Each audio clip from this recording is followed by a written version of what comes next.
Hello everyone, I am the Creep's Cabin. I know you use this video to fall asleep, so before that, like the video and subscribe to the channel. Also, where are you from? And what time are you watching? Now get comfortable and relax.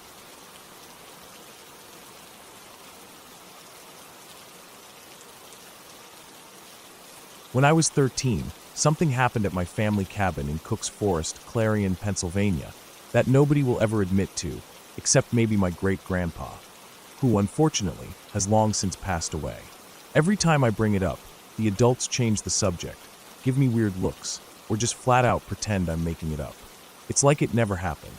I've tried over and over, but it's like I'm the only one who remembers that weekend clearly. The whole thing still bothers me, and I'm going to tell you exactly what happened, as best as I can recall it, with every detail burned into my memory. Our family cabin was built by my great-granddad, a hard-working man who loved the outdoors. Over the years, the cabin grew a little bit here and there, but kept its rustic charm. It sits at the bottom of a long dirt road that branches off the main highway and slopes down a hill. Around us, there are a few other properties, but most are hidden up and off the dirt road, tucked behind trees or hills. The only property visible from our cabin's front porch, kitchen window, parking area, and fire pit is a half-abandoned lot halfway down the hill. It was once the site of an old cabin with a concrete basement that's partly crumbling away. The old cabin sat on a hill, so part of its basement sticks out from the earth. It's a familiar sight, kind of creepy but also just part of the landscape, especially since it sits right where we turn our ATVs to reach the firebreak trails. Every year, during Memorial Day weekend, our family gathers at the cabin to officially open it up for the summer. We arrive throughout the day, and by evening the whole family is usually there, catching up, eating, and making plans for the weekend. The best part of Memorial Day morning was always the dinosaur pancakes my great-grandpa made. He'd be up early, flipping huge stacks of fluffy pancakes shaped like T-Rexes, complete with little fruit eyes and syrupy smiles. Those mornings were the happiest, full of the smells of butter, syrup, and fresh coffee, mixed with laughter and the usual early morning chaos of kids waking up way too excited for the day. That year, I woke up feeling excited like always, expecting to smell the usual breakfast smells and hear the familiar chatter from downstairs. But the cabin was completely silent. I couldn't hear anything, no voices, no pots clanging, no laughter. At first, I thought maybe I'd gotten up way too early, so I went downstairs to use the bathroom and then planned to crawl back into bed to wait for everyone. The upstairs was just a big open room filled with mattresses, arranged side by side with a narrow aisle between them. That's where all the kids slept during family weekends. But something felt wrong. Most of the beds were empty. I should have noticed that then, but I was just confused and too tired to think much of it. I went downstairs, and when I reached the kitchen window, I saw all the adults gathered outside. I stepped out to say good morning and ask for my T-Rex pancakes, but instead, I found them standing in a kind of tight semicircle. They were facing an older man and a woman I didn't recognize. The sun was bright and high in the sky, making it clear I hadn't just woken up early. The microwave clock said it was about 3 p.m. I couldn't believe it. I'd never slept that late in my life, especially at the cabin, where I was usually up before dawn. Confused and worried I'd missed everything, I went back upstairs and woke my cousins. When they finally stumbled down, rubbing sleep from their eyes, the adults had moved back inside. Everyone was unusually quiet, but then great-grandpa fired up the stove and started making the dinosaur pancakes, trying to keep things normal.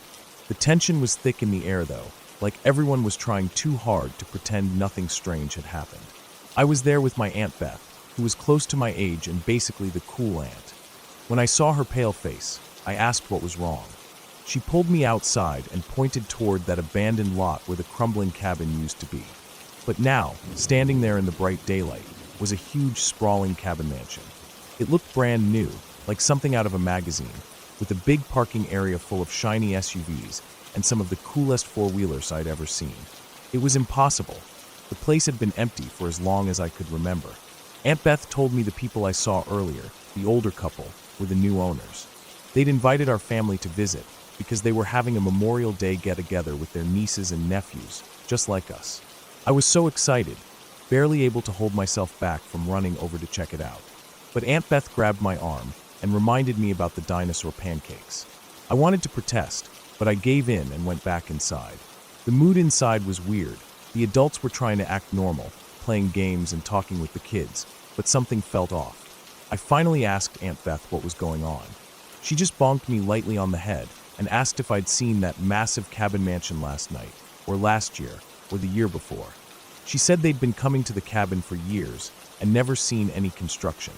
No signs of anyone working on the lot. I shook my head. No, I hadn't seen anything. But there were those new owners and their awesome four-wheelers. That's when the rest of the adults started insisting there was no mansion, that the lot was still just an old abandoned property with a crumbling cabin. They said I must have been imagining things or mixing up memories. My heart started racing. I was scared and confused, almost to tears because no one was listening to me. I felt alone in knowing what I'd seen. Then my grandpa, a massive man, over 6.5 feet tall, the kind of guy who always seemed unshakable, knelt down to look me in the eyes. He said he felt something was wrong too, that the couple hadn't acted right, and it was best if we kept to ourselves that weekend. I didn't understand fully, but I nodded. We spent the rest of the day doing activities indoors or behind the cabin, avoiding that property and the strange couple. That night, I saw something else that shocked me. My great-grandpa, who had fought in World War II and was usually quiet and kind, was loading 3 shotguns. He handed one to my grandpa and the others to my uncle and my aunt's husband. Then my grandma pulled a shiny, bedazzled Glock from her purse. I couldn't believe my little grandma had a gun like that. The serious looks on their faces told me things had gotten real. I went to bed thinking about the weapons and wondering what might happen. I imagined my grandma, tough as nails, protecting us all if those strangers caused trouble. I tried to sleep but felt uneasy, like something big was looming over the weekend. The next morning, everything seemed to be back to normal. I woke up to the smell of pancakes and the familiar sound of adults chatting in the kitchen. I was sad because we were supposed to leave that day, but glad the tension was gone. I ran downstairs and noticed the microwave clock said 7:30 a.m., but I ignored the weirdness and dug into my plate of dinosaur pancakes. I asked my aunt when we were leaving, and she looked at me like I was confused. She said we didn't leave until tomorrow. It was Saturday, and we had just arrived the night before. That didn't make any sense. The day before, I'd woken up at 3 p.m., and now she was saying we'd only just gotten there? I ran outside and looked at the abandoned lot. The mansion was gone. It was just the old crumbling cabin, empty and forgotten again. I forced myself to forget about it, tell myself I must have been dreaming or seeing things, and I tried to enjoy the rest of the weekend riding ATVs and hanging out with my cousins. But when I got back to school, the confusion only grew. The school office called me down and asked why I wasn't in class on Monday. I told them, "Today's Monday?" They said no, it was Tuesday, and I had missed Monday without an excuse. I told them I'd been at the cabin, but my parents weren't there, and the school had called both of them multiple times. Neither answered or even seemed to know anything about the weekend. It was like the whole weekend had been erased, like I'd slept through an entire day that nobody else remembered. My parents and most of my family ignored my questions or told me I must have gotten mixed up. I even tried mentioning it to some relatives who had known my great-grandpa, but they either didn't remember or just changed the subject. No one wanted to talk about that Memorial Day weekend. It's like they were all hiding something, like they agreed not to mention it to me or anyone else. I still don't know why, and I'm not sure I ever will. But that weekend, the strange mansion, the silent afternoon, the armed adults ready for something bad, it's all real in my mind. Maybe it was some kind of family secret or a warning to stay away from that property. Maybe those people weren't who they said they were. I can't say for sure. What I do know is that the whole thing left a mark on me. Even now, years later, when I drive past that dirt road in Cook's Forest, I glance toward that abandoned lot with a mix of fear and curiosity. I still love the cabin, the quiet woods, the dirt road, and the crackling fire pit. But I never forget that strange weekend. The one where time slipped away, and my family pretended it never happened. It's a mystery I carry with me, and maybe one day, I'll understand what really went down at that cabin in the woods.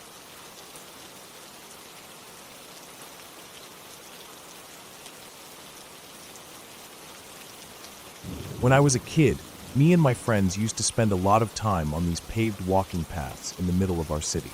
It wasn't anything huge or famous, just a small green space with trees, some grass, a few benches here and there, and winding paved trails that curved around like the veins of some quiet, peaceful park. Everyone in the neighborhood knew it. It was a safe place to ride bikes, skate, or just hang out after school without adults getting in your way. But even though it looked nice and calm, there was this one part that gave us all the creeps: the woods. The wooded area was kind of like a wall separating the walking paths from the houses beyond. Thick trees crowded in close, their branches hanging low and making deep shadows even in the middle of the day. We didn't go in there much, but there was one narrow dirt trail that ran through it. It wasn't an official path, just a barely beaten track that looked like people sometimes walked there. But no one really wanted to spend too much time inside the trees. We called it the Twilight Path. I don't know why. It just seemed to fit, not fully dark, not fully light, kind of in between. Something about it felt off, like the woods themselves were holding their breath, waiting for something. We never talked much about it with adults. They would have told us to stay away, no doubt. At first, the Twilight Path was just a weird little curiosity. We'd peek through the branches from the paved trails, daring each other to step inside. Sometimes we did, but only for a few minutes before the uneasy feeling got too strong and we bolted back to the sunlight and the sounds of the city. But over time, things started turning stranger. We began finding weird stuff scattered along the path, things that didn't belong there. The first thing we found was a toilet. Not a broken-down old toilet like you might expect in an abandoned building, but a whole toilet standing right there, like someone had plucked it out of a bathroom and just left it in the dirt. The porcelain was stained and dirty, like it had been outside for years, but it was still mostly intact. What caught our attention was the writing. Someone had used a permanent marker to write sentences all over it, phrases and words that didn't make any sense. They were scribbled in shaky handwriting, like the person was writing fast and didn't care if it was neat. We tried to read them over and over, but the words just made us more confused. There were random sentences, fragmented thoughts, things that sounded like half-finished stories or strange warnings. Nothing that could be pinned down to a clear meaning. The toilet was just there, sitting in the dirt like some sort of bizarre monument. We didn't know what to do with it. None of us had ever seen anything like it, and nobody else seemed to notice it. We didn't tell any adults because there was nothing illegal about it. Just a creepy toilet with nonsense written on it. It stayed there for months, until one day we went back, and it was gone. Someone had finally taken it away, but no one knew who. Then the discoveries kept coming. We found binders, just ordinary 3-ring binders, left lying in the dirt or tucked under bushes. The covers were torn or missing, and the pages inside were filled with wild handwriting. It looked manic, like the person who wrote them was racing against something. The writing jumped all over the page, with messy notes, drawings, and random symbols. Some pages were stained with what looked like dirt or maybe old coffee. We tried to make sense of them, but it was impossible. The words didn't tell a story. They felt like scraps of someone's unraveling mind. Sometimes the pages were covered in crossed-out text, or jumbled phrases that didn't add up to anything normal. The binders seemed abandoned in a hurry, or maybe just discarded like trash. We picked one up once and kept it hidden in my friend's garage for a while, flipping through it like it was a strange secret book. But nobody wanted to keep it long. It gave off a weird vibe, like we were messing with something we shouldn't be touching. One day, someone found a pair of women's shoes inside a garbage bag, tucked off the side of the path, where no one would stumble on them by accident. The shoes were old, worn down, and the bag was half torn. It felt like someone had just dropped them there to get rid of them, but that made it worse. Why would someone just leave old shoes in the woods? They weren't even dirty enough to be trash, more like forgotten or lost. We didn't say anything about the shoes for a while, but we all noticed them every time we passed that spot. Then there was the taxidermy. I never got too close to this one. It was some kind of bird or small animal, stuffed but terribly done. The feathers were falling off, the eyes looked wrong, and the whole thing was sewn together with thick, uneven stitches. It looked like a bad science project gone wrong, but it was real enough to make your stomach twist. Who would put something like that in the woods, and why? We dared each other to touch it once, but none of us had the guts to pick it up or take it anywhere. It just stayed where it was, staring at us with dead, glassy eyes. The strangest thing, though, was the floppy disk. I never actually saw what was on it. One of my friends brought it to us, found it near the taxidermy, tucked between some rocks. It was one of those old black floppy disks, something you hardly see anymore. Nobody had a computer that could read it, and we didn't know anyone who did either. so the disc stayed locked away in my friend's sister's room. We asked her about it once or twice. She said there was nothing on the disc, but her voice didn't sound right, like she was hiding something or trying not to tell us the truth. We believed her, because what else could we do? We never pressed her too hard. That disc became the mystery we never solved, the unknown thing that hovered over the whole Twilight path. One of the weirdest things was that around the same time all this stuff showed up, a man who lived in a nearby apartment building committed suicide. We never found any connection, but rumors floated around the neighborhood. The man had major issues, they said, but nobody really talked about what that meant. After his death, the weird stuff stopped appearing. The Twilight path returned to just being a dark, quiet dirt trail, but the feeling that something was wrong never really left us. Years later, I thought about the floppy disk again and tried to ask my friend's sister about it. I expected her to brush me off like before, but this time, her reaction was different. The moment I mentioned the disc, her whole mood changed. She looked uncomfortable, like a cold shadow passed over her face. She said again that there was nothing on it, but this time it felt like a lie. Like I'd touched on something buried deep inside her memory that she wanted to forget. She didn't say more, just looked away, like I'd disturbed something painful. I never pushed it again. Now looking back, the whole thing feels like a piece of a puzzle that never fit together. No ghosts, no fairy tales, just a series of real, strange things left in a forgotten part of the city. Things that belonged to someone whose mind was broken in ways none of us could understand. It was creepy, yes, but not because of monsters or stories. It was the quiet, raw reality of someone's pain and confusion spilled out into the world, left for a group of kids to find and wonder about. Maybe that's the scariest part, not knowing what those words meant on the toilet, or what was really on that floppy disk, or why someone made such a mess of their life in those woods. The truth is, some mysteries aren't solved, and some things stay lost in the shadows of a small path in a city park, hidden in plain sight. Sometimes when I walk near that spot now, I still feel the same uneasy silence, like the woods remember what happened. And I know some parts of the world are just too quiet because they hold too many broken stories, waiting for someone to find them, or maybe just leave them be.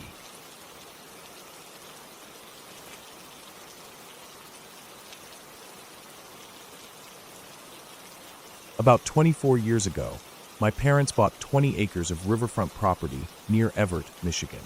It was mostly forested land, thick with old maple trees and patches of pine they had planted. There was a small single-story house on the property that had been used as a hunting cabin for years before they bought it. The house was pretty old and worn down, but that was part of its charm. We'd spend vacations there, getting away from the city and enjoying the peace of the woods. The river that bordered one side of the land was slow and wide, with small waterfalls along a stream that fed into it. It was a beautiful place, quiet, filled with wildlife, and full of the smells of damp earth and pine needles. The cabin itself was nothing fancy, just a plain, wood-framed building with a sagging porch and a tin roof. The inside smelled like old wood and something faintly metallic, maybe from the old pipes. The floors creaked, and the windows rattled when the wind blew through the trees. It had one bedroom, a small kitchen, and a living room with a wood stove in the corner. The walls were covered in faded wallpaper peeling at the edges. There was no central heat, so in the cooler months, we'd rely on the stove and thick blankets. The water came from a well outside, a shallow hole in the ground covered by a wooden board, with an old iron pipe sticking out where the water was drawn. The well had this eerie feeling about it, dark, damp, and quiet except for the occasional drip of water echoing into the depths. I grew up going there every summer, and over the years, the place started to gather stories. Some from my family, and some that just seemed to seep into the air like the fog that rolled in off the river at night. Everyone in my family of 5, except for me and my younger brother, had experiences that we couldn't explain. I never really believed much of it until I started piecing everything together, realizing that the cabin was more than just an old house by the river. My dad once told me that he woke up in the middle of the night feeling like someone was sitting on his chest. He couldn't move, and the weight was pressing down on him so hard it was hard to breathe. He said the air felt thick, like it was harder to get oxygen, but when he finally managed to open his eyes, there was nobody there. Just the ceiling, dark and silent. The next morning, he looked around the room for any signs of what might have caused that feeling, but everything was normal. No footprints, no chairs knocked over, nothing. It was just gone. My sister had her own experience once. She was about 10 years old at the time. She woke up in the middle of the night and said she saw a man standing at the foot of her bed, dressed in old hunting clothes, like the ones hunters wear when they're out tracking deer or other game. She said he didn't say anything, didn't move, just stood there watching her with cold eyes. When she blinked, he was gone. She swore she wasn't dreaming, but it scared her so much she didn't want to sleep in that room again for months. We all teased her about it, but she never really laughed about it herself. My mom once said something strange happened to her too. She was lying in bed one night, and she felt something wet and cold lick her hand. At first, she thought one of the dogs had gotten up and was licking her, but when she checked, all the dogs were asleep in the other room. She was wide awake and could swear she felt that cold, wet tongue on her skin, like a dog or a cat would do, but there was no animal near her. Then there's the story about the bonfire. One night after we had gone to bed, my parents were sitting outside near the fire pit, drinking and talking quietly. They said a small circle of light appeared on the ground near the fire, and it slowly grew into a narrow shaft of light that shot straight up into the clear night sky. The sky was completely cloudless, filled with stars, and this column of light just stretched up and disappeared into the darkness. They were the only ones who saw it, and they were both pretty drunk, but they swore it was real. I've heard them tell the story so many times that I don't think it was just a trick of the light or their imagination. It was one of those things that felt real and yet impossible. Another strange thing happened one summer day. My mom, sister, and grandmother went outside to look at some wildflowers growing near the well. The well, as I said, was this old, boarded-up hole in the ground with an iron pipe sticking out. The bottom was just dirt and shallow water. The flowers were growing in a patch around it, but when my mom and the others looked at them closely, they swore that the flowers spelled out the word help if you looked at them from a certain angle. It wasn't just random. It looked like someone had carefully planted or arranged the flowers to form the letters. I never saw this myself, but my dad didn't believe them either and mowed over the flowers the next day without anyone telling him what was going on. The strangest thing that ever happened, at least to me, was when we woke up one morning to find a heavy, old cooking pot sitting right on top of the well access inside the cabin kitchen. Nobody put it there, and nobody would admit to moving it. We searched the whole house, asked around, and no one had touched it. It was just there. The pot was big and heavy, made of cast iron, and it hadn't been there the night before. We never figured out how it got there, but it stayed there for a long time, a silent reminder that something strange was going on. The last time I was up there was this past year. We were working on some renovations, putting up drywall in the living room. The cabin has been neglected for years, and we wanted to fix it up a bit. While we were working, the old TV downstairs suddenly turned itself on. It was the first time it ever did that. No one was near the TV, no power surge or anything. Just the screen flicked on and started buzzing with static. It was enough to make us all stop and stare for a moment. It didn't happen again, but it was one of those moments where you felt like the cabin was watching, listening. Despite all these odd experiences, I still love it there. The land is incredible. The 20 acres is full of different kinds of forest. There are sections where the pine trees we planted years ago grow tall and straight, giving the area a soft, quiet feeling. Then there's the older maple grove with huge, ancient trees and giant rocks scattered across the forest floor. Walking through there feels like stepping back in time. Below that, the land slopes down toward a swampy area filled with thick ferns and moss-covered logs. It's dark and mysterious, but full of life. Frogs croak at night, and the smell of wet earth is strong. Beyond that, there's a large field covered in ferns that sway in the wind. And finally, the riverfront with the small waterfalls flowing into the river. The sound of the water rushing over the rocks is soothing and constant. What makes the cabin special, and also so unsettling, is how quiet it is.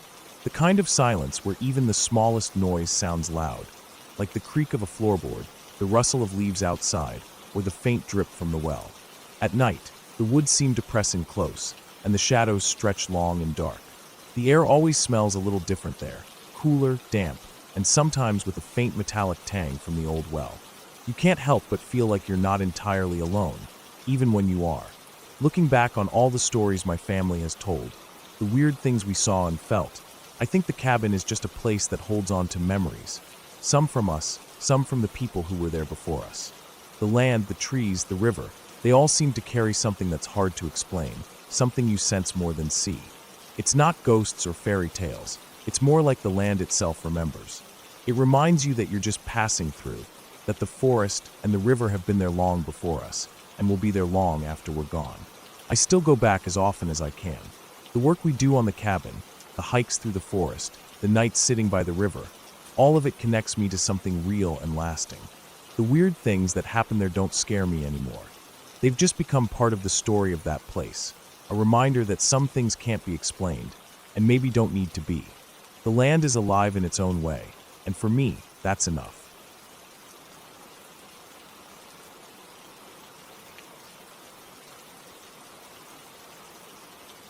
When I was 16, I spent a lot of nights at my friend's house about 2 miles from where I lived. It was something I did almost every week. We'd hang out, talk, play video games, and just be teenagers. But what really kept me moving was my addiction to World of Warcraft. I was hooked.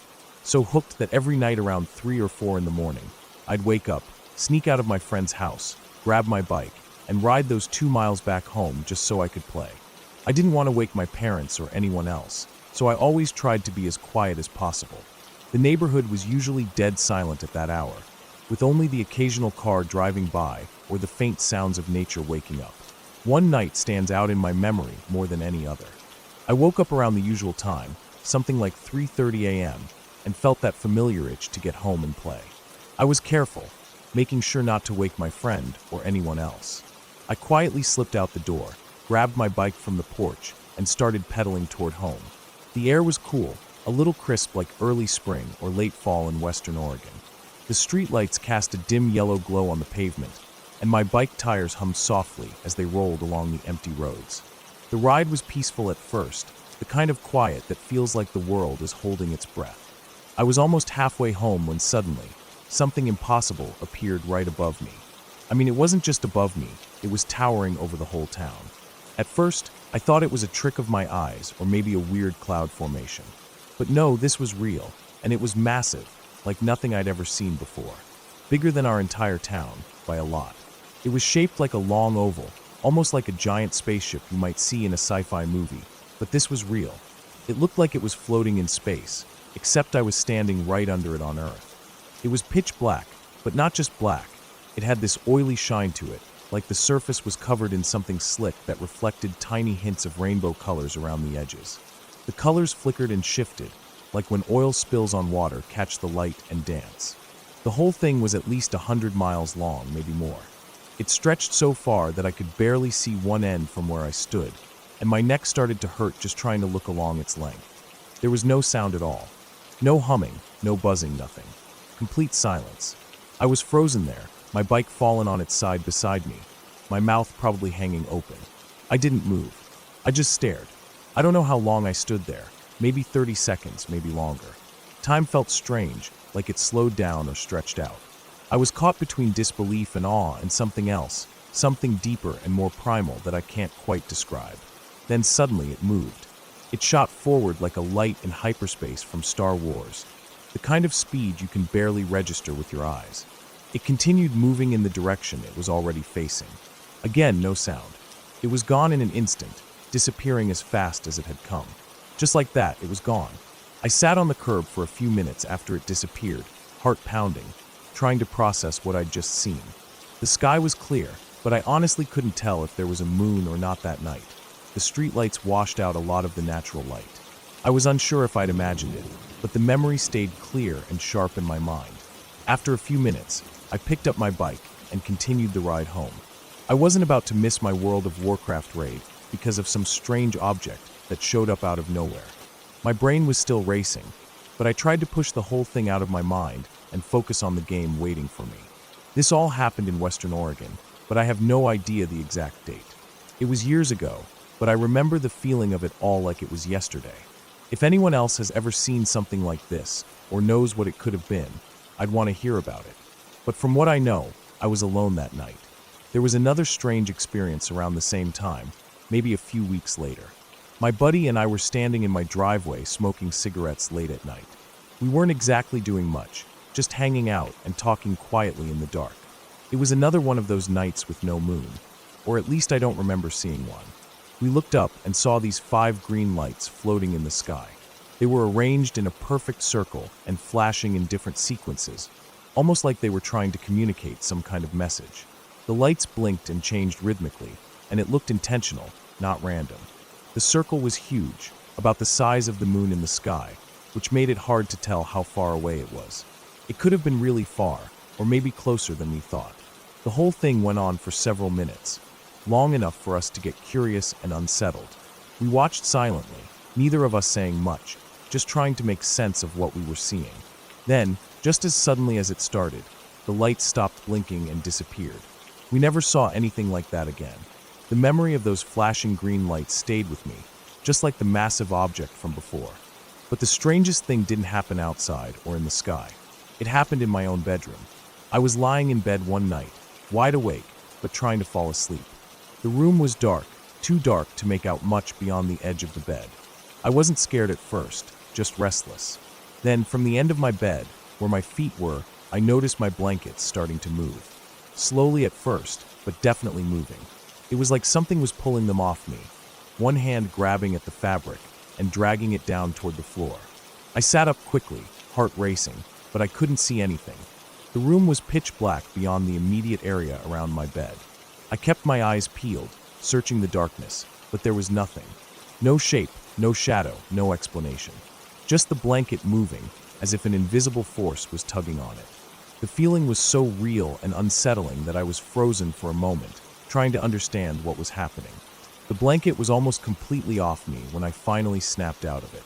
I grabbed the blanket with both hands and ripped it back up over my body and head. I pulled it tight, covering myself like a shield. My heart was pounding so hard it felt like it would burst through my chest. Fear took over, heavy and suffocating. I forced myself to close my eyes, tried to calm down, and eventually passed out from pure exhaustion and terror. I never figured out what pulled my blanket off that night. Maybe it was a draft, maybe some animal, or a trick of my mind. But the feeling of being watched or touched in the dark stayed with me for a long time. It was one of those moments where your mind tries to explain something real, but no logical answer fits. Looking back on those nights, I can say they changed me. I still love World of Warcraft, and I still sneak out sometimes to play when I should be asleep. But I'm more aware now, more cautious. I know the world is full of things we don't understand. Things so big or strange they can't be explained by anything I've ever learned. And maybe that's okay. Maybe the mystery is part of what makes life interesting. I never told many people about the massive object or the green lights. Most wouldn't believe me anyway. But those nights, that fear, and that wonder, they're burned into my memory forever. And even now, years later, when I look up at the night sky, I still wonder if whatever that thing was is out there, watching us from beyond the stars.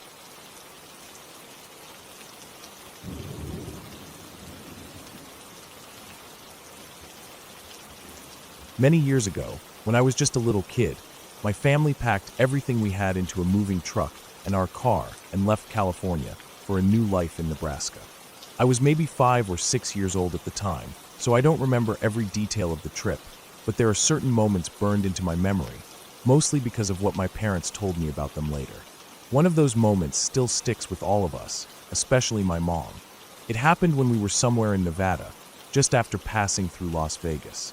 We were heading north, deep into the desert, when we stopped at a gas station that none of us will ever forget. We had been driving for a while. The roads were long and stretched out, surrounded by nothing but dry land, small bushes, and distant mountains that looked painted against the sky. There were long silences in the car, broken only by the hum of the tires on the road and the occasional song playing low on the radio.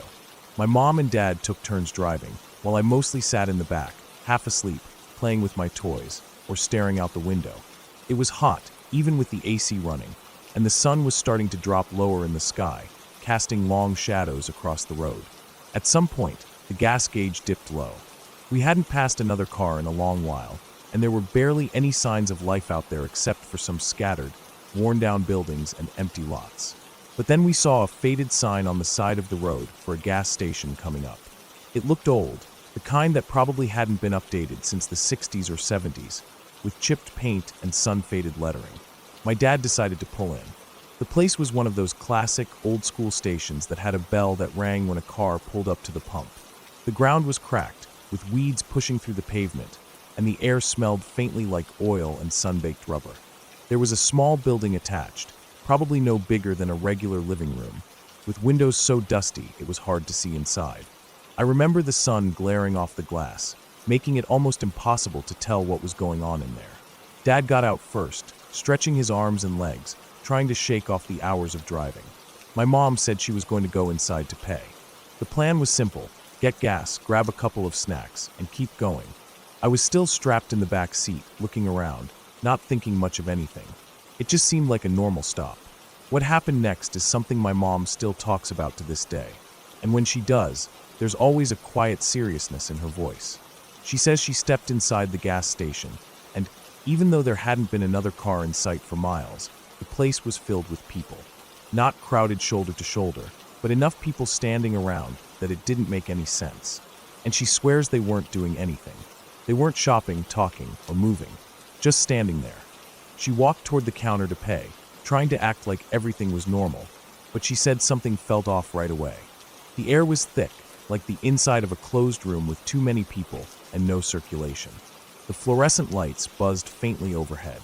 She said she avoided looking directly at the people, just kept her eyes forward, but she felt them watching her. Then, when she reached the counter and opened her mouth to say something to the cashier, every single person in the place turned toward her at the exact same moment. The lights went out. No flicker, no dimming, just pitch black. She didn't scream. She told us later that she was too shocked to scream. Instead, she turned on her heel and bolted for the door. As she ran, she said she felt like the darkness was stretching, like the door was getting farther away, even though she was sprinting toward it. She says she felt the heat of the place behind her, like dozens of breaths all exhaling at once. But she made it out. Outside, my dad had seen the lights go out through the window and was already walking toward the building, probably thinking there had been a power issue. But then he saw my mom bursting through the door, her face pale and eyes wide. She didn't even speak, just grabbed his arm and yanked him toward the car. I remember the sudden energy in the air, the way she flung the door open and practically threw herself into the driver's seat. My dad jumped in too, slamming the door behind him. She started the car, and we peeled out of there, tires screeching, gravel kicking up behind us. I remember the way my body was yanked sideways as the car turned back onto the road. My toys tumbled onto the floor. I started crying, not knowing why, just reacting to the panic in the car. We didn't talk for a while. My dad reached back to check on me, to calm me down. My mom was gripping the steering wheel so tightly her knuckles were white. The gas gauge was still low, and for a moment, it seemed like we might end up stranded in the desert. But we didn't care. My mom didn't even glance in the rearview mirror. She just kept driving. Eventually, after what felt like forever, we saw lights in the distance. A real gas station, newer, with multiple pumps and a few cars already there. It was like seeing a lighthouse after being lost at sea. My mom pulled in, got out, and just leaned against the car, breathing heavy. My dad took over from there, going inside and handling everything while she stayed with me. That night, we checked into a small motel not far from the gas station. My parents didn't talk about what had happened until I was older. They tried to brush it off at the time, probably not wanting to scare me. But I remember how quiet they were that night, how my mom locked the motel room door 3 times and pushed a chair up against it, how she kept the lights on while we slept. Years later, when I was a teenager, I asked her about it. That's when she told me everything, about the people inside, how they weren't doing anything, how they didn't even seem real, how they all turned to her at once, how the lights just went out.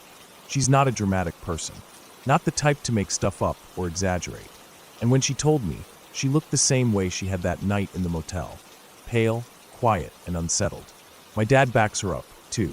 He saw her running out. He saw the lights go out. He remembers how terrified she was. We never figured out what that place was. We've tried to find it on maps, tried to retrace our route, but there's no sign of it. Maybe it was torn down. Maybe it was just a strange moment in time that we stumbled into and got lucky enough to escape from. But that feeling she had, like something was wrong the second she stepped inside, that's the part that gets me. She didn't need to see anything terrible happen. She just knew. We made it to Nebraska. We built our life there. I grew up, went to school, made friends, and eventually moved out on my own. But every now and then, when I'm on a long road trip, or I stop at some gas station off the highway late at night, I think about that day. I look around. I check the windows. I notice how many cars are in the lot. I glance at the people inside. I keep an eye on the lights. And I always make sure the door is never too far behind me.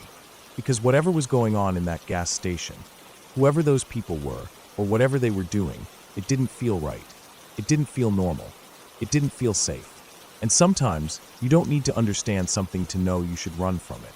Sometimes, you just trust your gut and get the hell out. We got out. We were lucky. And we never went back.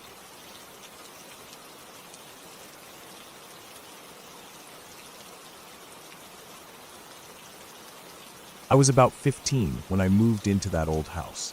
It wasn't anything special, just a typical place on the edge of town where the houses were spaced far enough apart that you could hear the wind through the trees and the occasional rustle of animals moving around outside. I didn't think much of it at the time. I had lived in plenty of places with strange sounds before. The scratching noises and the rustling in the bushes became something I accepted as normal, just the natural world doing its thing around me. The house sat on a quiet street, surrounded by tall grass and a few scraggly bushes that had grown wild over the years. The window to my bedroom faced those bushes and the long grass just beyond the yard. Every night, especially in the summer and fall, I would hear the scratching, sometimes light, like nails dragging through dry leaves or the sound of twigs breaking softly, and other times heavier, louder rustling that made me sit up in bed and listen more closely. For years, I told myself it was just animals, raccoons, squirrels, maybe stray cats or possums moving around, looking for food or shelter. It seemed reasonable enough. The sounds were never loud enough to be alarming, just strange little noises to be curious about. Sometimes I would see shadows outside the window, but never clear shapes, and I never had any reason to think anything dangerous was nearby. But then, something happened years after I first started hearing those noises that changed everything. I don't remember exactly why. Maybe we had a break-in scare on the news, or maybe some neighbors had trouble with trespassers. But one summer we had to put up some sort of defense on my bedroom window. It was one of those metal bars that fit over the outside of the frame, something sturdy to stop anyone from breaking in. My father was the one who installed them, and he came out one afternoon to check the bushes and grass around my window before starting the work. That's when he said something that made me stop and listen. He told me the grass and bushes around my window looked like someone had been walking through them a lot. Not just a few marks, but the whole area was crushed down and flattened like a carpet had been stepped on and not picked back up. He knelt down and pointed at the ground. "These tracks," he said quietly, "they're not from an animal. They belong to something with feet like a human." I didn't say anything at first. I just stared out the window and thought about all those years hearing noises, the scratching, the rustling, the shadows. All that time, I had been thinking it was harmless animals moving around. But now I had to wonder if it was someone else, someone who had been close enough to touch my window, maybe even watch me without me knowing. That thought still terrifies me. After that, I paid much closer attention to the noises. They weren't random. They were deliberate, and they happened mostly at night or in the early morning when the street was quiet and the house was dark.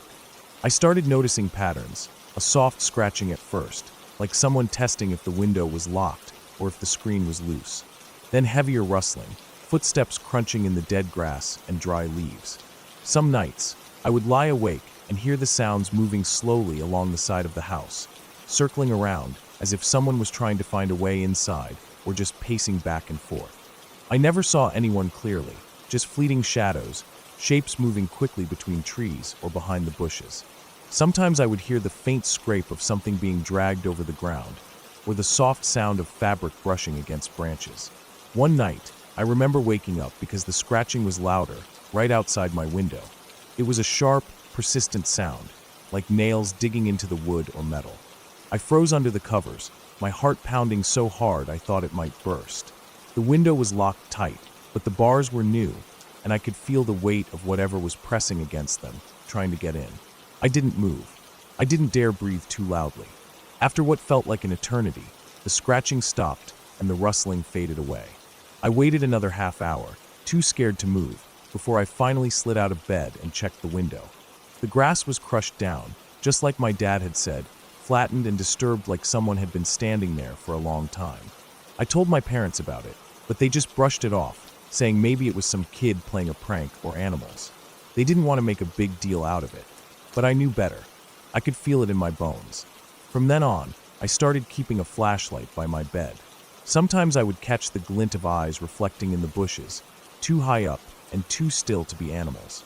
Sometimes I would hear the faint snap of a twig and then silence, like someone watching me from just out of sight. The worst part was the uncertainty, never knowing if it was really someone there or just my imagination. But deep down, I always knew. There was someone outside my window, and they had been there for years. One summer evening, after we had the bars installed, I was sitting in my room studying when I noticed the bushes were crushed again. But this time the grass had been stepped on in a very distinct way. A clear path leading up to my window and then back out again. The ground was soft from rain earlier in the day, and the footprints were easy to see. They were big, much bigger than a kid's, with a shape that looked just like a human foot, maybe even bigger. The toes were visible, and the heel mark was deep. Whoever it was had been careful not to leave any other tracks, except that one path right to the window and back. I didn't sleep that night. I sat by my window with the flashlight and watched the bushes, waiting to see if anyone would come back. But the night was quiet. No scratching, no rustling.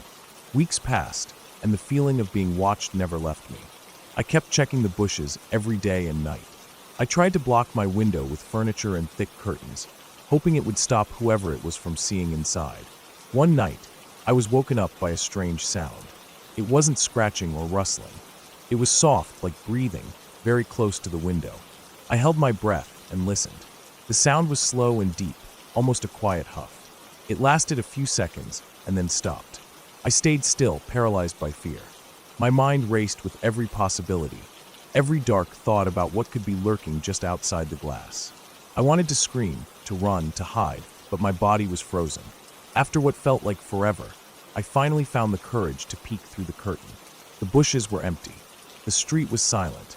I never told anyone about that night. I felt like no one would understand, or worse, they would think I was crazy. Eventually, I moved out of that house. I left the window bars behind and never looked back. But sometimes, when I'm lying in bed in a new place, in the quiet dark, I still hear that scratching and rustling in my mind. I remember the way the grass looked crushed, the strange footprints, and the heavy footsteps moving just beyond my window.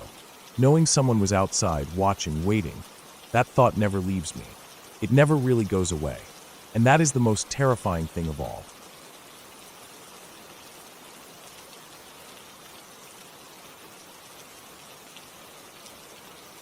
That day still sits heavy in my mind, even years later.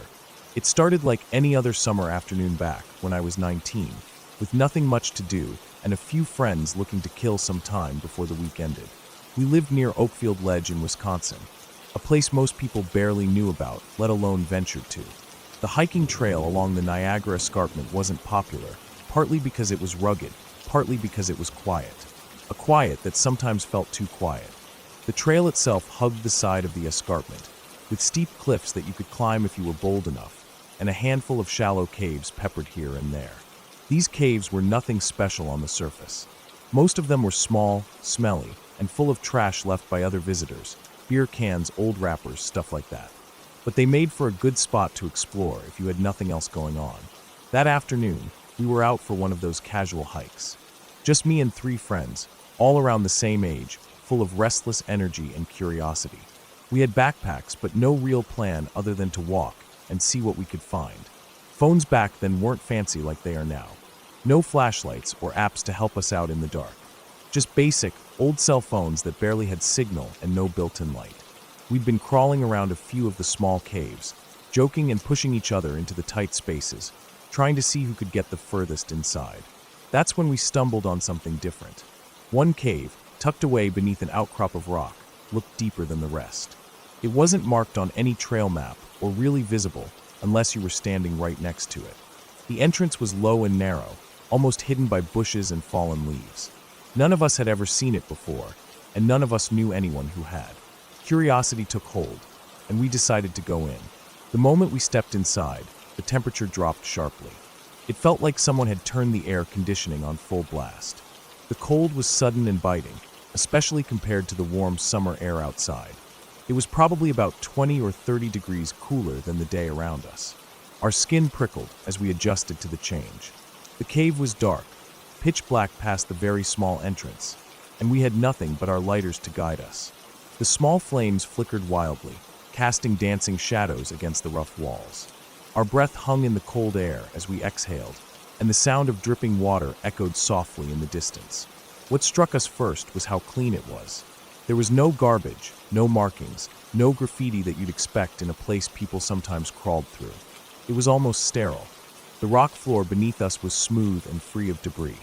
It felt untouched, like nature hadn't been disturbed here in years. We crawled deeper in, careful not to trip or scrape ourselves against the sharp edges. The cave wasn't large enough to stand up in. We had to move on our hands and knees, squeezing through narrow passageways and ducking under jagged rock formations. As we went further, the passage began to slope downward, leading us to a deeper chamber where the air grew colder and the darkness felt heavier. That's when the unease began. At first, it was subtle, tiny sounds just beyond the flicker of our lighter flames. A faint rustling, like something brushing against rock or dry leaves. At other times, I could swear I felt a brush of cold against my arm, like a finger tracing along my skin. But when I looked around, no one was close enough to do it. We were spaced out by several feet, each of us following the other at our own pace, but the sensations persisted. A couple of times, a sudden poke or tug made me flinch hard, but whenever I caught a glimpse in the dim light, nobody was near enough to be the cause. At first, we all laughed it off, teasing each other about shadows and nerves, but there was no doubt the feeling was real. It wasn't just a trick of the mind. Something was touching us, soft, deliberate, but impossible to see or catch. We tried to stick close, but the passage twisted and turned. The light from our lighters barely reached a few feet ahead, and sometimes the flickering made it seem like shapes moved just beyond the edges of the glow. We couldn't tell if it was just the rock formations playing tricks or something else. The sounds got stranger too. Low whispers, maybe? Or the faintest scrape of nails on stone. Sometimes it felt like breathing, deep, slow, and heavy, but no one around us was making noise.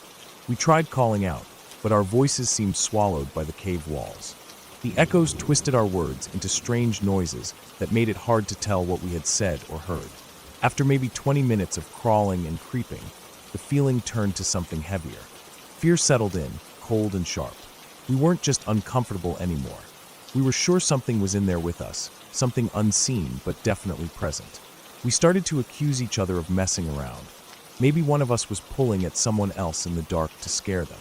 But each time we flicked our lighters on, we were too far apart for any of us to have done it. No one was close enough, and the touches and noises didn't match up to anyone's movements. It was like the cave itself was alive and watching us, or something hidden inside it was playing a cruel game. Without saying much, we agreed to get out.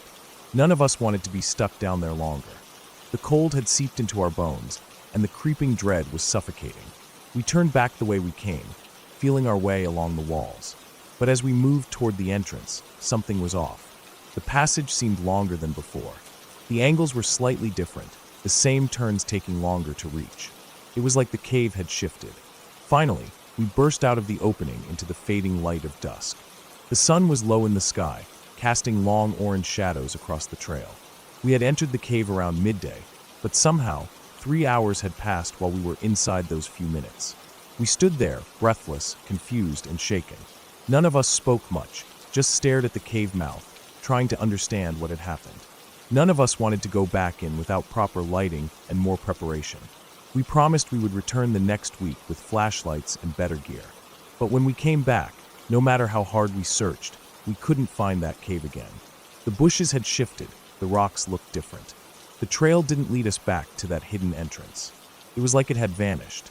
We scoured every ledge and crevice along the escarpment for hours, but it was no use. The cave was gone. Looking back, I still don't understand what we experienced that day. The time loss alone was baffling. How could we lose hours inside such a small cave without realizing it? And the strange sensations, the poking and pulling, the sounds no one else could hear? I don't believe in ghosts or anything supernatural. I'm sure it was something physical, something natural we just don't understand yet. Maybe some strange echo effect in the cave's shape, or an underground animal we never saw. Maybe the cold air played tricks on our nerves. But whatever it was, it left a mark. That place, that cave, felt like it was alive in its own way. Like the rock itself was hiding secrets it didn't want us to know. And to this day, I wonder if that cave will ever show itself again. if it even exists at all outside of that strange, frozen moment in time where everything just slipped away.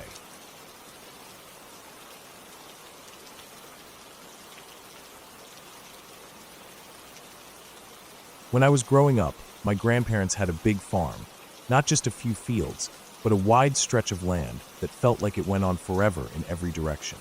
It was the kind of place where the air smelled like dirt and hay and sweat, where the sun beat down hard in the summer, and the nights were filled with sounds you didn't hear anywhere else. Every summer, when school let out, all the grandkids would show up, and we'd work on the farm. It was hard work, but it kept us busy, and it was a part of my childhood I never forgot. One thing I remember well from those summers was the rule about rabbits. They were everywhere, especially in the bean fields, and they caused a lot of damage. The beans were a big part of the farm's crop, and any little critter munching on the plants was bad news. Grandpa made it clear that any time we saw a rabbit, we had to either chase it off with the hoe or, if we had the shotgun handy, we were supposed to use that. No mercy. It was just how things were done. I was around 12 when the thing happened that stuck with me. Something I still think about sometimes, especially when I'm back home visiting. That summer, I was working out in the bean field, sweating in the thick, humid air. The beans were growing tall, almost chest high on me, and the green leaves rustled in the breeze like waves on a quiet sea. I remember scanning the rows, watching for any sign of rabbits. They were sneaky, quick little things, usually darting away before you even saw them clearly. That day, I spotted a small rabbit sitting quietly among the beanstalks. It was a light brown color, blending in pretty well with the dirt and leaves. It looked young, maybe just a few weeks old. I didn't want Grandpa to see it there. He would have been mad that it was so close to the crops. So, instead of grabbing the hoe or going for the shotgun, I decided I'd chase it off. Just shoo it away, no harm done. I figured if I could just scare it out of the field, that would be the end of it. I started walking slowly toward it, making some noise with my feet on the dirt, trying to spook it. The rabbit didn't run right away, which was strange, but it did start moving, hopping away in little quick bursts. I followed it, keeping a careful distance, trying not to lose sight of it in the thick plants. What happened next still confuses me. Usually, rabbits vanish once they hit the brush, disappear in the thick undergrowth or into the trees. But this one just kept going, heading into the woods at the edge of the field, and I followed. It felt like I was chasing something, but I didn't want to lose it or have Grandpa find out about the rabbit. So I kept after it, stepping carefully over roots and under low-hanging branches. The woods were dense, the kind you don't see often unless you live near a farm or out in the country.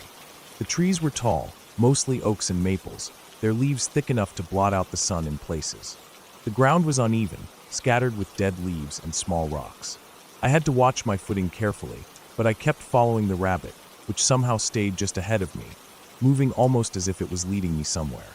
After a while, the woods began to thin out, and I found myself standing in front of something I hadn't expected, an old barn ruin. It was tucked in a small clearing surrounded by trees, half hidden from view. The barn looked old, really old, with faded wooden planks for walls, some missing or broken. The roof was mostly gone, with just a few beams left, but surprisingly, the place was kept up better than I thought it would be.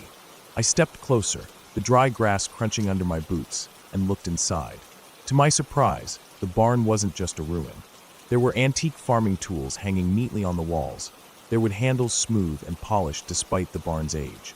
There were bundles of fresh hay stacked on one side, the smell of it warm and sweet in the afternoon air. The place looked like someone had been using it recently, or was still using it. It didn't make any sense. For a moment, I just stood there, taking it all in. It felt strange to find this hidden barn, so well kept, out here in the middle of nowhere. Usually, these old barns were abandoned and falling apart, but this one looked like someone cared about it. The rabbit I'd been chasing was nowhere to be seen, and the silence around me felt heavy, almost like the woods themselves were holding their breath. I started to worry. Maybe I had wandered too far. Maybe I'd crossed onto the neighbor's property without realizing it. Grandpa was very strict about staying on our land, and I didn't want to get into trouble. So I turned and hurried back the way I came, my heart beating a little faster as the sun slipped lower in the sky. When I got back to the farmhouse, I told Grandpa about what I'd found. I described the barn as best I could, the tools, the fresh hay, the clearing in the woods. He listened quietly, his face serious but calm. Then he said something that surprised me. He told me our land went much farther than I thought, that the woods stretched on for miles beyond the fields we usually worked. He said I couldn't have left our property in the short time I was gone, and that he wanted to see this barn for himself. So, the next day we set out together, walking through the fields and into the woods. Grandpa knew the land well, every tree and creek, and I followed him closely. We reached the edge of the woods where I had first spotted the rabbit. Then we walked carefully in the direction I remembered. But no matter how far we went, no matter how closely we searched, the barn wasn't there. The clearing was gone, replaced by thick underbrush and trees. The antique tools, the fresh hay, the neat bundles, none of it. It was like the barn had never existed. We checked every summer after that whenever I was back on the farm, but the barn never showed up again. I'd walk the same path, look through the same brush, but all I'd find was empty woods, tangled and quiet. The rabbit, too, seemed to disappear for good. It was never scary, exactly, just strange. That barn haunted me in a different way, like a puzzle with pieces that didn't quite fit. The fact that it was so well kept, the tools in perfect shape, the fresh hay, it didn't match the other ruins scattered around our farm or the abandoned places I knew. It made me wonder who was looking after it, or if maybe someone had been there recently. I never told anyone else about it. It felt like something private, a secret between me and the land. And every time I went back, I kept hoping to find it again, just to prove it was real. But it never came back. Over the years, I thought about it a lot. I wondered if maybe I'd gotten turned around in the woods and stumbled onto a neighbor's property without knowing. But Grandpa had been clear. The land went far beyond that spot. Maybe it was a place someone had used quietly, somewhere they kept hidden from most people. Sometimes, when I'm back home, I walk near that part of the woods and try to find the barn again. The trees feel the same, the air smells the same, but the barn never appears. It's like it's tucked away in another time, another world just out of reach. That summer taught me something about the farm and about the land we lived on. It wasn't just fields and crops and barns. It was full of quiet mysteries, places with histories no one talked about. And sometimes, those mysteries just stayed mysteries. You had to accept that some things weren't meant to be explained. I still chase rabbits sometimes when I'm back, though I'm better with the hoe now. But every once in a while, I'll follow one into the brush and see if it leads me somewhere new. Not because I expect to find the barn again, but because part of me is still curious about the quiet, hidden corners of the farm, places that feel alive with stories waiting to be told. And maybe that's enough.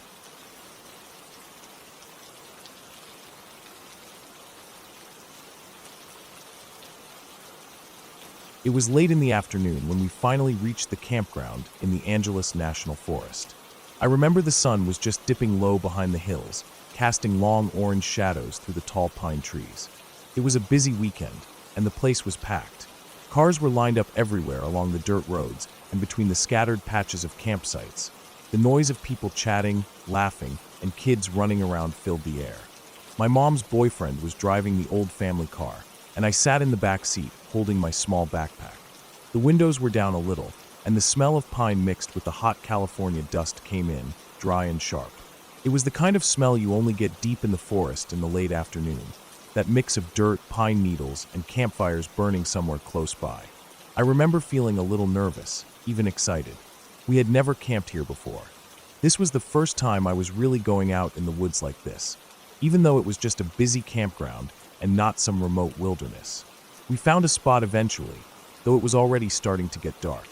The cars were packed tight all around us, and everyone seemed busy setting up tents or unloading gear. I remember the distant hum of radios and the smell of grilled food carried on the breeze. The ground was hard-packed dirt, scattered with fallen pine needles and little bits of trash some campers had left behind. We pulled in, and it was almost dark now, just a faint purple sky above the treetops. The car's headlights were the only light we had as we started setting up our tent. The nylon fabric was stiff and smelled new, and it felt strange and a little scary trying to set it up with only the flickering shadows cast by the headlights. My mom and her boyfriend worked quickly, the guy fumbling with the tent poles, and I tried to help by handing him stakes and ropes. The air was cool but not cold, and the forest was alive with the chirping of crickets and the occasional bark of a dog somewhere deeper in the campground. Even though it was busy, there was something heavy in the air that night. I remember feeling it, but not quite knowing why. On the car radio earlier, my mom's boyfriend had been talking about the news, something about a manhunt for a killer named Richard Ramirez, the Night Stalker. I didn't really understand it then, but the word killer stuck in my head and made me look around more carefully at the dark shadows between the trees. As we worked, the sounds around us shifted. There were voices, but now I could hear some angry shouting coming from the campsite next to ours, faint but sharp over the background noise. People were yelling at each other, and there was a low tension that made me uneasy. My heart was beating faster. It was one of those moments when you just feel something is wrong, but you don't want to say anything. Then suddenly, the sharp crack of a shotgun blast tore through the night. It wasn't far, maybe from the campsite right beside ours, or just a little further down. The noise was so loud it made me jump, and the blood drained from my face. For a second, everything stopped. The birds, the voices, the distant laughter. Even the crickets went silent. I felt frozen, the sound pounding in my ears. And then I heard it. A wheezing, desperate sound coming fast through the underbrush. It was ragged and rough, like someone struggling to breathe, or a sick animal gasping for air. The wheezing was coming right toward us, fast, erratic, breaking through the quiet of the forest around us. My chest tightened, and a cold fear wrapped around me like a glove. I scrambled back toward the tent, my feet stumbling on the uneven ground. I remember looking back for a moment and seeing shadows moving toward us, but it wasn't clear what it was. It sounded like it was struggling, hurt, maybe even angry. I didn't wait.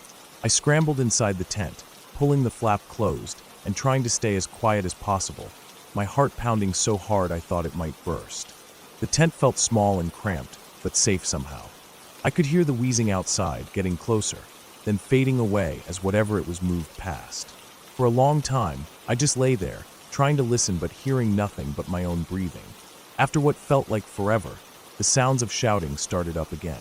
Someone was yelling, but now it was different, more angry, more desperate. I heard the crack of a voice yelling at someone to stop, then a low whimper, like the sound of a small dog whimpering in pain. Then more shouting, more people running around. Eventually, someone nearby shone a flashlight around, and I could hear voices trying to calm each other down. My mom came over and zipped open the tent. She looked worried, but was trying to keep her voice steady as she told me it was okay. It turned out, a drunk camper had fired the shotgun and accidentally shot a small dog that belonged to another family nearby. The dog had been running loose, and the gunshot hit it. The manhunt for Ramirez had everyone on edge, and with alcohol and nerves mixed in, things had spiraled out of control fast. I remember the look on my mom's face as she tried to comfort me, but I could see she was scared too. The campground was supposed to be safe, but that night it didn't feel that way at all. The dog was taken away by someone, but the wheezing noise stayed in my mind for a long time afterward, like the breath of something scared and hurt running through the dark forest. I didn't sleep much that night, lying awake in the tent while the sounds of the busy campground faded slowly around me. In the morning, the forest looked calm and peaceful again. The sun was warm, and the smell of pine was fresh in the air. But the fear from the night before was still there, buried beneath the bright day like a shadow. I knew the woods were beautiful, but I also knew they could be dangerous. The story of that night stayed with me for years, a reminder of how quickly things can go wrong, even in a place where people come to relax and have fun. That summer in Southern California was full of stories about the Night Stalker, and we never really stopped hearing about him on the news. But nothing felt scarier than that moment in the forest, when a gunshot ripped through the night, and a frightened animal ran toward us, wheezing for breath.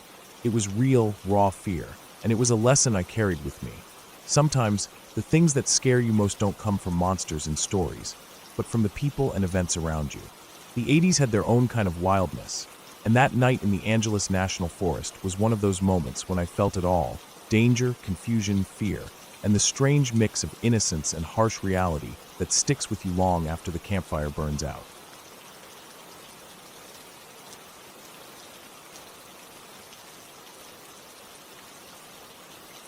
I remember the trail clearly, even now. It was the kind of place you only end up in when you're looking for something far away from everything. My friend and I had been hiking for 2 days, maybe close to that, through a stretch of mountain trail that was barely touched by anyone else. The trees were thick and the dirt path was uneven and rocky, with patches of old leaves and pine needles softening the ground. We hadn't seen a single person during that whole time, not one sign of other hikers, just the quiet of the forest surrounding us. It felt remote, so far from any road or town that it was easy to convince yourself that the whole world had vanished except for the two of us and the endless wilderness. The mountain we were climbing wasn't small either. It sat at around 3,500 feet, maybe a little more, and the trail wound up in a steady, sometimes harsh incline. The air was cooler at this height, with the pine scent thick and fresh in our lungs, but the hard work made us sweat anyway. Every step was a reminder that this wasn't an easy hike, and we both enjoyed the challenge. It was a good escape, away from everything, or so we thought. Then, out of nowhere, I saw it. A thick, bright orange extension cord stretched across the trail, crossing back and forth like a ribbon that refused to lie flat. The color was almost garish against the greens and browns of the forest, like it didn't belong there at all. It was strange, and more than that, it was unsettling. The cord wasn't thin or short. It looked heavy-duty, industrial grade. It stretched for hundreds of feet. At least that's what I guessed, maybe even close to 1,000. It was so long it vanished into the trees on either side of the trail. My mind couldn't wrap around the logistics of it. This cable must have weighed hundreds, if not thousands of pounds. How on earth did it get up here? It wasn't like you could just carry it casually. The mountain's incline was steep in parts, and the trail barely wide enough to walk comfortably. It made no sense. I kept looking around for signs of where it started or where it ended, but all I could see was the cord disappearing into the thick forest. It crossed the trail multiple times, draping over branches and weaving under bushes. My confusion was growing, and with it, an uncomfortable feeling in my chest. For a few minutes, we just kept walking slowly, stepping over the cable where it crossed the dirt. The cord was stretched so taut in some places it looked like it might snap if pulled too hard, yet it seemed to be anchored firmly to the ground in others. It was all very odd. I felt like I was staring at some puzzle I couldn't solve. The weirdness of it made my imagination run wild. I started thinking dark thoughts about people growing drugs in the woods. I've heard stories before about hidden marijuana grows tucked away in remote mountains and forests, places that authorities rarely check. Maybe that's what this cord was for, powering grow lights or some kind of setup hidden deep in the woods. The thought sent a shiver down my spine. My pace quickened without me thinking about it. The weight of the cable, the mystery of its presence, and the dark possibilities forming in my head made me want to get away from that trail faster. The forest around me felt suddenly less like a peaceful escape and more like a place I shouldn't be, like we were trespassing somewhere dangerous. That night we decided to camp far off the trail, well away from any marked camping spots.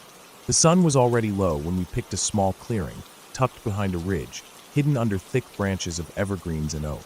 We didn't want to be anywhere near that cord or whatever was powering it. Setting up our tent was done quickly, almost mechanically. My eyes kept drifting toward the dark tree line, alert to every sound, the rustle of leaves, the crack of twigs, even the distant hoot of an owl. My mind refused to settle. Every noise made me tense, expecting something bad to happen. Sleep was hard to come by that night. I lay awake for hours, listening. The woods were alive with the usual nighttime sounds. Insects chirping, a distant coyote howling, the wind brushing through the leaves. But beneath it all, I felt like something was watching, waiting, just beyond where I could see. I tried to shake off the paranoia. It had to be my imagination. The only people around were probably just hikers like us, or maybe no one at all. But my thoughts kept circling back to that cord. What was it really for, and who had hauled it all the way up here? When morning came, the cold air felt sharp against my face. We packed up quickly and headed back toward the trail, still wary but needing to move on. As we climbed higher, the sun breaking through the trees gave the mountain a glow that was almost magical. But then, something strange caught my eye again, a helicopter flying low above the ridge. It wasn't loud enough to startle us, but its presence was unusual in such a remote place. The helicopter circled the mountain a few times, low enough that I could see it was carrying something, and then it began to drop what looked like coils of orange cord down onto the forest floor. My confusion turned to realization. The orange extension cord wasn't some weird, illegal grow operation. It was being dropped by the helicopter itself, and the amount of cord explained the heavy weight I'd felt before. We followed it carefully, and soon found the cords attached to sensors that had been placed in the ground along the trail and into the thick woods beyond. It became clear there was some kind of geological survey happening.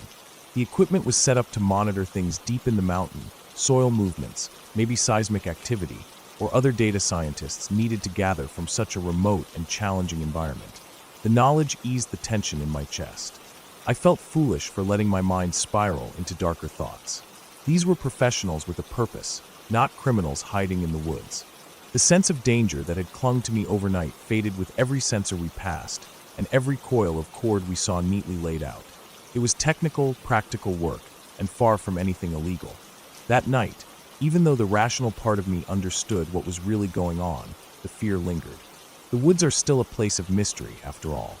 There's something about being that far away from people, in the deep forest, where the trail is rarely traveled, that makes your imagination turn against you. But I forced myself to remember what I'd seen in daylight: the organized setup, the careful placement of equipment. No drug grow operation, just a scientific project that was probably difficult and expensive to run. By the time we finished that hike and returned to civilization, I felt more grounded. The experience reminded me how easy it is to let fear and confusion take over when you don't have all the facts.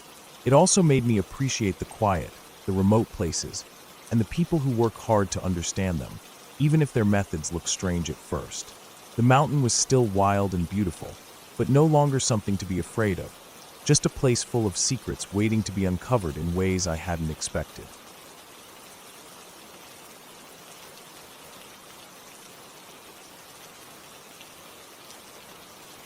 When I was a kid, I remember one afternoon like it was yesterday, even though it happened a long time ago. It started out as a simple plan. I wanted to pick some wildflowers for my mom. We lived in a small house on the edge of town, and right behind our backyard was a patch of woods. It wasn't a big forest or anything, but enough trees and bushes that it felt like a quiet, secret place. I liked wandering back there sometimes, just by myself. That day, I grabbed a pair of scissors from the kitchen drawer. Mom always liked having fresh flowers around the house, and I thought it'd be nice to surprise her. The sun was still fairly high but starting to dip a little, so the shadows were long and soft, and the air was cool but not cold. It was the kind of day that smelled like summer turning into fall. The grass was still green, but you could catch hints of dry leaves and the earth beneath the trees. I went out the back door, scissors in hand, and made my way to the edge of the woods. The trees weren't too thick at first, just a few oaks and maples scattered about, and the underbrush was easy to step over. I could hear the distant hum of cars from the road down the hill, and the soft chirping of birds settling in for the evening. After a few minutes, I reached the small clearing where wildflowers grew in clusters. There were daisies, Queen Anne's lace, and some yellow buttercups dotting the grass. I started cutting here and there, careful not to pull up the plants so they would keep growing. The sun was lower now, casting a warm orange glow across the field. Then I remembered something I had seen the week before. Beyond the small hill, just past the neighbor's property, there was a much bigger field where even more flowers grew, thick and wild. The flowers in that field were brighter, more colorful. I figured if I could get there and grab a handful, Mom would be really happy. The problem was, to get there, I had to cross through the old orchard next door. The neighbor's orchard had been abandoned for years. The fence was broken in spots, and the land looked untended. I knew I wasn't supposed to go there. My parents had told me it was dangerous, and the neighbor had a mean dog that barked at anyone who came near. But I thought if I was careful and quick, I could just slip through, grab some flowers, and get back before anyone noticed. So I climbed over the rickety wooden fence. The orchard was even creepier up close than I remembered. The trees were just gnarly old stumps now, stripped bare of leaves and branches. They looked like twisted hands reaching out of the ground. The grass was taller here, dry and crunchy under my feet. Dead leaves and broken twigs littered the ground. The air smelled different, heavier and colder somehow, even though the sun was still out. I moved carefully, trying not to make too much noise. I could hear the faint rustling of the wind through the branches, but otherwise, everything felt very still. I kept my eyes on the field ahead, where the wildflowers bloomed thick and bright like a colorful carpet. I bent down and started picking flowers, quickly filling my arms. The scissors made a sharp snip each time I cut a stem, the sound loud in the quiet orchard. I didn't stop to think much, just grabbing as many flowers as I could hold. The light was fading fast, the sky turning a soft blue-gray, and the shadows growing longer and darker. Then, from somewhere nearby, I heard a sudden, eerie howling. It wasn't one coyote, but a whole pack, howling back and forth across the fields and trees. Their calls sounded wild and haunting, echoing in the air and making my heart pound a little faster. I knew I should have turned back right away, but I was still a little stubborn. I wanted to get the flowers before it got too dark. But as the howls continued, a cold feeling crept over me. I decided to hurry back. I started jogging, trying to move faster over the rough ground. The orchard felt even more menacing now, the empty stumps casting long shadows like skeletons watching me. The wind picked up, rustling dry leaves and carrying the coyote howls closer. Then, without warning, my foot caught on something hard and uneven. I stumbled and fell forward, scraping my hands on the dirt. I looked down, trying to see what had tripped me. There, lying in the grass right where I fell, was a deer's leg. It was severed just above the ankle, bloody and raw. The fur was matted with dirt and dark red stains, the skin torn open in places. The leg looked fresh, like whatever had done this had been there not long ago. I froze for a moment, my breath catching in my throat. The reality of it hit me. This wasn't just some old carcass or a leftover piece from a hunter. It was fresh, and it was close. The thought made my skin crawl. I scrambled to my feet, clutching my flowers tighter, and without looking back, I ran. The howling grew louder, closer, like the coyotes were moving towards me. I burst through the orchard fence and didn't stop until I was back in the safety of my own yard, panting and shaking. The flowers in my hands felt heavy and fragile, like they might crumble under the weight of what I'd just seen. I never went back to that orchard again. The memory of the bloody deer leg stayed with me for years, a reminder that some places aren't safe, no matter how pretty they seem. And sometimes, curiosity can lead you to things you're not ready to face.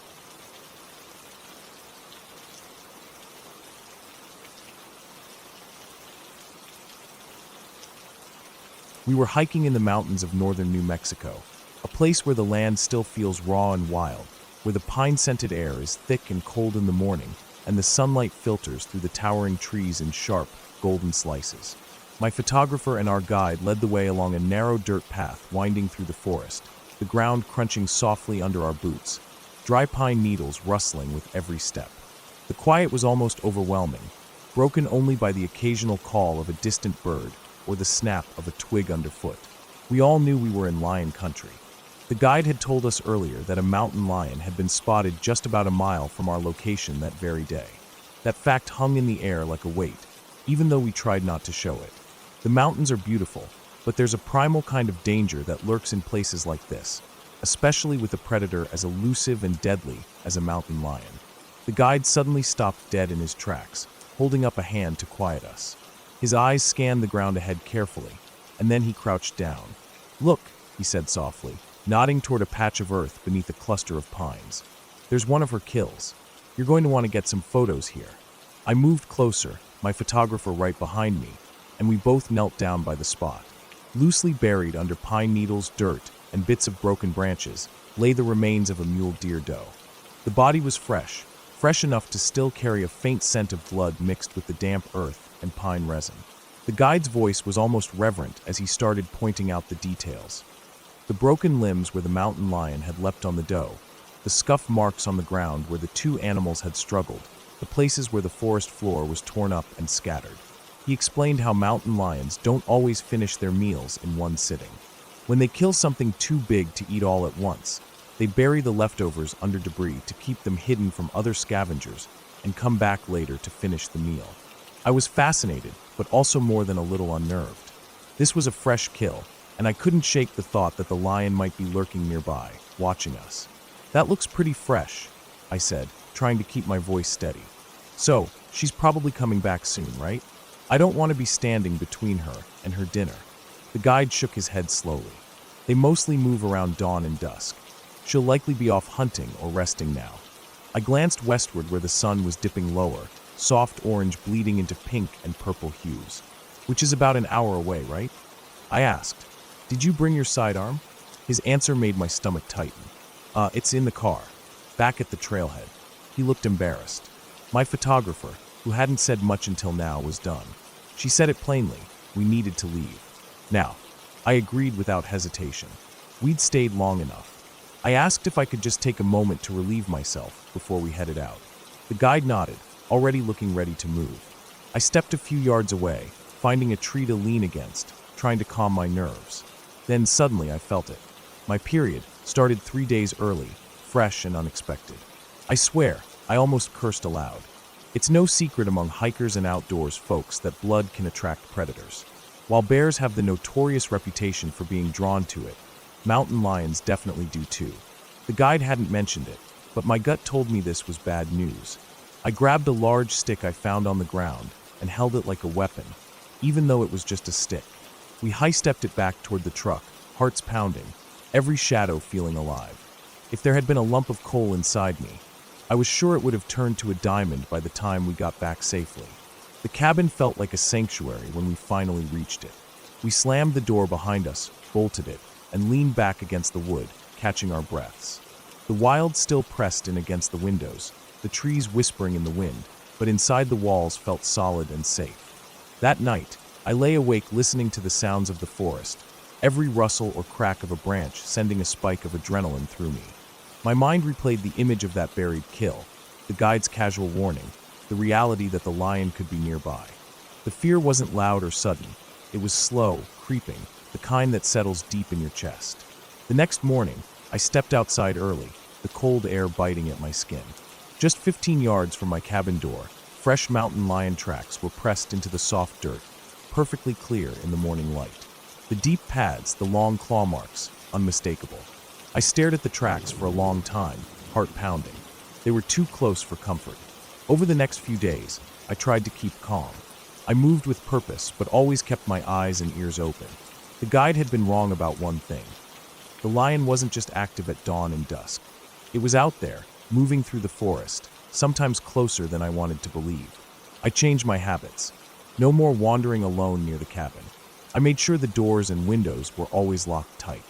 I didn't even step outside after dark unless I absolutely had to. And when I did, I carried that stick, ready to swing it if needed. The photographer, understandably shaken, insisted we cut the trip short. I agreed. The wilderness is beautiful, but it's not a playground. It's a place where you have to respect the rules of the animals who live there. The last morning before we left, I took one final walk along the trail, camera in hand, hoping to capture something beautiful and natural, not just the memory of fear. The forest was quiet, the air crisp and cool. Sunlight filtered through the branches, casting soft shadows. But I knew the mountain lion was still out there, somewhere in the vast wilderness, watching, waiting. As I turned back toward the cabin, I felt it again, that raw, primal awareness. The wild is not ours. We are visitors here, and sometimes we're reminded just how close the edge of safety can be.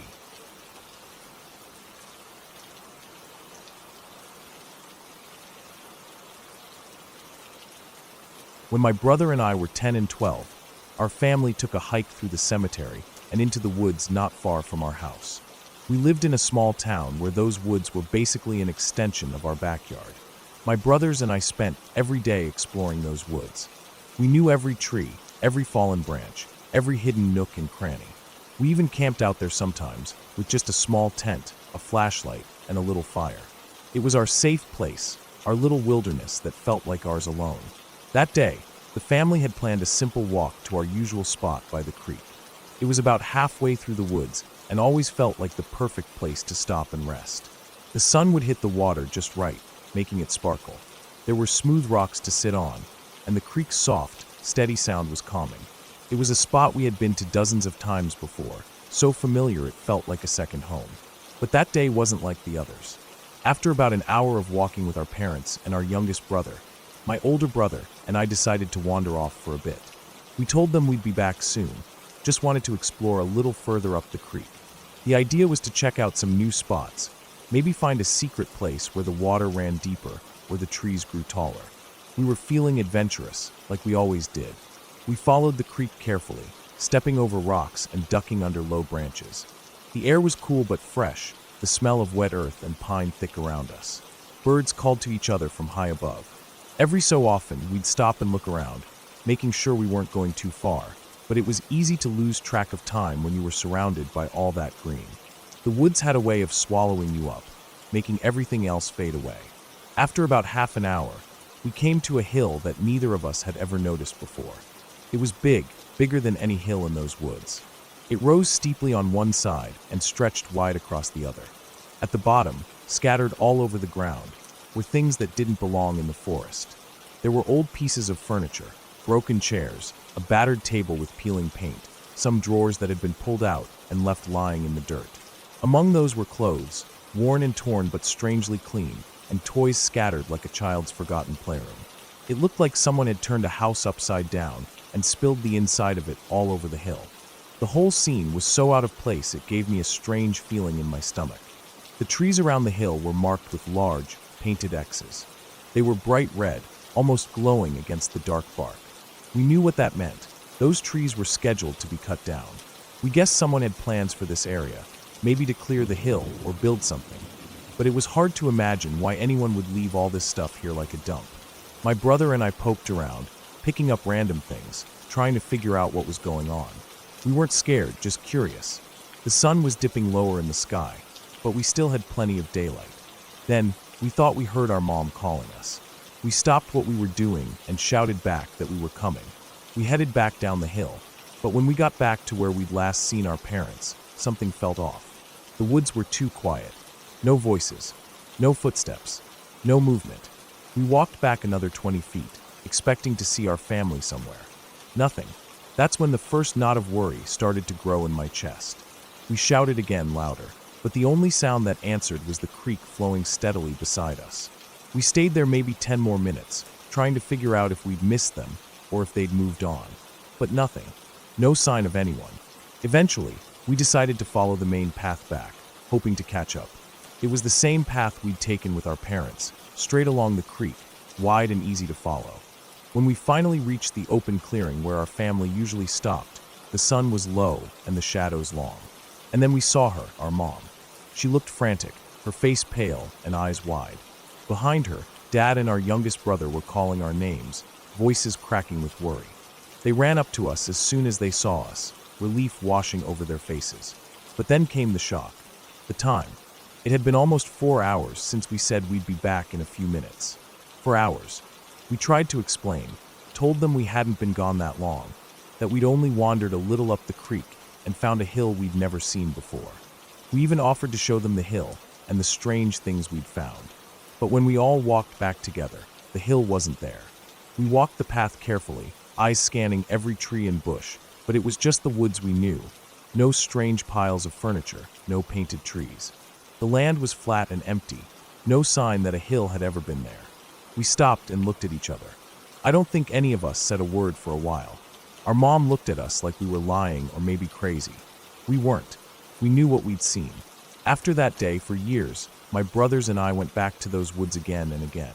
We covered miles of off-path trails, searching for that hill, for the painted trees, for anything that would explain what we saw. We made maps, marked every spot we explored, compared notes. We asked neighbors, anyone who might know if a place like that had ever existed nearby. No one had any clue. The hill just wasn't there. The woods felt different after that, like they were hiding something we weren't meant to find. We never talked about it much with our parents, mostly because it was easier to pretend it was a mistake or a trick of the light. But we both knew it wasn't. Maybe we wandered too far. Maybe we crossed into someone's private land without realizing it. Or maybe we stumbled into some kind of forgotten dumping ground that had since been cleared away. But no matter how many times we looked, the hill, with its scattered belongings and painted trees, never showed itself again. And that's the thing that stayed with me the most. How something so real and so strange can just vanish without a trace, leaving you questioning what you saw. And if maybe, just maybe, some parts of the woods hold secrets you're better off leaving alone.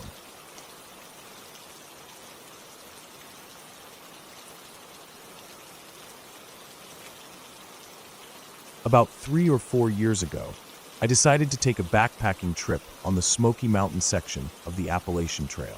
It was a trip that I had planned with my ex, partly to escape the stress of everyday life, and partly just to get away from everything familiar for a few days. The mountains have always been a place where I felt grounded, where time seemed slower and the noise of the world faded away. But this trip ended up being something I won't forget, not because it was peaceful or refreshing, but because of the eerie silence and the heavy feeling of something deeply wrong in a small patch of the trail. We started our hike early on a clear morning, both of us carrying packs loaded with all the essentials: tents, food, water filters, extra clothes. The air was crisp and fresh, and the trail wound through thick green forests that were alive with the sounds of birds chirping and leaves rustling in the wind. We were in good spirits, chatting quietly, sometimes walking in silence just to take in the beauty around us. The Appalachian Trail in the Smokies is known for its rugged beauty, the ancient mountains rolling on as far as the eye can see, the streams that cross the path, and the thick blanket of trees that feels like its own little world. On the second day, we came to an area where the forest looked different. The trees around us were dead, gray, bare, and lifeless, stripped of their leaves and branches, standing like skeletons against the sky. I later learned it was some kind of fungus that had been spreading through parts of the park, killing large sections of trees. It was unsettling just to see it in person. What made it worse was the silence. It was so quiet it was unnatural. No birds sang.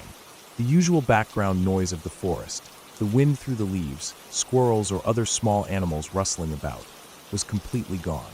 It was like the forest was holding its breath. We moved slowly through that stretch. The ground beneath us was covered with a thick layer of dead leaves, dry and brittle, crunching softly under our boots. Every step felt louder than it should have, echoing oddly in the quiet. I kept looking around, trying to spot some sign of life, an animal, a bird, anything, but there was nothing. The trees were bare, their branches reaching up like twisted fingers. The sky above was pale and overcast, the light dull and flat. I couldn't shake the feeling of being watched. It wasn't just a casual awareness, but a constant, heavy presence. Something was there with us in that silent forest, unseen but not invisible. My ex noticed it too. We both kept glancing behind us, half expecting to see someone or something standing just out of sight, but the trail was empty. It was like the whole forest had eyes and was silently observing us as we passed. We moved as quickly as we dared, not wanting to linger in that dead patch any longer than necessary. The quiet was suffocating. I wanted to talk, to break the silence, but the words felt wrong in that place. The silence pressed on my ears, filling every space, making every small noise jump out. Our breathing sounded too loud, our footsteps too harsh. The forest seemed to be waiting for something.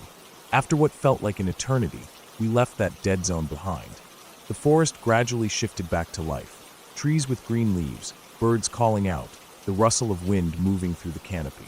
It was like waking from a nightmare into the bright light of day. But the feeling of being watched lingered inside me, stubborn and raw. On the third and final day of the hike, we were nearing the end of our planned route. The trail was still beautiful but tiring. We were both running low on energy, and the weather was starting to warm up as the sun rose higher in the sky. The path wound through dense woods, and suddenly, the air changed again.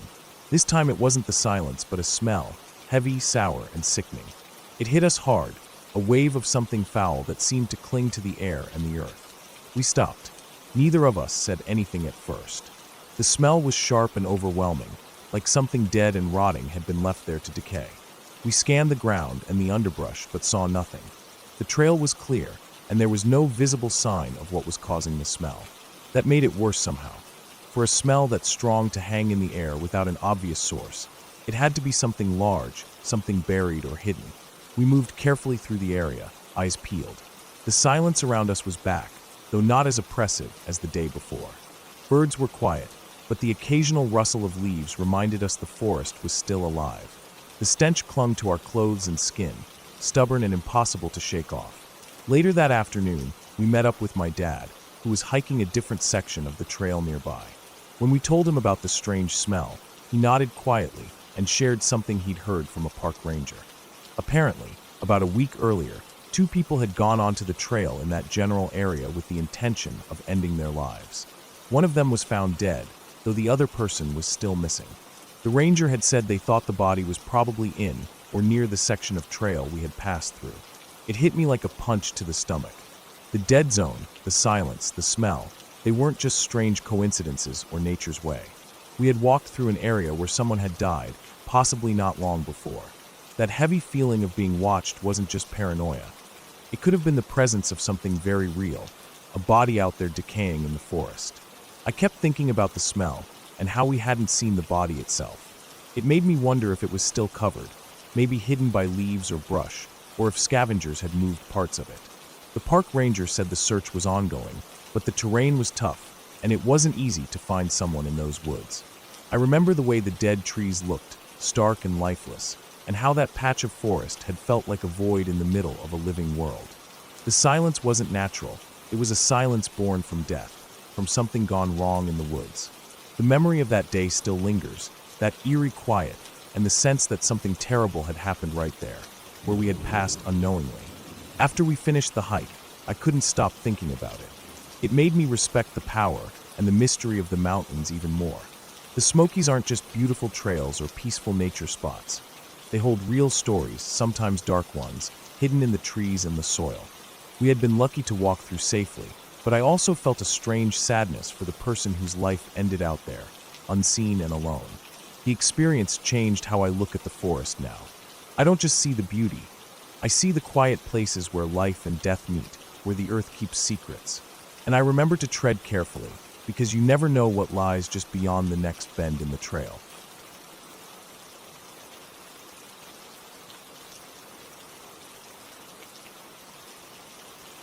Back in the late 1980s, when I was in middle school, our class took a field trip to a lake out in the rural Midwest. It was the kind of place that felt like it was forgotten by time. Thick woods stretching out for miles, a big hill that rolled down to the water's edge, and a quiet stillness that made the whole area feel untouched. We spent the day hiking trails that wound through the forest, fishing off the rocky shore, sunbathing on the small sandy beach, and just hanging out with the kind of lazy summer energy you only get when school's out and there's nowhere you have to be. It was supposed to be a normal day, just a simple trip to get out of the classroom and enjoy nature. The part one keep coming back to, the part that sticks with me after all these years, happened on the way there. We were riding the school bus along this backcountry road that cut through the woods. The road was narrow and bumpy, with trees brushing close on both sides and patches of sunlight breaking through the leaves in scattered beams. The bus was full of kids, noisy and restless, excited to get to the lake. There were no adults paying much attention to what was happening outside the windows. They were probably tired from all the planning and driving. Then I saw it. Or rather, I saw them. Two enormous, cylindrical shapes hovered in the sky. They were metallic, shiny in some spots, dull in others, like a metal surface that had been worn down unevenly over time. They looked huge, massive beyond anything I'd ever seen.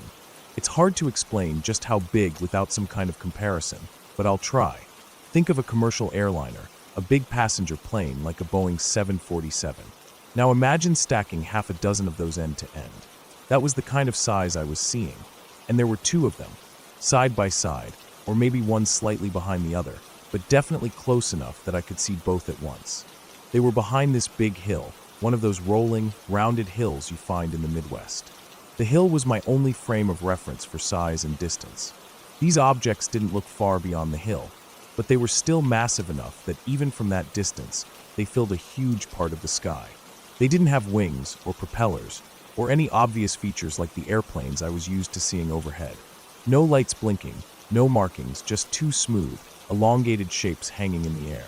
I was the only one who seemed to notice at first, but then I realized everyone was looking. Nobody said anything. The bus was strangely quiet. The usual chatter about fishing spots, or how much sunscreen to put on, just died down.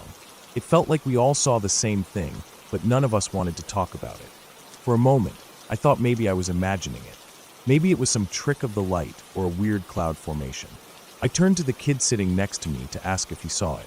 He was staring straight out the window, eyes wide, not blinking much. When I asked, he just shrugged and said, "I don't know." That was it. No excitement, no fear, just a quiet, confused acceptance. No one knew what those things were. The bus kept moving. The road twisted and dipped, and sometimes the trees got so thick you could barely see the sky. But whenever there was a clearing or a break in the woods, those two massive objects were still there. They didn't move like planes or helicopters. They just hung there, almost motionless, like they were watching us or waiting for something. I stared at them for what felt like forever. The surface wasn't smooth. There were darker patches, lighter patches, like something was changing or shifting, but it wasn't like any aircraft I'd ever seen. It looked almost industrial, like a giant piece of machinery, or a ship made for something else entirely. I grew up near the ocean, so I'm used to seeing huge ships from a distance. I know how hard it can be to judge size and distance with big things far away, but this was different. These things were just enormous. Even the biggest blimps I'd seen overhead at races or events didn't come close. The bus driver didn't slow down. He didn't speed up either. No one seemed to be panicking or even nervous. It was as if the adults were pretending not to see it too, or maybe they were just frozen by it. The road went on for miles, and the objects stayed behind the hill the whole time, never coming closer or disappearing quickly. Eventually, after a long stretch, they faded out of view as the bus turned a corner or the trees closed in again. No one said a word about what we saw after that. No one asked if anyone else saw it. We got to the lake, had our fun, and the trip went on like nothing happened. I've thought about those objects many times since then. What were they? I've worked around airports, seen the biggest planes and airships up close. I've worked at racetracks with blimps floating overhead. None of that compares to what I saw that day. I even tried to find explanations. Maybe it was some kind of secret military craft, or experimental aircraft, or something man-made that nobody was ready to explain. But that doesn't feel quite right. Two enormous, silent, hovering metallic cylinders? That's not something anyone would build and just leave floating in the sky without telling anyone. The rational part of me tells me I'll never know. Whatever they weren't conventional aircraft. They weren't balloons or blimps. There was no sound, no movement like planes. Just those massive shapes watching from behind the hill. I don't have a story about being abducted or lasers or a crazy chase. Nothing happened to us. We just saw those things, and then they were gone. That's what makes it so haunting, I guess. They were real enough to see, but so strange and out of place that no one ever talks about it, like it was a secret we all agreed to keep. I still think about that day. Sometimes, when I'm outside on a quiet night, I look up and wonder if they're still out there somewhere, hidden behind some hill, watching the world go by, waiting for something we'll never understand.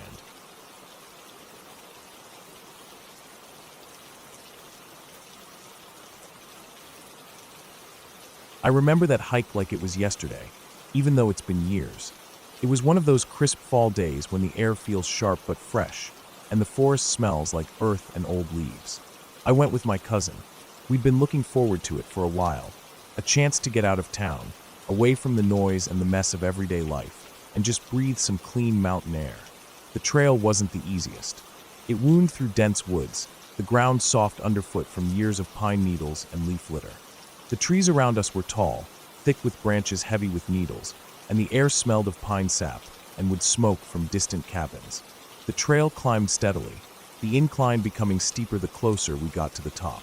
When we finally reached the summit, it wasn't what I expected. I'd imagined a clearing with a wide, open view of the valleys and hills below. But the top was different. It was covered entirely by a thick stand of pine trees. The trunks were straight and tall, but the odd thing was that their branches didn't start near the bottom. Instead, they began way up high, maybe 15 feet or more from the ground. That left a weird, bare stretch of trunk at eye level and below, like walking through a natural cathedral with massive pillars holding up a green ceiling. The floor was soft underfoot, carpeted with thick layers of brown needles that muffled our footsteps. We found a spot to sit down, leaning against one of those big, bare trunks. I unpacked our lunch, sandwiches wrapped in wax paper, a couple of apples, some trail mix, and we settled in, ready to eat. At first, everything seemed normal.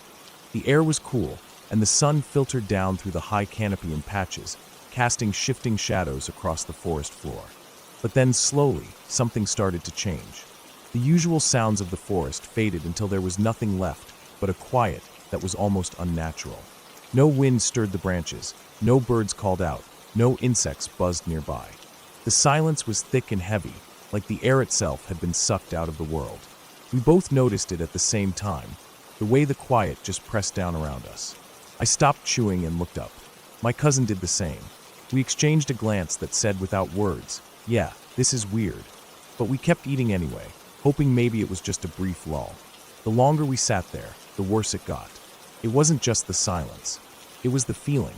You know that prickling sensation you get on the back of your neck when something feels off?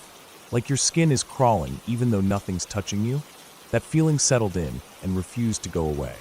I found myself scanning the shadows between the tree trunks, half expecting to see movement. But there was nothing. Not a single rustle of a branch, no flutter of a bird's wings. Just stillness. We listened, not just hearing nothing, but actively trying to hear something. Anything. The only noises were the sounds of us eating and breathing, and even those felt strange against the heavy quiet. My mind kept running through all the usual forest sounds I'd heard 1,000 times before. Squirrels chattering, the distant call of a hawk, the breeze rattling dead leaves. But none of that was there. There was also that subtle, unsettling feeling of being watched. Not in a dramatic way like a predator stalking prey, but more like the forest itself was holding its breath, observing us as if we were intruders in a place that didn't want visitors. I didn't say anything, but inside, my heart was starting to pound. My cousin's face was tight, like he was trying to keep calm, but I could tell he was uncomfortable too. We both started eating faster, trying to finish before the feeling became unbearable. After what felt like forever, we finally packed up and started moving again. The moment we crossed back into the denser tree line where the branches were lower and the forest was more open, the silence broke like a dam. A breeze picked up, rustling pine needles and dry leaves. Birds called to one another, and somewhere far off, a squirrel chattered loudly. The normal forest noises flooded back in, and with them, a strange sense of relief. As we descended the mountain, the memory of that silent summit stuck with me. I've been on many hikes before and since, but I've never been anywhere that felt as dead and empty as that spot. No animals, no insects, no wind, just a quiet so thick it was almost a presence in itself. Even now, I can't explain what caused it. Maybe it was just a weird weather pattern or some natural phenomenon I don't understand. Maybe the mountain was so high and the trees so thick that it blocked all movement of air and life at the top. But that doesn't change how eerie it felt, sitting there in that unnatural stillness, surrounded by tall, silent pines, knowing everything alive had simply vanished or gone quiet, watching and waiting. I haven't been back since. And honestly, I have no desire to ever go near that mountaintop again.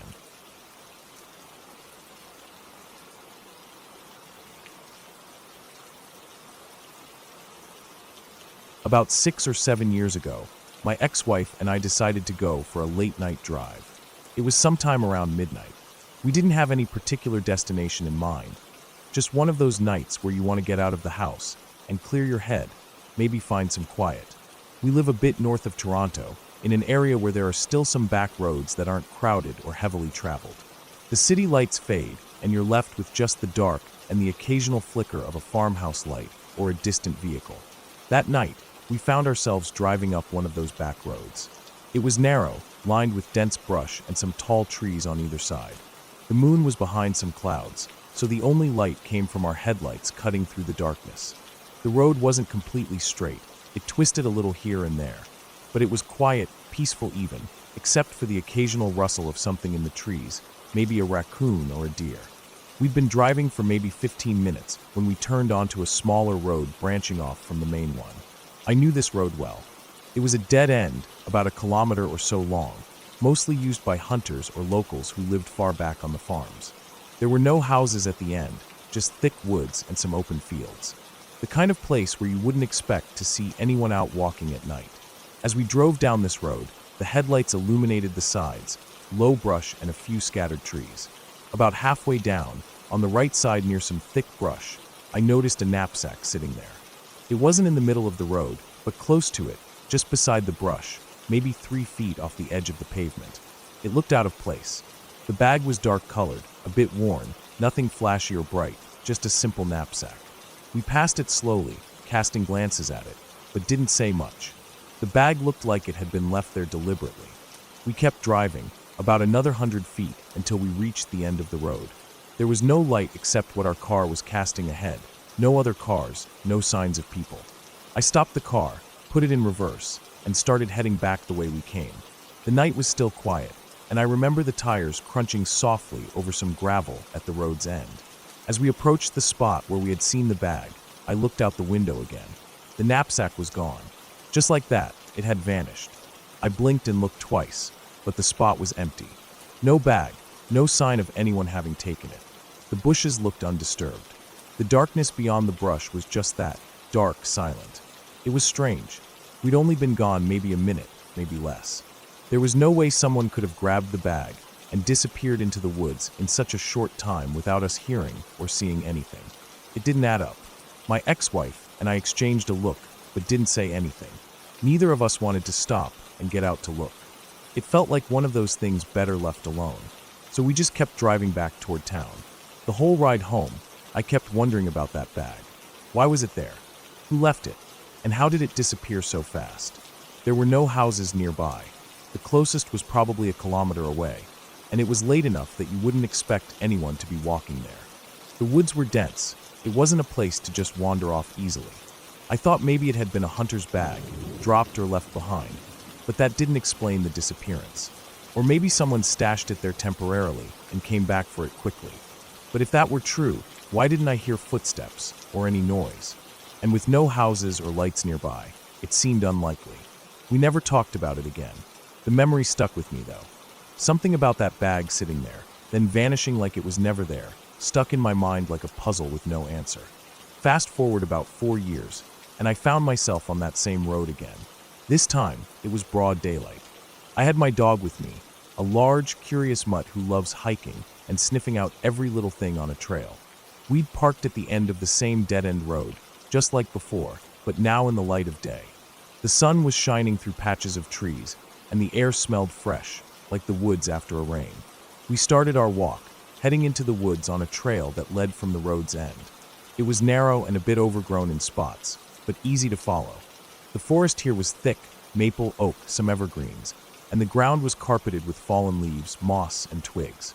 After walking maybe 50 feet, my dog suddenly stopped and got really interested in something on the ground ahead of us. His nose was almost glued to the dirt. When I caught up to him, I saw what had grabbed his attention. It was a deer's head, severed cleanly from the body. The head still had its eyes intact, clear and glossy, which told me it hadn't been there very long. The edges where the head was cut looked relatively fresh, not dried out or decayed. I've never seen anything quite like it. I looked around carefully, but couldn't find the rest of the deer anywhere nearby. No body, no legs, no blood trail, nothing that made sense. Just the head, sitting there like some strange trophy or warning. My dog was licking the head like it was some kind of treat, which made me uncomfortable. I pulled him away gently and looked even closer at the surrounding area. The woods were quiet except for the usual sounds, birds chirping, a breeze rustling leaves, the soft crunch of our footsteps. I took a few steps further down the trail, but didn't feel right. Something about that scene didn't sit well with me.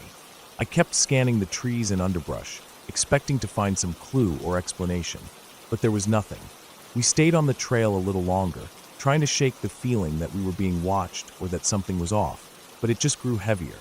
Eventually, I decided to cut the hike short and head back to the car. Driving away, the image of that severed deer head stayed with me. It wasn't just the gruesome sight, but the fact that the body was missing. Why leave just the head? Who would do that? And what else might be lurking in those woods? The two experiences on the same road, the disappearing knapsack late at night and the severed deer head in broad daylight, have stuck with me over the years. They're connected somehow, though I can't say exactly how.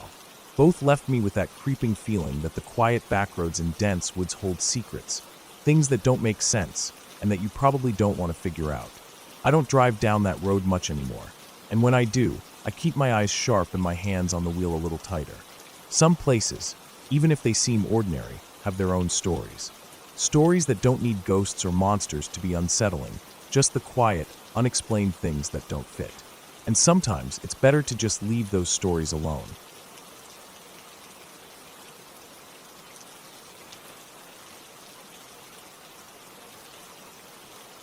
I live in a country area in Oklahoma, surrounded by thick woods and open fields.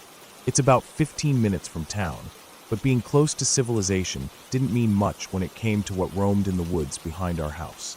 The trees there are tall and dense, and at night, the darkness seems to swallow everything whole. I've always loved camping and being outside, and my fiancé and my brother are the same way.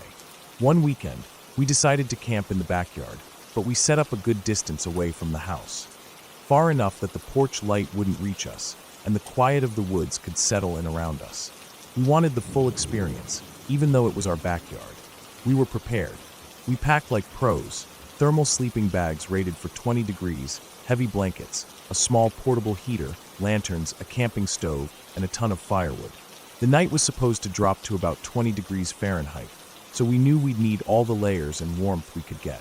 We set up our tents side by side, though my fiancé and I shared a smaller one, and my brother had his own. The tents were basic but sturdy, designed to hold up against wind and cold. As night fell, We built a fire pit and sat around the fire for a while, cooking hot dogs and marshmallows. The stars were bright in the clear sky, and the sounds of the woods settled around us. The rustle of leaves, distant owl calls, the faint crackle of dry branches. It was peaceful, almost perfect. We pulled out my old tablet and watched one of the Saw movies, the flickering light from the screen casting shadows on the inside of the tent as we snuggled in. The horror film helped keep us alert and on edge, a kind of thrill before sleeping. We fell asleep pretty quickly after the movie, the warmth from the sleeping bags and the heater lulling us into a deep sleep. But then I woke up. It was a scream, the kind of scream that stops your heart. It wasn't far away. It sounded like it was right outside our tent, in the yard. A loud, blood-curdling scream from a woman, or at least something that sounded like a woman. It wasn't just a scream. It was more like a banshee, a high-pitched, ear-splitting wail that made my skin crawl and my heart race. It was wild and frantic, like someone screaming for their life. The screaming moved closer to our tent, coming from different spots around the yard. It would stop for a minute or two, only to start again just as loud, like a predator or a person in desperate danger. The sound was sharp and rough, like nails scraping down a chalkboard, and it sent waves of terror through me. I wanted to scream back or run, but I was frozen, trapped inside the quiet dark of the tent. I could feel my fiancée stirring beside me, probably just as awake and terrified. The screams went on for nearly an hour. The sound shifted around the yard, close to the edge of the woods behind us, and then back toward the fire pit where we'd been earlier. I could hear the dry leaves crunching underfoot, heavy breathing mixed with the screams, and a strange smell in the air. Something musky, wet like an animal that's been in the rain, or a skunk, sharp and biting. Finally, the screaming stopped. Silence fell like a heavy blanket. I lay there, heart pounding, every nerve alert to the darkness outside. My eyes stayed open for what felt like forever, waiting for something else to happen. Hours passed. I must have finally drifted back to sleep, because the next thing I remember is waking again, this time to a sound right outside the tent. Heavy breathing, deep and slow, but close, too close. I'm the kind of person who sleeps lightly when I'm camping, and I never sleep with earplugs or anything blocking my senses. I heard the breath first, and then a low sound, like something moving carefully around the tent. Our tent is small, just enough room for me and my fiancée to lay side by side. The sides of the tent were barely inches from our heads, so when I heard the breathing, it was right next to my ear. I couldn't move. My body was frozen, like a statue, caught in the worst kind of terror. The breath was wet and heavy. I could almost feel the hot, damp air hitting my skin through the thin fabric of the tent. Then I heard something else. A soft, wet licking sound, like a dog or some kind of animal was licking the outside of the tent near my head. The sound was slow and deliberate, and it sent a new wave of fear through me, making my skin crawl. I wanted to scream, to shake my fiancée awake, but I was paralyzed. The licking continued for what felt like forever, circling around the tent, pausing near my ear, then moving away slowly. Then the breathing faded into the distance. I waited until I was sure it was gone before I dared to breathe again. After that, I finally drifted back to sleep, though the rest of the night was restless. The darkness in the woods felt thick and alive, as if it was watching us. Every snap of a twig, every rustle of a leaf, made me flinch. Morning couldn't come soon enough. When the sun finally rose, we packed up quickly and headed inside. The fire pit was cold and covered in ash, and the yard was still quiet and normal, but something had changed. I felt like I was leaving behind a secret that the woods didn't want to share with the daylight. I told my fiancé and brother everything, every sound, every moment, and they both agreed. We weren't camping in our backyard again anytime soon. It was one thing to camp in the wilderness, far away from houses and roads, where you expect animals and strange sounds. But out here, so close to home, the woods had something darker and more dangerous hiding in them. Even now, I still hear that scream sometimes when the wind blows just right. And I never forget the feeling of something breathing right outside the tent, licking the fabric as if it was curious or testing its next move. It was the kind of fear that sticks with you, real and raw, reminding you that the woods don't belong to us.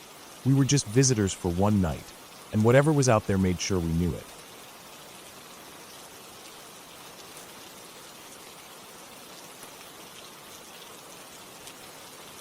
The highway was almost empty, the kind of empty that stretches your nerves thin. It was late enough that the usual hum of traffic had faded to just the occasional distant rumble of a truck somewhere far ahead or behind us. I was driving, the night air thick and heavy outside the car windows, cold enough to fog the glass just a little on the inside. Ontario at night has that way of feeling endless, the black sky pressing down on the roads that twist through the dense forest on either side.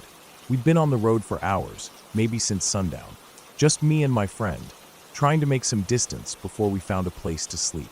The GPS was flickering between no signal and weak directions.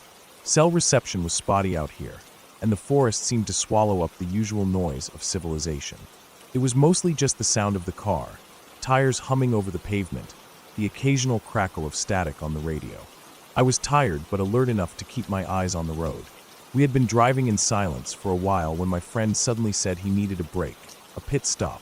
I nodded, watching for a safe spot. After a few more kilometers, I spotted a small turnout off the side of the highway, just wide enough to pull the car off without blocking traffic.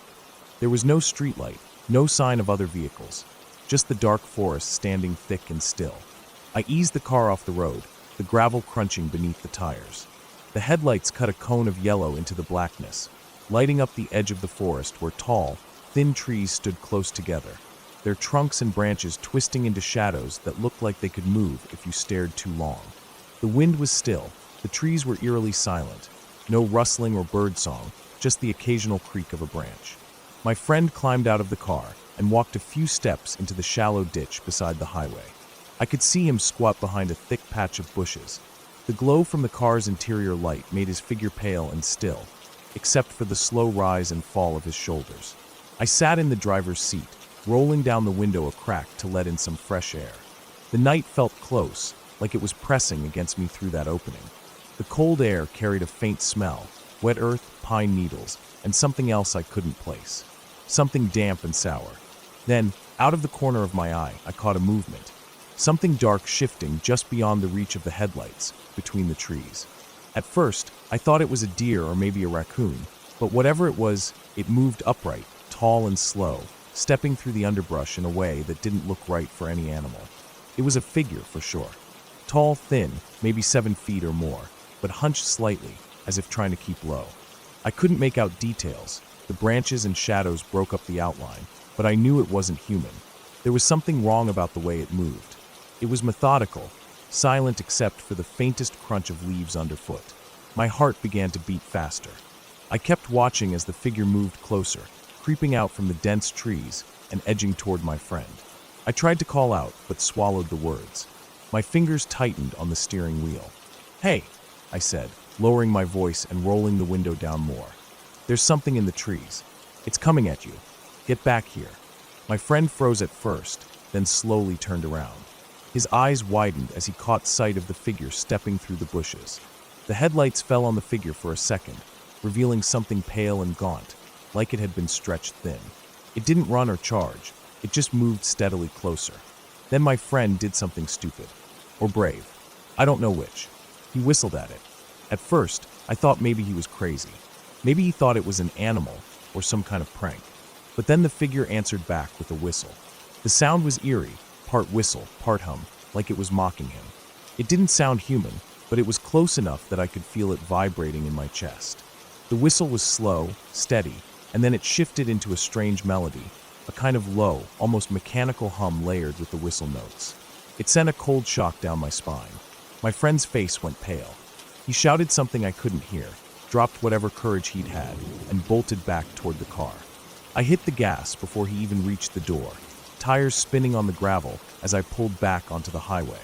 The figure didn't follow us onto the road, but it stood just at the tree line, watching us go with something that felt like deliberate calm. The headlights lit its face for a moment, sharp cheekbones, hollow eyes, but it didn't move. Just stood there, whistling that chilling tune after us as we disappeared down the highway. I kept driving, eyes flicking to the rearview mirror, looking for any sign of it following. The forest stretched on both sides, unbroken, dark and silent again. No more whistles. Just the car and the night, and the growing knot of fear in my gut. We didn't speak for the rest of the drive. The radio was dead silent, except for the engine hum. When we finally reached the next town, it felt like a relief just to see streetlights, houses, and people moving around at all hours. The normal sounds of life that the forest had stolen from us. I don't know what that thing was. I don't want to. But I know what it did to me, that feeling of being watched, hunted, or maybe tested by something that shouldn't exist in the quiet woods of Ontario. We didn't stop again until we reached the city. That night, and every night after, I can still hear that whistle. Just faint enough to make me look over my shoulder. Just loud enough to remind me that sometimes, the darkest parts of the forest hold things you don't want to meet. And no matter how fast you drive, some things don't let you go.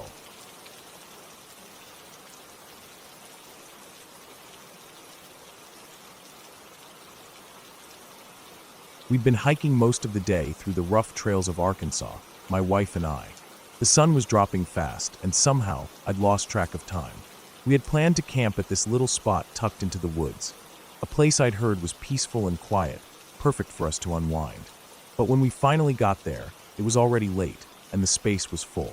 The spot we had our hearts set on was taken by a group who arrived before us, and the little clearing was too crowded for us to squeeze into comfortably. We didn't want to push it further, trying to find some other remote spot in the dark. So instead, we started walking down the road, hoping to find something else.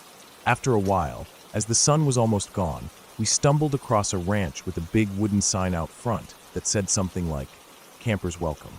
The owners apparently allowed people to camp on their land if they didn't have anywhere else to go. I don't know how common that is, but it was a relief. The place was a bit crowded, though. There were several tents set up in a kind of cluster near the main barn and some scattered campers around the property.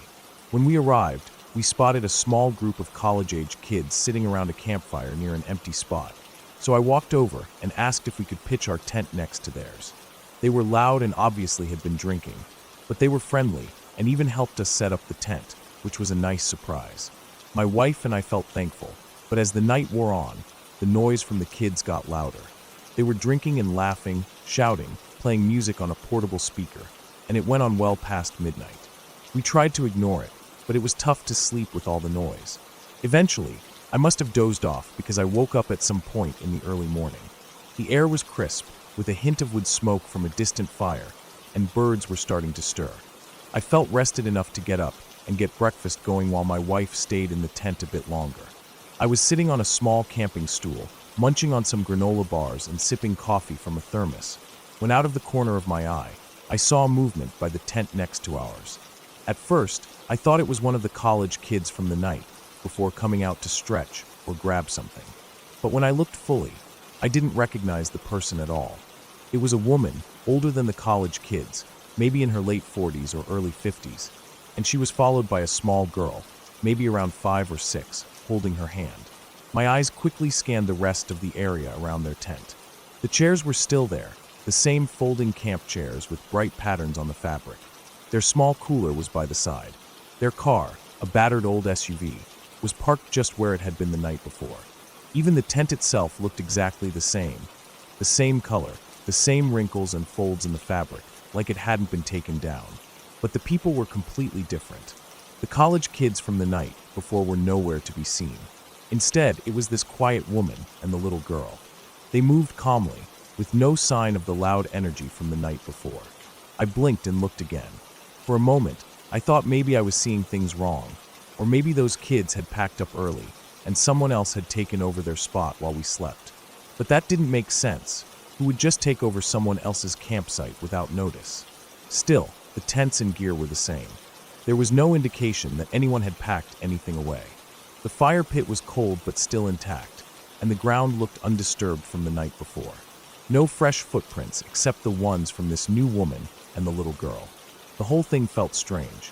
I tried to shake the feeling that I was somehow missing something obvious, like maybe the kids had left and the family was their replacements, but it didn't add up. Usually, when a campsite changes hands, the new group sets up fresh gear or rearranges things a little. But everything was exactly the same except for the people. I kept watching as the woman went about her morning. She quietly folded a blanket over a chair and started preparing something in a small camp stove. The little girl wandered around, picking up pine cones and examining small rocks near the tent. I looked back at my wife, who was still curled up in the tent, and then back at the neighbors. The sun was rising higher now, casting long golden light across the grassy clearing, but that odd feeling wouldn't leave me. My mind started running through possibilities. Maybe the college kids had gotten up early and gone off somewhere for breakfast or a hike, leaving their belongings behind. But then, why would a family just appear in the same spot without moving any of the stuff or introducing themselves? Campers usually talk to each other. Or maybe it was some kind of mix-up, like the family owned the spot, and the kids had been guests or even squatters who left quietly. I thought about going over to say something, but something held me back. The way the woman and the girl moved, calm and quiet, was different from the rowdy energy of the kids, but the whole thing was unsettling. It was like the world had shifted overnight, and nobody had told me. I finished my breakfast, packing up the few things we had left on the camp table. My wife stirred awake and joined me, still rubbing sleep from her eyes. I didn't say anything about the strange neighbors. I wasn't even sure how to explain it without sounding crazy. After a while, we packed up our tent and prepared to leave. As we loaded the car, I looked back one last time at the neighbor's campsite. The woman smiled gently at the little girl, who was now sitting quietly in a camp chair, swinging her feet. The sun was fully up, and the whole place looked peaceful and normal again. We pulled out and started down the road, leaving the ranch behind. The weirdness of the morning stayed with me, quietly gnawing in the back of my mind. I tried to rationalize it. Maybe it was just a coincidence, a mix of timing and exhaustion messing with me. But even now, weeks later, every time I think about that morning, I feel that quiet, unsettled feeling again. The way everything was exactly the same except for the people. The way reality seemed to blink and shift for a moment in the light of the new day. It wasn't scary in a loud, obvious way. It was more like a soft whisper, a shadow of something not quite right, something I couldn't explain, but couldn't ignore either.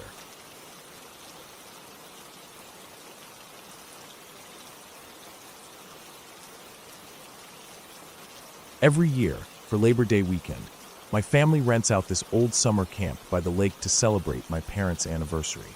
What started as a small, quiet gathering of just close family slowly grew over the years.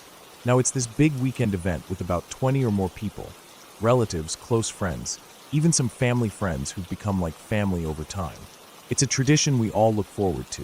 One of the highlights every year is the morning hike. We wake up early, pack a few snacks, and set out together to explore the trails on the valley side of the lake. The summer camp itself is nestled right on the edge of a large lake, surrounded by thick woods and steep ridges.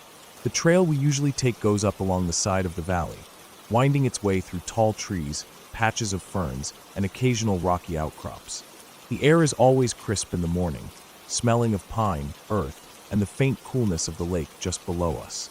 There's a quiet peacefulness to it, the kind of calm that settles in your chest and slows your breath. This particular hike happened about 8 years ago. I still remember it clearly, probably because it was one of the creepiest things I've ever seen, and it left everyone there uneasy for days afterward.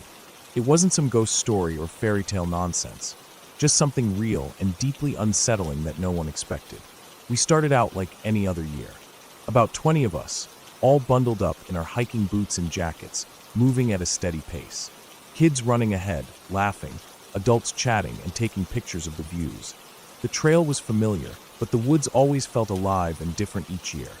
Sometimes more alive with the sounds of birds and animals, sometimes quieter, like nature was holding its breath. We followed the path all the way up the ridge, the lake shrinking below us with every step. The climb was steady but not too hard, and the sun was still low, casting long shadows through the trees.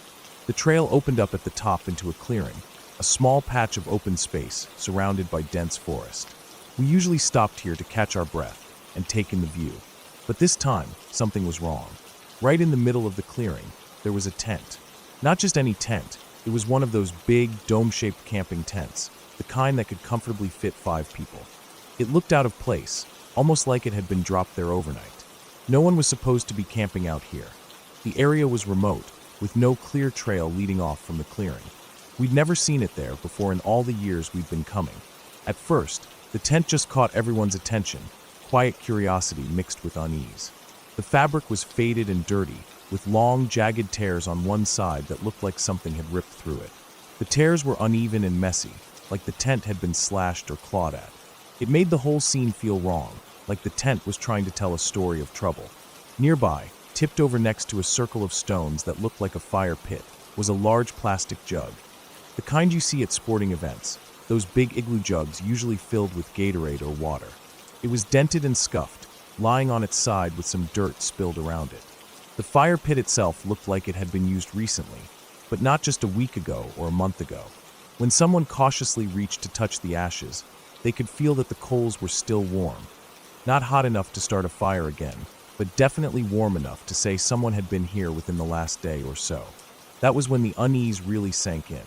The coals weren't cold, but the place was empty.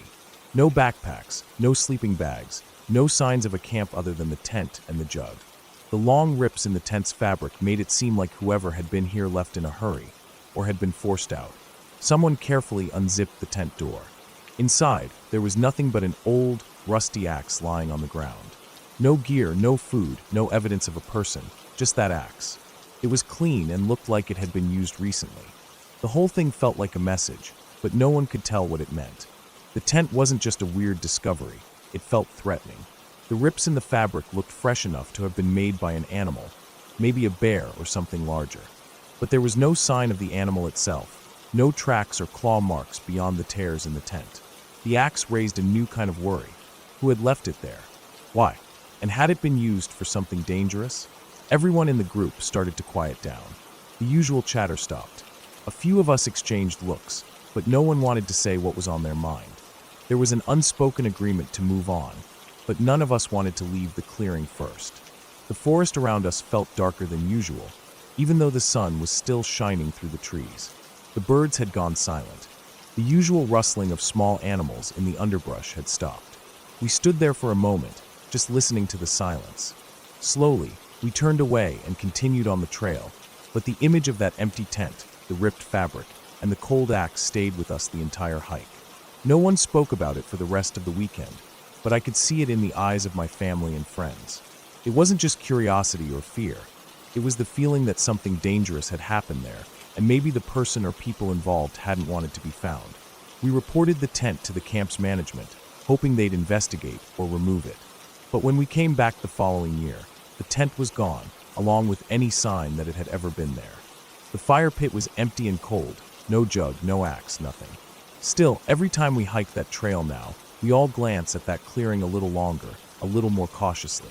The memory of what we found there is a reminder that even in the quietest, most beautiful places, there can be stories left behind. Stories that don't need to be told, but that linger just beneath the surface. Something real, something raw, and something that reminds you to keep your eyes open and respect the unknown in the woods. It's the kind of experience that makes you appreciate the calm, the safety of your group, and the peace of the trail.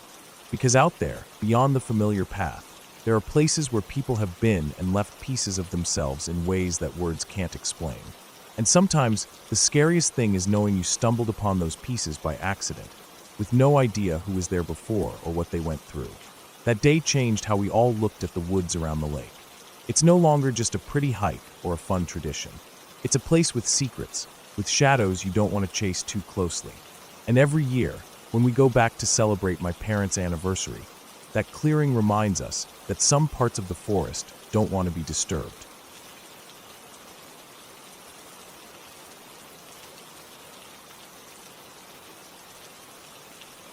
The night we spent on the Sayward canoe route still haunts me, not because of ghosts or some fairy tale nightmare, but because of how raw and real the fear was.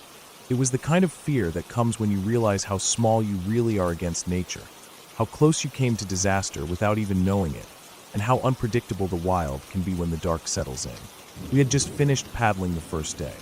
The route is beautiful, big lakes surrounded by massive, ancient trees that have been standing for hundreds of years. The kind of old-growth forest that feels alive, silent but watching. We found a spot to camp on a tent platform by the water's edge. The air was thick with the smell of pine and damp earth, and the quiet was deep, broken only by the gentle lapping of water against the shore and the occasional call of a loon far off in the distance.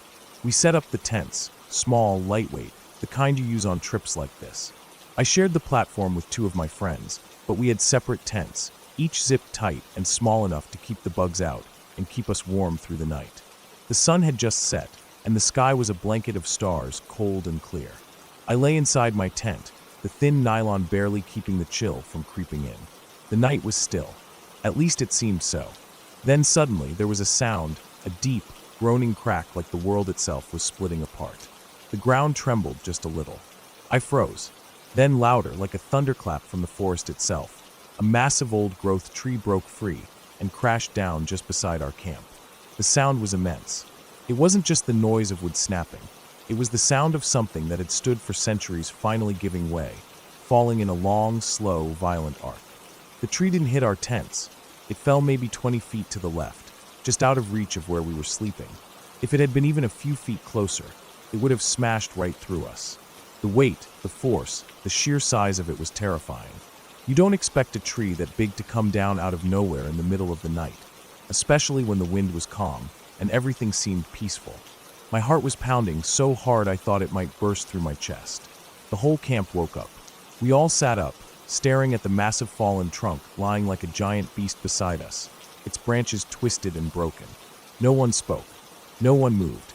The silence afterward was almost worse than the crash, the kind of silence where your mind races and your body is frozen in shock.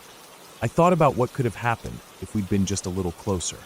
The thought stayed with me, buzzing in my head like an alarm that wouldn't shut off. We didn't get much sleep that night.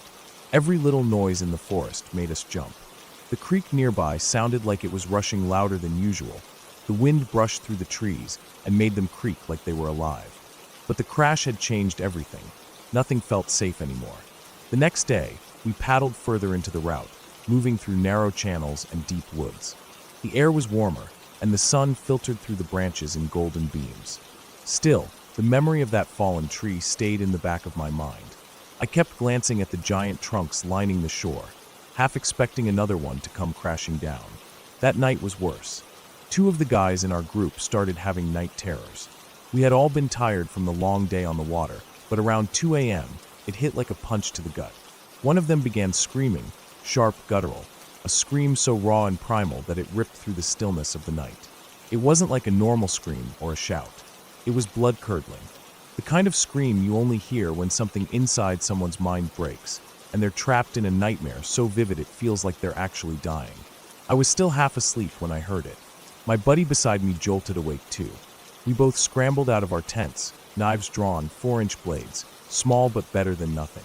Our eyes adjusted to the dark, trying to locate the source of the scream. The guy was thrashing inside his tent, jerking and yelling, tears streaming down his face. It was terrifying. I've never felt so close to raw fear before. For the first and only time in my life, I had that fight or flight feeling so sharply that my hands shook. The urge to protect, to jump into action, to find out if someone was really hurt or under attack, was overwhelming. We stood there, tense and silent, knives ready. The forest around us seemed to close in. Every rustle of leaves, every snap of a twig made my heart race faster. The darkness felt thick and heavy, pressing in on us. But no one was attacking. It was just a nightmare, one so intense it spilled out into the night. After what felt like an eternity, the screaming slowed and stopped. The guy calmed down, still trembling. We didn't speak. No words could explain what just happened. The others in camp were still asleep, not hearing a thing. The rest of the night was filled with quiet anxiety. We took turns keeping watch, watching the shadows stretch and retreat around the tents. The forest was no longer just a beautiful place. It felt dangerous, unpredictable. The morning came with a cold, gray light filtering through the trees. The air smelled fresh and clean, but none of us felt rested. We packed up camp quietly, not wanting to disturb the fragile calm that had returned. The route ahead was long, and the memory of that night stayed with me, a constant reminder of how close we came to something terrible. The rest of the trip was quieter, less adventurous. We moved slower, more careful. The trees that had once seemed like ancient guardians now felt like silent witnesses, watching, waiting. When we finally finished the Sayward route, I felt relieved, but also changed. The wilderness isn't just a place of beauty. It's wild and untamed, and it can remind you how small you really are. The sound of that tree falling, the scream in the night, they're burned into my memory. Not because of anything supernatural, but because they're real. They're proof that nature doesn't care about your plans or your safety. It just is. And sometimes that's the scariest thing of all.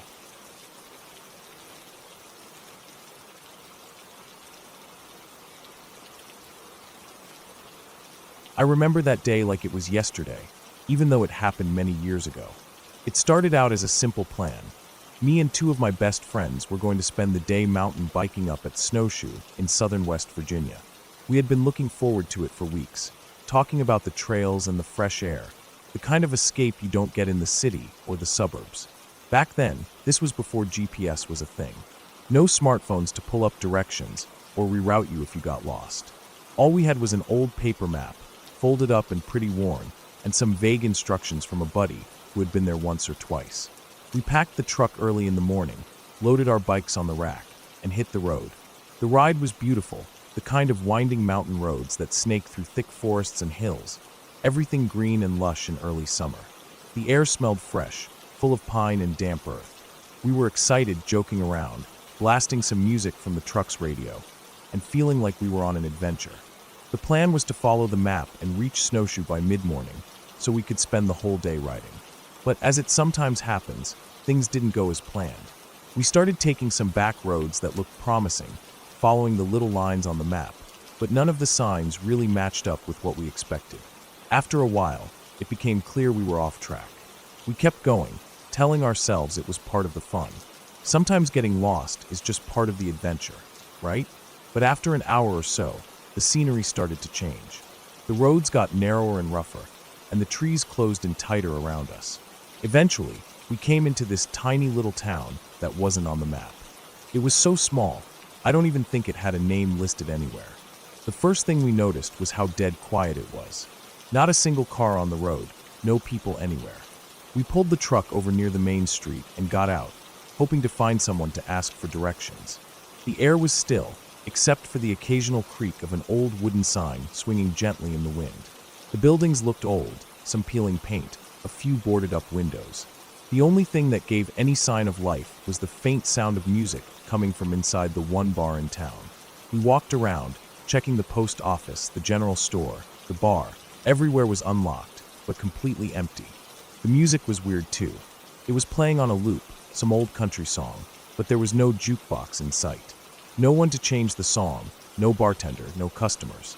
The chairs were all upturned on tables, and the place smelled like it hadn't been cleaned in days. It felt like some kind of weird snapshot of a town frozen in time. We walked the streets for a good 20 minutes, calling out softly to see if anyone was around, but no answer. Finally, after what felt like an eternity, this old man appeared. He was walking alone, just casually ambling down the sidewalk like he belonged there. He seemed out of place in a way, like he was the only one left in this ghost town. We asked him where everyone was, and he just shrugged, saying something about how folks around here don't get up much before noon. It was a strange answer, but we didn't press. We asked for directions back to the interstate, and he pointed us back the way we came with a few vague landmarks. We didn't stick around to ask more questions. The whole place gave us an uneasy feeling that settled in the pit of our stomachs. We jumped in the truck and started back down the road, eager to get out of there. Not long after, about 5 miles down the road, we came across a woman standing in the middle of a long, straight stretch of road. She was wearing a state road worker's uniform and holding a stop sign. As we slowed down, she flipped the sign from slow to stop, motioning for us to wait. When we asked what was going on, she said there was road construction ahead. We told her about the town we had just left, and she laughed softly, making some comment about how strange the people in that area were. We didn't think much of it and ended up chatting with her while waiting for traffic from the other direction to come by. But the thing was, no traffic ever came. For nearly an hour, we stood there talking, watching the road, but not a single car, truck, or anything else came from either direction. The only sounds were the wind in the trees and the distant hum of insects. She didn't have a vehicle nearby, and it seemed odd that she was just standing there all alone, but we figured she was a flagger dropped off by a crew ahead somewhere. Eventually, she told us the road was clear and we could go ahead, flipping her sign back to slow. We drove on the only road possible for miles, but never saw any signs of construction or any workers. After that day, none of us could shake the feeling of something off about the whole experience. We made it back to the interstate and headed home, but every time I think back on it, the images and the feelings come flooding back.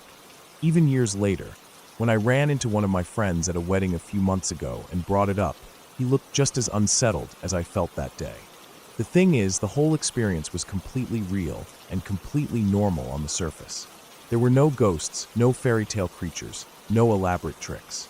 Just a strange, quiet town that seemed abandoned at the wrong time of day.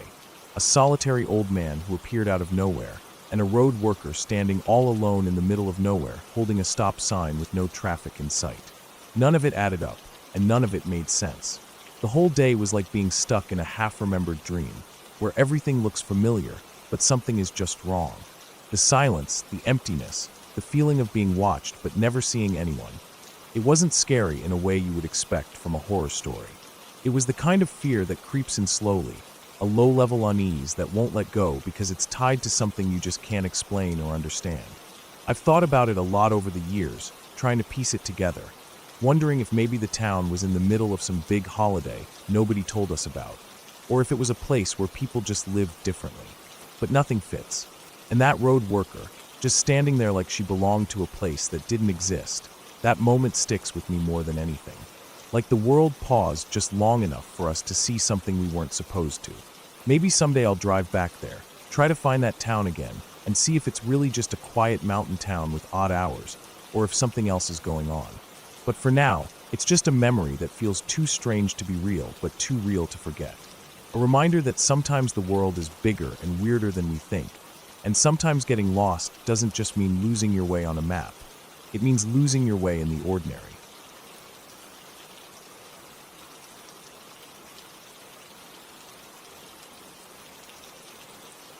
I've never really told anyone outside my family about Rufus, the dog that was part of my earliest memories, and honestly, I'm not even sure how much of it I remember directly or just from what my parents told me over the years. But it's one of those things that's always stuck with me, like a quiet, constant presence in my life that I can't fully explain, but I know it's there. My parents got Rufus before I was even born. He was just a little Rottweiler puppy then, a bundle of energy and curiosity. My mom was pregnant with me, and from the stories I heard, Rufus somehow knew. I'm not sure how he did, but he changed. Instead of bouncing all over the place like most puppies do, he seemed to settle down whenever my mom was around. She told me that Rufus would follow her everywhere, never leaving her side, like he was guarding her even before I was here. She'd be doing small things around the house, like washing dishes or folding laundry, and Rufus would sit quietly nearby, watching her with these intense eyes that felt almost too serious for a dog that young. If she tried to leave the house without him, he'd panic, barking and whining, scratching at the door, even trying to squeeze under the doorframe. It was like he was terrified she might get hurt or never come back. My parents would say it was like he could sense the baby inside her, that he was already protective of me before I even took my first breath. When I was born, Rufus became an even bigger part of our family. My mom says that he never left my crib's side. My parents' bedroom was close to mine, and Rufus would sleep there on the floor every night, always keeping an eye on me. When they moved me into my own room, they thought closing the door would help me get used to being alone, but it didn't work. Rufus would scratch and whimper outside my door, restless and unhappy until my parents finally gave up and let him sleep in my room. He wasn't just any dog. He was a constant companion, always close, always alert. My bed was raised off the ground, and Rufus had a habit of crawling under it when he wanted to be near me, but not on top of me. He seemed to understand when I was scared, during thunderstorms, fireworks on the 4th of July, or just nights when the shadows in my room seemed too big. He'd lie down under the bed, and even though I couldn't see him, I'd feel him there. That quiet weight of his body, the soft sound of his breathing and occasional whimper, made the dark less frightening. I never doubted that he was there to protect me. I was a kid who got scared easily. Darkness was strange and full of noises. My parents tried everything to make me feel safe. Night lights, comforting blankets, soft music. But it was Rufus who always calmed me the most. Sometimes, just knowing he was under the bed was enough to help me drift off to sleep. Then something happened that changed everything. One night, there was an attempted break-in. The details are hazy because I was very young, but my parents told me the story many times. Someone tried to get into our house while we were sleeping, but they didn't get far. Rufus caught wind of them before they even got inside and started barking and growling like a wild beast.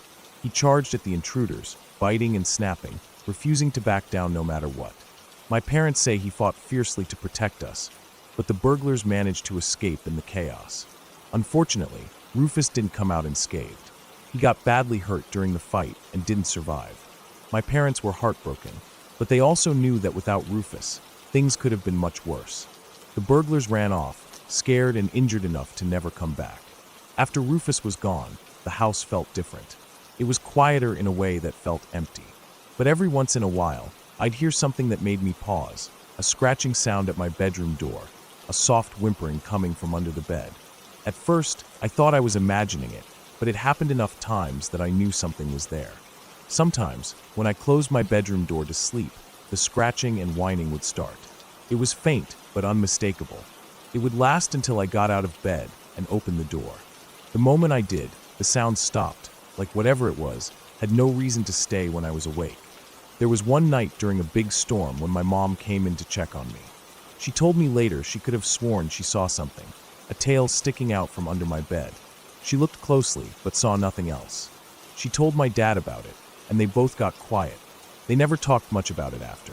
We didn't get another dog for a long time after Rufus passed. The house just felt wrong without him. But about a year or two later, we had some guests stay with us, and their child was very allergic to dogs. The kid was supposed to sleep in my room with me, and that's when things got even stranger. Whenever the kid came into my room, his allergies flared up badly, sneezing, watery eyes, coughing, but only in my room, no other place in the house. My parents were puzzled by this since the kid never showed any reaction anywhere else. They checked and double-checked the room for anything that could cause allergies, but they found nothing. And then there was the scratching again, the whimpering. The kid said he felt like something was under the bed, and the sound sometimes made him too scared to fall asleep. My parents tried to convince him it was just his imagination, but he insisted it wasn't. That experience stuck with me. It was like Rufus was still there, watching over me, his presence so strong that even an allergy could sense it. It wasn't spooky or ghostly, it was just real, like Rufus hadn't really left. I grew up with that feeling, that Rufus was still around, a guardian of sorts. Sometimes I'd lie in bed late at night, hearing a soft scratch or a whimper from under the bed, and I wouldn't be afraid. I'd just close my eyes and feel safe, knowing he was there. Even now, years later, when I move into a new place or feel uncertain, I sometimes catch myself imagining that scratching sound or the soft whine. It's comforting, like a reminder that I'm not alone. Rufus became more than just a dog to me. He became a silent protector, a part of my life that never really went away. The house still feels different without him, but his memory fills the spaces he left behind. The story of Rufus is a quiet one, not full of ghosts or strange magic. Just a dog who loved his family fiercely and never stopped watching over me, even after he was gone. And maybe that's enough.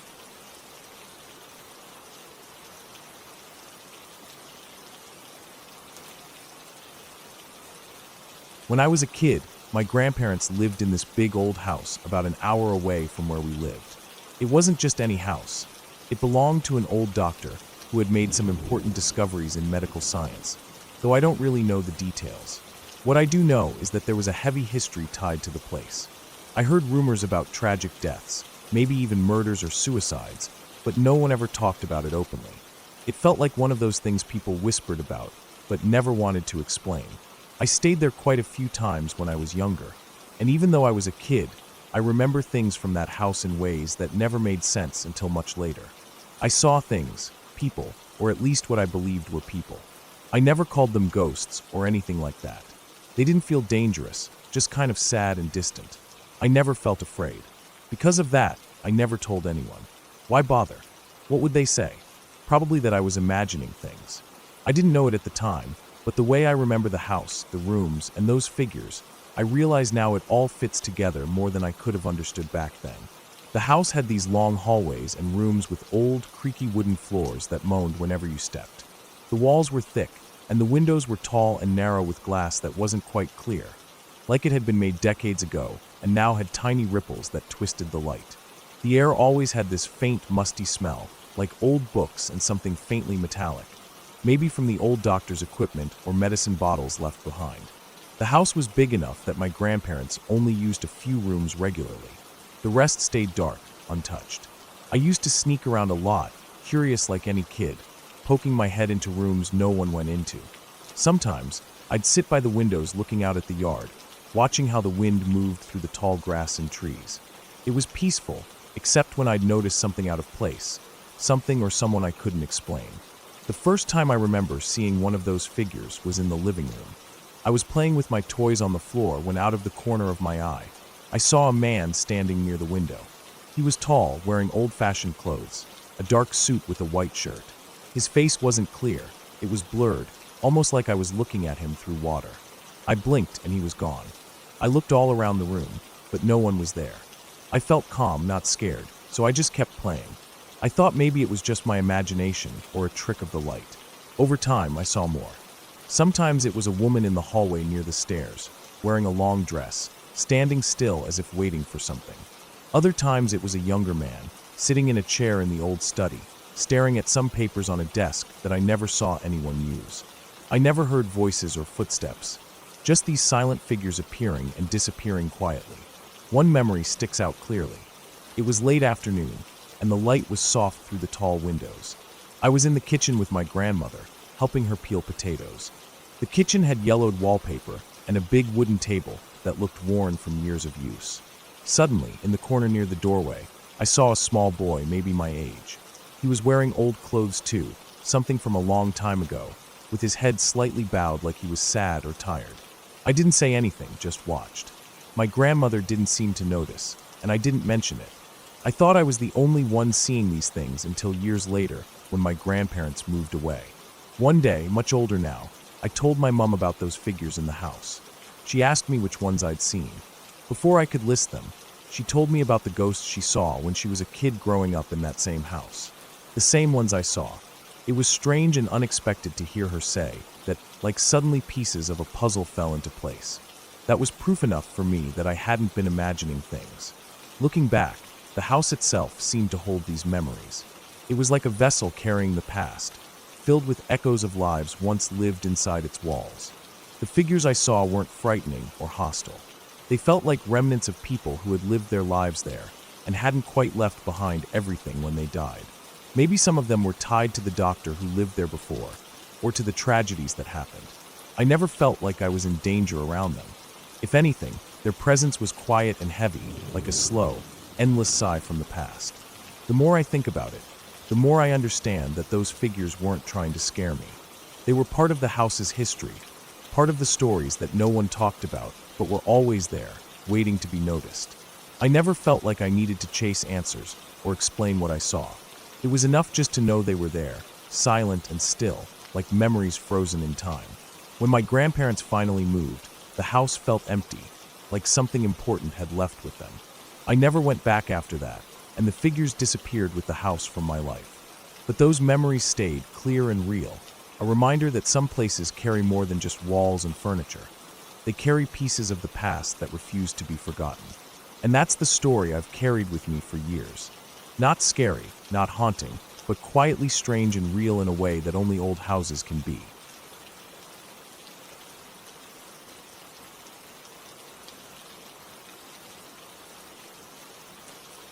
I was backpacking alone in Colorado, somewhere deep in the backcountry where the trails get rough and fewer people wander. The sun was already leaning low in the sky, casting long shadows between the tall pines and jagged rocks that lined the narrow path. The air was crisp, smelling of pine needles and damp earth, carrying that faint, fresh chill that creeps in just before evening. I'd been hiking for hours, following the trail steadily upward, the weight of my pack pressing against my shoulders. The trail itself was nothing fancy, a narrow dirt ribbon with loose stones, winding through the trees and then breaking out into wide, open stretches of scrub and rock ledges that offered views over the valley far below. The silence was almost complete except for the occasional rustle of wind in the branches and the distant caw of a crow. At one point, I left the main trail. The steep mountainside called to me with a little flat outcropping I'd spotted. It looked like a good spot to rest, take a break, and smoke a joint I'd packed. The slope was sharp and rocky, but manageable. I climbed carefully, finding handholds on the rough stone and pushing through thick patches of scrub and scrubby pine. When I reached the flat, it was like entering a tiny world suspended above everything else. From here, I could see the winding trail far below and the endless stretches of mountains bleeding into the horizon. The sky was beginning to paint itself with pale golds and soft purples, the air growing cooler as the sun dropped lower. I pulled out the joint, lit it carefully with the small lighter from my pocket, and took a slow drag, letting the smoke fill my lungs. The world seemed to shift slightly. The sound softened, and the air took on that hazy feeling that always came with this kind of quiet escape. I sat down on a large, flat rock that felt warm from the day's sun, legs stretched out and eyes scanning the rugged land all around me. That's when I noticed the chopsticks. They were stuck upright in the dirt, just a few feet from where I sat. A pair of plain wooden chopsticks, not expensive looking or decorated. The kind you get at the takeaway Chinese place. In the middle of nowhere, hundreds of miles from the nearest town. I stared at them, confused for a moment. How did they get here? What kind of person would come all this way, climb up this slope, and bring chopsticks? I thought maybe someone had sat here long before me. Someone who smoked a joint like me, but who also had a meal, maybe Chinese food, and left the chopsticks behind. It seemed funny, strange, and somehow fitting. The rock next to mine looked like it had been used as a little table or a seat before. Maybe they'd rested here, just like me, with a meal and a smoke. The thought made the place feel less lonely somehow, like a secret shared between strangers across time. I leaned back against a boulder, feeling the warmth of the stone seeping into my back as I took another drag. The wind picked up slightly, carrying the scent of dry grass and pine resin. Below me, the valley stretched out in endless folds of forest and shadow. A few birds circled far away, calling softly. As the smoke curled from the joint, my mind wandered, thinking about the person who left those chopsticks. Were they a local? A traveler like me? Did they come here alone or with friends? Did they sit exactly where I was now, looking out at the same view, feeling the same calm? The sky was darkening quickly now. The purple deepened to blue, and stars began to prick through the growing night. The temperature dropped, and I pulled my jacket tighter. I finished the joint and packed the rest away, the chopsticks still standing upright like silent markers. I stayed a while longer, watching the first night creatures stir and the mountains shift under the moonlight. Eventually, I stood, brushed off my pants, and started back down the steep slope toward the trail. As I moved through the darkening woods, I felt the weight of the chopsticks in my mind, a small, strange sign that even in the wildest places, people leave traces of their stories behind. By the time I reached camp, the night was fully settled. The fire was low, and the other hikers were quiet around their tents. I crawled into my sleeping bag, thinking about that pair of chopsticks, the anonymous visitor who had shared this secret place with me. It was a small connection, but it made the vast, wild silence feel a little less empty.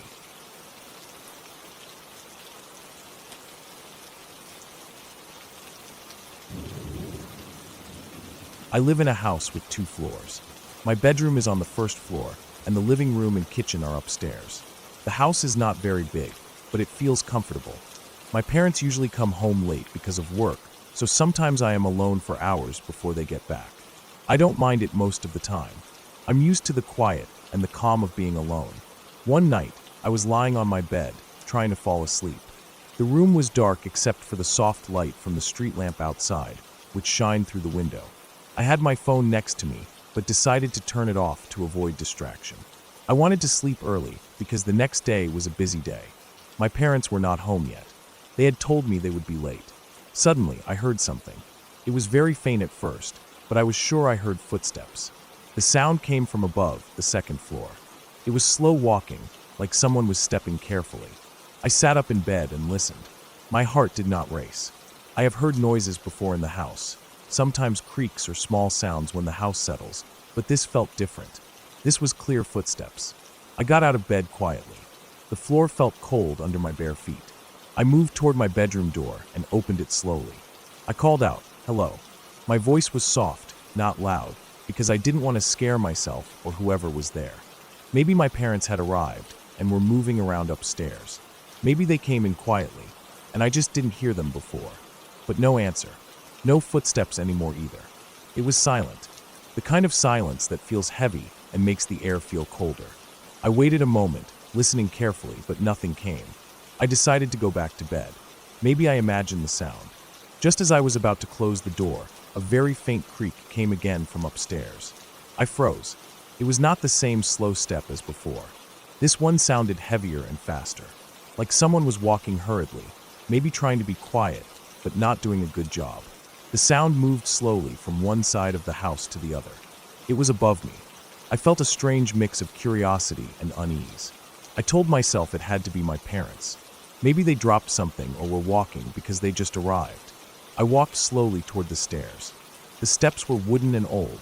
They made a soft noise when I stepped on them. I was careful. At the top of the stairs, I saw the living room. The lights were off. I looked around. No one was there. Then I saw the TV. It was on. The screen was bright in the dark room, showing static, the snow-white noise when there is no signal. The TV was on, but I had not turned it on. My parents always turn off the TV before they leave, and I never watch TV late at night. I stepped closer to the TV and reached out to turn it off. The remote control was on the table, but I felt strange using it. I pressed the power button, and the screen went black. The room felt quiet again. I walked back down the stairs to my room. I tried to calm myself.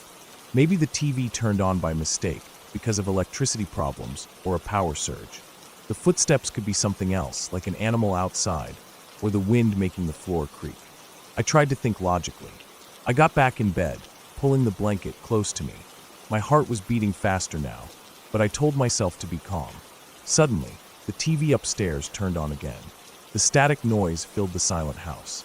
I could hear it clearly from my room. I jumped out of bed. This time, my fear was stronger. I didn't want to believe what was happening. I ran back upstairs, feeling cold and nervous. When I reached the living room, the TV was on again. I walked up to it to turn it off, but this time something strange happened. As I reached out, the TV turned off by itself. No remote, no hand on the button. It just went black. My skin felt cold, and I got goosebumps. My hands were shaking slightly. I stood there, frozen, staring at the TV. The room felt different. Not just dark, but heavy like the air had weight. I did not know what to do next. I wanted to be brave, but my body was shaking. I could feel my heart pounding in my chest, and my breathing was fast. I wanted to call my parents, but my phone was downstairs in my room. I was too scared to go get it. I decided to go down. Maybe I could call my parents from the landline phone in the kitchen. But before I moved, I heard something else. A soft noise, like something dragging or moving slowly on the floor above me. The sound was hard to describe, but it was not footsteps. It was like something heavy moving carefully, but with a purpose. Like someone or something was trying not to be heard, but still making noise. I wanted to believe it was nothing, maybe the wind or an animal on the roof. But the sound was too clear and too close.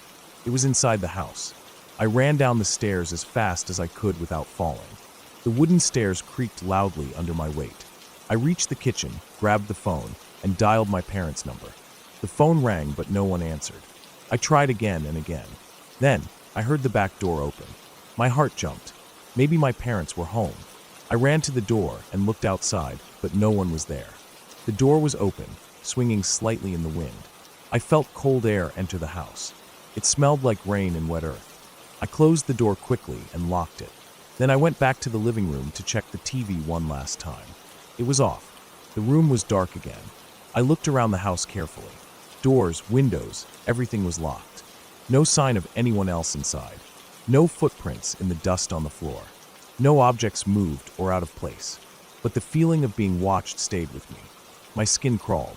I felt like I was not alone, but no one was there. I stayed awake all night, sitting in the living room with the lights on, listening for any sounds. When morning came, my parents called. They said they were stuck in traffic and would be home soon. I told them what happened. They said maybe the power was acting strange or the wind caused noises. But I knew it was something more. After that night, I installed cameras upstairs and a new security lock on the back door. The TV never turned on by itself again, and the footsteps never came back. But I still can't explain what happened that night. The house felt different, like it was hiding a secret no one should know. Sometimes, when I am alone, I still hear faint noises above me, but I never go upstairs at night anymore. I sleep with the lights on and the door locked tight. I don't want to be surprised again. That night taught me that sometimes the scariest things are not ghosts or monsters, but something real and close, something you can't see but can feel with every step and every silence.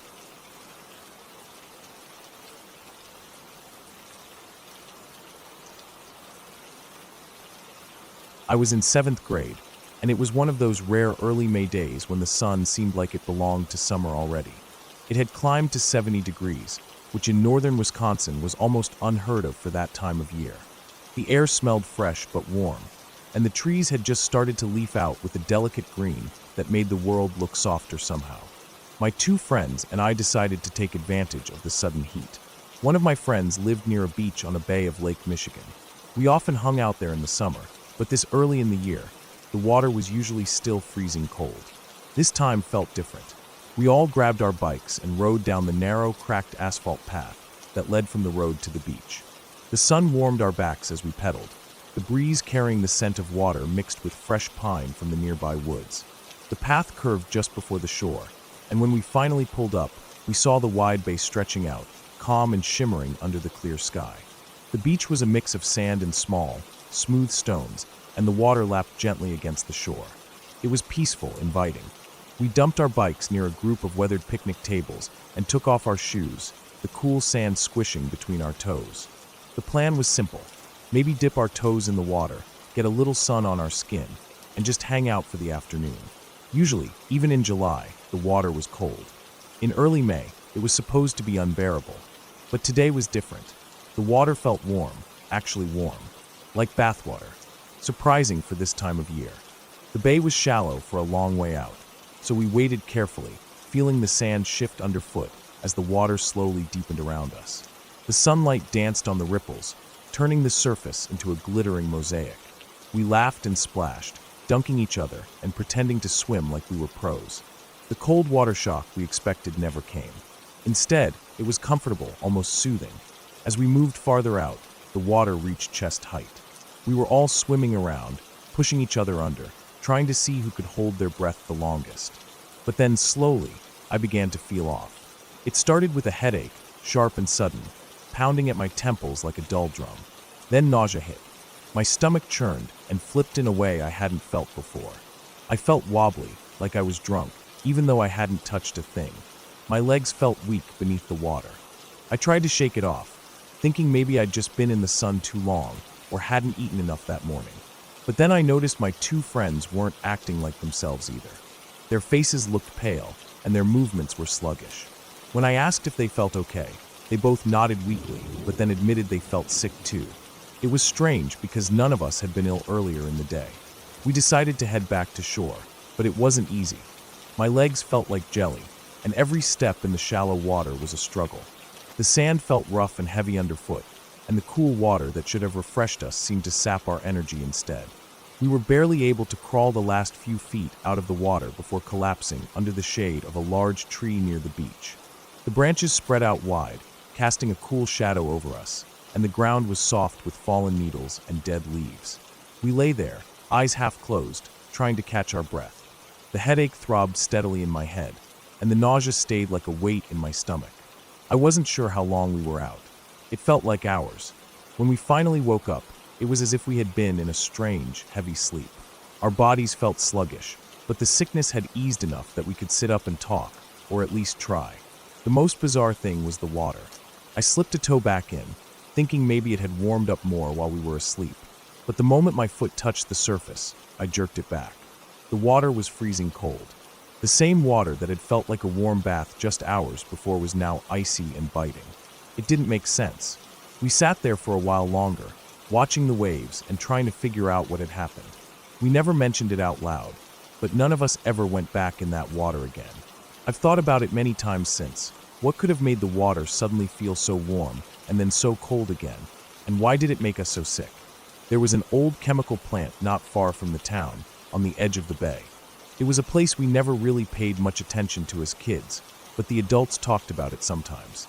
Back then, it made chemicals like Agent Orange, and I remember hearing that their environmental practices weren't the best.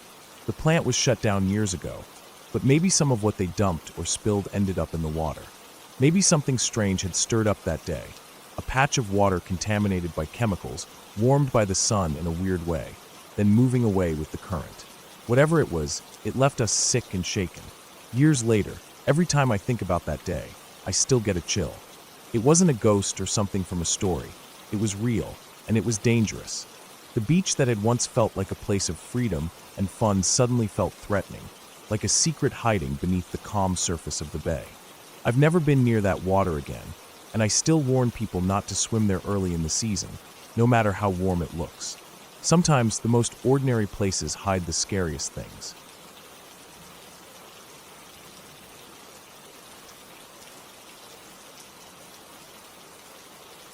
When I was around 10 years old, my family moved into a small house right next to a railway crossing. It wasn't just any crossing.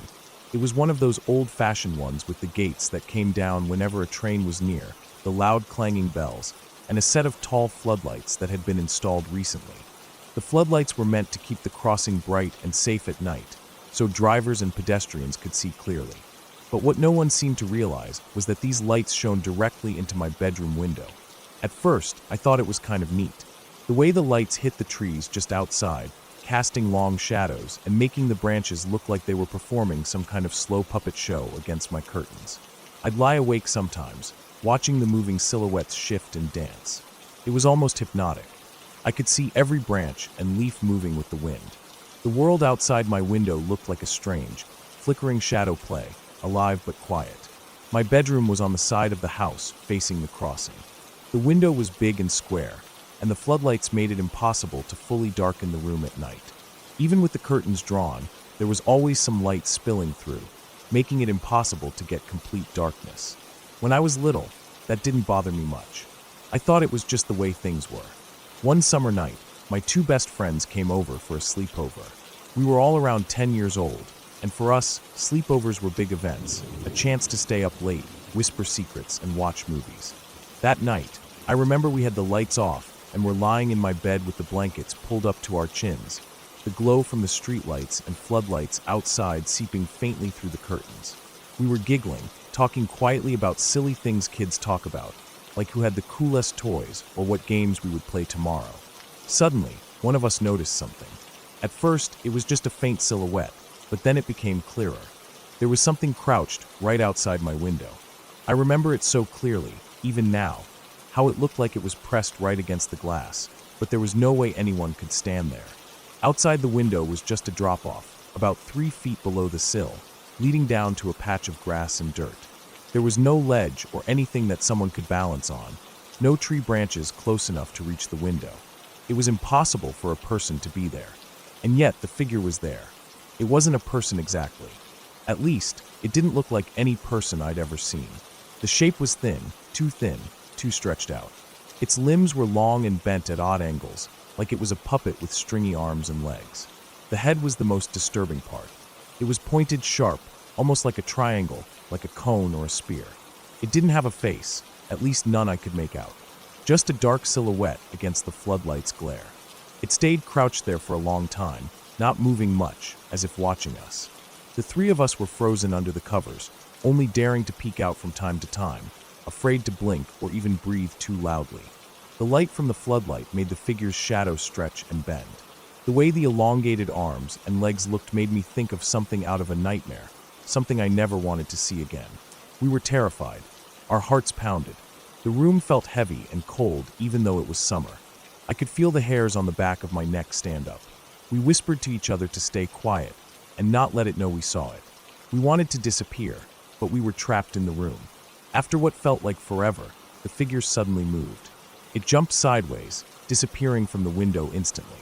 The moment it left, we let out silent sighs and stayed under the blankets, too scared to say anything. We were shaken and unsure if what we saw was real, or if it had been a shared nightmare. The next morning, when the sun came up, the crossing lights were turned away so they no longer shone directly into my window. Maybe the neighbors complained, or maybe the city decided the floodlights needed adjusting. Whatever the reason, the room returned to normal darkness at night. But for me, things were never the same. Over the years, my friends and I grew up and drifted apart. We didn't talk much after secondary school. I never brought up the figure again.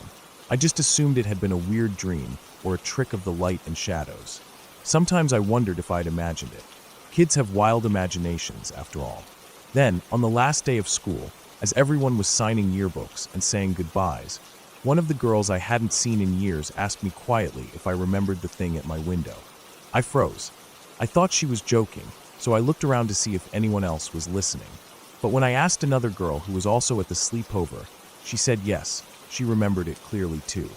They both remembered the crouching figure, the elongated limbs, the pointy head. The memories came rushing back like a cold wave. That night, I sat in my room and stared out the window, thinking about everything that had happened. I told my dad about the figure. He shook his head and said the floodlights had never actually faced my window. They were always aimed away, toward the crossing itself. He said there was no way anyone could have been standing there outside the window. But then what did we see? What was crouching there that night? So close we could see every shape and detail. How could 3 kids have dreamed the same thing, so vivid and strange? I've tried to explain it logically, of course. Maybe it was a prank, some neighborhood kid trying to scare us by climbing the fence or the trees. But there was nothing to climb on, and no way to stand on the window like that. Maybe it was a trick of the floodlight and shadows, some strange illusion made by the way the light hit the branches and moved with the wind. But the figure didn't look like branches or leaves. It was too sharp, too clear. Years later, sometimes when I'm near that old crossing, I glance up at the window and the area outside. It looks normal, quiet, empty, but I remember the shape, crouched still watching. The way it seemed to move only when it wanted to. I can't explain what it was, but I know it wasn't just a dream.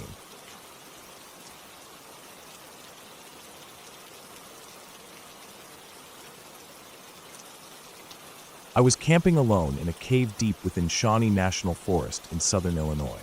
It was one of those spots so remote that you barely saw any other humans, and cell service was non-existent. I had planned this trip for weeks, wanting to get away from the noise and distractions of everyday life. The cave I found was tucked under a rocky bluff, with a narrow mouth that opened to the forest floor, surrounded by towering oaks and maples. The ground was damp from days of rain, and the air was thick with the smell of wet earth and decaying leaves.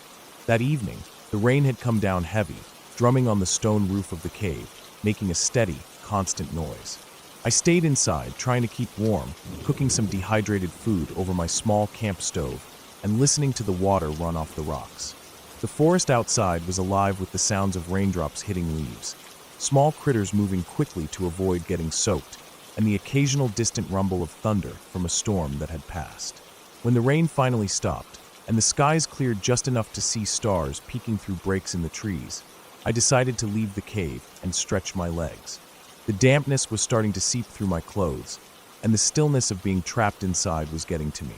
I wanted to light a campfire, both for warmth and to dry out my gear.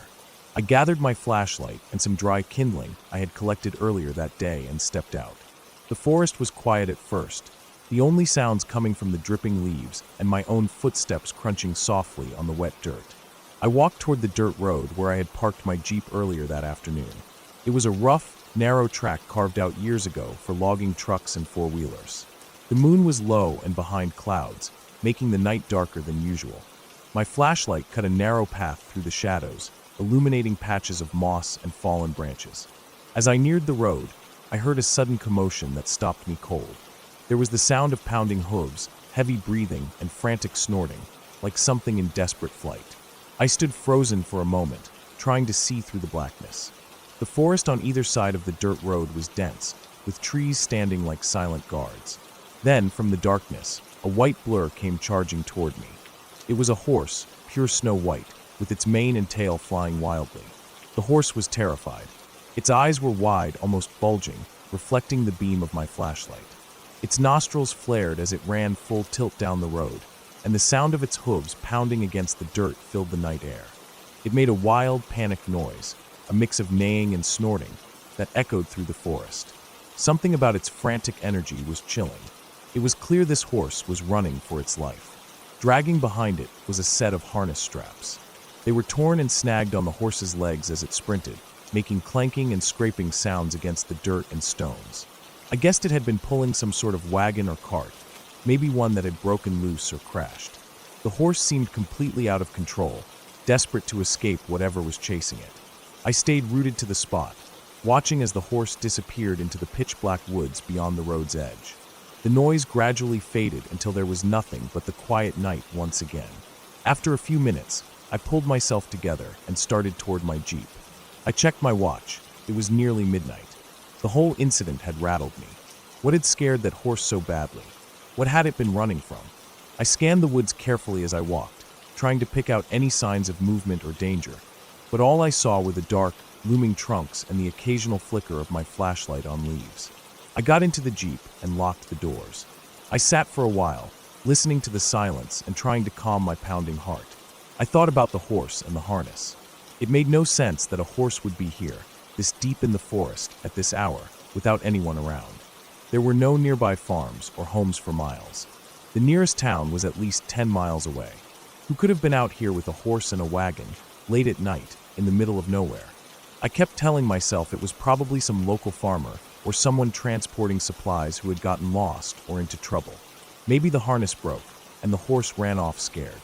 But the fear in that animal's eyes was something else, pure panic. It made me uneasy in a way I hadn't expected. Eventually, I pulled out my camp stove and started a fire in the clearing beside my Jeep. The flames flickered and crackled, casting dancing shadows on the trees. I sat near it, warming my hands and thinking. The forest around me felt different now, somehow darker and heavier. I felt watched, though I knew logically there was no one out there. I stayed awake long into the night, eyes darting to the edges of the firelight whenever a sound broke the silence. An owl hooted in the distance, a twig snapped underfoot far off in the woods, and a breeze stirred the leaves. But there was no sign of the horse or whatever it had been running from. In the morning, the forest was quiet and still, the air fresh with the scent of rain and pine.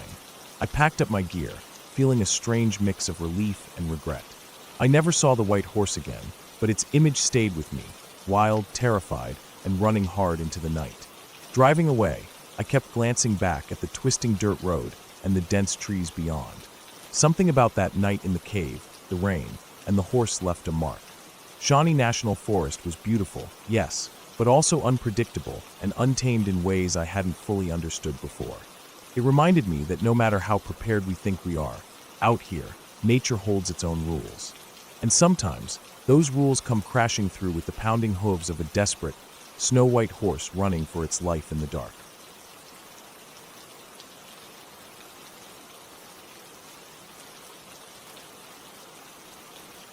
About 10 years ago, I was driving through Illinois with a group of friends, all of us heading toward Chicago for a weekend trip. We had been on the road for a few hours already, and everyone was getting a little tired and hungry.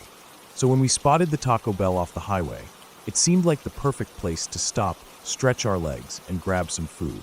None of us expected what happened there to stick with me for so long or leave such a strange mark in my memory. The drive to the restaurant was pretty normal. We were laughing, blasting music, joking around like any group of friends would on a road trip. When we pulled into the parking lot, I remember the sun was starting to dip low, casting long shadows over the cars and buildings. The lot wasn't empty, but it wasn't packed either. Enough people to seem busy, but not crowded. We walked inside, expecting the usual fast food hustle, with people ordering food, workers calling out orders, and the general background noise you get in those kinds of places. What hit us first, though, was the atmosphere inside. It was off. The workers behind the counter were moving mechanically. Their faces were blank, their eyes distant but focused. It was like they were going through the motions of their jobs, but weren't really there mentally. The voices that came from them were monotone, flat, like they were reading lines from a script they had memorized but had no connection to. No smiles, no real emotion, no human warmth. It was the kind of thing that would seem normal in a robotic or automated environment, but it wasn't an automated environment. It was a Taco Bell. We ordered our food without saying much, glancing nervously at each other. The line moved quickly, and the orders were correct, which only made it more confusing. No one made a mistake. No one messed up.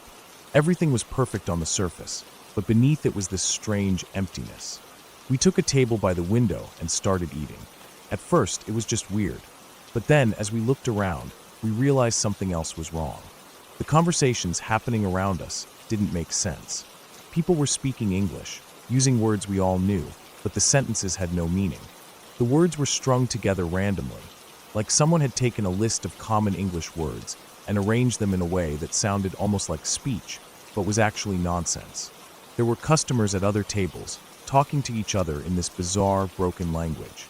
It wasn't a foreign language or a strange accent. It was English, but nothing they said was logical. They'd say something like, "Under the sky goes quickly if the apple waits loud," or turning softly, "The house cannot believe the fast rain." The words had correct grammar bits, like prepositions and conjunctions, but the overall sentences made no sense at all. At first, we tried to ignore it, thinking maybe we were tired or hearing things wrong. But the more we listened, the more obvious it became. Even the laughter was strange, forced, like actors trying to sound amused but failing. People nodded at each other in the wrong places, responded to things that weren't said, or just stared blankly, as if they were trying to copy how humans interact without actually understanding it. It was unsettling but fascinating too, like watching a bad play where everyone knew their lines but forgot the emotions and timing that made it believable. We all looked at each other at the same time.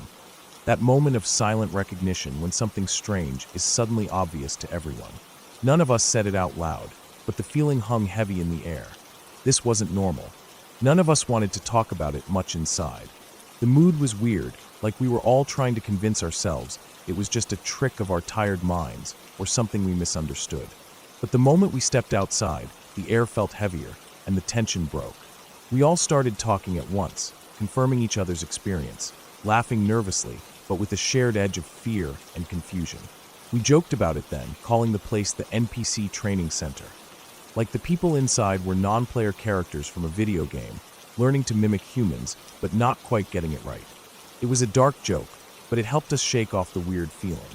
Even after all these years, that stop still creeps me out when I think about it. The workers were too perfect, the customers too broken, and the whole place felt like it was stuck in a loop. A strange, quiet nightmare disguised as a fast food joint. I've never been able to explain it fully or understand why it happened, but I know one thing. Something was very wrong in that Taco Bell that day, and we were lucky to get out without feeling like we were trapped in whatever strange world that was.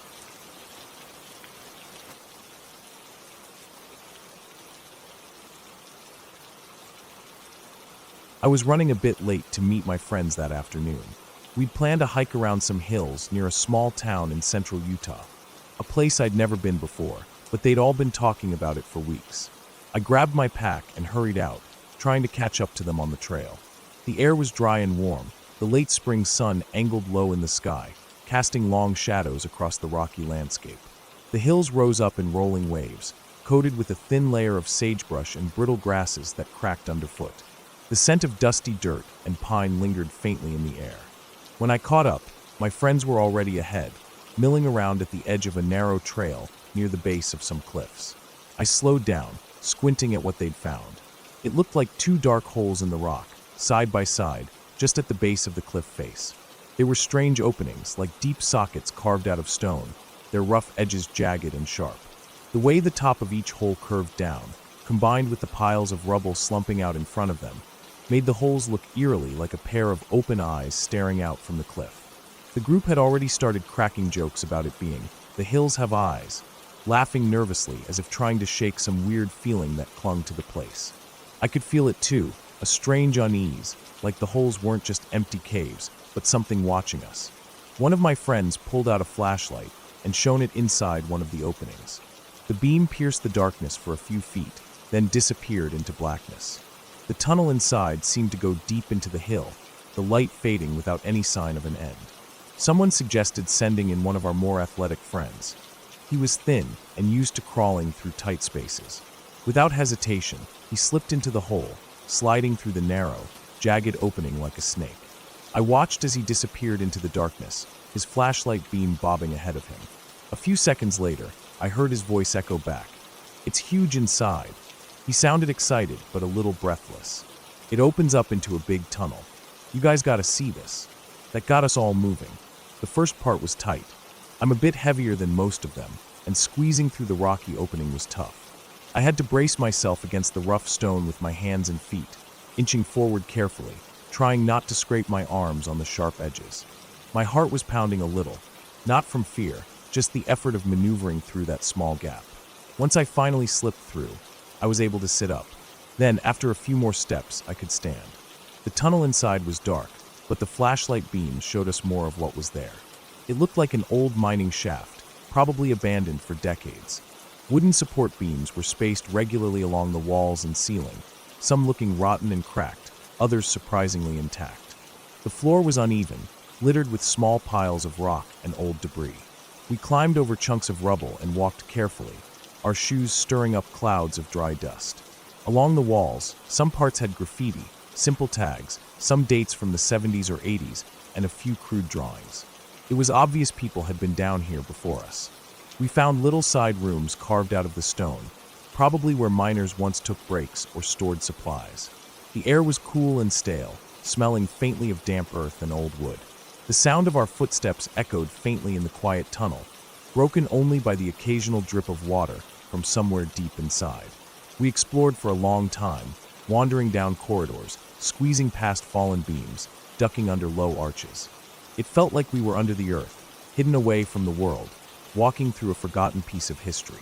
After what felt like a good while, we finally found our way back to the daylight, climbing out of the first eye hole and blinking in the bright sun. Everyone was buzzing with excitement, sharing what they'd seen, comparing notes about the tunnel. We decided to check out the other hole next, curious if it led to something similar.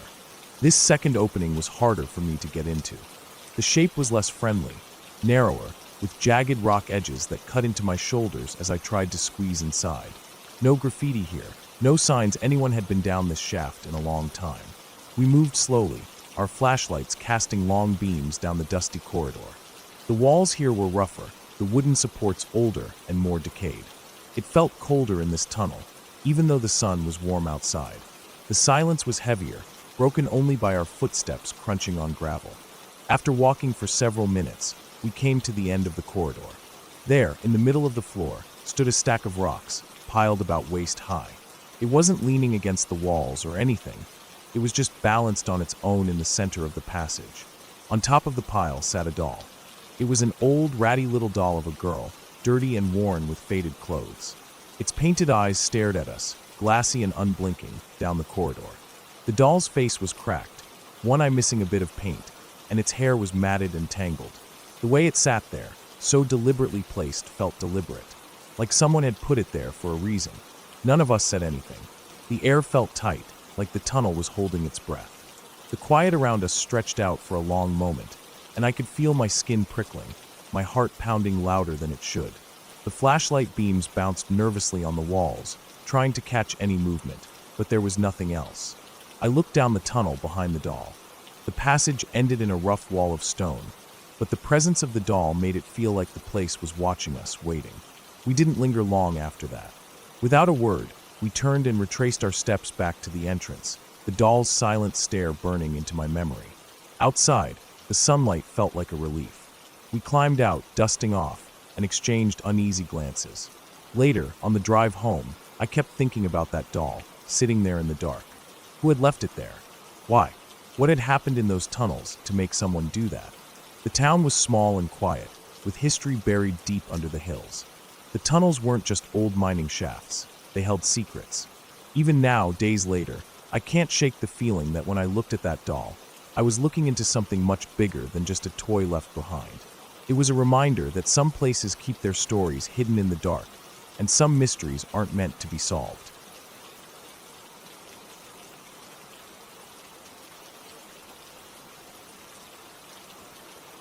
When I was 13, I did something that I still can't fully believe my mom actually let me do. It was the late 1990s, and my dad and I set out to bike the Natchez Trace Parkway, from Mississippi all the way up to Nashville, Tennessee.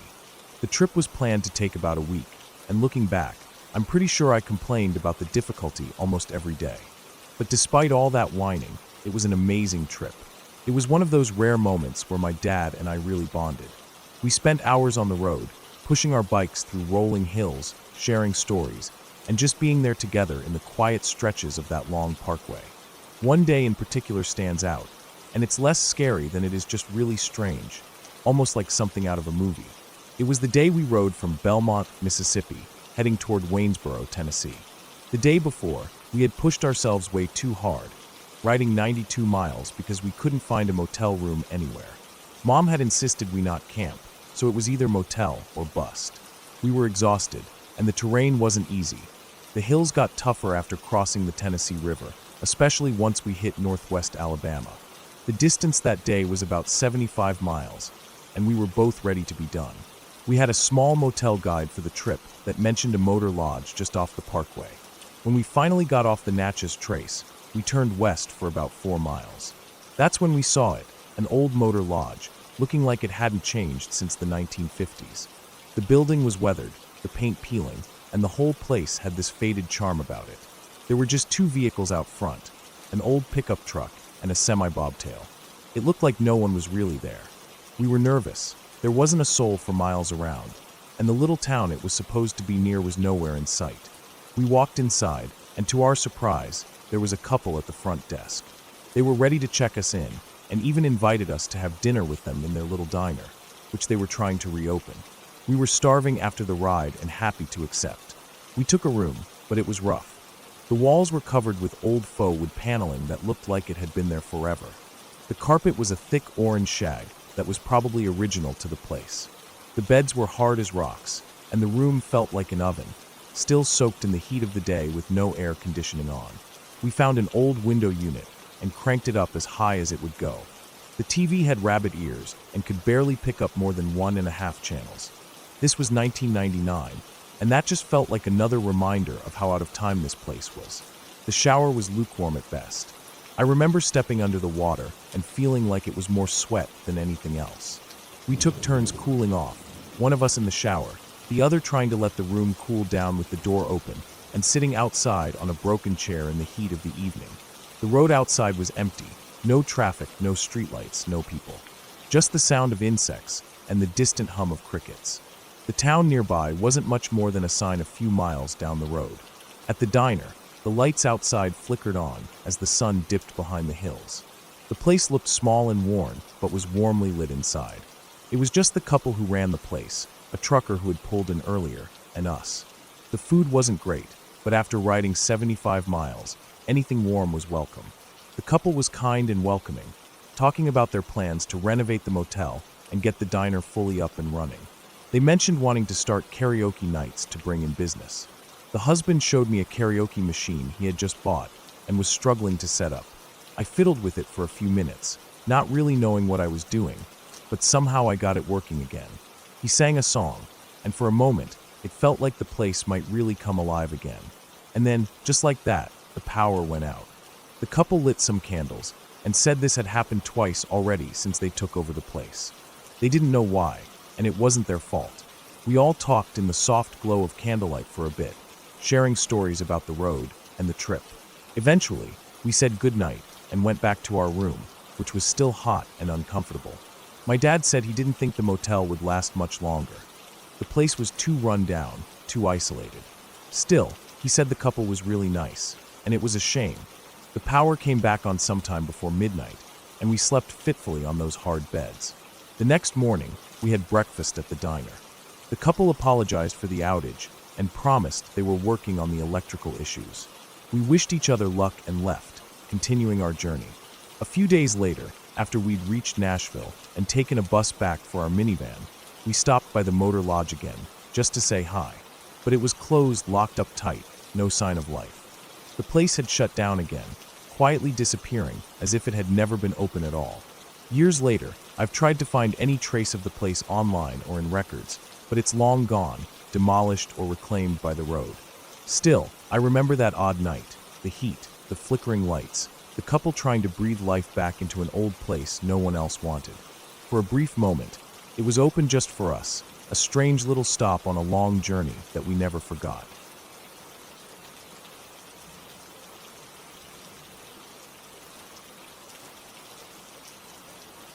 I'm not sure if I'm in the right place to share this, but I've held it in for the last 6 years because it sounds crazy, and I was told not to talk about it. But it's always been in the back of my mind, haunting me in a way I can't shake.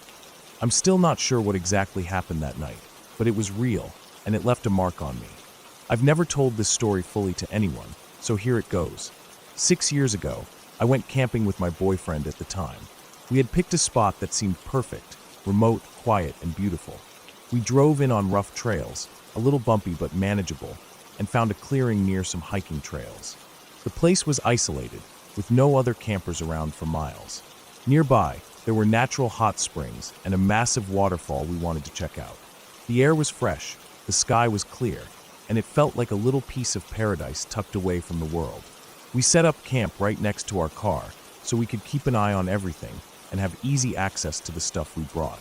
We pitched the tent carefully, rolled out our sleeping bags, and made sure the place was neat. After setting up, We went for a long hike through the trails, following the sound of rushing water until we reached the hot springs. The water was warm and soothing, surrounded by mossy rocks and tall trees. We soaked for a while, the sun warming our backs, feeling completely at peace. By the time we got back, it was late afternoon, so we started a fire to cook dinner. The fire pit we made was simple but solid, built carefully with rocks we gathered nearby. We grilled some food, listened to music on a small stereo we had brought, and watched the stars start to appear as the sky darkened. Everything felt normal, comfortable even. The woods were alive with the sounds of crickets and distant birds. We talked quietly about the day and planned the next morning's hike. Then we got ready for bed. I want to explain exactly how we slept that night because it's important to understanding what happened the next day.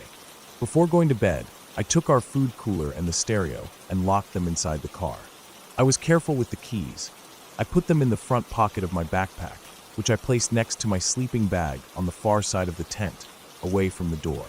My boyfriend slept closest to the tent's door, and the gun he brought was always by his side. It was just a precaution, but it felt necessary given how isolated we were. I fell asleep quickly, deep and hard, nothing waking me. Inside the tent, everything seemed normal and peaceful. When I woke up the next morning, I felt rested, the kind of sleep that fills you up and makes the day ahead feel promising. But when I unzipped the tent and stepped outside, everything was wrong. Our campsite was chaos. The fire pit we had made, which was so carefully arranged, was ruined. The rocks were scattered, the ashes strewn everywhere. The cooler was tipped over, and food was everywhere, wrappers, cans, half-eaten snacks, all littered around the clearing. The stereo lay smashed in pieces near a tree, its plastic cracked and broken. The car was the worst. All the doors were open, including the trunk. It looked like someone had ransacked it. But the weirdest part wasn't the mess. It was the silence. The woods felt off. The usual morning sounds, birds singing, the rustling of leaves, the hum of insects, were all gone. It was like the forest itself was holding its breath. The air felt heavy, thicker than it had the day before. I stood there frozen, taking everything in. My boyfriend was silent too, just staring at the mess with a tense look on his face. He immediately accused me of forgetting to lock the car. I insisted I had locked it, told him exactly where I put the keys, in my backpack, next to my sleeping bag, just like I always did. I went into the tent to check, but the backpack was there, only the keys were gone. After looking around, I found them lying on the ground next to the car, far from where I had put them. The whole situation didn't make sense.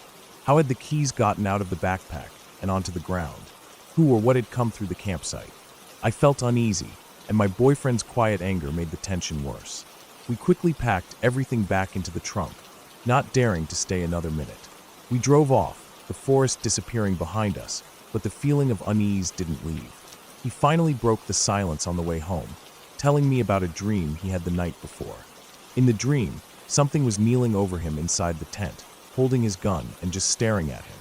It was so vivid and real that it made him wake up sweating. He refused to talk about it further and told me not to mention it either. I've tried to forget the whole thing, but I can't. Every time I close my eyes, I see that mess in the morning light, hear that silence in the woods, and wonder what exactly was there with us. It was like something was watching, waiting. We never saw or heard anything during the night, but whatever it was, it had been close. For years after, I replayed everything in my head, trying to find answers. I kept thinking about the keys, how they ended up outside the backpack, why the car doors were open if I had locked them. Nothing added up. And the woods, so peaceful when we arrived, felt like a trap when we left. I don't know if it was an animal, or someone else, or something I don't understand. But I do know that something very wrong happened that night, and it changed the way I see those woods forever.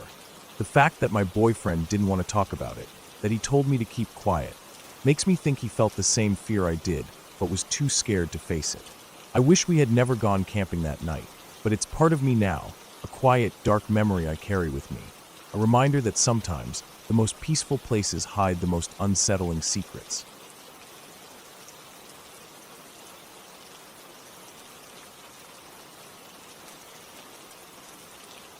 I live near the southern coast city of Kristiansand in Norway.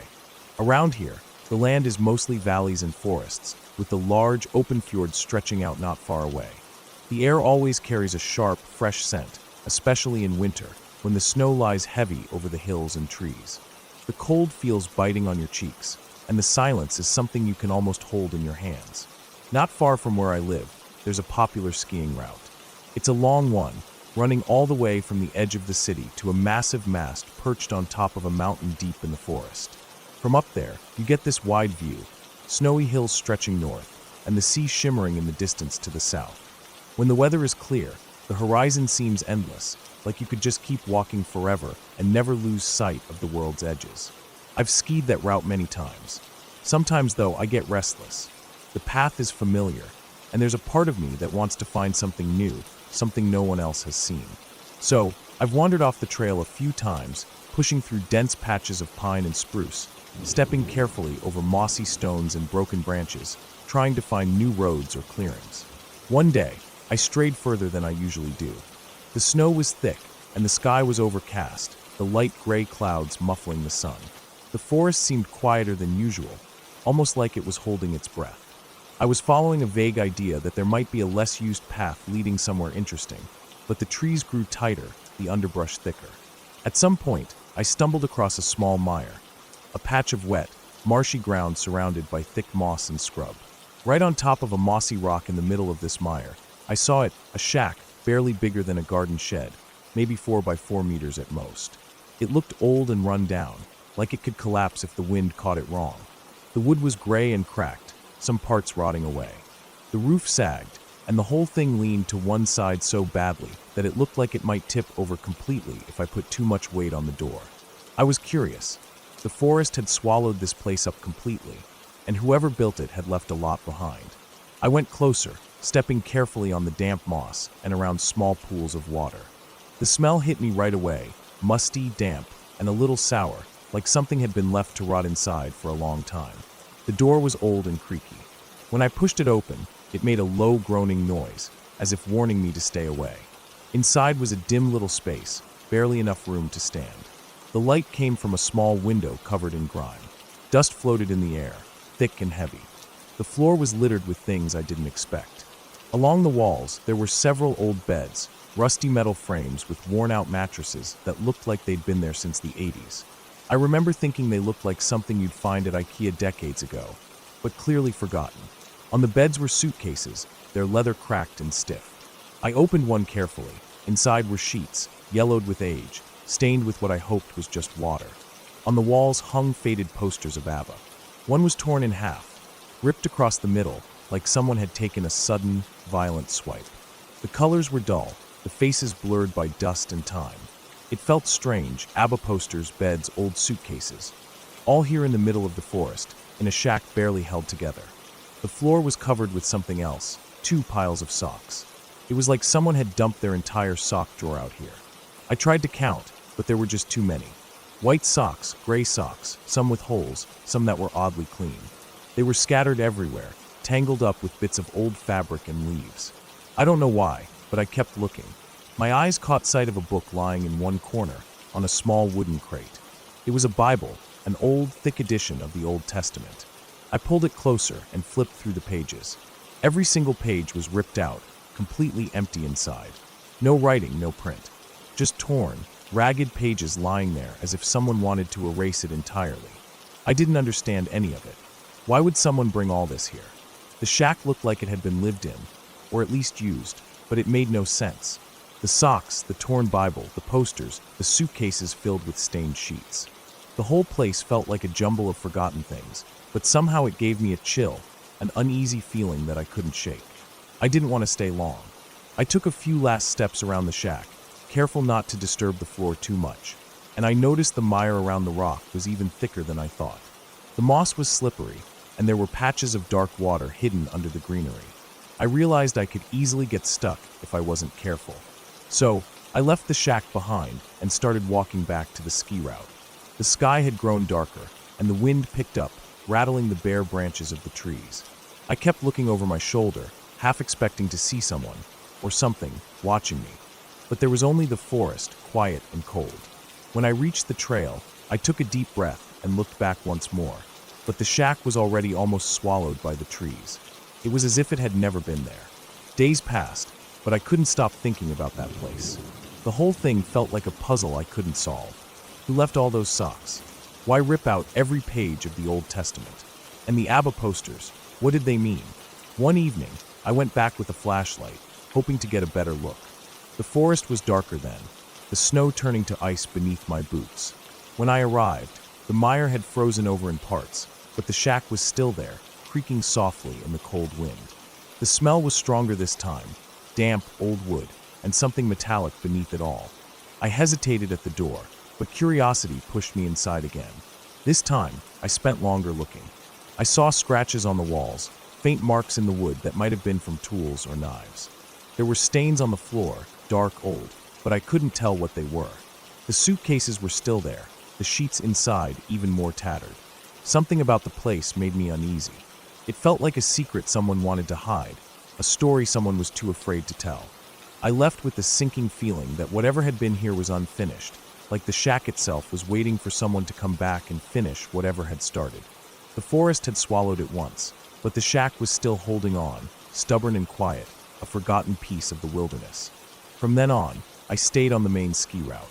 The forest beyond seemed less inviting, and every time I passed near that mire, I felt the weight of the shack's silence, like a quiet warning not to stray too far.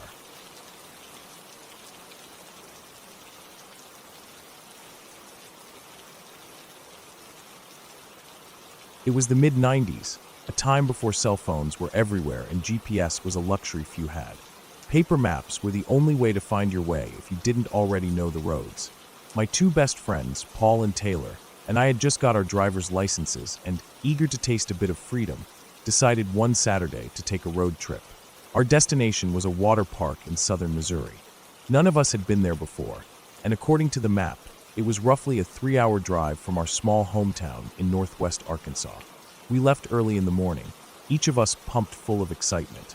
Paul was driving his old, beat-up car, and Taylor had the map open on her lap, tracing the route with her finger. I was riding shotgun, my eyes flicking between the scenery outside and the road ahead. The roads were mostly two-lane highways lined with trees, fields, and the occasional small town or farmstead.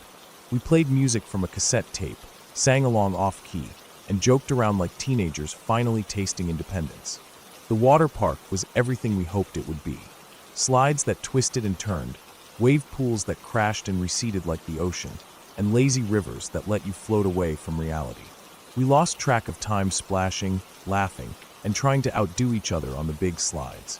By the time the sun started dipping toward the horizon, casting long shadows through the trees, it was clear we needed to head back. It was around 7 o'clock. We piled back into Paul's car, tired but happy. Taylor folded the map and put it away, and I stretched my legs after hours in the cramped car. The drive home seemed straightforward, but just a few miles in, Paul missed a turn.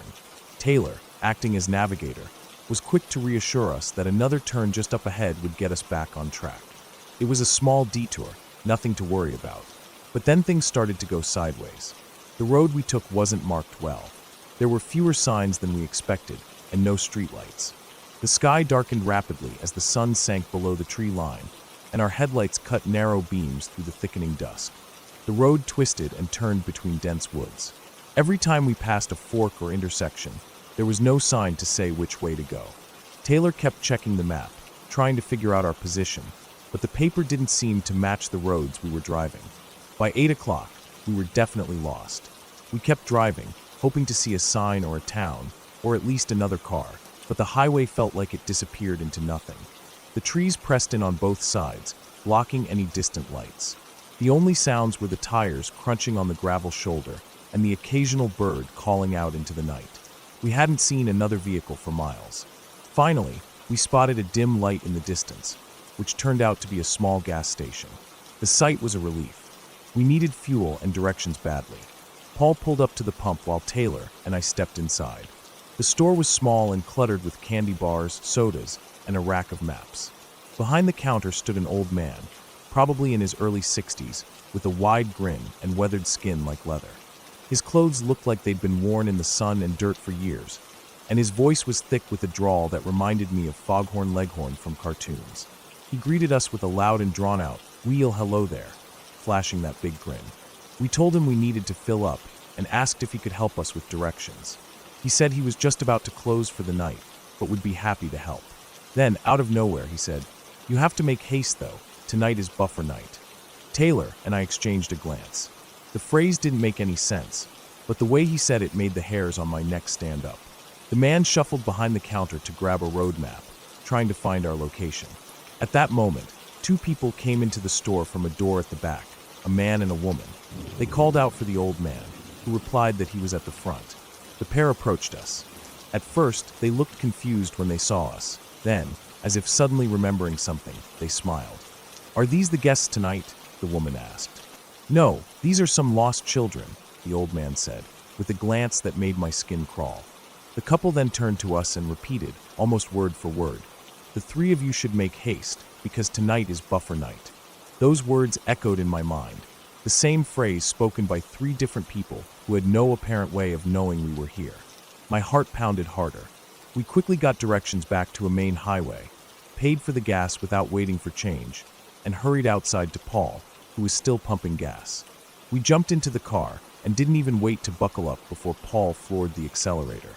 He told us that as he was pumping gas, he noticed three men standing across the street under a tree, just watching him. When he waved, they didn't move. It was a silent stare that sent a chill down his spine. We didn't speak much after that. The only thing we focused on was getting out of there as fast as possible. The ride back was tense and quiet. The road was still dark and empty, but eventually, we found the highway and its welcoming glow of streetlights. Once we were safely on the main road, we finally breathed easier. Even now, years later, I still have nightmares about that night. The strange warning, the old man's grin, and the words buffer night that have haunted me. Whatever it was, I'm glad we got out when we did. I've never forgotten how lost we felt, not just on the road, but in that moment, as if something was watching, waiting. And though I don't fully understand what buffer night means, I know one thing. Some warnings are real, even when you don't want to believe them.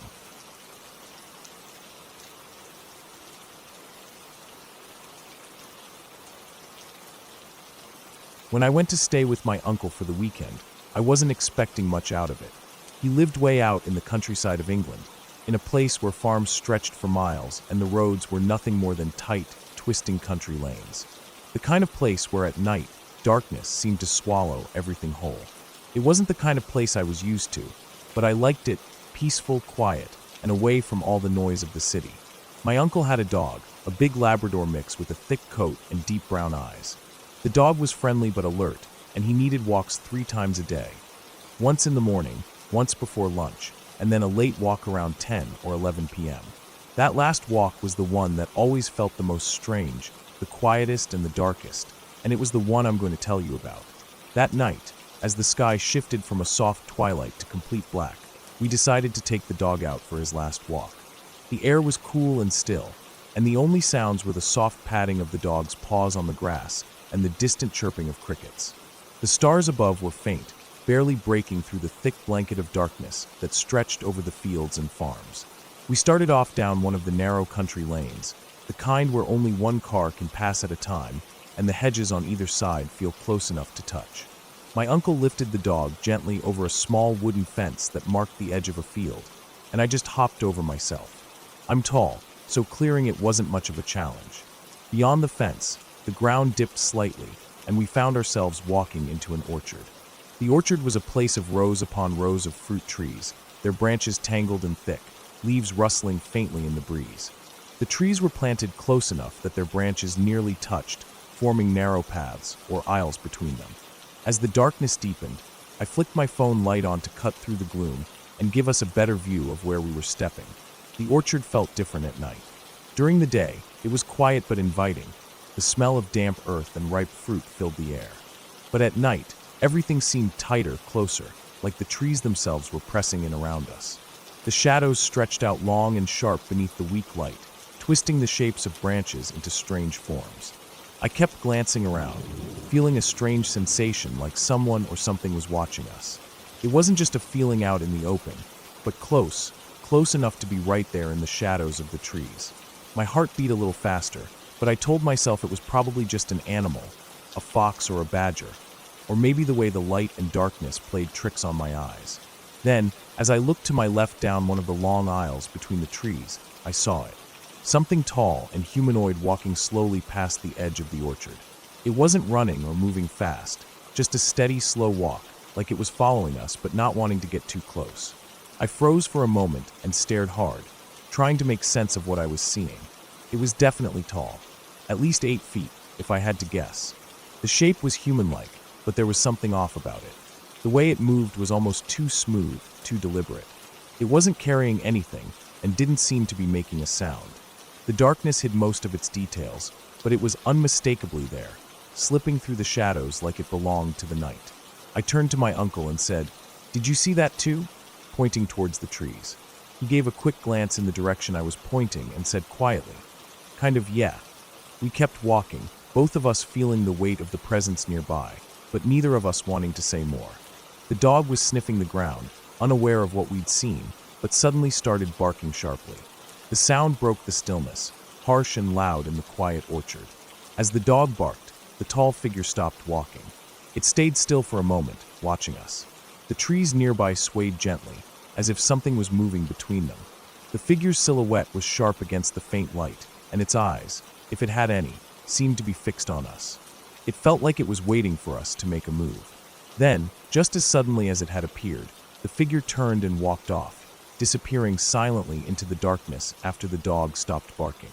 We didn't speak for the rest of the walk back to the house. The quiet lane felt even darker and lonelier as we hurried along. My uncle flicked his torch on and off a few times, scanning the hedges, but there was nothing else there. When we got back inside, I locked the door behind us and double-checked the windows. The normal sounds of the countryside, owls hooting, wind in the trees, suddenly felt foreign, like the night had shifted into something else. We never talked about what we saw again, but that night stayed with me. Even now, when I think about the orchard and that tall figure, I get a chill. It wasn't a ghost or some fairy tale monster. It was real. Something living in the shadows of those dark country lanes, something that watches and waits, just out of reach. And I know, if I ever go back there at night, it will still be waiting.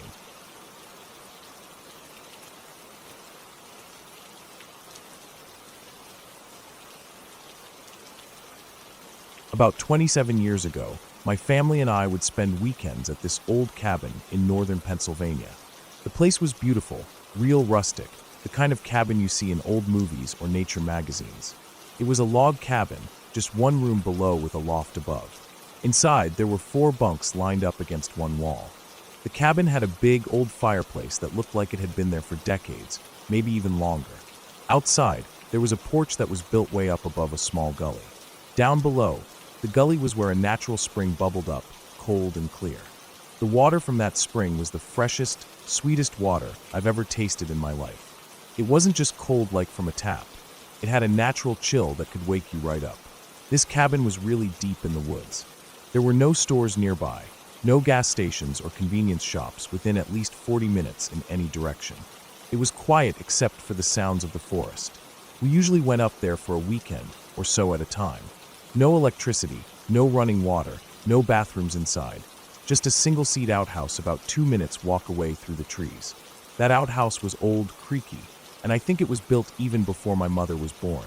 It always gave me the creeps at night, but you had to use it because there was no other option. My mother was really into this whole rendezvous thing. Those historical reenactments where people dress up and camp like they did hundreds of years ago. She also sold 3-pole lodges, which are like teepees but with only a few poles. So, of course, we had one set up near the cabin. It was small and kind of cramped inside, but fun to sleep in sometimes. One weekend, my family and I decided to sleep in the lodge instead of the cabin. My Uncle Joe was supposed to sleep just outside the flap of the lodge. My mom and Uncle Joe both drank a lot that night, so the kids, including me and my brothers, ended up in the lodge by ourselves. It was kind of exciting to be on our own, but also a little scary since the woods were so dark and quiet. I remember waking up once during the night. I must have been restless because I heard my uncle snoring outside.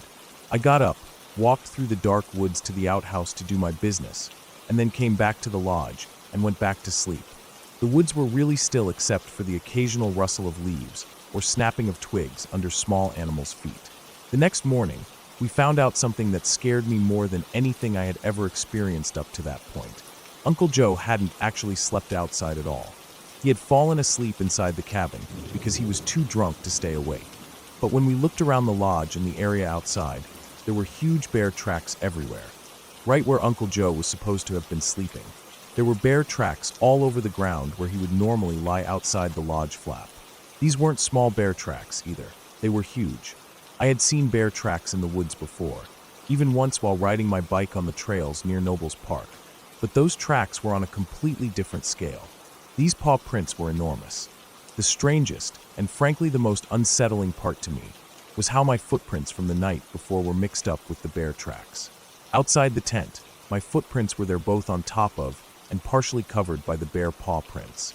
The bear had clearly walked through right after I did, or maybe before. I couldn't tell which. The idea that a bear had been walking around the lodge, so close to us, in the middle of the night was terrifying. And if that wasn't bad enough, we found a huge pile of bear droppings just 3 feet from the outhouse where I had gone that night. It was fresh, big, and unmistakably from a bear. It felt like the bear had been watching us, maybe even waiting. I don't think I slept a wink for the rest of that morning. I was too shaken up, knowing the bear had been so close to us. After that, my brothers and I never slept outside again. We all stayed in the cabin, where it felt safer, at least a little bit. Uncle Joe, however, kept sleeping outside. He's a big guy, about the size of a mountain, as we joked, so maybe he felt invincible or just wasn't afraid. But for me, that night changed everything about how I saw the woods. I realized that out there, nature wasn't just pretty or peaceful. It could be dangerous and unpredictable. Looking back now, I think about how close we came to something really bad happening that night. If the bear had been more aggressive, or if we'd been outside a little longer, things might have ended very differently. It was a hard lesson, but one that made me respect the wilderness in a way I never had before. From then on, whenever I go into the woods, I'm always careful to watch where I step and listen for any signs of animals nearby. The forest isn't just trees and birds. It's a place where wild creatures live, and they don't always want to share their space with us. That night at the cabin taught me that lesson in the most direct way possible, and I've never forgotten it.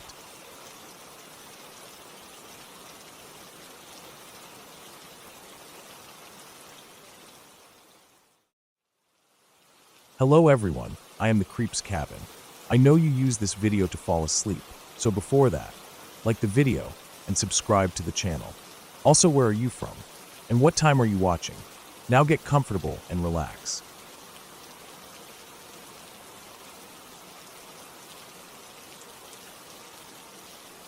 I've lived just outside a small town at the base of the mountains for most of my life. It's not isolated out here, not really.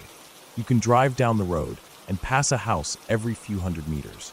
Sometimes there's a stretch where it's a kilometer or so before the next one, but it never feels fully cut off from people. Still, when night falls and you're out on the back roads, it doesn't take much to feel like you're in the middle of nowhere. That feeling hits harder than you'd think. There's a kind of silence and stillness out here that you don't get in town, even though the place isn't all that far. It happened one night when Mom and I were coming home late. I don't remember what we were doing exactly. Might have been grocery shopping, or maybe we'd just come back from visiting someone. It doesn't matter. It was late enough that the radio was playing that overnight mix of music and talk, the kind of stuff they use to fill in time when most people are asleep. The roads were empty, just the soft hum of the tires on bitumen and the occasional thump as we passed over a bump in the road. I remember the air was cold, not freezing, but that kind of dry cold that settles in around the end of autumn when the nights start to bite. The kind that makes the sky feel too big and black, even with the stars out. We just rounded a corner, not even going that fast. We weren't in a hurry. It was one of those bends with a long curve, and the headlights sweep out across the grass on the side of the road. That's when we saw it. I didn't even have time to speak. Neither did Mum. We both saw it at the same time, both of us staring straight ahead. It was standing off to the side of the road, just outside the range of the brights, in that in-between part of the headlights where everything's a little washed out and gray. But its eyes, those were the first thing I noticed. Big, glowing green, like 2 small torch lights staring straight at the car. I don't know if it reflected the light or if it really glowed, but they burned through the dark like nothing I've ever seen. The body was the size of a medium dog, maybe like a Kelpie or a border collie. But that's where the similarities ended. The thing's fur looked filthy, patchy dark, black maybe, or a really dark brown. It wasn't smooth either, not like dog fur. It was mangy rough, clumped in some places. The shape of the body was off, almost like the legs were too thin for its size, but it stood low to the ground like it was crouched, or maybe just built that way. But the worst part, and I mean this, the part that makes my skin crawl just thinking about it, was the neck. It was long, way too long, like someone took a normal animal and stretched it. And it wasn't just long, it was thin too. Thin enough that you wouldn't think it could hold up the head, which was abnormally big for its body. The whole thing just didn't make sense. The head was oversized and round with a snout, but not quite dog-like. And the way it looked at us with those green eyes, not blinking, not moving, was wrong. Mom swore, and I did too. Just a sudden outburst like we both lost it at the same time. It wasn't a scared scream or anything, just a pure, "what the fuck was that?" moment. She slowed down, and we made a U-turn. We both needed to see it again, to try to make sense of what we'd seen. But in less than 10 seconds, it was gone. We drove up and down that stretch of road. Maybe 3 times, headlights on high beam, windows cracked open so we could listen for movement, for anything. But there was nothing. Not a single sound, no eyes in the dark, no rustling in the grass. It was like whatever it was had vanished into thin air. We even stopped the car and got out at one point, walked a little way into the grass with a torch, but there were no tracks, no broken sticks, no movement. It was dead quiet. The cold air made it worse. It felt like we were intruding on something. That was the first time we saw it. We didn't talk about it much at first. Not because we were scared of it, but because we just didn't know what to say. I thought maybe it was a wild dog at first. That made sense, sort of. But every time I went back over the image in my mind, that neck, those eyes, the way it stood, none of it lined up with a dog. I've seen wild dogs before. We've even had them on the property, especially when there's been drought or fires in the bush. They're scrappy and mean-looking, sure, but they still look like dogs. This thing didn't. We went on with life like normal. It didn't come up much, until it happened again. It was maybe a few months later. Same kind of time, around 11 p.m. This time we were coming back from a late dinner at a friend's house. Different road, but still near home, just a few Ks from where we'd seen it before. Mom was driving again, and I was half asleep in the passenger seat, head leaning against the window. We were just passing a paddock when I caught it out of the corner of my eye. I sat bolt upright, told Mom to stop. She'd seen it too. It was standing further away this time, maybe 15 or 20 meters off the side of the road, near the fence line. Same green eyes, same long neck, same matted fur. But this time, it wasn't staring straight at us. It was angled away, like it had just finished drinking from the water trough and got caught off guard. Then it turned, not just the head, the whole body, slow, but in one motion, like it was all connected by one long muscle. Then it vanished again, ducking under the fence and into the bush before we could get a proper look. I felt sick. Not terrified, but this deep discomfort in my gut. You know when something isn't right, and your whole body tells you before your brain catches up? It was like that. I didn't want to follow it this time. Neither did Mom. We just kept driving. After that, we started to talk about it. Quietly at first, just between the two of us. We even brought it up with my siblings one night when we were sitting around the fire outside. Didn't think much would come of it. But my partner's dad was there too, and when we described what we saw, he got quiet. Then he said he'd seen something like that once. He said it casually, like he didn't want to make a big deal out of it, but you could tell it bothered him. He said he saw it during the day once, just near the tree line at the edge of his property. Thought it was a big cat at first, like a feral, but the shape was off. Then he saw the neck and the head. He didn't stick around after that. Another time, he was driving home from work and saw it in the distance, just crossing the road ahead of him. Same story, same description. After that, it all started to make more sense. Not in the way that I understood what it was. I still don't. But in the way that we weren't the only ones seeing it. We weren't imagining things. That made it worse somehow. Because if other people had seen it, and no one knew what it was, then it was just out there, doing whatever it does, and no one had answers. I tried to look it up. Spent hours online. Searched for all the usual stuff. Wild dogs, big cats, native animals, ferals. I even looked at thylacine sightings, even though I don't live in Tossie, and I know how rare that would be. Nothing matched. The shape was always wrong. Too long in the neck, too big in the head. The eyes weren't right either. I've seen animals with eyeshine before. Foxes, dogs, even possums. But this wasn't that. This looked conscious. Like it knew we were looking at it. Like it was aware. The last time I saw it, I was alone. I'd been out late, coming back from town. It was just past midnight. I was tired, but not exhausted. I hadn't been drinking or anything. I was clear-headed. I came around the bend near an old dirt road that cuts through the paddocks. There's no lights there. No houses for a stretch. Just trees, grass, and the road. That's when I saw it again. It was on the road this time. Standing still, head low, like it had been sniffing the bitumen. When the headlights hit it, it didn't run. It lifted its head slowly, neck rising up like a snake uncoiling. Those same green eyes reflected the light.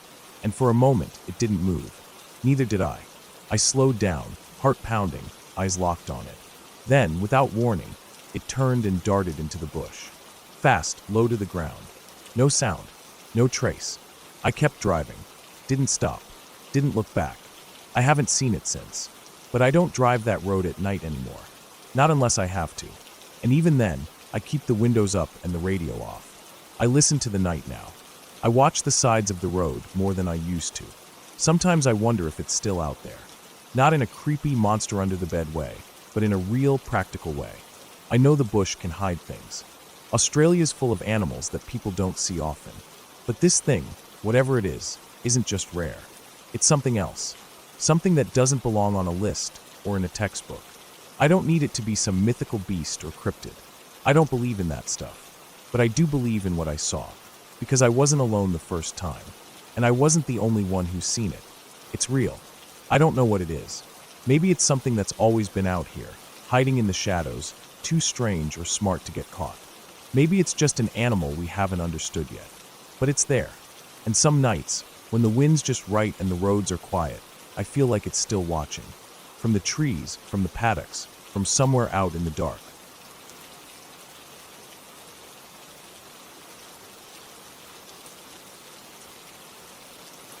Growing up in rural Kansas meant silence. Not the kind of silence you get in a quiet room or when the city sleeps, but the deep, weighty kind that settles over acres of farmland like a blanket. We were far from town, and when I say far, I mean it. You could drive for 2 miles in either direction and barely pass another house. Our place sat on a gentle rise, surrounded by nothing but open fields, a few scattered trees, and windbreaks my dad planted years before I was born. On a clear day, you could see the sky meet the ground in every direction. No walls, no fences, just a flat horizon. Our nearest neighbor was over a mile away, down a gravel road that turned to thick mud when it rained. We didn't have passing cars. We didn't get door-to-door salesmen. And if someone was walking down our road, you knew it wasn't by accident. There were no sidewalks, no streetlights, no businesses. Nothing to come out this way for unless you lived here or got lost. I was an only child, which meant a lot of my time was spent entertaining myself. I didn't mind, though. I liked the quiet, the space, and the comfort of knowing that every inch of the land around me was familiar.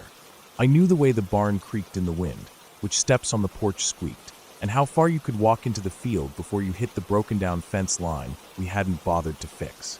Our house was a sturdy, older farmhouse. White siding, weathered by wind and time, with a big wraparound porch on the front and a few small windows in the back. My room was on the north end of the house, tucked into the corner where the wind hit hardest in the winter. That side of the house always felt a little colder, and I used to sleep with extra blankets just to keep warm. My window faced a patch of open ground with an old tree that had long stopped blooming. Beyond that, the field stretched out until it touched the line of scrubby trees near the old cattle pasture. One winter night when I was about 16, it snowed hard.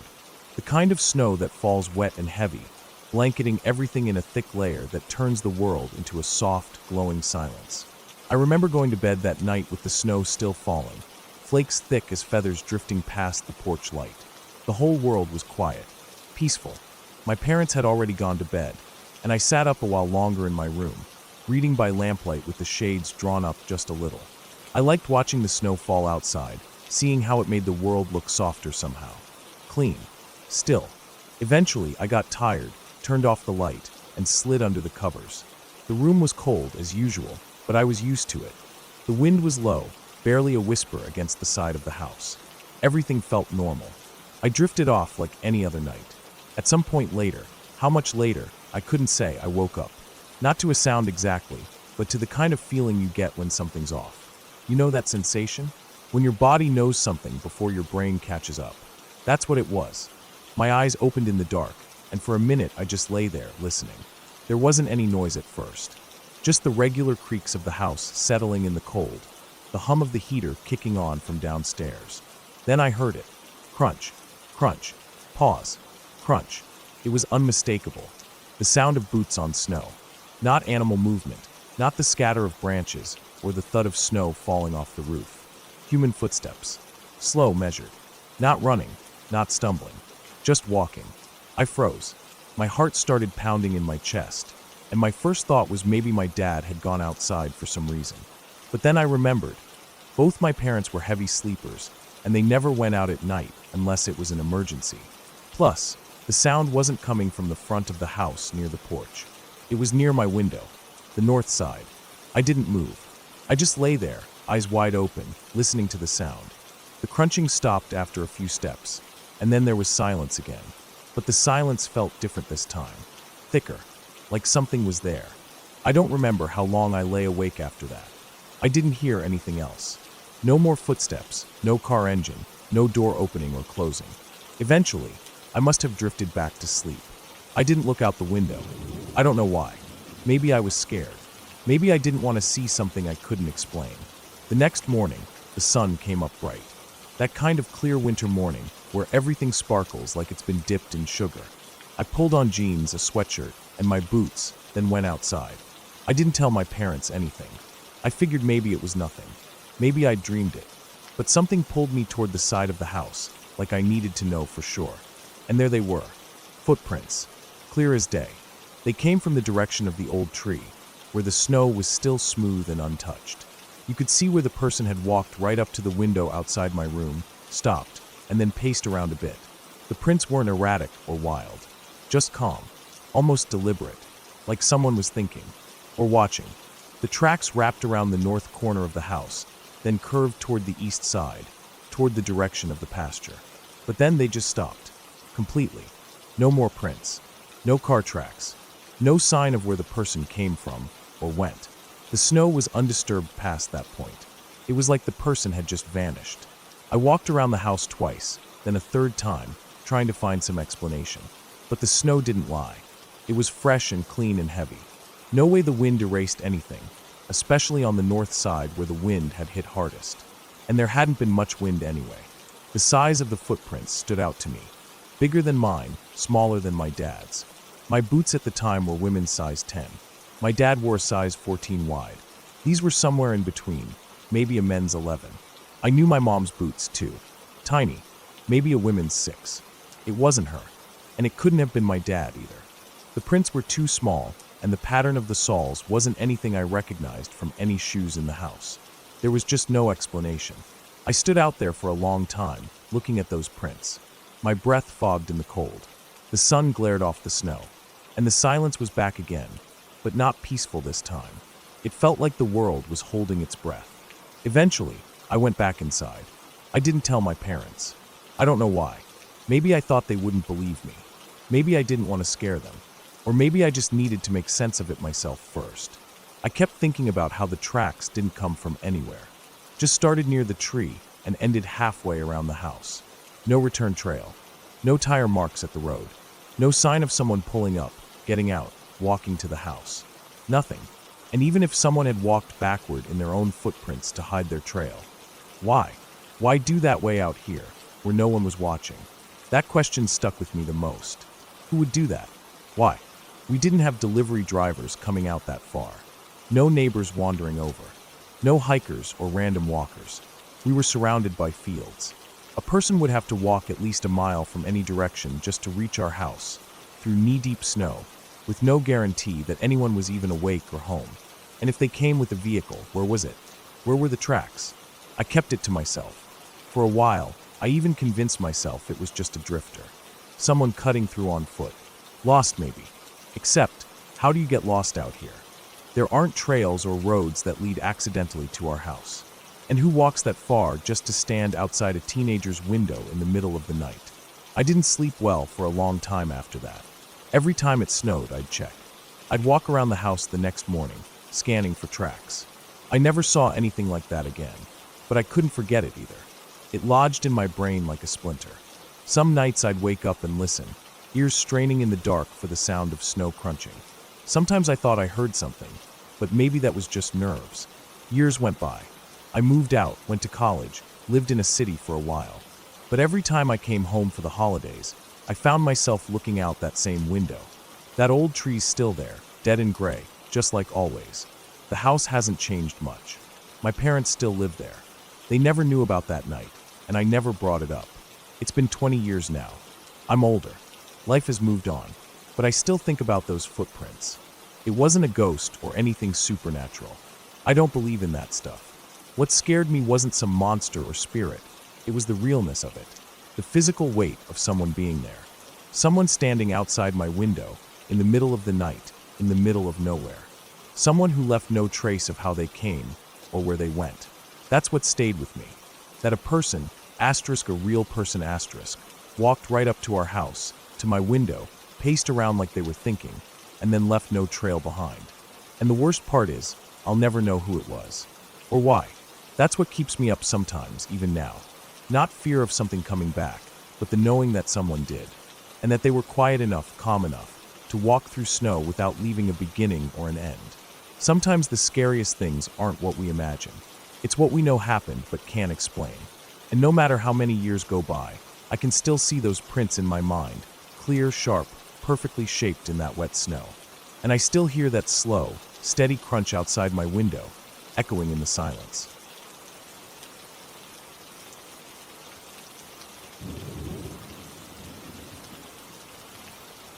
I don't know if it was sleep paralysis or just a weird dream tangled with reality, but it felt too real to brush off. My room was split level, a few steps down from the main floor, with half walls and railings looking over into the living room above.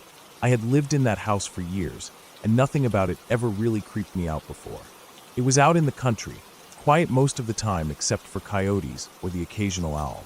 We had a long gravel driveway, maybe 150 yards or so, and you could see headlights winding through the trees from my bedroom if the curtains were open. That night, I had gone to bed like usual.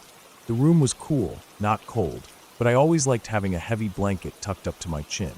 My dog was curled under the covers at my feet, the way he always did in winter. He wasn't a big dog, just a scrappy mix that we picked up from a shelter. Loyal though, always had a good nose. I remember rolling over in bed, half asleep.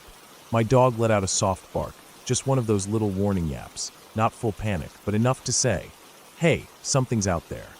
He did that pretty often. Could have been a raccoon outside, or a deer stepping through the trees. So I didn't think much of it.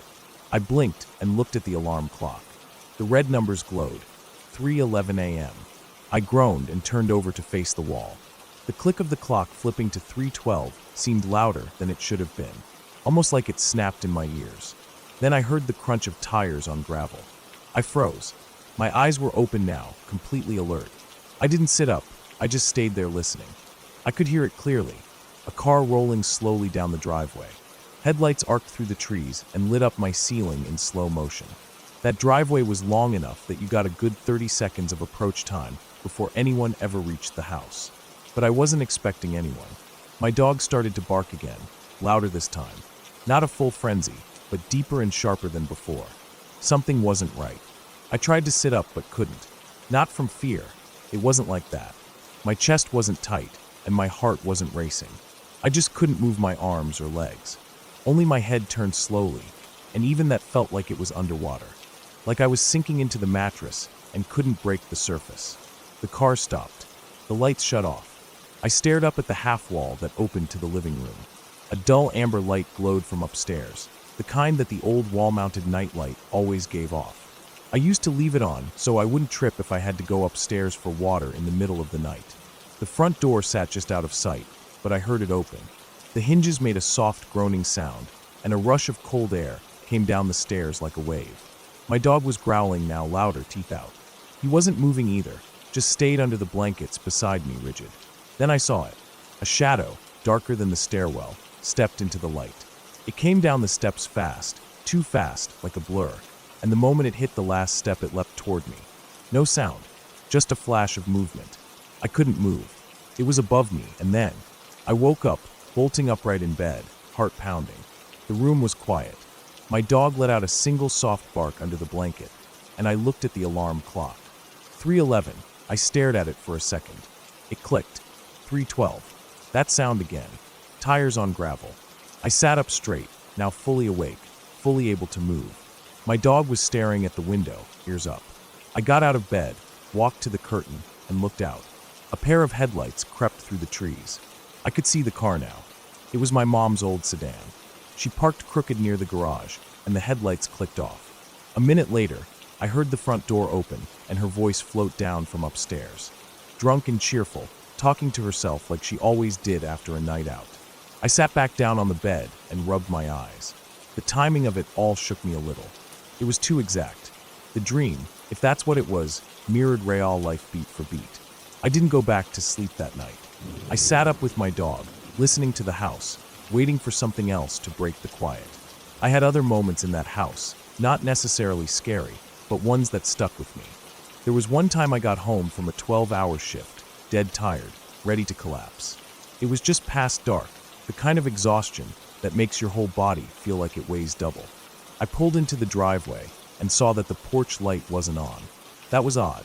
We always left it on if someone was going to be home. I grabbed my stuff and walked to the door, and that's when I noticed the glass. The small window on the door was shattered. The door itself was half open. Instantly I stopped. I didn't have a weapon, just my keys in hand. I stepped inside anyway because that's the first instinct. Check things out, see what happened. I called my mom on speaker as I walked room to room. Everything seemed in place at first glance. Then she asked me, "Are they still there?" And that's when it hit me. I didn't actually know. I hadn't checked closets or corners. I hadn't looked behind the bathroom door. I was walking through the place like it was any other day. I turned around and backed out the same way I came in, locking myself in the truck and calling the sheriff. No one was inside by the time they arrived. Maybe someone had broken in and bailed when they saw there was nothing worth taking. Maybe it was just kids screwing around. But it sat wrong with me for a long time. I felt more annoyed than scared, like someone had stepped into something private. That was my space. The violation of it settled deep in my chest. Growing up out in the country, you learn the difference between regular quiet and strange quiet.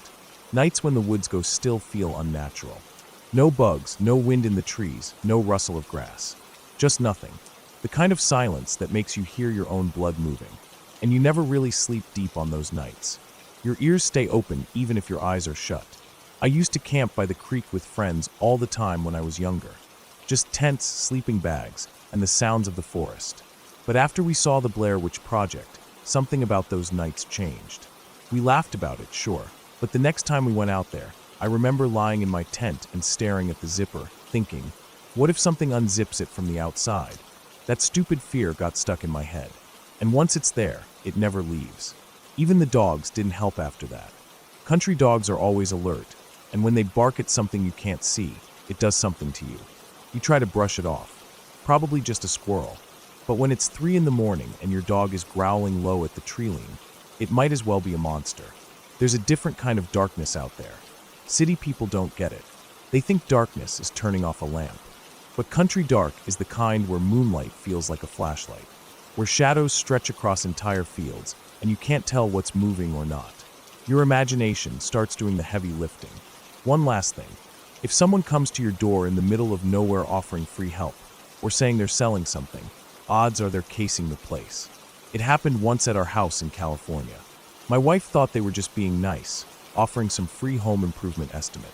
She even started showing them around. I had to step in, make it clear they needed to leave.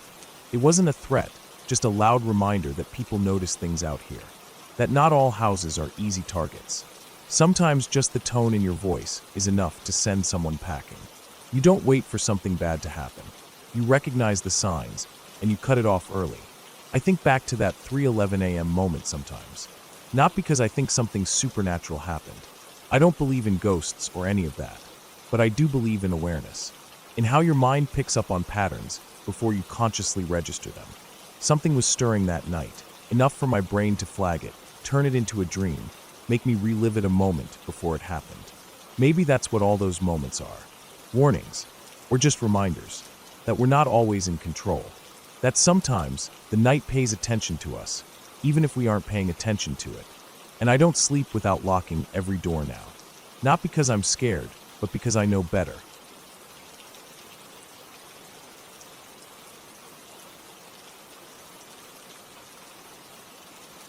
Oh man, this is a story I still think about sometimes, even years later, and it still sends a shiver down my spine.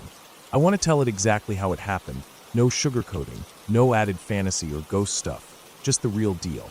It's a story about a small patch of woods where my family lived for a while, and a strange light that haunted those woods in a way I'll never forget. So, my family had this piece of land, deep in the woods. It wasn't just any land. It was tucked away so well that nobody could see it from the main dirt road. Just trees, and more trees all around. No streetlights, no neighbors close by, just a quiet patch of forest where we decided to build a small home and live. We weren't completely alone. My dad's family had a bigger house further down the dirt road. But our little spot was isolated, far enough from the road that when night came, it got pitch black. No street lamps to light the way, no porch lights from neighbors, just pure darkness. The kind of darkness that can swallow you whole if you aren't careful. At first, life there was peaceful. I loved the quiet and the fresh smell of pine and earth. The kids ran around the yard, playing hide and seek among the trees, and my husband and I enjoyed the calm that only a place like that could give. But soon, something started to catch my eye, a light. It was faint at first, something small and glowing that I noticed way up above the trees. At first, I thought it was just a star. You know, one of those bright stars that shine especially clear out in the country. But it wasn't a star. This light moved strangely. It would sway side to side like it was hanging from a string. Sometimes it would rise quickly, disappearing from my sight behind the thick branches of the tall trees. Other times, it would slowly come down, even lower than the tree line, almost as if it was floating just above the ground. This happened at odd times of the day and night. Sometimes when I was just stepping outside to check on the kids, other times when I was sitting at the kitchen window, trying to relax after a long day. I kept it to myself for a while. I didn't want my husband or the kids to think I was seeing things or losing it. I thought maybe it was a plane or some kind of helicopter light, but those don't really sway and disappear like that, especially not in the middle of the woods where there's no airport nearby. One day, my dad hired some guys to help him build a new deck on the house. One of the guys was someone my husband kind of knew, a quiet man who lived back in the woods behind us. Not too far away, just separated by a thick stretch of trees. He wasn't from around here originally, and honestly, I never really knew much about him, except that he seemed friendly enough and handy with tools. The strange light seemed to get closer whenever that man was around. I noticed it first one afternoon while we were all working outside. The light hovered at tree level, right behind the branches, not up in the sky at all. It looked like it was watching us, or maybe watching him. I mentioned it to my husband, but he brushed it off as something in the woods, maybe some kind of hunting light or someone messing around. That evening, I decided to show the light to my daughter. She was a bright kid, curious and brave, always wanting to test things out. She went outside and looked up, squinting into the dark woods where the light hovered. Then, in a voice full of mischief, she said, "Follow me if you're an alien." She took a few steps to the left, and to my complete shock, the light moved left. She stepped right, and the light followed her to the right. She did it again and again, and the light moved each time like it was responding to her. I could feel my heart pounding in my chest. The man working with us looked as freaked out as I felt. Without saying much, he packed up and left soon after. And guess what? The light followed him all the way out of sight behind the trees where he lived. It wasn't just a light in the woods anymore. It was something that was tracking him, like it had a mind of its own. For the next 4 days, that light stayed with the man whenever he left. I couldn't stop watching, staring out the window at night, afraid of what might happen. I imagined all sorts of terrible things, like those alien abduction movies where people just vanish into the night sky. I was terrified that my kids might be next. One night, the man didn't come by. The light was still there, floating and swaying near the trees like it was waiting for him, or maybe watching me. I'd had enough. I stepped outside in the dark, feeling the cool, damp air on my skin. I yelled at the light, "What do you want? What are you doing here?" My voice cracked, half angry, half scared. The light seemed to follow me as I moved around the yard.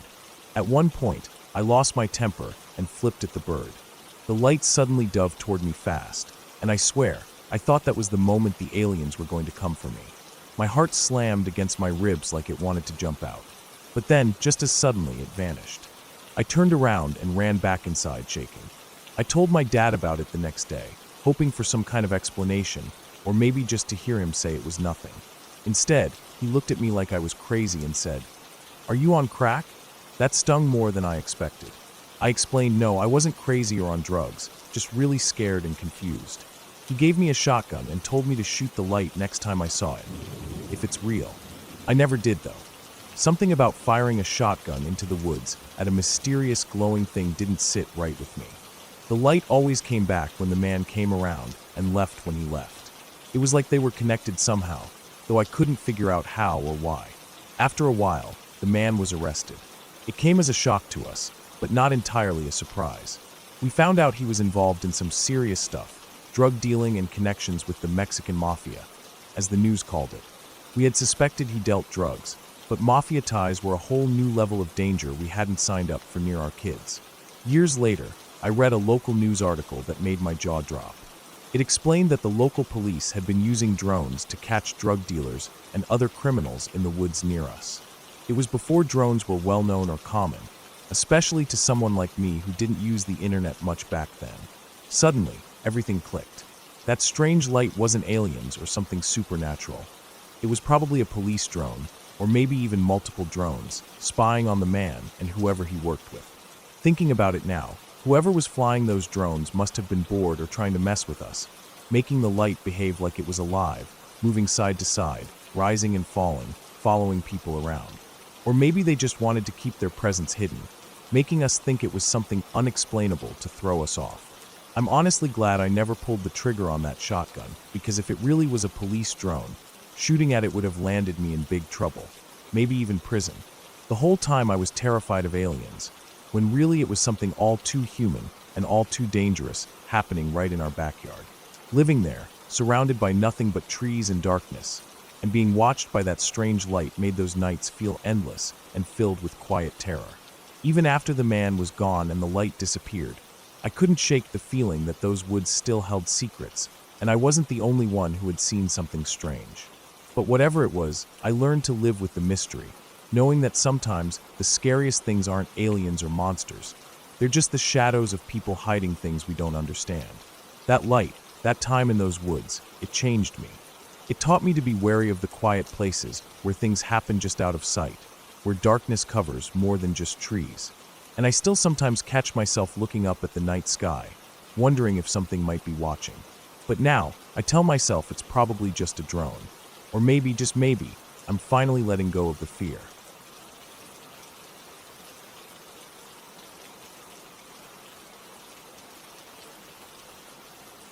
The sun was high in the sky when I finally pushed off from the rocky shore of a small bay in northern Minnesota. The water was still, glassy like a mirror, reflecting the vast stretch of pine and birch that lined the island. I had come here alone, a week away from any kind of noise, any people, any distraction, just me, the lake, and the wilderness. The plan was simple: paddle my small boat through the narrow channels, find a quiet spot to set up camp, fish for dinner, and spend the nights wrapped in the sounds of nature. I'd done solo camping before, but this was the first time I'd taken a boat so far into the backcountry. I wanted to test myself, to see how well I could handle being utterly alone in a place with no cell signal, no trail markers, just wild land and water. After a couple hours of paddling, weaving between small rocky islets and floating beds of lily pads, I found a spot that felt right. A shallow bay surrounded by tall trees that leaned in close, their branches almost touching the water's surface. The lake was calm here, almost like a secret pool, protected from wind and waves. I pulled the boat up onto a gentle gravel beach, secure enough to hold it from drifting off. The smell of damp earth mixed with pine resin filled the air. I took a deep breath and smiled. This was the kind of place I'd been dreaming about. I carried my gear out: the green canvas tent, the sleeping bag, fishing pole, small cooler, and a pack with essentials. The ground was soft but firm, covered in a thin layer of moss and fallen needles. I set the tent up quickly, securing the corners with stakes and adjusting the fly so it wouldn't trap moisture overnight. The forest around me was dense, tall pines reaching for the sky and birch trees standing white and slender among the dark trunks. The sun filtered through the branches, dappling the ground with patches of light and shadow. Birds called out from unseen perches. The wind was a faint whisper through the leaves. After setting up camp, I decided to check out the water around the bay. I slipped on my boots and walked slowly to the edge, peering into the clear water. It was surprisingly warm for early fall. The lake bed dropped off just a few feet from shore, darkening with depth, but the water was still clear enough to see the rocky bottom. That's when I saw it, something strange lying just below the surface, maybe 8 feet out, in about 4 or 5 feet of water. At first, it looked like a large, shadowy blob, something dark and shapeless resting on the lake bed. It didn't move. It didn't reflect light the way a fish or a log would. It was almost like a patch of black oil beneath the water, but that didn't make sense here. Curiosity gnawed at me. I tried to make out what it was from the shore, but it was too murky, too indistinct. The sun's angle caused a bit of glare, and the water's slight ripple distorted the shape. I made a mental note to check it out later, maybe swim over and get a closer look. For now, I grabbed my fishing gear and headed to a little point on the other side of the bay. I sat on a fallen log, baited my hook with a small worm I'd brought, and cast out into the lake. The water was quiet except for the occasional splash of a jumping fish or the call of a loon far off in the distance. I watched the line carefully, waiting for a tug, and the first few bites of the day were encouraging. I caught a couple of small bass, enough to cook for dinner. Still, the image of the dark blob underwater wouldn't leave my mind. After packing up my fishing stuff, I decided I had to know what it was. I waded carefully into the lake, the cold water biting at my legs as I moved deeper. I kept my eyes fixed on the shape. When I was close enough, I peered down. It wasn't just a blob. It was something solid, something big and strange. At first, I thought it might be a sunken log or a piece of driftwood, but the shape was too irregular and unnatural. It was rounded and lumpy, like the shape of an animal's body, but distorted, broken. Then it hit me. It was a dead deer, or at least what was left of one. The body was contorted, twisted unnaturally in the water. The hide was pale and bloated from waterlogging, the fur patchy and dark with decay.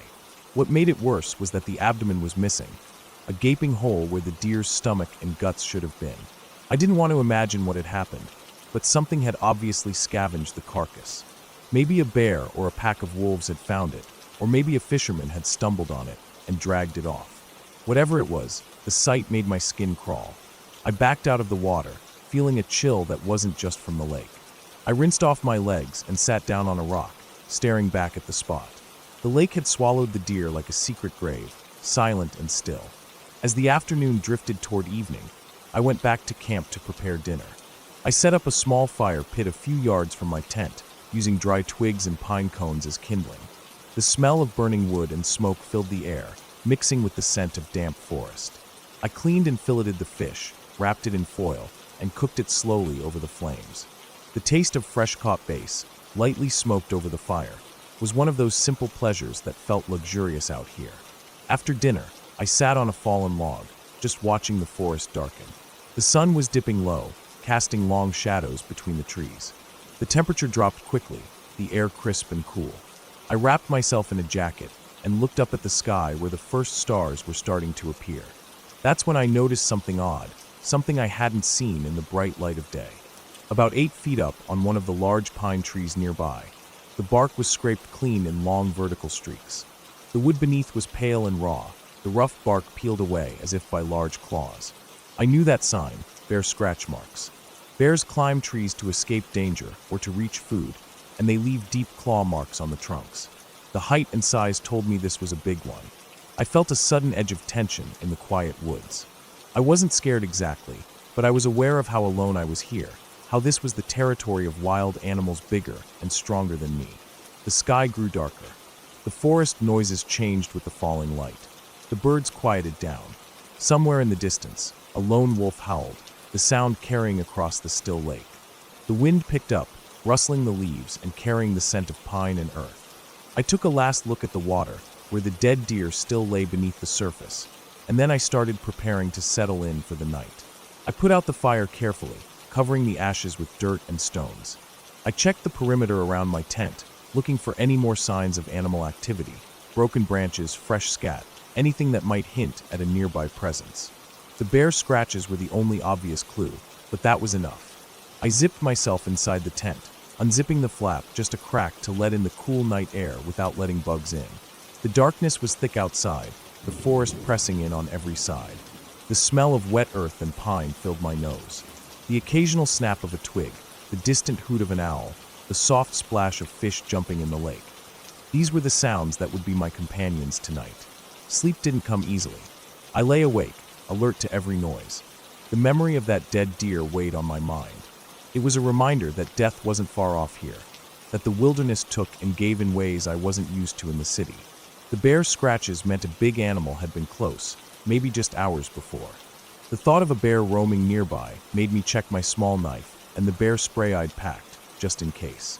Eventually, exhaustion pulled me under, and I drifted off to fitful sleep. When I woke the next morning, the lake was calm and misty, the sunrise painting soft pink and orange hues across the water. I looked around the camp, nothing disturbed, no sign of last night's presence. The boat still rested on the gravel, the fire pit cold and empty. I packed up slowly, thinking about the night and what I'd learned. The wilderness was beautiful, but it was real. It was alive and dangerous in ways I'd never fully understood until now. The dead deer was a reminder that life out here was harsh and sometimes brutal. The bare scratches were a sign that I shared this land with creatures I had to respect and watch out for. I loaded my gear into the boat, pushed off, and began the paddle back to where I'd started. The silence of the lake was deep and full of meaning now. I wasn't just a visitor. I was a small part of something much bigger.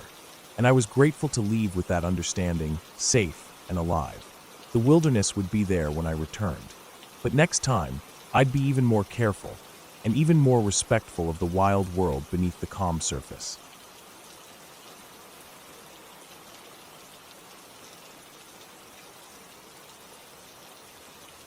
I'd been fishing alone for most of the afternoon on a river that ran just outside a tiny town in Colorado. One of those places that barely shows up on maps, maybe 200 people tops, scattered out between dirt roads, pasture fences, and distant fading barns. I'd been there a few times before. It was quiet. No tourists, no crowds.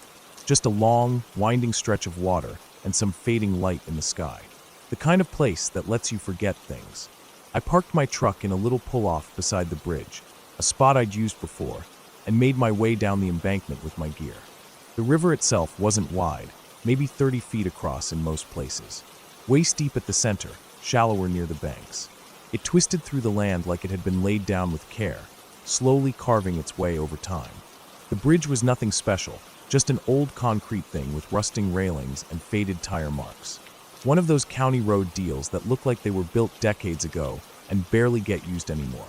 There were ranch houses scattered up and down the road, but they were far apart, and most of them looked empty that evening. No porch lights, no parked cars, just long driveways and silence. By the time dusk started to settle in, I was standing midstream about 10 or 15 feet downstream from the bridge. I'd caught and released a few small browns and had just enough action to make the drive worth it. The air had cooled the way it always does when the sun slips behind the ridges. The breeze carried that clean scent of wet stone and pine. Everything was turning blue and gray, the kind of half-light that plays tricks on your eyes. I was readying a new fly when I saw something move up on the bridge out of the corner of my eye. Just a blur at first, and I didn't pay it much attention. Probably a dog from one of the nearby ranches, I figured. There's a shepherd that hangs around one of the properties up the road. I'd seen him before, chasing after a squirrel near the fence line once. This movement had that same kind of quick, low shape. Head down, pacing. But something made me turn my head. When I did, I froze. It wasn't a dog. It had stopped moving and was now standing completely still at the edge of the bridge, right above me. Its front legs were near the concrete lip, and its head was lowered just slightly, watching me. Watching hard. It was a mountain lion. A big one. I could see the thick, muscular shoulders, the smooth tin coat, the long tail with the black tip swaying behind it. Its ears were perked, eyes locked directly on me. It was quiet, calm, unmoving, but not scared. It wasn't crouched or ready to pounce, not yet, but it wasn't afraid either. That was the worst part. It stood there like it owned the bridge, like it had come to take a look at me, and was just deciding what it wanted to do next. My mouth went dry. I could hear my heartbeat in my ears, quick and loud like drum hits. I yelled, loud as I could, just something raw and sudden. I fucking see you. It echoed across the river, and up into the surrounding hills. I hoped that the force of it would make the animal flinch, run, maybe vanish back into the trees.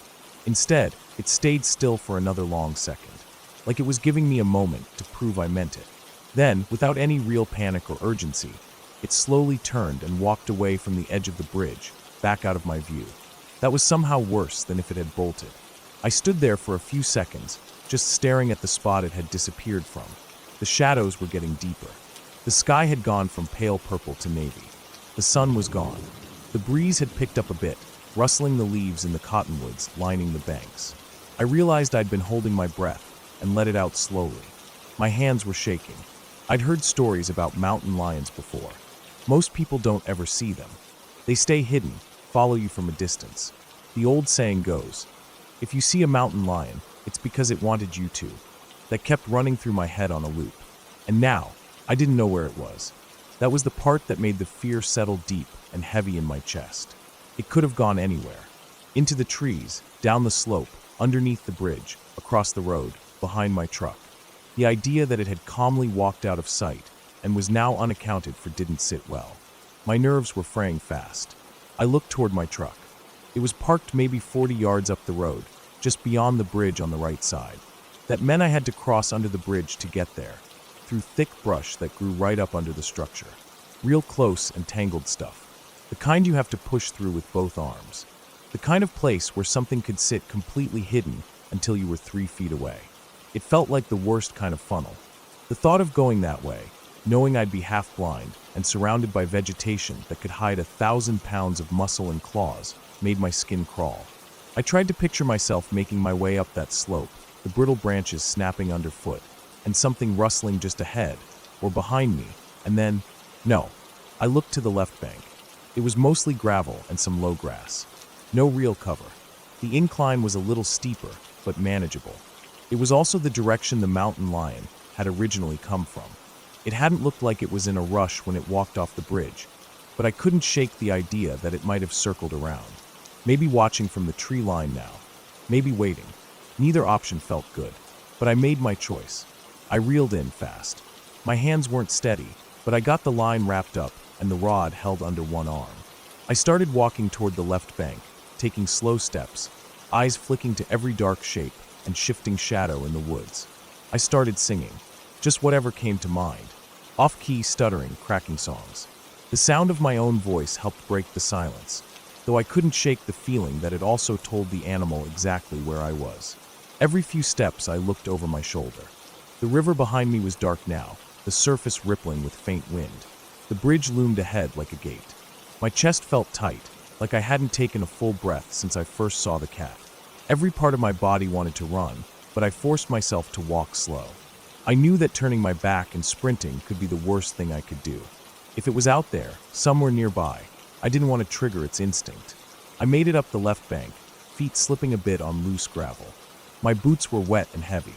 I kept my rod in one hand and held the other out, half expecting something to crash through the brush at me. Nothing did. I reached the edge of the road and stepped onto the bridge itself. The metal guardrails were cold under my hand. I paused, looked both ways. No cars, no movement. Just the empty road stretching into trees in both directions, with the river flowing underneath.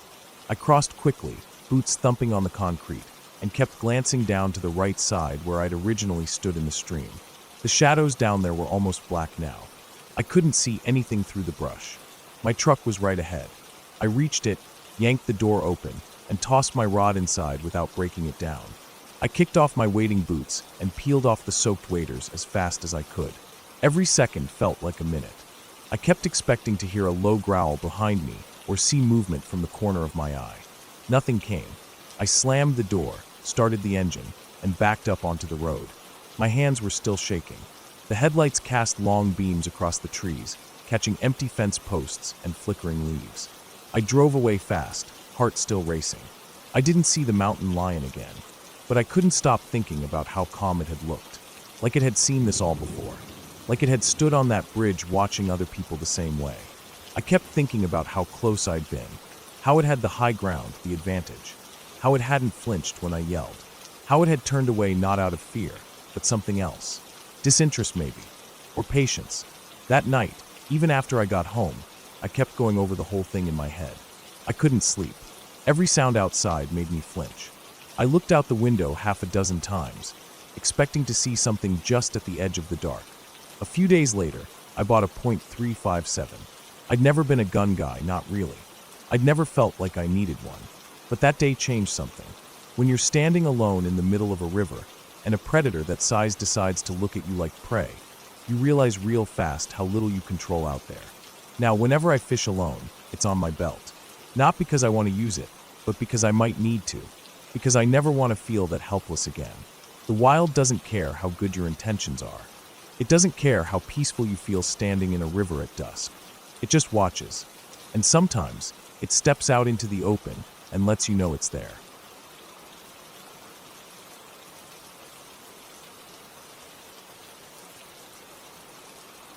When my parents bought the house in the mountains near the National Forest land, I was just starting 9th grade.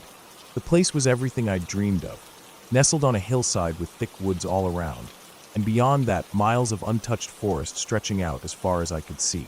The air was crisp and sharp most of the year, and snow blanketed the ground for much of the winter. The mountains rose like silent giants, their jagged peaks piercing the sky. I had always loved nature, but living so close to the forest changed everything. It wasn't just about hiking or camping anymore. I wanted to experience the woods in every way possible. When I wasn't at school or doing chores, I was outside. During the day, I explored the trails and creek beds, marveling at the frozen branches and the patterns snow made on the pine needles. But what I really loved was the night. Winter nights in northern Utah have a way of making you feel small. The silence can be so complete, it's almost loud. The cold wraps around you like a thick blanket, sharp enough to bite your skin through even heavy clothes. The sky is darker than anywhere I'd ever been, with stars that seem close enough to touch, and the moon casts strange shadows through the trees. I started sneaking out after my parents were asleep. I'd bundle up in my thick jacket, gloves, and a wool hat, slip on my boots, and quietly open the back door. The house creaked in the stillness, but no one woke. I felt a thrill every time I stepped outside, the cold air hitting my face like a shock. The forest was a world of its own after dark. I'd move slowly, trying to make no sound, letting my eyes adjust to the faint moonlight filtering through the branches. The trees were tall and close together, their trunks dark and rough. Snow crunched softly beneath my boots, and I listened to the quiet, the occasional snap of a twig, the whisper of the wind. At first, I didn't know much about the animals that lived there. I couldn't tell one call from another, but I was learning. I'd read books about birds and mammals native to the area, and over time I began to recognize the sharp hoot of an owl, the faint chatter of squirrels, and the rustle of rabbits moving through the underbrush.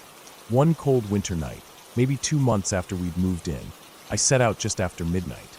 The sky was clear and sparkling, and the snow on the ground glistened under the moon. I wrapped my scarf tight and walked down the path that led into the forest. The temperature was well below freezing, and my breath made little clouds in the air. The forest was quiet except for the steady crunch of my boots. I was walking near a dry riverbed, a wide channel that cut through the woods but held no water in winter. The rocks and gravel were covered in frost. I loved this spot because it felt like a secret highway, a place where animals came to travel through the woods. I moved carefully, stopping often to listen. I wanted to see something rare, maybe a deer or a fox. My heart beat steady, not with fear, but with excitement. I felt alive in a way I never did at home. Then suddenly, everything changed. From somewhere deep in the forest, a scream tore through the night. It was unlike anything I had ever heard. High-pitched, sharp, and raw, it made my blood run cold. The sound wasn't just loud. It was full of pain and terror, almost human in its intensity. It was the kind of scream that rattles your bones, makes you freeze in place. I dropped down to the ground without thinking, pressing myself against a large pine tree. My heart hammered so hard I thought it might burst. The cold seemed to vanish, replaced by a wave of pure adrenaline. I didn't move, didn't breathe, just listened. The forest seemed to hold its breath too. I waited, every muscle tense, expecting something terrible to come crashing through the underbrush. But nothing happened. Minutes passed, though it felt like hours. Then, from the side of the dry riverbed, I heard soft scuffling sounds, small, quick footsteps. I turned my head slowly, eyes wide in the moonlight. A fox darted across the riverbed, its reddish fur gleaming faintly in the moonlight. It moved fast, its body low and agile, disappearing into the trees on the other side. That scream, it was the fox's cry. I later learned that foxes make a blood-curdling scream that sounds exactly like what I'd heard. At the time, I had no idea. All I knew was that the noise had shaken me to my core. After the fox vanished, the forest slowly came back to life. The usual sounds of night creatures started again. Occasional bird calls, the rustle of small animals, the whisper of wind in the branches. But for a long time, I stayed still against the tree, waiting for my heart to slow. That night stayed with me, the way the scream echoed in the cold air, the feeling of being utterly alone, yet completely surrounded by life I couldn't see. I kept exploring the woods after that. I learned more about the animals and their calls. I watched the tracks of deer in the snow and the way the moonlight made the ice crystals sparkle on frozen branches. I came to understand the forest's rhythms, its dangers, and its beauty. Some nights were calm and peaceful, but others reminded me just how wild and unpredictable nature could be. One winter evening, a few weeks after that night with the fox, I was walking near the edge of a frozen pond deeper in the forest. The ice was thin in places, and the snow made it hard to see. I was moving slowly, trying not to slip, when I heard the sharp crack of ice breaking nearby. My heart jumped, and I backed away quickly, boots crunching on the snow. I looked across the pond to see a large shadow sliding off the ice and into the water. A beaver had been swimming under the ice and broken through. It splashed and scrambled to the shore, shaking off water and climbing onto the bank. It was a simple moment, but it reminded me how fragile things could be in the wild. That same wildness that gave me such joy also demanded respect and caution. On another night, I spotted the flicker of glowing eyes in the distance, probably a coyote or a bobcat. I stopped and watched quietly, not wanting to scare it away. It moved like a ghost through the shadows, sleek and silent. Sometimes I'd find animal tracks in the snow and follow them, trying to guess where they led. I discovered deer trails, squirrel nests high in the branches, and even the remnants of a raccoon's meal. These small discoveries made me feel connected to the forest, like I was part of a secret world. The cold was always there, biting at my fingers and nose. Sometimes the wind would pick up, blowing snowflakes sideways and making the trees creak and groan. The woods weren't always welcoming. I learned to listen carefully and to watch for danger. Frozen streams that could break, steep slopes that were slippery, and the ever-present risk of wild animals. But the forest gave me something else too, peace. When I was out there, surrounded by towering pines and the smell of pine needles and cold earth, the worries of school and life at home faded. The woods felt honest and real. Winter nights passed, and I grew more confident walking those paths. I never stopped being careful, but I wasn't afraid anymore. I learned to move quietly, to blend in with the shadows, and to watch without disturbing the delicate balance of life around me. One clear night near the end of winter, after weeks of deep cold, I walked to the top of a ridge overlooking the valley below. The sky was filled with stars, clearer than I'd ever seen. The moon was a bright sliver, casting silver light on the snow. I sat on a rock, pulling my jacket tighter. The forest stretched out before me, vast and silent. The cold air filled my lungs, sharp and clean.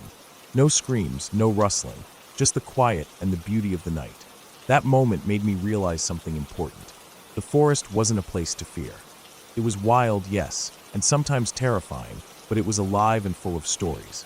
The scream I'd heard that night so long ago was just one part of it, a reminder that nature is raw and real, not something tamed or made safe. I got up and started walking back to the house. The crunch of snow beneath my boots was steady and comforting. The woods had taught me patience, respect, and how to find calm in the cold darkness. And I knew I'd keep coming back night after night to explore that quiet world beneath the stars.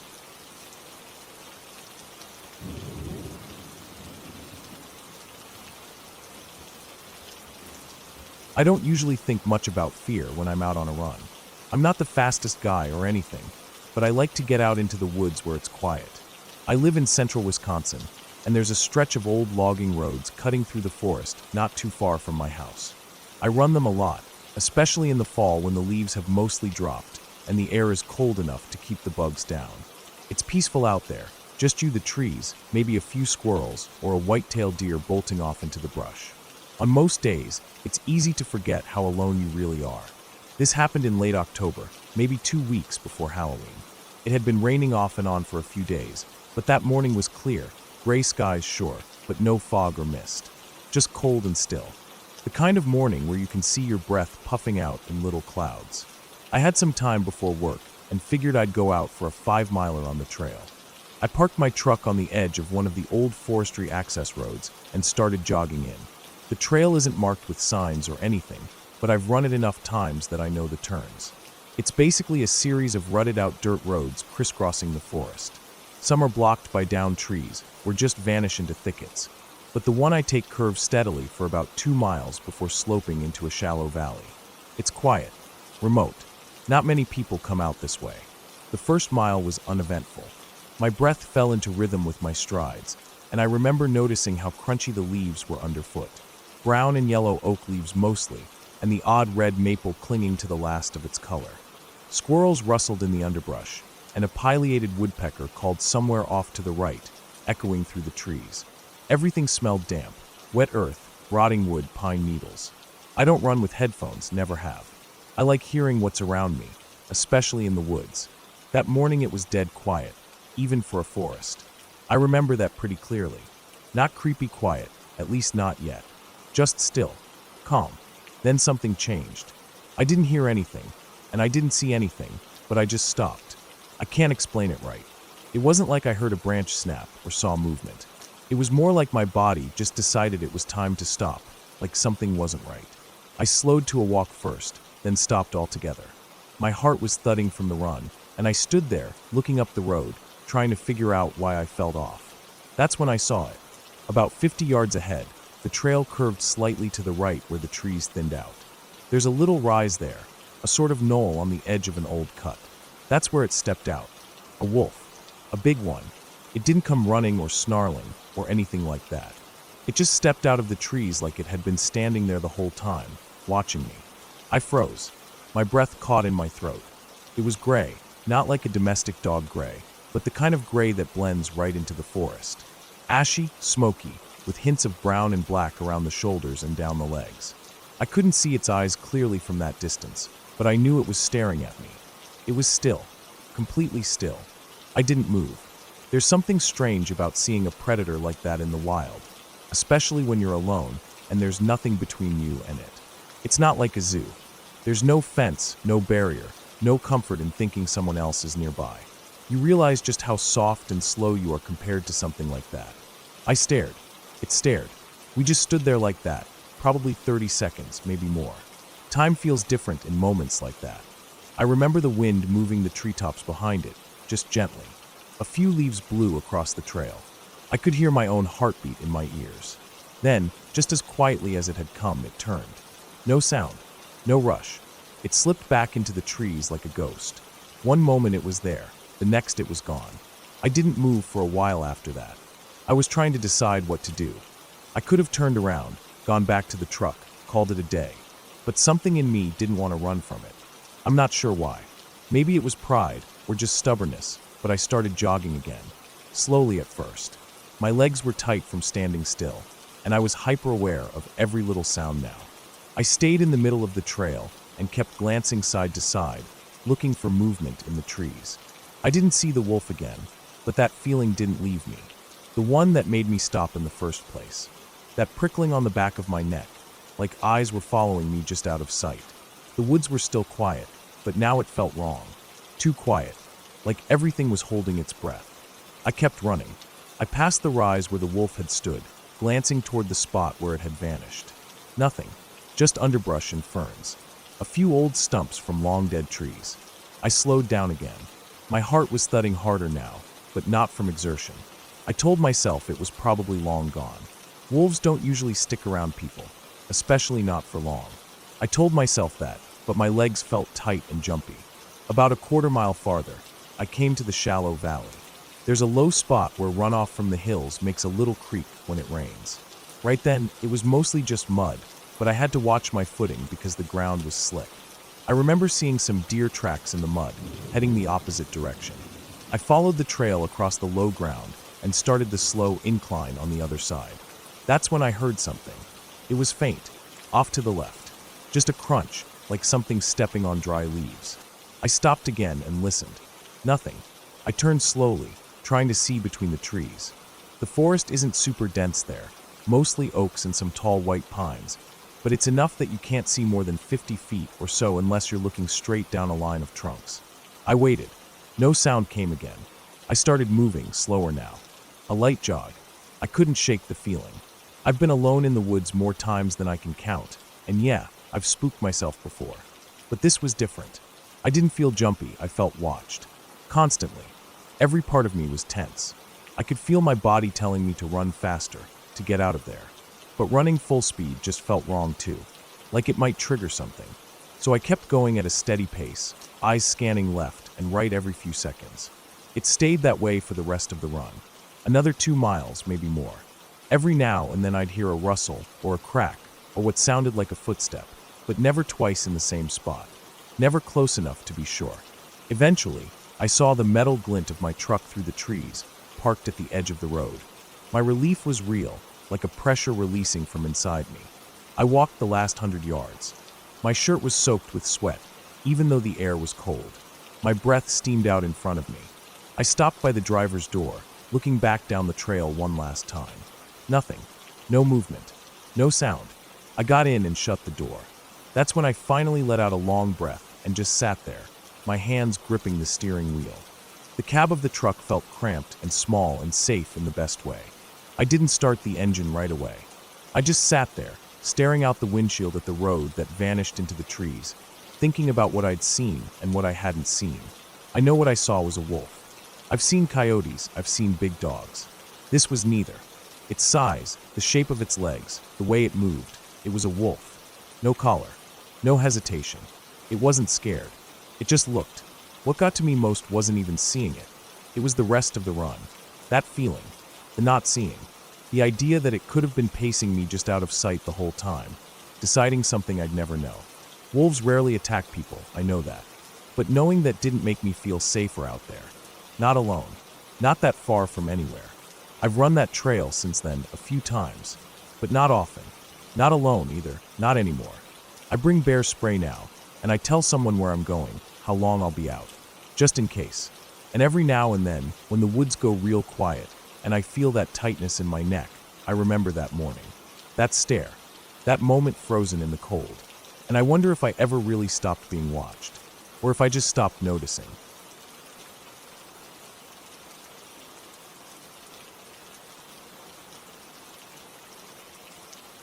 We had been hiking in Sandy Point State Park that day, the air thick with the humid smell of earth and grass, the sun just starting to lower behind the trees.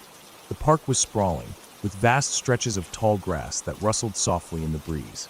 My family and I had wandered off the main trail, drawn into the wild green sea of those tall grasses, hoping to spot deer or maybe some other wildlife. The kind of quiet that settles deep in the woods was around us. Just the occasional chirp of birds, the rustle of small animals in the underbrush, the soft crunch of our boots against the dirt. The grasses were waist-high in some places, thick and tangled.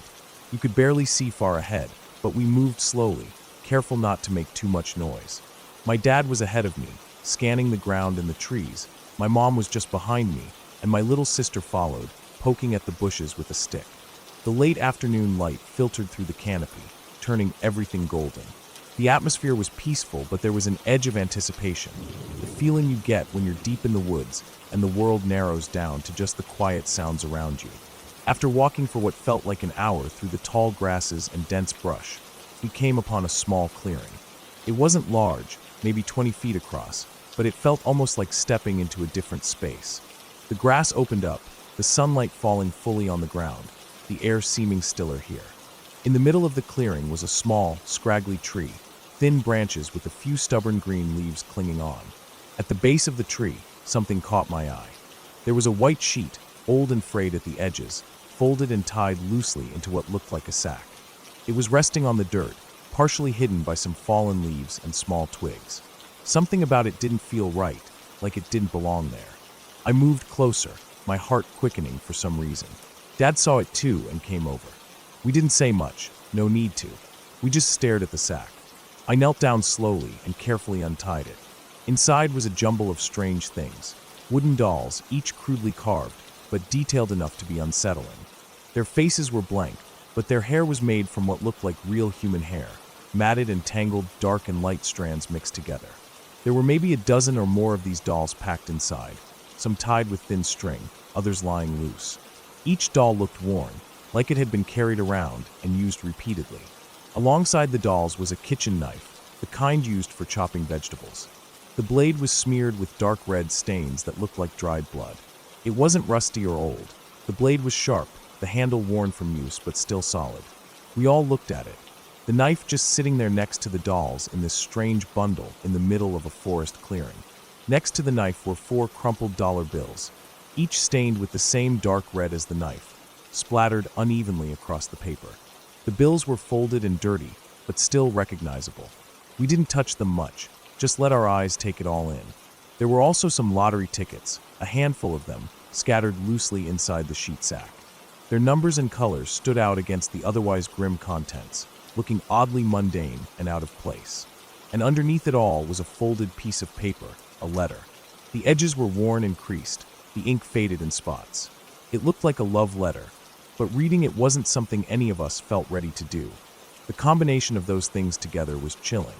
We didn't say anything for a moment, just looked at the strange bundle and then at each other, trying to figure out what the hell was going on.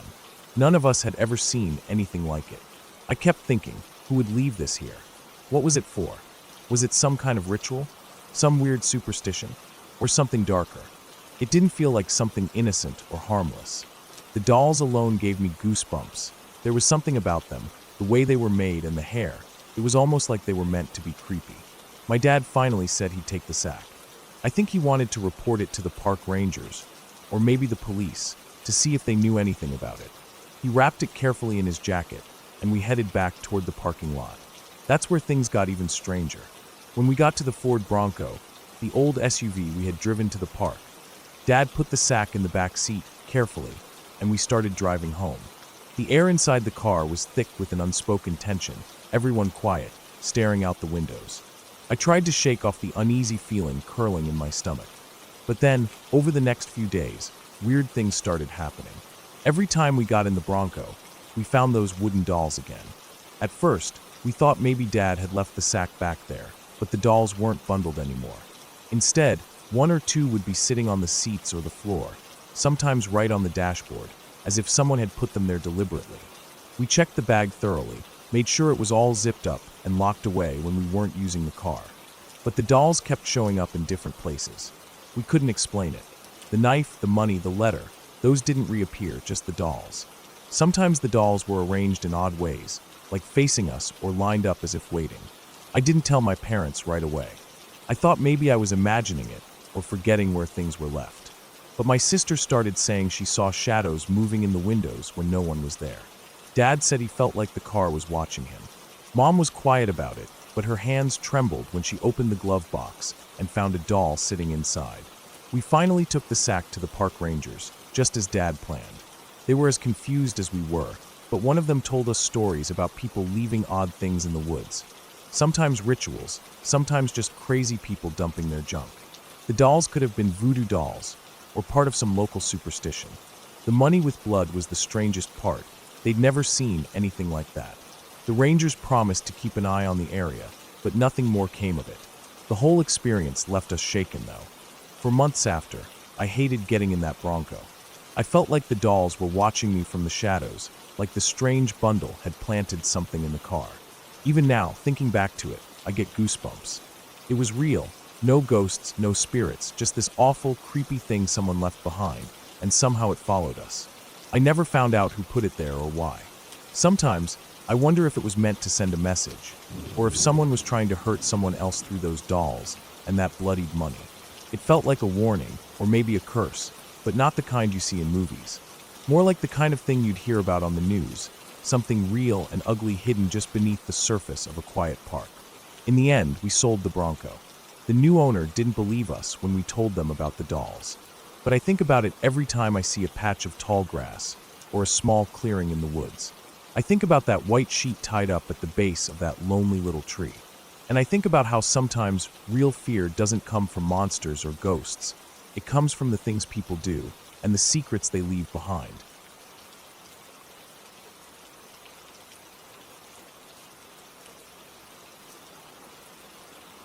We live out near the base of a long ridge in the Pacific Northwest, not far from the ocean but still nestled deep in the woods. It rains so much here that the trees drink constantly and everything stays damp underfoot. Our property is surrounded by old-growth forest, with moss-covered trunks and ferns that grow thick and waist-high. The land hadn't been developed when we moved in. No record of anyone living here before us, just dense trees and soft forest floor. We were told maybe 100 years ago loggers had come through, and before them, of course, native tribes likely moved through the area, hunted here. But no one had built anything, not in recent memory. We bought the land cheap and built a modest house. It's nothing fancy, 1 story, 2 bedrooms with siding metal roof. The kind of place where you can hear the rain pound during storms and the windows fog over in the morning. We always liked how isolated it was. No neighbors for miles. Just trees and the sound of birds, the occasional coyote at night. It felt clean, untouched, real. We raised our daughter there, homeschooled her for a while, and grew used to the quiet. But sometime around our 3rd year living there, we started seeing things. Cats, mostly. At first it was just little flashes, movement in the corner of the eye. I remember once I thought our orange Manx had darted past my legs while I was brushing my teeth. I reached down without thinking, expecting to feel him, but nothing. He wasn't even in the room.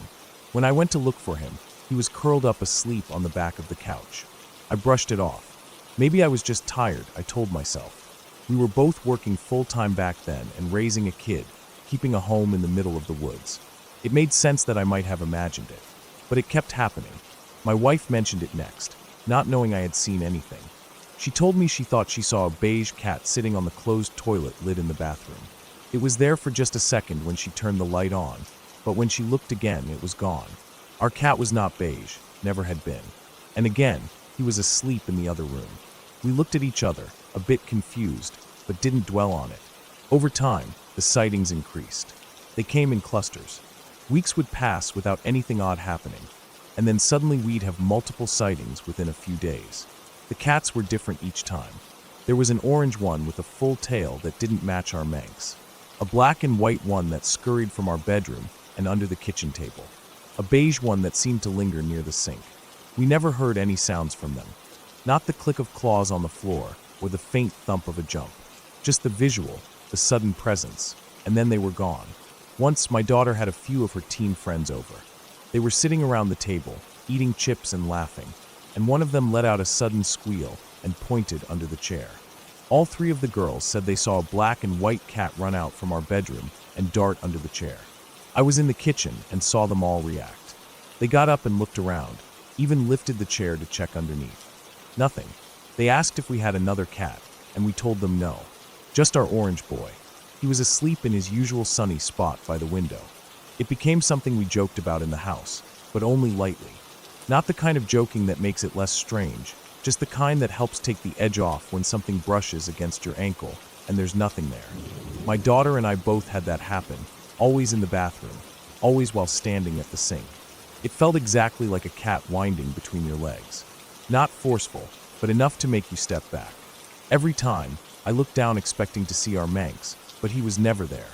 The bathroom became the main spot for activity. The food and water dish for our live cat are in there, so it kind of made sense. But it was odd.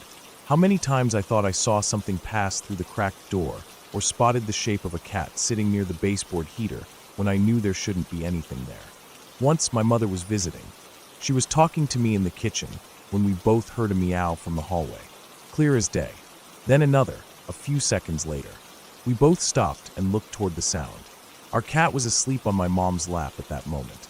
She gently ran her hand down his back and said, very quietly, "That wasn't him." She didn't mention it again, and I didn't bring it up. She's not the kind to lean into odd stories. If she heard something, she heard it. That was enough. I started keeping track of the sightings after that. Not in a journal or anything serious, just notes on my phone. Dates, colors, rough times. It turned out that almost every cluster of activity happened during long stretches of rain, when the ground was saturated and the forest felt heavier. I wondered if it was just coincidence. Maybe we were inside more, noticing more things. But it never felt like coincidence. The sightings were too sharp, too specific. Cats that moved like they were alive, that appeared only when you weren't directly looking at them. We never felt afraid of them, not exactly. Just unsettled. curious. They weren't behaving in ways that seemed threatening, just present. I sometimes thought they were watching us, not in a malevolent way, more like how real cats do, sitting quietly and observing, blinking slowly, maybe waiting for something. I started wondering if they had once lived on this land, if people had settled here a long time ago and kept cats for mice or for company. We knew predators roamed the area, coyotes, foxes, even bears now and then. Maybe the cats we were seeing had belonged to cabins that no longer stood. Maybe they died rough deaths. Eaten. Lost. Maybe we were just the first to really notice them again.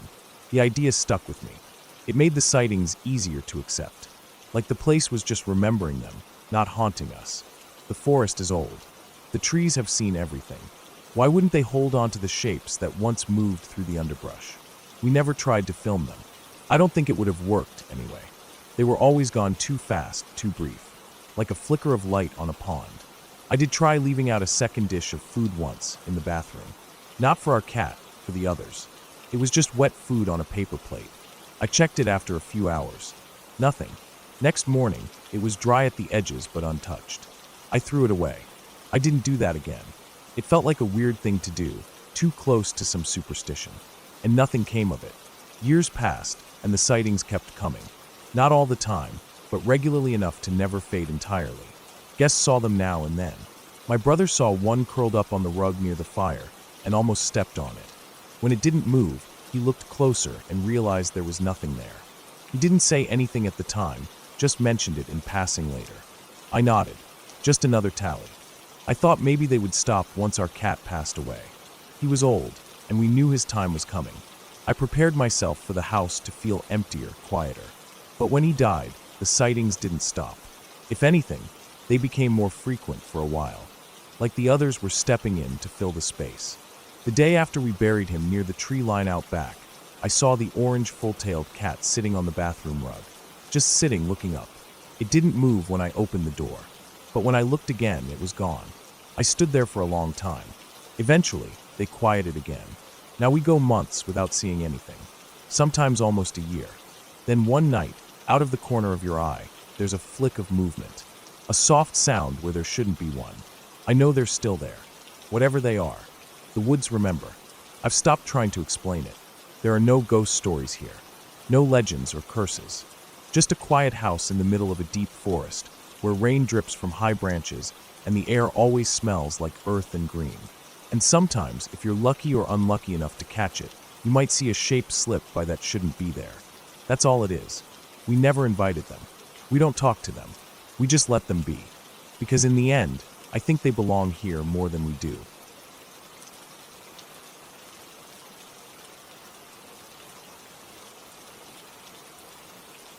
I was out in the backcountry alone, surveying macroinvertebrate populations in mountain streams for a watershed health study. It wasn't glamorous work, just long days hiking up and down steep terrain, crouching in cold water with a kick net, and jotting notes on water temperature, pH, turbidity, and the number of mayfly larvae or caddisfly cases I could find clinging to rocks. I'd been out there nearly a week, halfway through my route. The data collection was slow, but I liked the quiet. I liked being alone with the sound of moving water and wind through pine trees. This part of the range was rarely traveled. I had to drive 25 miles down a logging road just to park at the old fire road, and from there I hiked in about 15 miles to set up a base camp. My tent was perched beside a creek bend, nestled into a patch of tall willows and shaded by fir trees. No trail markers, no blazes on trees. I'd flagged my route going in with biodegradable tape, but even that was subtle. I doubted anyone else had been through there in years. There were no signs of people, just deer tracks, the occasional scat pile from elk, maybe a mountain lion if you were unlucky. But I never saw any of those. Just squirrels, warblers, and the occasional snake sunning itself on warm rocks. My days followed a routine. I'd wake up around sunrise, boil water for instant coffee and oatmeal, then strap on my waders and grab my gear bag. I'd hike to one of the sample sites I'd mapped out earlier with GPS. Sometimes it took an hour, sometimes two. I'd work through the samples, take photos, sketch streambank profiles, then head back to camp late afternoon. The sun went down early in the canyon. Nights got cold fast. I didn't have cell service out there. I had a Garmin satellite messenger I used to check in once a day, Just a preset, all good message to my supervisor. Besides that, I was completely cut off. It was on the 5th morning, sometime around 8 a.m., that it happened. I was in the water already, maybe ankle deep, standing in a quiet reach of the creek where the banks opened up into a small meadow. I just set my net downstream of a cluster of submerged rocks and was reaching into the current to flip them. My gloves were soaked, cold water creeping up my sleeves, but I was focused. Then I saw a movement out of the corner of my eye. Just a flash, something on the other side of the creek, maybe 30 feet upstream. I looked up and froze. There was a man stepping down the opposite bank, right toward the creek. Older, maybe mid-60s, wiry build, gray beard. He wore a faded green canvas jacket, a wool hat, jeans. No backpack, no visible supplies. Just walking slowly, eyes straight ahead. His boots splashed into the creek, and he crossed at a diagonal, maybe 20 feet away from me. He glanced at me once, for barely a second, and kept moving. We didn't say anything. I didn't even nod. My body locked up. He made it across and kept walking up the other bank and into the trees. I stood there for a long time. The water felt colder than before, and my hands were shaking a little, though it wasn't from the cold. The thing is, there's no way he was just out for a stroll. This wasn't a national park. There were no maintained trails. To even get near that spot, he would have had to bushwhack for miles through steep country. There was no gear on him. No pack, no water bottle, not even a day bag. And he wasn't young. That meant he either came from somewhere nearby, which wasn't possible, or he had spent the night out here, somehow, without any shelter or supplies. And even that didn't make sense. I waited a few minutes, then climbed out of the creek and walked upstream along his path. I followed his tracks in the soft mud on the bank. His boot prints were distinct, the kind with that deep waffle pattern on the sole. They headed up the slope into the pines, but after about 30 yards, they faded out. The ground dried up and turned rocky, and I lost them. I didn't see him again. I stood there, staring into the trees, trying to decide what to do. There was no reason for him to be out here. I hadn't seen a cabin on the maps. The land was all public, no ranches, no private parcels nearby. I pulled out my topo map again, just to be sure. The nearest road, even an old one, was 15 miles to the west. I thought maybe he was a hunter, but it wasn't hunting season, and he had no rifle, no bow, not even a sidearm. I knew the seasons. I checked before coming out. I'd seen no game blinds, no tree stands, no old fire rings. I walked back to my sample spot, packed up early, and returned to camp. I told myself it was nothing, just a hiker. Maybe someone like me, a researcher. Maybe he was doing a wildlife study and didn't want to be disturbed. But my gut said no. That man wasn't working. He didn't carry anything. He didn't look surprised to see me either. More like annoyed, like I was the one out of place. I didn't sleep well that night. I kept listening for twigs snapping or footsteps. I turned off my headlamp early and just lay in my sleeping bag listening. The wind picked up after midnight and branches creaked. My bear canister sat 30 feet away, locked, but that didn't ease my nerves. My skin prickled with every sound. The next day I debated packing up. I was only halfway through the study. I had deadlines, but I couldn't focus. I hiked a few miles upstream to collect samples, but my hands trembled and I kept glancing over my shoulder. I wasn't thinking clearly. At one point I slipped on a mossy rock and slammed my shin. I cursed and sat there, bleeding into the stream. That's when I realized I wasn't just spooked. I was distracted enough to hurt myself. Out here, alone, a twisted ankle could be serious. Back at camp that evening, I decided I'd finish the sample sites downstream and skip the upper basin. I didn't want to run into the man again. It was stupid, maybe, but I couldn't shake the image of him crossing that stream with no gear, no sign of strain, just moving like it was normal. Like he belonged here, and I didn't. 2 more nights passed without incident. No signs of anyone. I got the rest of my samples, packed up camp, and hiked out early on the 8th day. The whole way back, I kept checking the trees. I don't know what I was looking for. A flash of green canvas. Boot prints in the duff. Anything. At the trailhead, I sat on the bumper of my truck and just stared at the forest. The wind rattled the aspens. My limbs ached. I felt dirty and tired and raw, but also relieved. Like I'd gotten away from something, even if I couldn't say what. A few weeks later, back at the university lab, I brought it up to a colleague, just casually over coffee.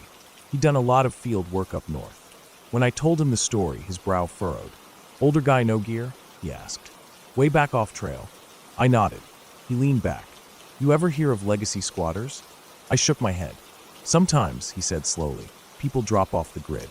Not recently, like decades ago. Old miners, draft dodgers, survivalists. Some are just out there. They live off the land, don't want to be found. They know how to move through those mountains without leaving much trace. I thought about that for a long time. It fit, kind of. But it didn't explain why he crossed the stream right then, right there. Or why he looked at me like I'd interrupted something. Later that year, I checked satellite images of the area. I pored over them for hours. Nothing. No roof lines, no footpaths, no smoke scars. Just forest. I never went back to that basin. My reports were accepted, the data added to the long-term archive. No one asked about the man. There was no place in the paperwork for unexplained encounters. But I think about him often. How quiet he was. How deliberate. I think about how some people choose to disappear, and how, when they do it well enough, you don't notice until they step out of the trees and remind you how little you know about the wild.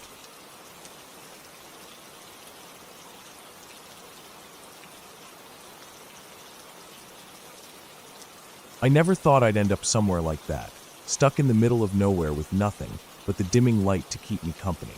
It was supposed to be just another hiking trip with the club from school. Nothing special, just a few hours out in the woods, a little adventure, and some fresh air before heading back home. I was in middle school then, around 13 or so. Back then, the woods always felt big and a little mysterious, but never threatening. That night, though, I learned how quickly that feeling can change. The trip started in the afternoon, the sun warm on our backs, the sky a bright blue with just a few lazy clouds drifting by.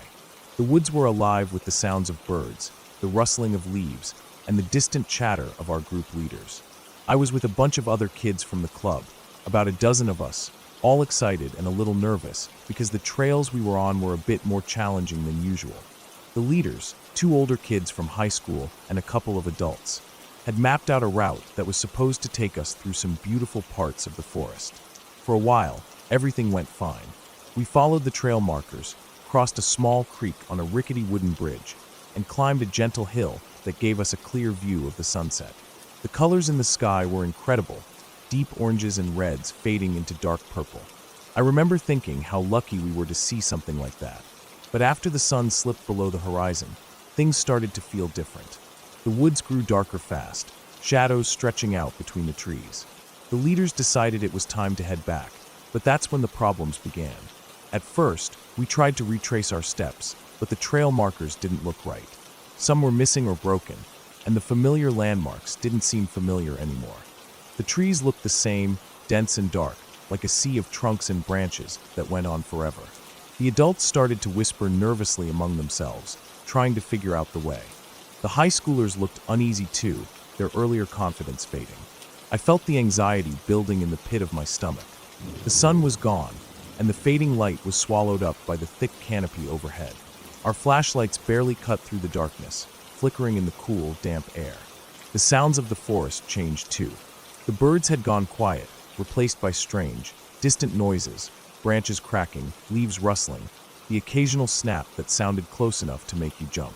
After what felt like hours wandering in circles, we stumbled onto something unexpected, a small cabin hidden among the trees. It wasn't on any of the maps the leaders had, which only added to the uneasy feeling. The cabin was old, weathered by years of rain and wind, the wood gray and rough. It sat on a tiny clearing, barely big enough for the structure itself, surrounded by thick bushes and tall grass. We didn't have many choices. The woods were pitch black now, and there was no way we could safely make it back by ourselves. The leaders decided we'd try to find whoever owned the cabin and ask if we could stay the night. We approached slowly, the beam of our flashlights flickering on the peeling paint and broken windows. The air smelled like damp earth and old wood. When we knocked on the door, no one answered. We knocked again, louder this time, but still silence. The only response was the echo of our own voices bouncing off the trees. The door was unlocked. Something about that made me shiver. It felt wrong, but we had no other option but to go inside. The cabin's inside was dim and smelled musty, like it hadn't been aired out in years. Our flashlights swept across the room, revealing odd things that made my skin crawl. Along one wall was a neat row of shoes, old, worn, all different sizes. Some looked like kids' shoes, some adult, but none were new. Next to the shoes, a few bed frames leaned against the wall, empty, like they hadn't been used in a long time. But what was really unsettling were the walls. They were covered with what looked like frantic, messy writing, scribbles that barely looked like letters. It was as if someone had been writing and rewriting things over and over, the lines crossing and layering until the walls were almost unreadable. The writing was everywhere, on every surface, scratched into the wood, written in faded ink, even carved deeply in some places. I couldn't make out any words, just strange shapes and patterns that made me uneasy. We huddled together in the middle of the room, sitting on the dusty floor. No one spoke much. The silence was thick and heavy. The older leaders tried to reassure us, but their voices sounded shaky. I couldn't stop glancing at the walls, feeling like the scribbles were watching me somehow. The night was long. We didn't sleep much. Too scared, too uncomfortable, and too alert to every sound outside the cabin. Every creak, every distant animal call made us jump. The rain started in the early morning, tapping against the roof with a steady rhythm, adding to the cold and dampness inside. We stayed close, trying to keep warm and stay calm. When daylight finally came, the forest outside looked less threatening, the trees bathed in soft morning light. The group leaders decided it was time to leave. We stepped outside cautiously, the shoes on the porch still sitting quietly in a row. The air smelled fresher now, the damp earth and pine needles mixing with the scent of wet leaves. We didn't look back as we made our way out of that place. The cabin disappeared behind the trees as we found the trail again, guided by the sun filtering through the branches. Everyone was quiet, processing the night's strange events in their own way. Back at school, we never really talked about what happened. It felt too weird, like no one would believe us. But the memory stuck with me. The way that cabin looked, the scribbled walls, the rows of shoes. Even now, years later, I can still picture it clearly, and it makes the hair on the back of my neck stand up. Sometimes I wonder who lived there, or if anyone ever lived there at all. What were those writings about? Why were there so many shoes? Maybe it was just some abandoned place that someone else had left behind, or maybe there was a darker reason it was so empty and quiet. Whatever the truth was, I'm glad we found that cabin when we did. It might have been the scariest night of my life, but it also kept us safe when the woods had turned into something unfamiliar and dangerous. That story has stuck with me ever since my friend told me about it back in college. It sounds unbelievable, but sometimes the most real things are the ones that don't make sense at first.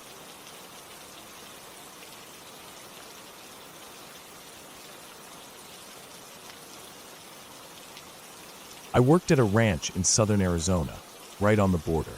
I never thought of the place as really remote or scary because there were horses and cows all around, and there was always some kind of noise, hooves, birds, the wind through the mesquite trees. The land itself was wide open, flat in some parts, rocky in others, with dry washes and thorny bushes. The sun beat down hard during the day, and the nights were cold and quiet except for the coyotes howling in the distance. It was tough work but honest work, and I liked the rhythm of it. Out there, you get used to the silence in a way, but sometimes it felt like the land itself talked back to you. Not with voices or anything, but with a weight, a kind of watching feeling that settled on your skin and made you look over your shoulder just a little more often. I worked mostly on fences. The ranch was huge, tens of thousands of acres, and keeping the fences up was a constant job. You'd ride for hours every day, checking the wire, making sure the posts were steady, fixing places where cows had pushed through or deer had jumped over. Sometimes I was alone for stretches. Most of the time, I had a partner, usually one of the other ranch hands from one of the nearby camps. The camps themselves were little more than a few trailers, some corrals, and a weathered barn or two. Everything was spaced far apart, and if you called for help, you'd have a long wait before anyone showed up. One summer afternoon, I was out with a guy named Marcos. He was a little older, rougher around the edges, and had been working these parts for years. He knew all the stories and kept quiet about most of them, but you could tell by the way he looked at things that he'd seen more than most. We were riding along the border fence, which cut through a dry riverbed known as a wash, a wide, rocky ditch that only held water during heavy rains. The wash curved between two hills, and the ground was cracked and baked under the blazing sun. Our job was to check the fence along the riverbed, repair any broken strands, and make sure the boundary was intact. The fence here was old, rusty barbed wire held up by steel posts that leaned at odd angles. The wind had blown some of the strands loose, and some cattle tracks crossed underneath in spots where the ground was soft. We rode down into the wash and followed the bend, the sound of the horses' hooves crunching on the gravel, the only noise in the wide, empty space. As we rounded a bend, something caught my eye. Ahead, parked in a semicircle, were several trucks. They looked like they'd been through hell, old, beat-up pickups with bullet holes in the doors and cracked windows covered by metal grates. They were packed tight together, engines off but still radiating heat from being in the sun all day. I could see shadows moving inside the cabs. The trucks were loaded with gear. Rifles leaned against the doors, cases of ammunition stacked in the beds, and black tactical vests slung over the seats. My heart skipped a beat. Marcos gave me a quick look, his jaw tightening. He didn't say anything, but I could tell he recognized what we'd stumbled into immediately. The trucks were part of some cartel operation, heavy-duty, armed, and dangerous. We stopped for a moment behind a big mesquite tree, looking for a way around, but the trucks blocked the only exit from the wash. The men inside were staring at us now, their eyes cold and hard. I could see some of them gripping their rifles through the windows, their fingers twitching like they were ready to pull the triggers if we made the wrong move. Marcos motioned for me to keep steady and just keep riding. No sudden moves, no panicking. The horses sensed the tension and started skittish, their ears flicking back and forth. We had no choice but to ride straight through. The silence was suffocating except for the clatter of hooves on stone. Every muscle in my body was tense, my breath shallow. The eyes watching us didn't blink. We passed within yards of the trucks. The men didn't say a word, but their stares burned like fire. I didn't dare look sideways. Time stretched out. I counted each second like it was a lifetime. Finally, we cleared the line of trucks and rode out the other side, my heart pounding in my chest like a drum. The men didn't follow or shout, just watched us go.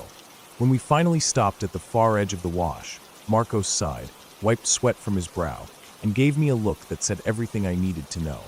No explanations, just understanding. Later, I asked around when we got back to camp. The older ranchers said the same thing. The cartel only cared about the border patrol and the cops. They knew the ranchers, they knew the land and the people living there. They didn't waste time hassling us because if they ever assumed the ranchers were snitches, they could easily find all of our small houses scattered across those endless acres. It wouldn't take long for one of us to disappear without a trace, left out there for days or weeks before anyone noticed. That scared me more than anything else. It made me look at those wide open spaces differently. What had felt like freedom and space now felt like thin ice, a dangerous game we were all playing just by existing out there. After that day, my attitude toward the cartel changed. I stopped trying to pretend they didn't exist. I learned to keep my head down, to move quietly, to avoid drawing any attention. I knew better than to cross their path, and even better not to look at them twice. But out there, on that land, danger wasn't always obvious. Sometimes it came wrapped in silence and the heat of the desert sun. Sometimes it was the stare of a man hidden in the shadows of a beaten-up truck. I stayed on the ranch, though. I had nowhere else to go, and this land was my life. I learned to live with that quiet fear, to read the signs in the dirt and the wind, to respect the invisible lines that kept us all alive. It wasn't a story about ghosts or monsters. It was a story about survival, about knowing when to hold your ground and when to move on. The desert never forgot you, and neither did they.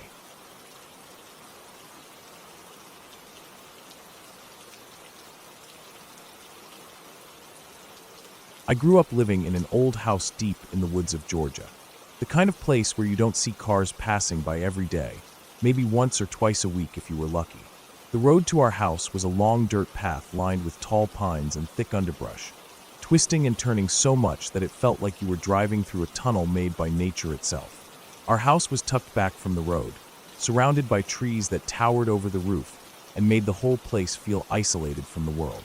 It was an old wooden farmhouse, weathered and worn, with paint peeling in places and the porch creaking underfoot. It wasn't fancy by any means, but it was home. My mom loved Christmas. No matter how far out in the woods we were, she insisted that our house be the brightest one on the block. Even though there really wasn't a block or neighbors to see the lights, she'd go all out every year. Strings of colored bulbs wrapped around every tree in the yard, the roof lined with classic white lights, and the porch railing dripping with icicle lights that glowed softly in the cold winter nights. She'd hang wreaths on every window, and set up those old-fashioned blow-up Santas in the yard. It was almost like the house itself came alive during the holidays. The day after Christmas, it was always my job to go outside and unplug everything. My mom wanted the decorations to stay up until the new year, but after that, they had to come down. That year, everything felt quieter than usual. I remember waking up early that morning and realizing the house was empty. My parents and my younger sister had gone into town for errands, leaving me alone to deal with the decorations. They didn't plan to be gone long, maybe a couple of hours, but it felt like a strange kind of silence settled over the place. I pulled on my boots and a jacket and headed outside. The air was crisp and cold, with a faint frost coating the grass. The sky was overcast and gray, the kind of winter day that made everything feel a little dull and heavy. I didn't mind the cold, though. The woods had always felt calm to me, even if they could be a little eerie sometimes. I went straight to the nearest tree where a string of lights was wrapped tight around the trunk. I reached down, grabbed the plug, and pulled it from the outlet mounted on a weathered wooden post. The cord was thick and long, coiled carefully along the ground to the next tree, where another string of lights hung low among the branches. I began unplugging each string one by one, walking from tree to tree. The lights slowly went dark, and the house lost its glow. After unplugging the last set of lights on the porch, I stepped back and started to head toward the house. I was about 10 feet away from the post where the extension cord was plugged in when I heard a faint noise. It was soft at first, like something sliding or scraping against the wood of the post. I stopped in my tracks and looked back without thinking much of it, assuming maybe the cord had gotten snagged on a branch or a rock. That's when I saw it. The extension cord was lifting off the ground by itself, bending and moving like it had a mind of its own. It stretched upward, slowly and deliberately, and then slipped right back into the outlet. I froze. My heart started pounding hard enough, I thought I might hear it in my ears. The cord was moving, plain as day, like it was alive. It wasn't being pulled by any visible string or wire. Nothing was around that could have caused it. It was just the cord, moving on its own. I stared at it, unable to look away. The cold air prickled at the back of my neck, and my breath came out in little clouds. The woods felt suddenly quieter, like everything was holding its breath with me. My mind raced, trying to come up with any explanation that made sense. Maybe a raccoon or some other animal was messing with it. But no, the movement was smooth and controlled, not wild or erratic like a critter's might be. I reached down carefully, trying not to make sudden movements that might startle whatever was causing this. I yanked the plug free and quickly coiled up the cord, not daring to look away. My hands shook as I stuffed it inside the garage. I told myself it was probably just my imagination, or maybe a trick of the wind or something mechanical in the outlet. But deep down I knew that wasn't true. I checked the rest of the cords around the house, unplugged everything again, just to be sure. Nothing else moved that day. I never saw the cord move again, not before or after. I tried to tell myself it was a fluke, a weird thing caused by a gust of wind or a loose wire. But it wasn't. The rest of that winter felt different to me. I avoided going outside to unplug the lights early, waiting for my parents to come back, so I wouldn't have to be alone. The house felt heavier, like it was watching me waiting. At night, I kept hearing little noises in the woods, leaves scraping, twigs snapping, and sometimes the faint buzz of electricity, like the power in the outlets was pulsing with something more than just current. I eventually stopped questioning what I saw. The cord moving on its own was something I couldn't explain. But the woods, the old house, the quiet winter nights, all made me feel like some part of the place was alive in ways I couldn't understand. It wasn't ghosts or fairy tale creatures, just something strange, something real but beyond my understanding. In the end, the lights stayed off early the next year. My mom gave up on decorating so wildly after that. The house settled back into its quiet existence deep in the woods. But every now and then, when the wind is just right and the night is cold and still, I swear I can hear the faint scrape of a cord sliding along the ground, waiting to plug itself back in.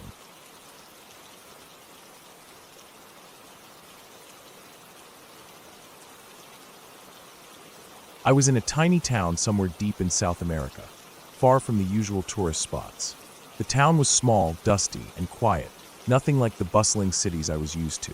My travel companions had decided to stay behind in the town square, chatting with some locals, so I thought I'd take a walk by myself along the river. The day was hot, the sun beating down on my back as I left the cluster of low, weathered buildings, and headed toward the edge of town where the river ran narrow and slow. The riverbank was a mix of rough dirt and scattered stones. Thick green bushes and tall grass lined the edge, and the air smelled fresh with the scent of water and earth. I liked the feeling of walking alone sometimes. It gave me space to think, to breathe, to feel connected to the world around me. My steps were steady but quiet, my eyes roaming the river's surface as it glittered under the sun. Birds called in the distance, and occasionally I saw fish break the water in sudden splashes.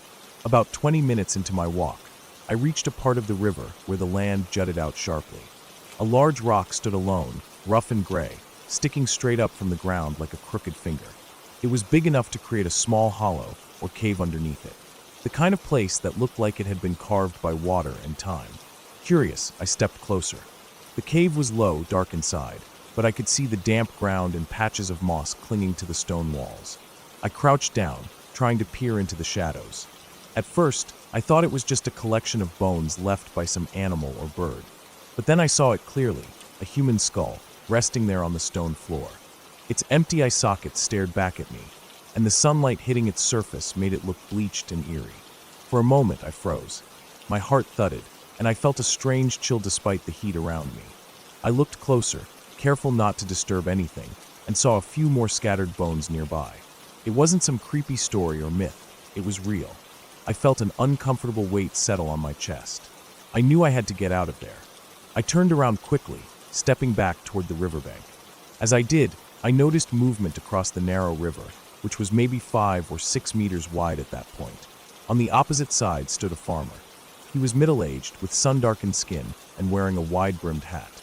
His clothes were simple, rough, and stained from work in the fields. What caught my attention was the hoe he held in one hand, waving it angrily at me. His face was flushed, his mouth open in what I could only guess was yelling. I didn't wait to understand more. My heart racing, I turned and ran back the way I came. My feet pounded the dusty path, breath coming hard and fast.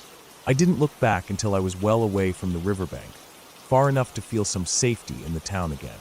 Breathless, I stumbled back into the square where my travel companions were still talking with the local family who had taken us in. Without thinking, I blurted out to them. I saw heads. Heads. My voice was shaky, my chest still heaving. The family looked confused, then alarmed. I could see their eyes widen as they tried to make sense of what I was saying. It wasn't until later, after some laughs and corrections, that I realized I had used the wrong word. I meant skulls, not heads. The Spanish word for skull, calaveras, had escaped me, and I had just shouted cabezas, which meant heads. The mix-up painted a very different picture, and made the story sound much more dramatic than I intended. The family explained calmly that finding old bones or skulls wasn't unheard of in these parts. The land had been used for farming and settlements for generations. Sometimes erosion or digging would uncover remains from long ago. It wasn't necessarily something to be scared of, just part of the history buried beneath the surface. That night, as I lay in my bed in the tiny room I'd been given in the family's home, I thought about the skull again. I tried to picture the man on the other side of the river, waving his hoe and yelling at me.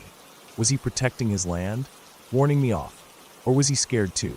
I felt a strange respect for the place and the people who lived there, tied to the earth and the past in ways I could only glimpse. The walk had started as a peaceful moment alone, but it became a reminder that this remote corner of the world held secrets, some visible, some hidden. I understood that sometimes curiosity brought unease, and sometimes the land itself told stories we weren't ready to hear. By morning, the heat had softened and the town was stirring awake again.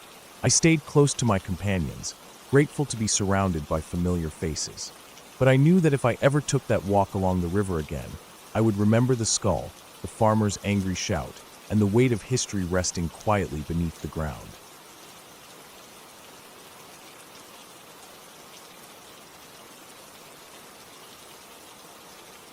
That day started like any other in the fall, crisp air with just the right chill, the sunlight cutting through the thinning trees in long, golden beams. The woods behind my house were a place I thought I knew well. I was about 9, full of energy and reckless confidence. It was the middle of the afternoon, and the kind of bright day where the world feels safe and wide open. Leaves crunched under my running shoes as I dashed through the trees, feeling the rush of cold wind on my face, the smell of damp earth and pine filling my nose. I loved being outside like that, running with no real direction, just letting my legs carry me wherever they wanted. But that day didn't end the way I thought it would. As I moved deeper into the forest, the sounds of the woods surrounded me. Birds chirping here and there, the soft rustling of leaves in the breeze, the occasional snap of a twig underfoot. But then, out of the normal background noise, I heard something else. A set of footsteps, heavy and uneven, coming from not far behind me. It wasn't the kind of soft, careful step a deer or a small animal would make. These were shuffling, deliberate, like someone was moving carefully but with purpose. Usually, when I heard that, I would call out. People hunted in those woods sometimes, and it was better to make yourself known, to avoid startling them or being mistaken for game. I remember thinking that, even then, that was the smart thing to do. But this time, my throat went dry, and no sound came out. My heart didn't pound. It felt like it stopped altogether. Something inside me froze. I didn't want to call out. I didn't want to make any noise at all. I turned slowly, trying to see where the footsteps were coming from, but I kept my voice silent, my body stiff like I was carved from stone. And then I saw it. At first, I thought maybe it was a trick of the light, some weird shadow between the trees. But no, there it was, standing tall maybe 10 or 12 feet away, barely moving. It looked like a man, tall and wide-shouldered, but its head wasn't human. It was shaped like a wolf's, long snout, sharp ears, but not a normal wolf. This head was big, like it belonged to a creature much larger than any wolf I'd ever seen. Its body was covered in something I can only describe as thick black fuzz. It wasn't fur, not quite. It had a strange texture, kind of like a cloud of black smoke or thick matted fibers. It was solid enough to have shape and form, but didn't look like any animal's coat I'd ever seen. The sunlight was strong and clear, so it wasn't a shadow or trick of the light. I didn't understand what it was. I don't even think I could have named it at the time. My mind tried to make sense of it, to put it into something familiar, but nothing fit. I was terrified. Real deep, bone-deep fear that made my limbs heavy and slow. For a moment, I was stuck. I couldn't move, couldn't breathe properly. My eyes locked onto it, and it didn't seem to notice me. It just stood there, silent, watching something else in the distance, or maybe nothing at all. After what felt like forever, but was probably only seconds, I found my body again. I don't know where the strength came from, but suddenly I was running faster than I ever had. My legs pumped hard, my lungs burned, and my heart thundered in my chest. I didn't look back. I ran through the woods without any clear path, just away from that thing as fast as I could. The crunch of leaves, the snapping of twigs, all blurred into a background roar. When I finally reached the edge of the woods near the house, my breath was ragged, and my legs trembled like jelly. That was the last time I went into those woods. For years after, I tried to tell myself it was some strange animal, maybe a hunter wearing a mask or a fake suit. But nothing explained the black fuzziness or the wolf's head. Nobody ever believed me because I couldn't explain it well, and it sounded too crazy. I never saw it again, but sometimes when I'm outside in a quiet forest, I still feel that same cold feeling in my chest, like something is watching just out of sight. The woods have stayed closed to me since then. I stick to the fields or the open trails, places where I can see everything clearly. That strange creature, whatever it was, changed how I saw the world. It showed me that there are things out there, in the places you think you know, that don't fit into any explanation or story. And sometimes, it's better not to look too closely.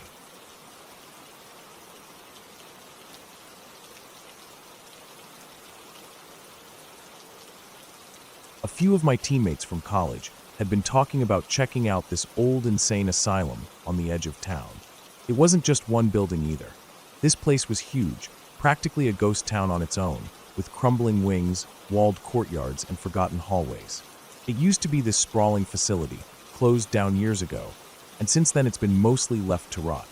Everyone said it was the kind of place you didn't want to get stuck in after dark, but the draw was too strong for some of the guys. They were all about exploring abandoned places, and for some reason, the asylum became their next target.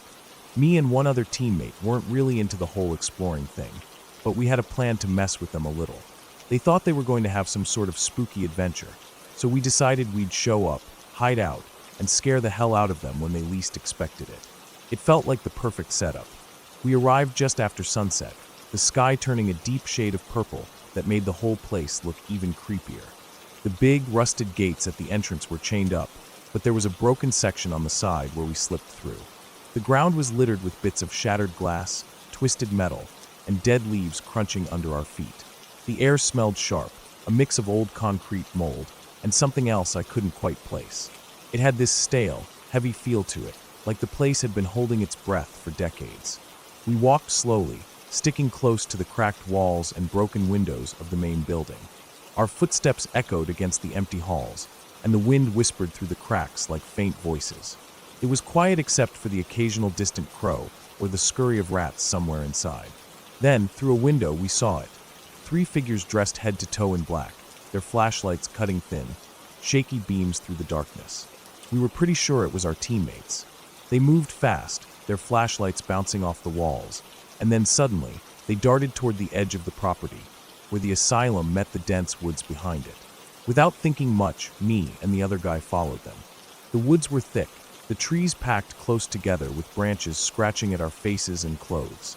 The ground was uneven, roots twisting like snakes, and fallen leaves muffled our steps. Our breaths came out in puffs, and the beam from our flashlight barely cut through the dark. The further we went, the quieter it became. The city noise faded, replaced by the occasional crack of a twig or the distant hoot of an owl. Then, just when we thought we might have lost sight, the flashlights reappeared ahead. They were steady now, shining on something that didn't make any sense at first. We reached the clearing and stopped cold. There, surrounded by rusted chain-link fences topped with barbed wire, was what looked like a walled-off community inside the woods. Makeshift buildings, some old trailers, sheds, even a few broken-down cars were scattered around. It was like a ghost town or some kind of secret compound. We didn't know what to make of it. Our teammates had been right here, moving through this place like it was normal. We kept moving, following the flashlight beams as they passed by graffiti-covered walls and boarded-up windows. Our footsteps slowed. The air felt heavier, and something about this place didn't sit right with me. The buildings looked abandoned, but well-used at the same time, like someone was living here, maybe off the grid. Suddenly, the flashlights switched off. Total blackness. We froze. My phone buzzed in my pocket, an incoming call. I pulled it out, surprised. It was one of the teammates. Their voice was low and urgent, telling us they'd gotten separated and were at the other side of the complex, asking if we could check a map to find another building. I looked at the dark, silent compound in front of us. The flashlights were off, the woods pressed in close, and the fences stretched around us like a trap. I glanced at my friend, and he just nodded. We didn't know who those flashlights belonged to, and we sure as hell weren't about to find out. Whatever this place was, it wasn't just an old asylum anymore. Without a word, we turned and sprinted back the way we came, heart pounding as the forest seemed to close in tighter with every step. By the time we burst out into the parking lot, gasping for air, the night felt colder, darker. We never went back.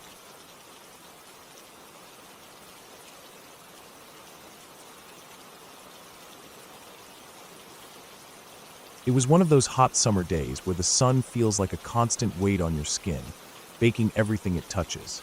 I had been hiking alone for a while, just me and the trail winding through the trees, the quiet rush of a stream nearby, and the occasional birdsong. The trail itself was well known among locals for being a spot where people liked to skinny dip at the end of the hike. It was supposed to be this little hidden gem, a place to cool off after sweating it out on the trail. I wasn't planning on staying long, just a quick dip to wash off the sweat and cool down before continuing my hike. I'd been craving that feeling of cold water on my skin ever since I started. The trail was fairly busy that day. I saw a few people up ahead sunbathing on the rocks by the water. That wasn't really my scene, so I figured I'd find a more private spot upstream where I could be alone. I kept my pack on my back, but slung it a little looser. The forest was thick with summer leaves, the canopy casting a mix of sharp sunlight and soft shadows on the ground. The smell of wet earth and pine filled the air, mixed with the faint scent of sunscreen and the distant smoke of a campfire. I could hear the water rushing gently over the stones, cool and clear. As I moved upstream, the sounds of voices faded behind me. I stepped carefully over roots and rocks, eyes scanning for a quiet alcove where the stream carved a small pool beneath overhanging branches. I found a spot where the water was deep enough and the bank was steep enough to provide some cover from the trail. Perfect. I put my pack down on a flat rock, slipping off my shoes and socks. The ground was warm and dry here, and the moss felt soft beneath my feet. I looked around to make sure no one was close. I wanted this to be private. A few hundred feet downstream, I could still hear the faint murmur of people, and I saw a lone man walking along the trail, a fair distance away. He was moving slowly, maybe in his late 30s or early 40s, wearing a faded t-shirt and cargo shorts, carrying a water bottle. I stepped off the trail to let him pass, moving behind a thick cluster of bushes. I thought he'd keep walking past, so I relaxed and started stripping down. First my shirt, then my shorts. I folded them neatly and placed them on a rock, then slipped into the water. It was icy cold, and the shock of it made me gasp. The water felt amazing against my overheated skin. I closed my eyes for a moment, letting the coolness soak in. The sunlight flickered through the leaves above, dappling the water's surface. The sound of the stream was steady and calming. I was alone. I was safe. Then I felt it, a sudden, chilling awareness, like the air had shifted behind me. I opened my eyes and froze. There he was. The same man I had seen on the trail was standing less than a foot behind me, completely naked. His eyes were fixed on me, calm but unreadable. There was no warning, no sound, just the slow, deliberate appearance of him right there in the water, uninvited, invading my space in the most terrifying way possible. I felt my heart hammer in my chest. My skin prickled, cold sweat breaking out despite the heat. I didn't say anything. I didn't move at first. My body was caught between shock and adrenaline, frozen in that moment as he tried to start a conversation. I remember how the water rippled between us, how his bare feet disturbed the stream bed as he shifted weight, how the sunlight glinted on his wet skin, his eyes locked on mine without blinking. I wanted to scream, to run, to get as far away as possible. I turned sharply, pulling myself out of the water with shaking hands, grabbing my clothes in a rush. My fingers fumbled to get my shorts on. My heart was pounding so loudly, I thought he might hear it. I didn't look back. I threw on my shirt and boots, fast but clumsy. Every second stretched out. The feeling of being watched crawled over my skin. I started running. The trail wasn't far, but the path back to my car was still about 3 miles. No cell service out here, no way to call for help. Just the hot sun beating down and the endless forest ahead. I could hear his footsteps behind me, quickening, uneven, but definitely following. I didn't stop to check. I just ran. I pushed my legs harder than I ever had. My breath came in ragged gasps, throat dry. Branches scratched at my arms and face as I barreled through the underbrush. Every shadow seemed to flicker with movement. I kept my eyes straight ahead, focusing on the trail, the trees, the distant glint of sunlight on leaves. The woods felt alive in a way they hadn't before. The quiet was gone, the peacefulness replaced by something sharp and dangerous. I tried to tell myself it was just a man, that I was safe on the trail, that help was nearby. But deep down, my body screamed the opposite. The fear was raw and pure, a feeling I had never known so deeply. I finally burst out onto a clearing where the trail widened, panting and soaked in sweat and adrenaline. The sound of my own footsteps seemed deafening. The man's footsteps stopped too, just behind me in the bushes. But I dared not look. I kept running. After what felt like hours, but was probably just minutes, I saw the edge of the parking lot where I had left my car. The relief hit me like a wave. I sprinted across the gravel, threw open the door, and locked it behind me. I sat there for a long time, hands shaking on the steering wheel, waiting for my breath to slow, watching the woods beyond the lot. I never saw him again, never heard footsteps or voices, but the feeling stayed with me. That summer day, that hot, heavy air in the woods, it was supposed to be a quick dip to cool off.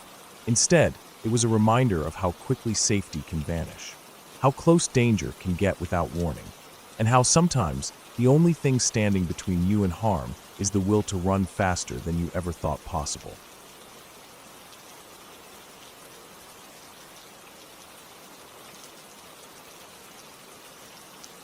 I grew up in a rural area where the nights felt vast and silent in a way you don't really get in cities or even small towns. Our house sat at the end of a long gravel road that stretched for miles, surrounded mostly by fields and woods. Across the street, there was a neighbor's house, but it was set back behind a long driveway and thick trees, so even if they were home, you couldn't easily see or hear what was going on at ours. The road was busy enough during the day, trucks, cars, people heading to work or running errands. But at night it would quiet down, leaving mostly just the sounds of nature and the occasional passing vehicle. One night, When I was about 12, I was babysitting my younger brother who was 10 at the time. It was a quiet evening. I was upstairs in the living room, sitting on the couch watching TV, while my brother was downstairs in his room playing video games. Our house had a split-level setup. From where I sat, I could see out the front window down to the gravel road, the headlights of any cars driving by cutting through the darkness. Normally, the road was active enough during the day that seeing a few cars pass by at night wasn't unusual, but the pace slowed down significantly once the sun set. That night, though, something felt off from the start. I was half watching a show when I noticed a car driving slowly back and forth in front of our house. At first, I thought it might just be someone unfamiliar with the road, or maybe a new neighbor checking things out. But as I watched, the car kept circling slowly, almost like it was looking for something.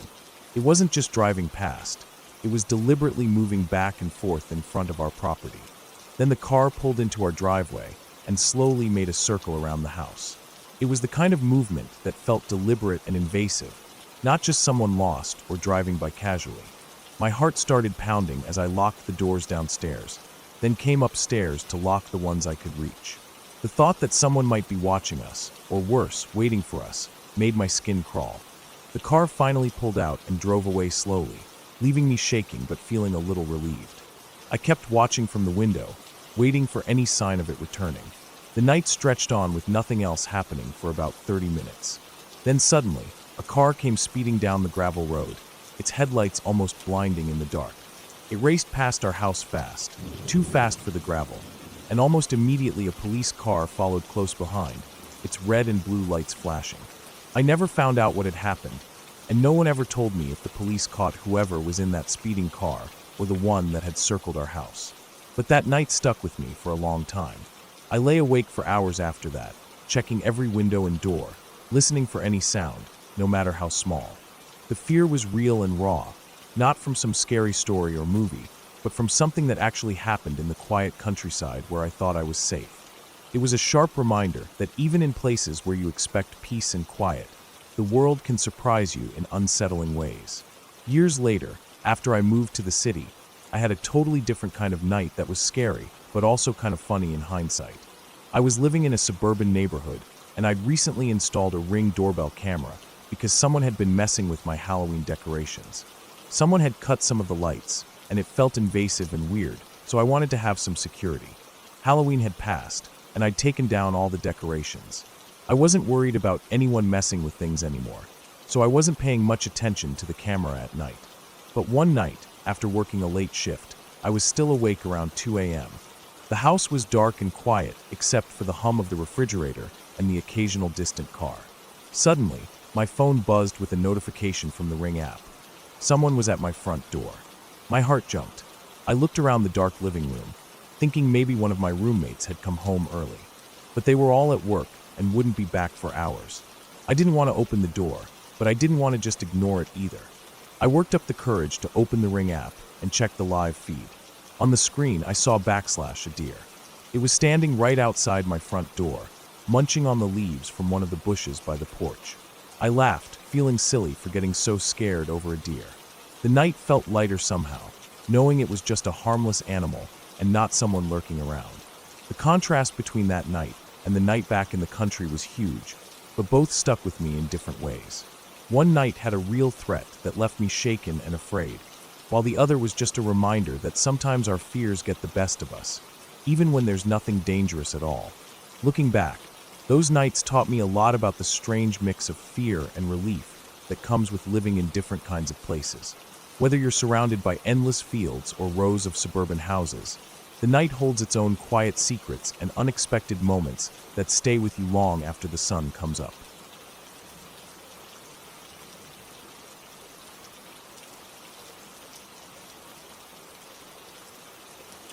That night in the woods stayed with me in a way no other camping trip ever did. It was a hot July day, one of those days when the sun feels like it's pressing down on you like a weight. We'd spent the afternoon setting up camp, sweating through our clothes, trying to find some shade under the thick canopy of trees. The air was still heavy even after the sun went down, and the kind of heat that sticks to your skin made it hard to sleep. I was there with my fiancée and a friend of ours, all three of us wanting a break from the city. We picked this spot deep in the woods, miles from any roads or houses. The kind of place where the silence is so complete you start to notice every little noise. The sky was clear, and the moon was full, casting a pale silver glow over everything. It felt almost like daylight in the woods with how bright the moon was that night. Around midnight, we decided to go for a short hike. It was more about stretching our legs and seeing the woods under the moonlight than any real plan. We followed a trail that ran close to the campsite. The path was narrow, dirt packed down from years of hikers and animals passing through, lined with thick trees and bushes. The air smelled of pine and damp earth, a scent I always liked in the woods. The sounds of crickets and the occasional call of an owl filled the silence, nothing unusual. As we walked, the temperature was still warm, but the cool night air mixed with the lingering heat from the day made it feel a little fresher. We talked very little, just enjoying the quiet and the feeling of being away from everything. The path curved gently up a small hill, and we could see the moonlight filtering through the branches, casting long shadows that moved with the breeze.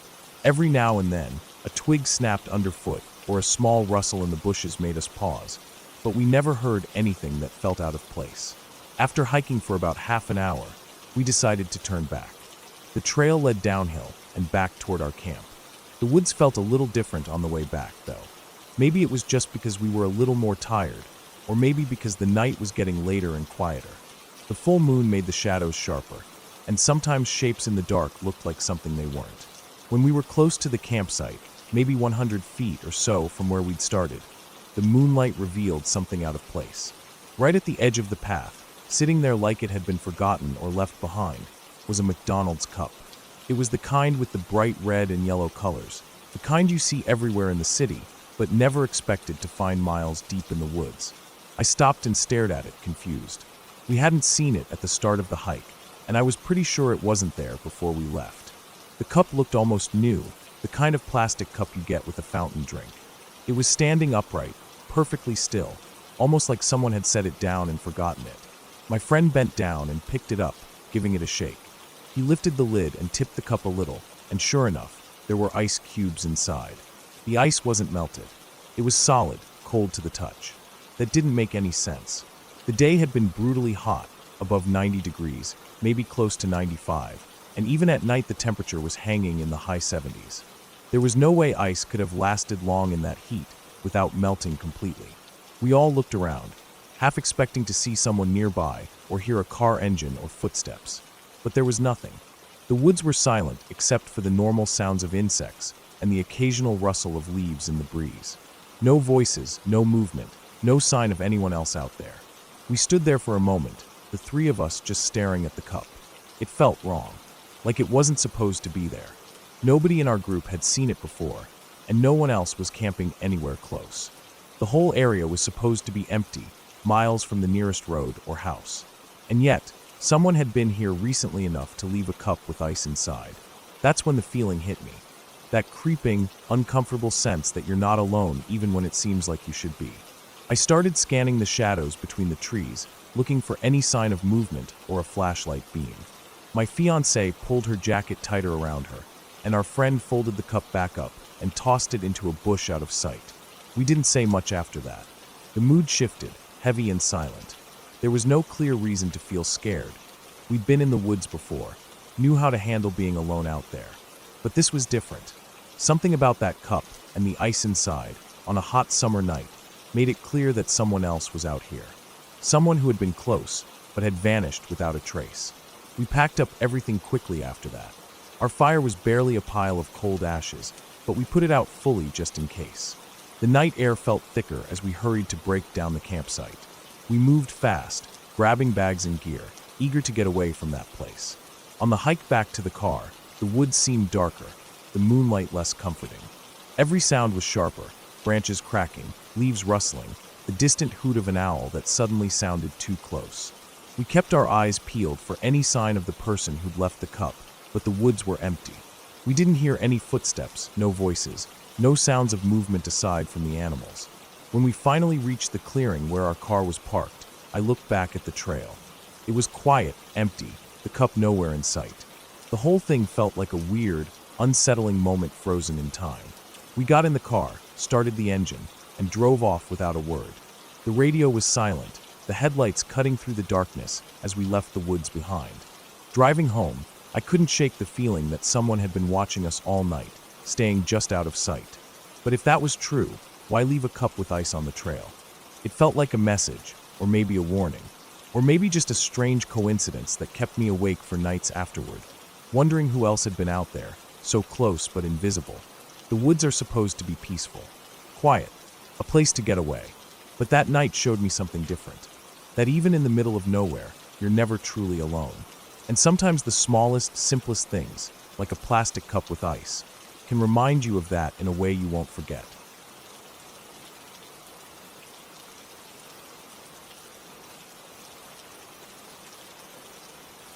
I don't spend much time out in the middle of nowhere, not the way some people do.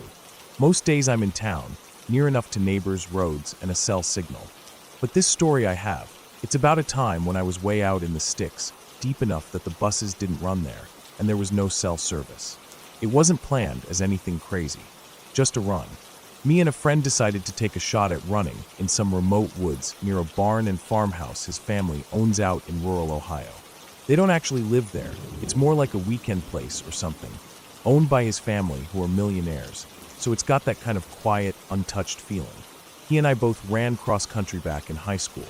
That year, we made it to state, so we were in great shape. When we arrived at the barn, it was just a simple, weathered wooden structure, big enough to hold a few horses or tractors. The farmhouse sat a little way off, surrounded by overgrown fields and tall trees that crept right up to the edge of the driveway. The road we started on was gravel, running alongside fields that rolled out like waves under the blue sky. We planned to run about 8 miles, starting on the road and then cutting through the woods. We had GPS watches, so we could just make our own route, turn back whenever we wanted, or loop back if the path was good. For the first 2 miles, we ran along the gravel road. The crunch of our feet on loose stones, the rhythmic breathing, the occasional bird call, nothing unusual. We both liked running in quiet places like this. It felt good to be away from traffic and noise.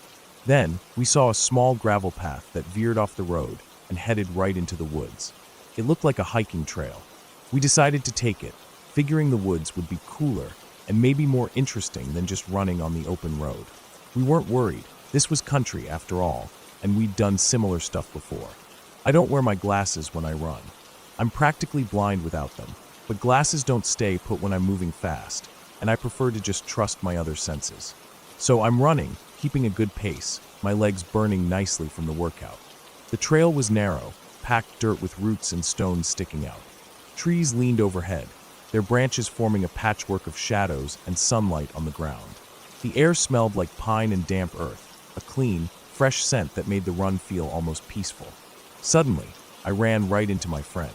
I crashed into him hard enough to stumble. I wasn't expecting him to stop like that. I looked up to see his face, eyes wide and locked on something just ahead of us. He wasn't moving, just frozen. I squinted to see what caught his attention. At first, I didn't get it. It was too faint, too strange. Then I saw it. A bear trap hanging from a low branch right in front of us. The metal jaws gleamed slightly in the light, rusted and old but still menacing. It swayed slightly in the breeze, making a soft clinking sound. I looked around more carefully.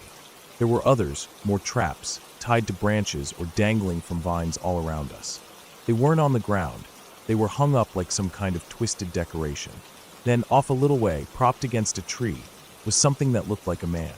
At first, I thought it was a real person because of how it was positioned. But it wasn't moving, and the posture was strange. It was a figure made from sticks and old clothes, something like a scarecrow. Except, it had what looked like dark stains on it, like dried blood. The clothes were tattered and hanging loose. The whole thing was creepy, standing out against the green backdrop of the forest. My friend suddenly pushed me hard and told me to run. Neither of us said a word. We didn't need to. We turned and sprinted back the way we came, feet pounding on dirt and gravel, lungs burning. The sound of bear traps clinking in the breeze was still ringing in my ears. I was trying not to trip over roots or stones, barely able to see because of how fast I was moving and how dark the woods suddenly felt. The figure against the tree, the bear trap swinging on branches. It felt like some kind of trap or warning. When we finally burst out onto the main gravel road, the openness felt almost like safety. We slowed down to catch our breath, but still kept moving. I glanced back once toward the tree line, half expecting to see something following us. There was nothing, just quiet, empty woods. Later, my friend told me he saw some bear traps on the ground near the figure, too. It wasn't just some prank or decoration. Someone had set those traps up, and the whole setup was meant to scare or keep people away. The idea that someone was out there, setting traps and making that bloody scarecrow, was chilling. We never went back. The woods and that place stayed off limits after that. Running out there wasn't just a run anymore. It was a reminder that sometimes, even in quiet, pretty places, there's something darker lurking just beneath the surface. And not all scares come from ghosts or monsters. Sometimes they come from people.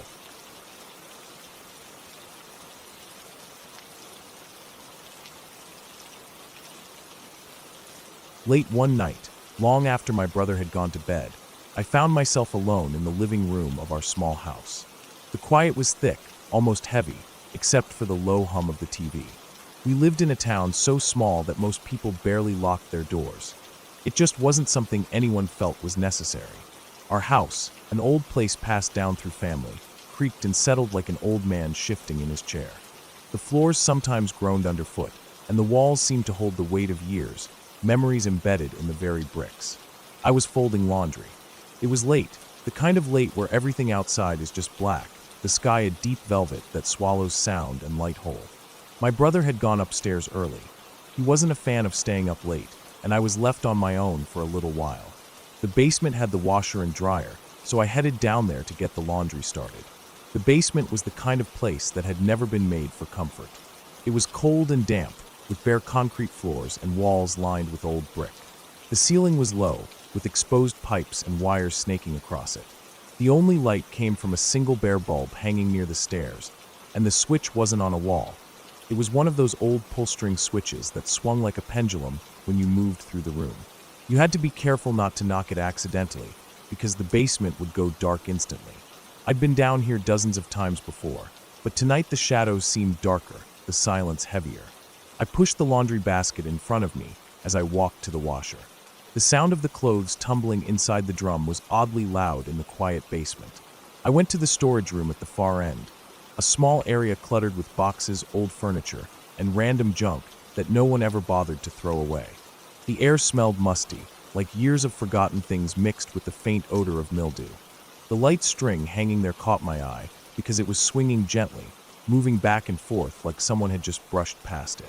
A sudden chill ran through me.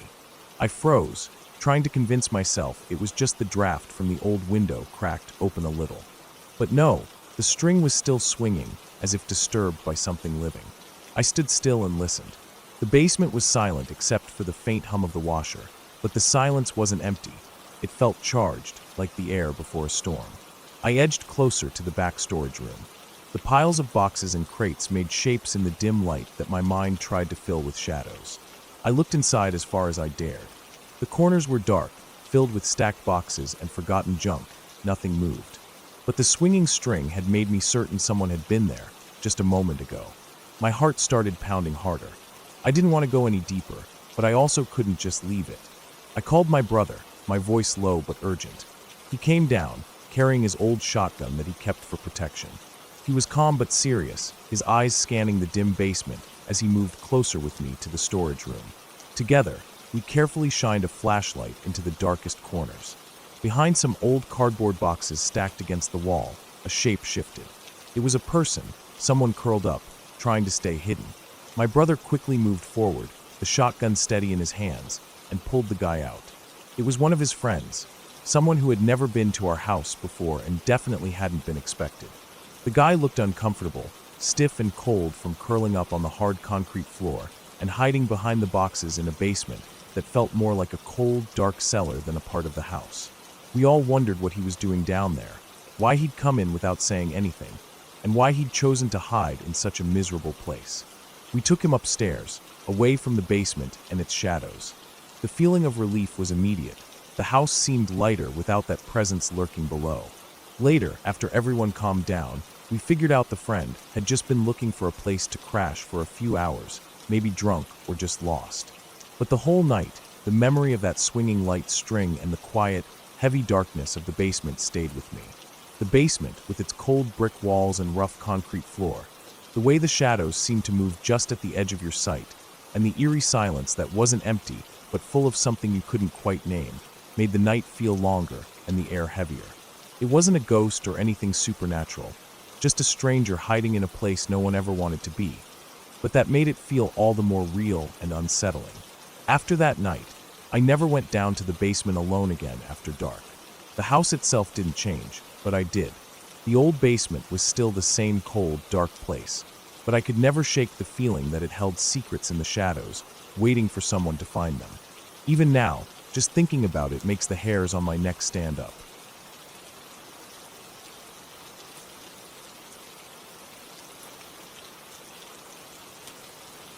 I was 13, part of a small group on a week-long camping trip deep in the wilderness.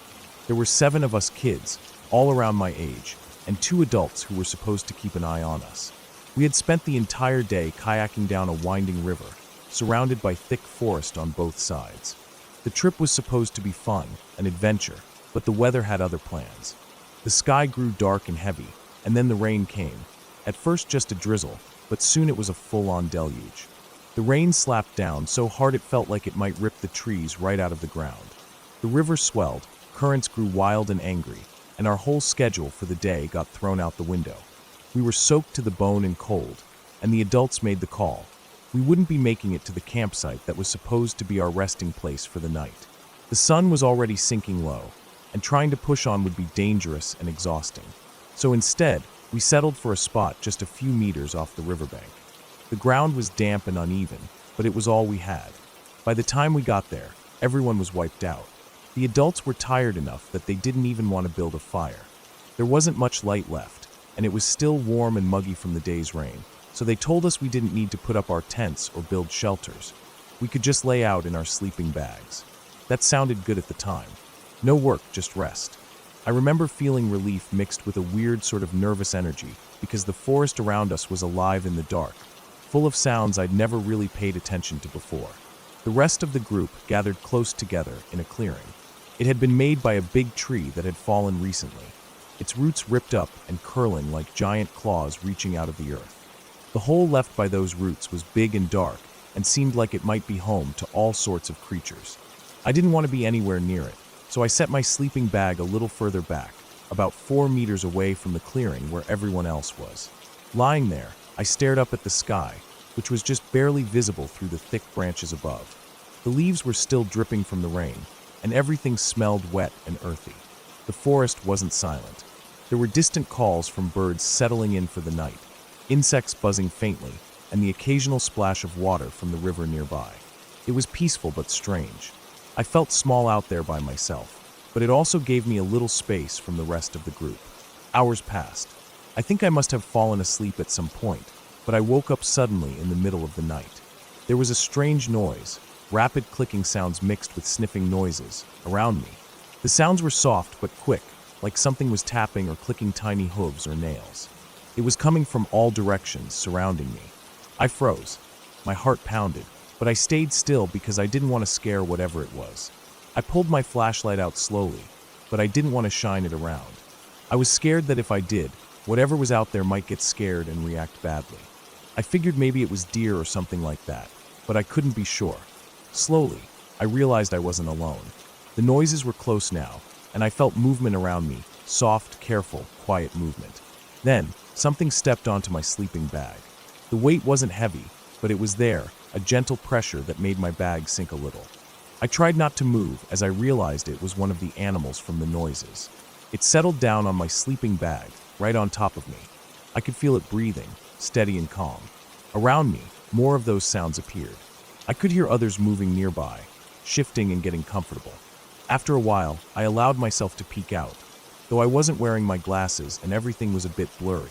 What I saw was a group of maybe 15 deer, all standing quietly around the clearing, watching the rest of the campers who were asleep not far away.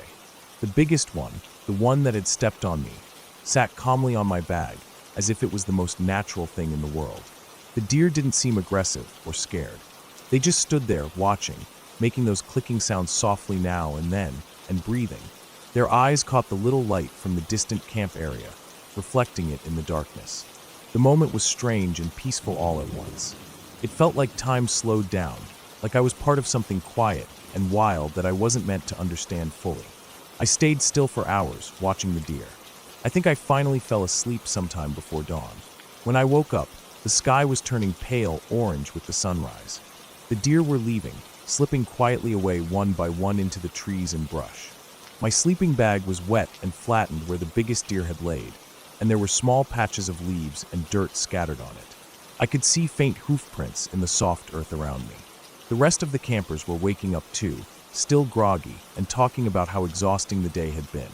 I didn't tell them about the deer watching us all night. I didn't want to sound crazy. But for me, that night became something unforgettable. This strange, silent meeting between a kid who was far from home and a quiet herd of wild animals, just curious enough to watch without making a sound, close enough to be part of my night. The whole experience felt both wholesome and eerie. The deer weren't dangerous, but their quiet presence filled the darkness with a kind of wild stillness. I never imagined animals could be so patient and calm. Looking back, I think that night showed me how close humans and nature really are, even when we don't notice it. When we packed up and moved on, I kept glancing back at the clearing, half expecting to see those calm eyes watching again. But the deer were gone, and the forest returned to its normal quiet hum of life waking up with the sun. That trip stayed with me, reminding me of how alive the woods are, even in the dark, and how sometimes the wildest moments are the quietest ones.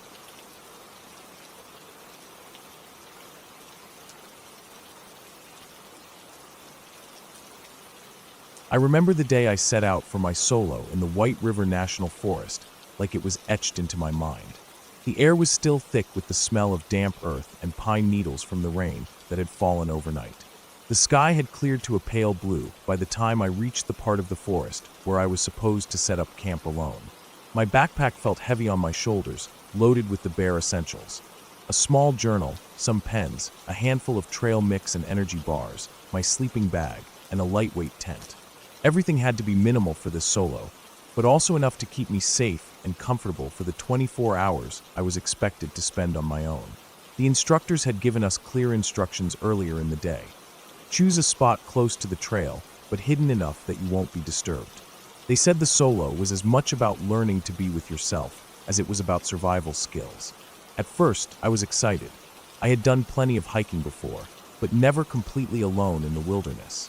I felt confident, even calm, as I walked through the forest looking for the right spot.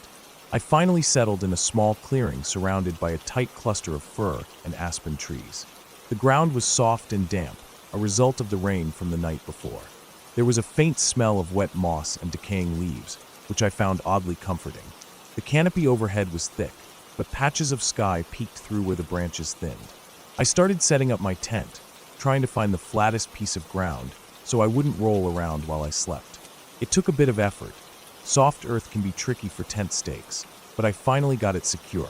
Once my tent was up, I took a slow walk around the area, wanting to get a feel for the place where I'd be alone. The forest was quiet except for the occasional rustle of leaves and the distant call of a bird. My boots pressed softly into the mud, leaving clear prints behind me. I noticed the ground was dotted with pine cones and broken twigs, evidence of wildlife passing through. Despite the peacefulness, I couldn't shake a slight edge of nervousness. The forest was beautiful but wild. I reminded myself that mountain lions and bears lived in this area, but I tried not to think too much about it. I had my food packed securely in my backpack, and I'd followed all the safety rules. The instructors had stressed that we had to keep our food away from our tents to avoid attracting animals. But for the solo, they only gave us a few snacks, so I didn't expect any trouble. After wandering for a while, I felt tired and decided to settle in for a nap. The soft ground beneath my tent looked inviting. I curled up inside my sleeping bag and closed my eyes, the gentle sound of a breeze brushing through the trees lulling me to sleep. The peacefulness was almost hypnotic. Hours passed. I must have slept for at least 8 hours because when I woke up, the forest was draped in darkness. The moon was hidden behind thick clouds, and the only light I had was from my small flashlight, which I reached for immediately. The cold had crept in, chilling my fingers. I pulled my jacket tighter around me and tried to get my bearings. That's when I heard it, the unmistakable sound of twigs snapping. Sharp, brittle cracks just beyond the edge of my small clearing. My heart jumped. I froze, listening closely. The noise was slow and deliberate, like something large was moving carefully through the underbrush. I turned on my flashlight and pointed it toward the sound, hoping it was one of the instructors coming to check on us, or maybe just a deer passing by. I called out softly, "Hey, you good?" I don't know why I said it like that, maybe out of habit or hope. The only response was silence. I kept the light trained on the dark tree line, eyes straining to catch movement, but I saw nothing. No glowing eyes reflecting the beam, no shadowy shapes shifting between trunks. The twigs snapped again, then stopped, as if whatever was there had paused to listen. I sat very still, waiting for something to happen. Eventually, the sounds faded, and the forest returned to its quiet stillness. I stayed awake the rest of the night, listening and watching, unable to shake the feeling that something had been watching me. Morning light was a relief. The sun filtered softly through the branches, turning the forest into a patchwork of warm and cool shadows. I packed up my tent, still feeling a little on edge, but the daylight brought some calm. That's when I noticed the tracks. Close to where my tent had been pitched were several large paw prints pressed clearly into the soft earth.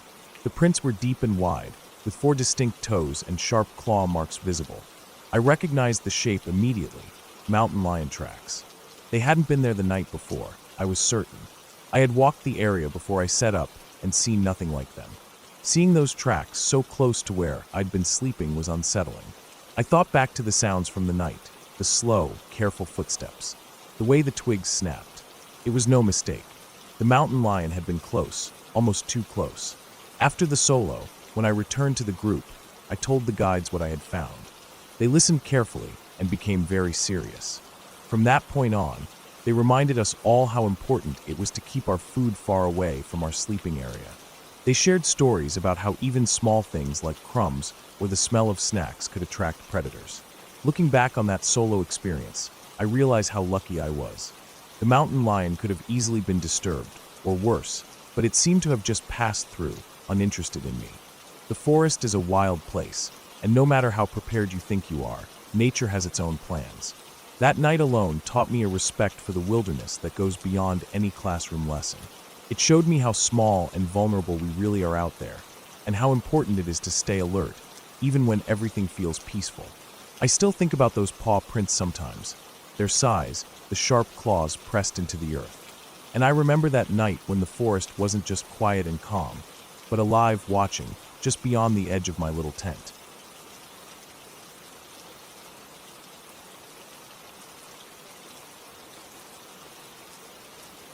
The Nevada desert isn't like the deserts you see in movies or pictures. It's vast, empty, and so silent it almost hurts. I was on this long, 2.5-week hike through a part of Nevada so remote that even the smallest dot on the map, a little dusty town or gas station, was a good 2-3 hours away. The trail took me deep into this barren stretch of land that felt like the world had forgotten. It was a place where the wind was king and the night sky stretched out like nothing I'd ever seen before, full of stars so bright and close it felt like you could reach out and touch them. On the 12th night of my hike, I found myself walking along a ridge line that overlooked a valley. The valley was wide and flat, with a dirt road running straight through it. I set up camp there, right near the edge of the ridge, so I could look out over the valley below. The dirt road cut through the dry earth like a scar, barely visible in the fading light. It was just me, the wind, and the quiet. Normally, I like to have a fire when I camp. It keeps the cold away, gives off some light, and it's comforting when you're alone miles from anything or anyone. But that night the wind was picking up, blowing hard across the ridge in gusts that rattled my tent poles and sent dry leaves tumbling past. The ridge funneled the wind like a tunnel, and I could feel it whipping around my campsite. I decided not to start a fire. The last thing I needed was a flame blowing out of control on this edge of nowhere. As the sun dipped behind the distant hills, the sky turned deep blue, then black. The stars started coming out one by one, and I settled into my sleeping bag, lying on my back and staring up at the sky. The wind was still there, strong enough to make my tent flap sometimes, but it was quiet in other ways. No animals calling, no insects buzzing, just the whisper of the wind. Around 10 p.m., something changed. I was half dozing when I heard the rumble of an engine far below me. At first, I thought it was just a car driving down the road, but then I saw the headlights. A truck was moving slowly down the dirt road, making its way across the valley. The headlights caught the dust and rocks, the uneven surface of the road. But it wasn't just driving. The truck was stopping at regular intervals, maybe every 100 yards or so. And each time, I could see the driver open the door, a dome light flicking on inside the cab. I watched from my vantage point on the ridge, feeling a mix of curiosity and unease. The driver would reach down to the passenger floorboard, pick something up, then drop it out of the truck onto the road or into the dirt beside it. Then the door would close, and the truck would move on, creeping slowly down the road. This pattern repeated over and over, mile after mile. Door opens. Light on. Reach down. Something dropped. Door closes. Drive forward for 20 seconds. Repeat. I had no idea what the hell was going on, but it didn't feel right. My stomach tightened, and the hairs on my neck stood up. The rhythm of it felt too deliberate, too careful. Like someone was planting something. I kept trying to peer through the darkness to see what the driver was dropping, but the distance was too far and the night too dark. I thought about calling it in, but there was no cell signal anywhere out there. And anyway, I wasn't about to start a fire or do anything to draw attention to myself. About 15 minutes later, another vehicle appeared. This time, it was a Suburban, moving down the same road. It was slower, and the driver held a flashlight out the window, sweeping the ground carefully. They stopped at the exact same spots where the truck had stopped. Door opened, flashlight scanning the ground. Something picked up. Door closed. Then they drove on. Watching this second vehicle was even more unsettling. The way they stopped and searched made it clear these two vehicles were connected somehow. Maybe they were working together. I was frozen, my mind racing with possibilities. Were they dropping something dangerous on the road? Or maybe picking something up that could hurt someone? My mind went dark for a moment as I thought about the gun I had in my pack. A safety measure, but one I hoped I'd never have to use. I was alone, miles from help, and if I'd had a fire tonight, if I'd made noise or light, I might have been spotted. The wind was still howling, cutting across the ridge, and I realized that the weather was probably what kept me safe. Without a campfire or even a flashlight, I was invisible to whoever those people were. I stayed up the rest of the night, my eyes glued to the valley below. The vehicles drove back and forth several more times, repeating their strange routine. When dawn finally crept over the horizon, I packed up and moved on without looking back. Even now, thinking about it, I can't explain what those people were doing. All I know is that whatever it was dangerous, and being quiet and invisible probably saved my life.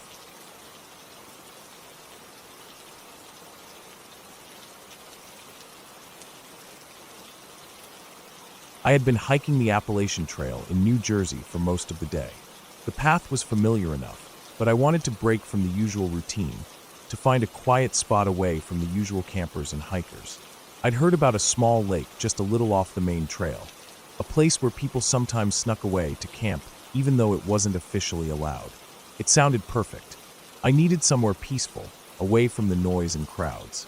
By early afternoon, I had made my way off the beaten path, pushing through thick brush and small trees, stepping carefully over roots and rocks. The air felt cooler near the lake, a subtle dampness that told me I was close. The sun was still high, but starting to dip, casting long shadows over the water's surface. The lake itself was calm, almost glassy, reflecting the deep green of the surrounding pines and maples. It was quiet except for the occasional chirp of a bird or the soft buzz of insects. I set down my pack on the grassy edge, careful to keep away from the water. The spot I picked was flat, surrounded by trees, but open enough to see the lake clearly. I wanted to enjoy the last daylight before nightfall. After some time, I remembered I needed to use the bathroom. There was a small facility near the lake, a relatively nice one, with a wooden exterior that blended in with the forest. It was cleaner than most public restrooms I'd seen on the trail, and it had a small sign saying it was maintained by the park. I approached it cautiously. As I got closer, I heard the faint sound of someone inside, muffled footsteps, the quiet scrape of a broom or mop. A ranger must have been cleaning up. I didn't want to cause trouble or be caught camping where it wasn't allowed, so I decided to wait outside for a few minutes, hoping whoever it was would finish and leave. I sat down on a nearby log, keeping my pack close, trying to stay calm but also alert. The woods around me felt different in that moment, quieter, heavier. The breeze shifted, carrying the scent of damp earth and pine needles, but also something else, something less familiar. I tried to shake the feeling. After 5 minutes, the sound stopped. The ranger must have left. I told myself it would probably be fine to camp here for the night, at least just this once. I figured it was better to say hi and be upfront if I ran into anyone. So I stood up and started to walk toward the bathroom, planning to check the area one more time. That's when I saw it. Where I had expected a ranger to be cleaning, there was instead a huge bear. It was rummaging through some trash bins near the building, its massive body hunched over the containers.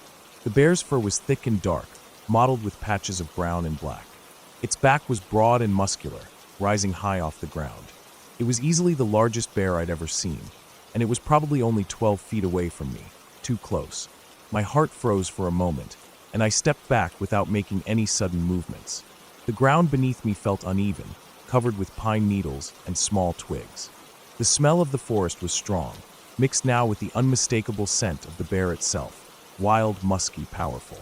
The bear turned its head slightly toward me, nostrils flaring, eyes sharp and watchful. It took a slow, deliberate step toward me, and my body tensed. I stopped immediately, trying not to panic. In that moment, I knew the rules of bear encounters. Don't run, don't turn your back, make yourself appear bigger, and try to scare it off. My mind raced. I yelled as loud as I could, using every ounce of breath in my lungs. The bear paused, took a hesitant step back. I shouted again, louder this time, feeling my voice crack but holding steady. The bear shifted, stepping back some more.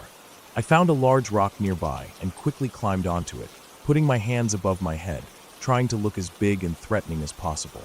I yelled once more, the sound echoing off the trees and the water beyond. The bear, startled or maybe just cautious, backed away further, disappearing slowly into the shadows of the woods behind the lake. I stayed on the rock for a long moment, catching my breath, watching until I was sure the bear was gone. My heart was pounding hard, the adrenaline coursing through me. The fear lingered, but I felt a small wave of relief. I knew I had to move on. Camping here was no longer an option.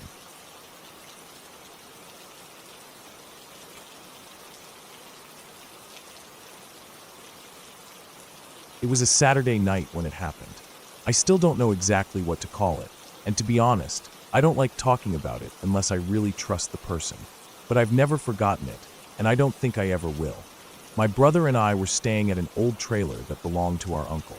It was parked out on a piece of land way out in the sticks. Nothing but dirt roads and patchy cell service. The land had belonged to my grandfather before he passed. We'd go out there sometimes just to get away. My brother had invited a couple of his buddies over to drink and have a small fire out back. I wasn't planning to stay out too long, just keep to myself inside mostly. The trailer wasn't anything fancy. It was older, a bit rusted in places, with that fake wood paneling on the walls inside. The screen door on the front was half busted, and the back steps were made of cinder blocks stacked on a couple of old tires. We didn't have neighbors. Closest one was maybe 2 or 3 miles down the road. You couldn't see a single porch light out there when the sun went down. Just black sky and stars. The type of silence that made your own breath sound loud. I was inside the trailer around 9:30 or so. I remember because the little clock radio on the counter had just flipped over, and I was heating up some leftover beans from earlier. My brother and his friends had been outside for maybe an hour or so, drinking, smoking, and messing around the fire pit. I could hear them faintly through the walls laughing and yelling once in a while, but not enough to know what they were saying. I didn't mind. I was just flipping through a beat-up hunting magazine someone had left on the table months ago. Then there was a knock at the front door. I didn't react right away. I actually froze, thinking maybe it was the wind at first. But then it came again. 3 knocks. Not rushed or hard, just firm. Measured. Like someone who expected the door to be opened for them. I didn't get up right away. I just stared at the door from the little kitchen area, waiting, almost trying to make sense of it. It wasn't a place you got visitors. It wasn't even a place you could find unless you were trying real hard. I thought maybe one of my brother's friends had gone around for some reason, but I couldn't think of why they'd knock like that. I moved closer to the door, quietly. I didn't open it. I just stood near it, and then I peered through the little side window next to it, the one with the thin, stained curtain you could peek through if you pulled it back just right. And that's when I saw her. She was standing there. A woman, probably late 40s or early 50s, though it was hard to tell in the porch light.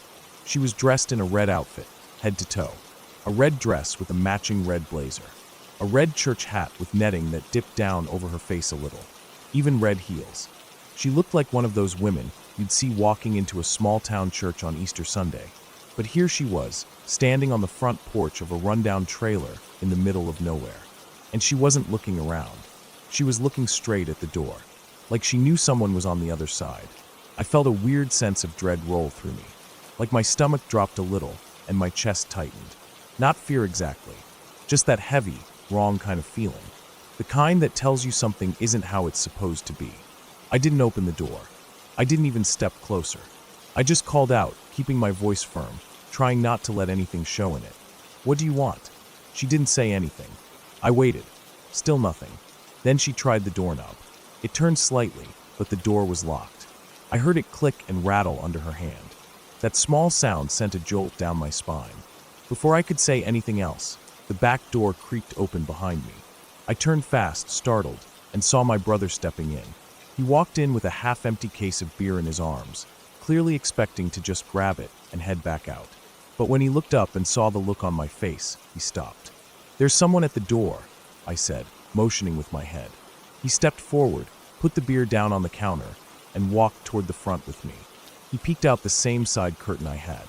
I watched his expression change. He went stiff, and his mouth opened just a little like he was going to say something but didn't. He looked for a long second, then turned and walked quickly back through the kitchen, heading to the back door. I heard it open, then shut. A few seconds later, the front porch light flickered as he came around the side, but he didn't knock, didn't say anything. Just walked back in through the back door again. His face was pale, even in the dim trailer lighting, like he'd seen something that didn't make sense. He didn't say anything right away, just locked the back door, something we never bothered to do when we were out there, and then turned to me. "Don't open the door," he said, real serious. We didn't argue. We didn't talk more about it right then. We just went to his room in the back of the trailer, shut the door, and sat there. He didn't have a lock on the door, so he propped a small dresser in front of it. I didn't ask why. I didn't need to. We stayed there for a while, maybe 30 minutes, maybe longer. We didn't talk much, just sat there listening. I thought I heard footsteps outside once, but I wasn't sure. Could have been the wind. Could have been my mind trying to fill in the silence. Eventually, we heard a knock at the back door. We both sat up straight, tensed up. But then we heard voices. It was his friends. I recognized one of them, Danny, calling out, "Hey man, y'all good?" My brother didn't answer at first, just sat still. But then he stood up, walked to the edge of the hallway, and called out. "We're done for the night," he said. "Go on home." There was some back and forth. I could tell they were confused. They didn't sound drunk, just puzzled. They probably figured we were being weird or messing with them. They left eventually. We heard a couple car doors, engines starting, gravel crunching. Then it was quiet again. Later that night, after I kept asking, my brother told me what he'd seen. He said when he went around the side of the trailer, the porch was empty. Completely. Nobody standing there. No red dress, no lady, nothing. But when he walked back inside, he looked through the front window again, and she was still there. Standing the same way, in the same spot. Like she hadn't moved. Except now, she was looking slightly toward the window. Not directly, just enough to make him feel like she somehow knew. We didn't sleep much that night.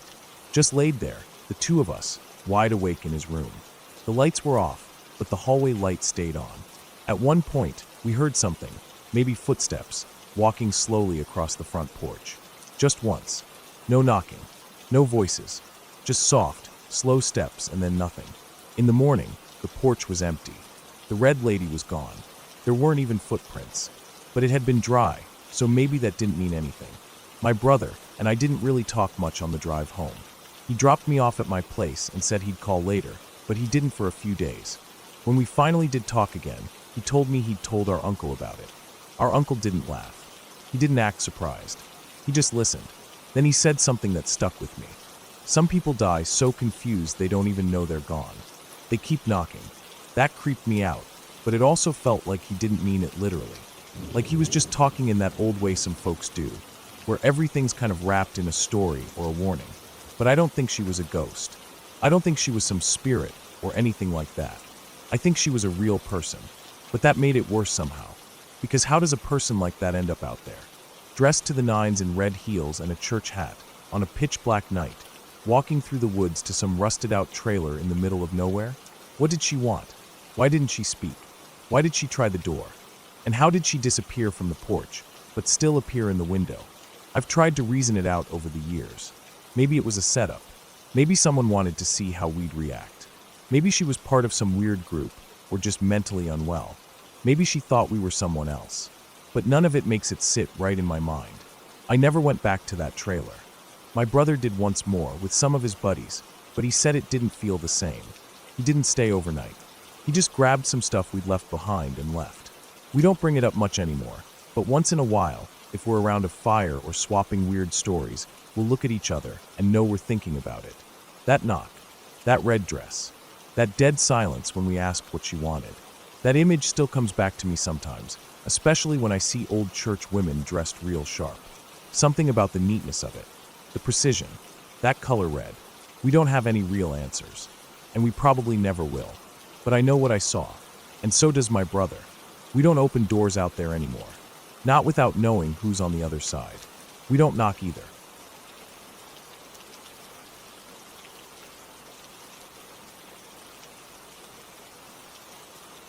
Sitting in a clearing in Montana, just outside the edge of Yellowstone National Park, the air was crisp and the light was fading slowly into a calm evening. It was the off-season, so the small campground was mostly empty. Only about 5 other campers dotted the rows, spaced out enough that each felt like their own little pocket of solitude. I was there with a friend, both of us craving a break from the usual noise of city life, a few days to unwind in the quiet of the woods. The campground itself was simple, a patch of cleared dirt surrounded by dense pine trees that rose tall and dark against the sunset.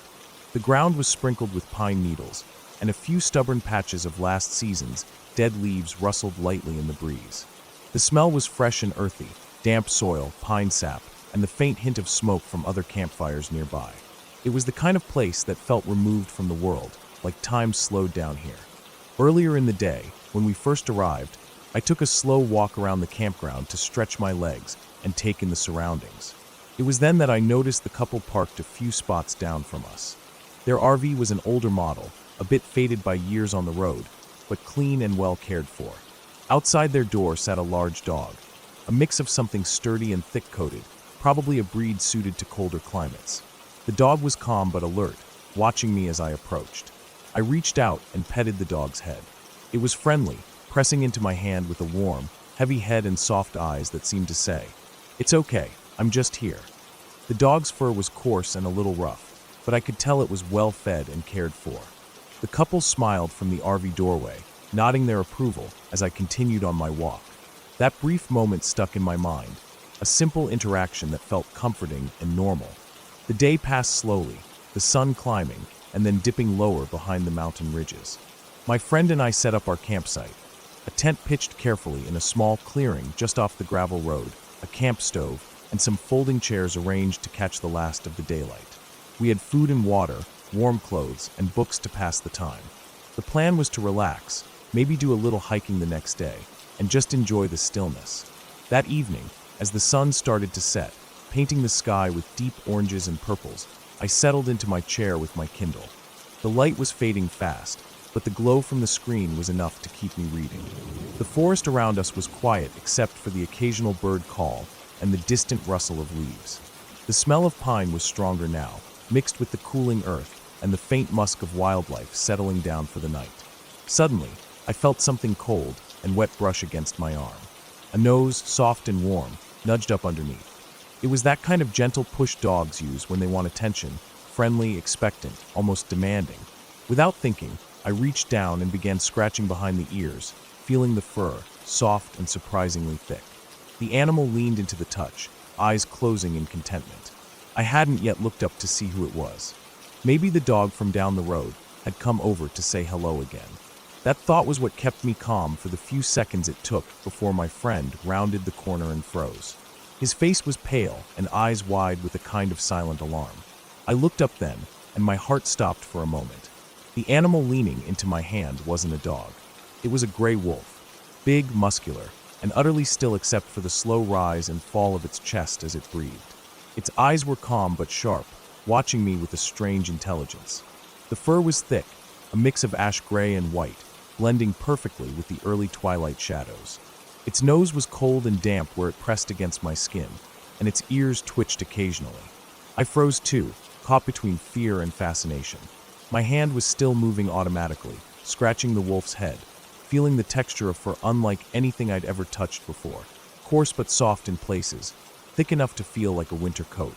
The wolf didn't pull away or snap. Instead, it seemed to appreciate the gesture, like it was a thank you, or maybe a small connection between two creatures in the vast wilderness. I didn't know what to do. I didn't want to stop and risk angering it, but I also didn't want to encourage it to stay too close. The wolf's breath came steady and warm against my arm. The sounds of the campground, the distant murmurs of people, the chirp of crickets, felt suddenly distant and small in comparison to this moment. My friend was frozen a few feet away, eyes locked on the wolf, his body tense. I saw the worry in his face, not just for me, but for what this could mean. We both knew wolves could be dangerous, wild animals not to be trusted. But this one somehow felt different. It wasn't aggressive or scared. It was calm, almost like it was checking in on me. I kept scratching behind its ears, feeling the quiet heartbeat beneath its thick fur. The seconds stretched on, but it didn't move. Then, just as silently as it had come, the wolf lifted its head, looked at me one last time with those deep, almost knowing eyes, and turned slowly. It walked away from the clearing, moving with a smooth, practiced grace through the trees, slipping into the shadows where the forest swallowed it whole. The silence that followed was thick. My friend and I just stood there, both breathing hard, unsure what to say or do next. The campground felt different after that. The night seemed heavier, the woods darker and less welcoming. The normal sounds of wildlife felt like they belonged to another world, one I wasn't part of. We didn't sleep in the tent that night. Instead, we packed quickly and left for the nearest town, opting for a hotel where the walls felt solid and the presence of people was comforting. The experience lingered with me. The strange calm of that wolf, the way it accepted my touch like an old friend. The next days were quiet, the forest returning to its normal rhythms. But I kept thinking about that moment, the thin line between wildness and trust, the unexpected encounter that felt more like a meeting between equals than a threat. It was a reminder that out here, in the vastness of Montana's wilderness, the world was bigger and more mysterious than I could understand. And sometimes, the wild didn't just watch from afar. Sometimes it reached out.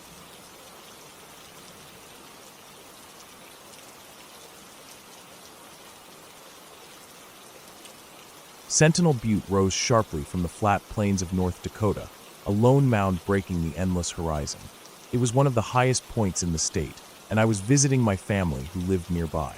They said the view was worth the climb, that standing on top you could see the whole world stretch out in every direction, a sea of flatness so vast it made you feel small in the best way.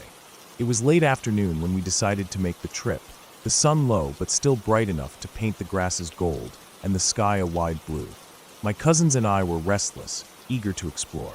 The family stayed near the top, chatting and setting up a small picnic, but I slipped away quietly, wandering on my own. I liked the quiet, liked to lose myself in the landscape, letting the wind carry away my thoughts. I walked along the ridge, the air cool but dry, smelling faintly of sagebrush and earth baked in the sun.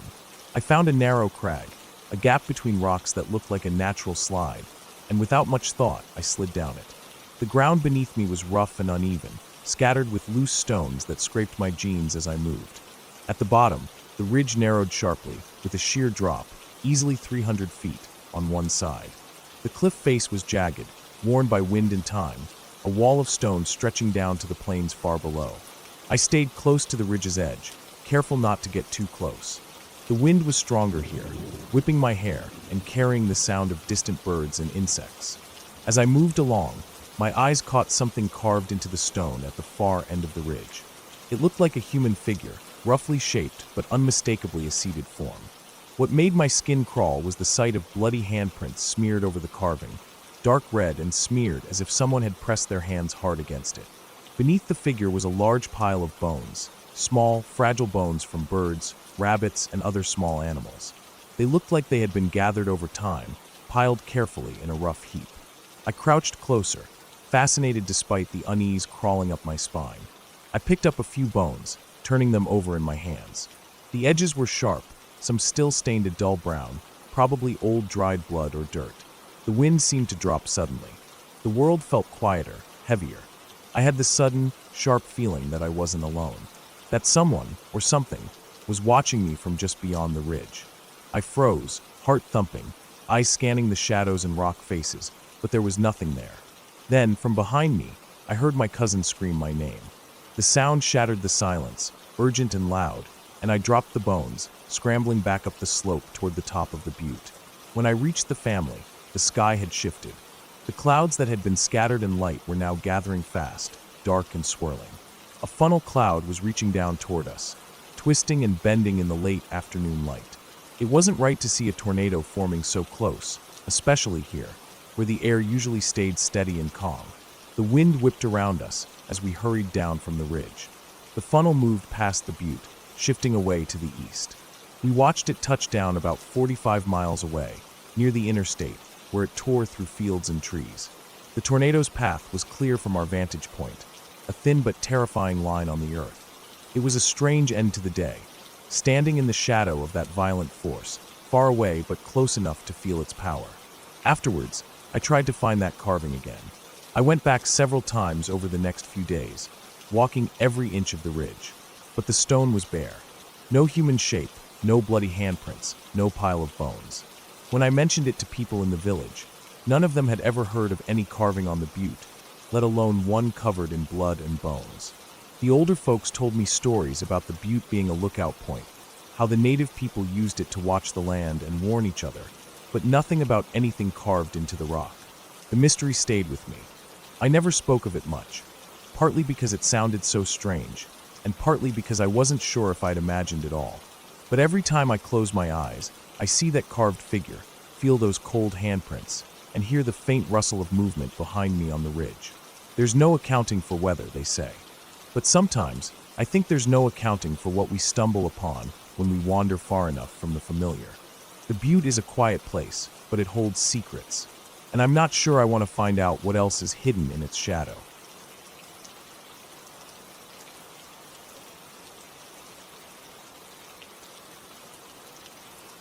That night still haunts me when I think back to it. It started off like any other night in my hometown, a small island with barely a few hundred people living here. Most of the island was quiet and empty at night, except for the gentle sounds of waves hitting the shore and the occasional distant call of a night bird or the rustling of wind through the trees. I was in high school then, probably 16 or 17 years old. I'd gotten into the habit of going on late night walks alone. The island always felt safe to me, no matter the time. Everyone knew each other, and there was barely any crime. It was the kind of place where you could leave your doors unlocked and not worry. I usually stuck to the main road, which wound through the middle of the island. It wasn't well lit, but there were a few street lamps spaced out here and there, casting pools of weak yellow light onto the pavement. The air was always cool, carrying that salty, wet smell of the ocean mixed with damp earth and pine trees. On this particular night, I slipped out of my house around 10 p.m. The sky was cloudy, and a light drizzle had started earlier, making the roads slick and shiny. The street lamp nearest my house was flickering, buzzing softly like it might go out any second. I didn't mind the gloom. It made everything feel quieter, slower, and somehow more peaceful. I walked with no particular destination, just following the road in a slow loop. My shoes clicked softly on the wet pavement, and my breath came out in small puffs of mist in the cold air. The island was still except for the occasional splash from the nearby shore and the crunch of small stones underfoot. I had my headphones in, playing some quiet music low enough that I could still hear the world around me. I was thinking about school, about how tired I was, about some argument I'd had with a friend earlier that day. Nothing important, just the usual teenage stuff. The road curved gently around a bend, and that's when I saw it. Underneath a street lamp, about 30 or 40 feet ahead of me, was a figure. At first, I thought it was someone waiting for a ride, or just standing there for no reason. But the closer I got, the more wrong that thought felt. The figure was wrapped completely in a black cloak. It wasn't just a jacket or a coat, but a full cloak that covered everything from head to toe except the face. The face was pale, almost unnaturally so, and it was lit by the yellow light of the street lamp in a way that made it look like it was glowing. It wasn't just white from the light. It was like the face itself reflected no color at all, like a blank mask or a sheet of white paper. There were no features you could really see clearly. No eyes, no mouth moving, no expression. Just a flat, white oval staring straight ahead.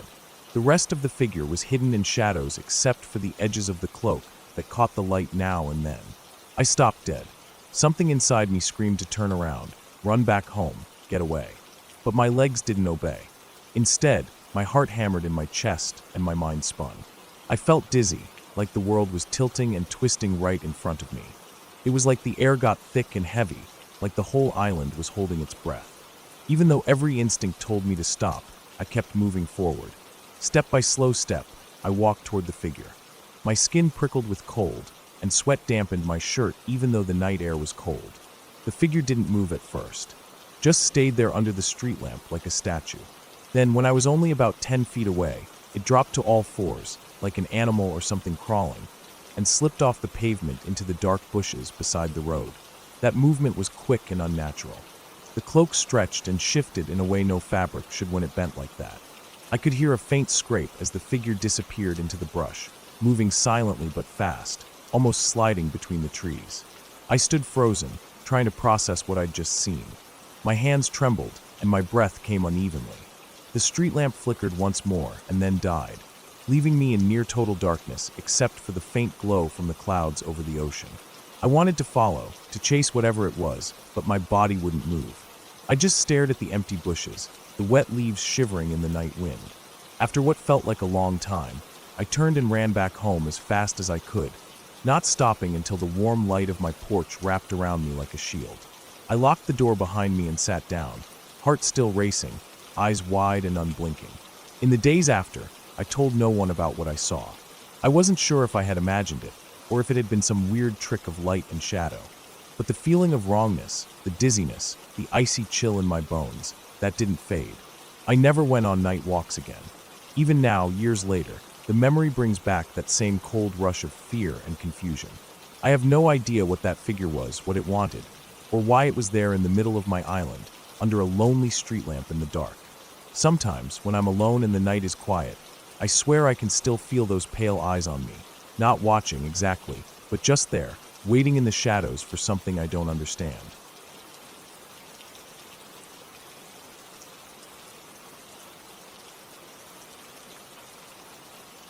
I woke up just before dawn that morning, the air already cool and damp outside the tent. The Smokies have a way of sneaking into your skin with moisture and chill that clings, even before the sun gets high. I had planned this hike for weeks, a chance to escape the noise and crowds, and to spend some quiet time with my hiking partner. We had split a little from the camp early, wanting to take different paces along the trail. By the time I started up the path, the fog had thickened into something close to a wall. It pressed against the trees and slipped over the hills like a ghostly river. I could barely see more than a few feet in front of me. The dense fog sucked the sound from the woods. Birds usually sang or chirped, but now everything was silent, like the forest was holding its breath. The ground beneath my boots was soft, saturated from overnight rain and dew, the dirt giving way easily as I stepped, sending little puffs of mist swirling in the cold air. My partner was somewhere ahead, no more than 400 yards, but with the fog, he was nowhere to be seen. I strained my ears for any sign of his steps or his voice, but there was only the faint crunch of my boots on the soft earth, the occasional drip of water from leaves, and the quiet tapping of branches brushing against each other. The trees stood like dark pillars, their trunks slick with moisture. Moss hung heavy from their limbs, and every leaf, every blade of grass was glistening with tiny droplets. The fog turned the forest into a world that felt almost unreal, a place where you felt utterly alone even though you knew you weren't. I kept my eyes peeled for trail markers, roots, or stones, anything familiar. The trail wound up and down small rises and dips, and the damp ground made the footing tricky.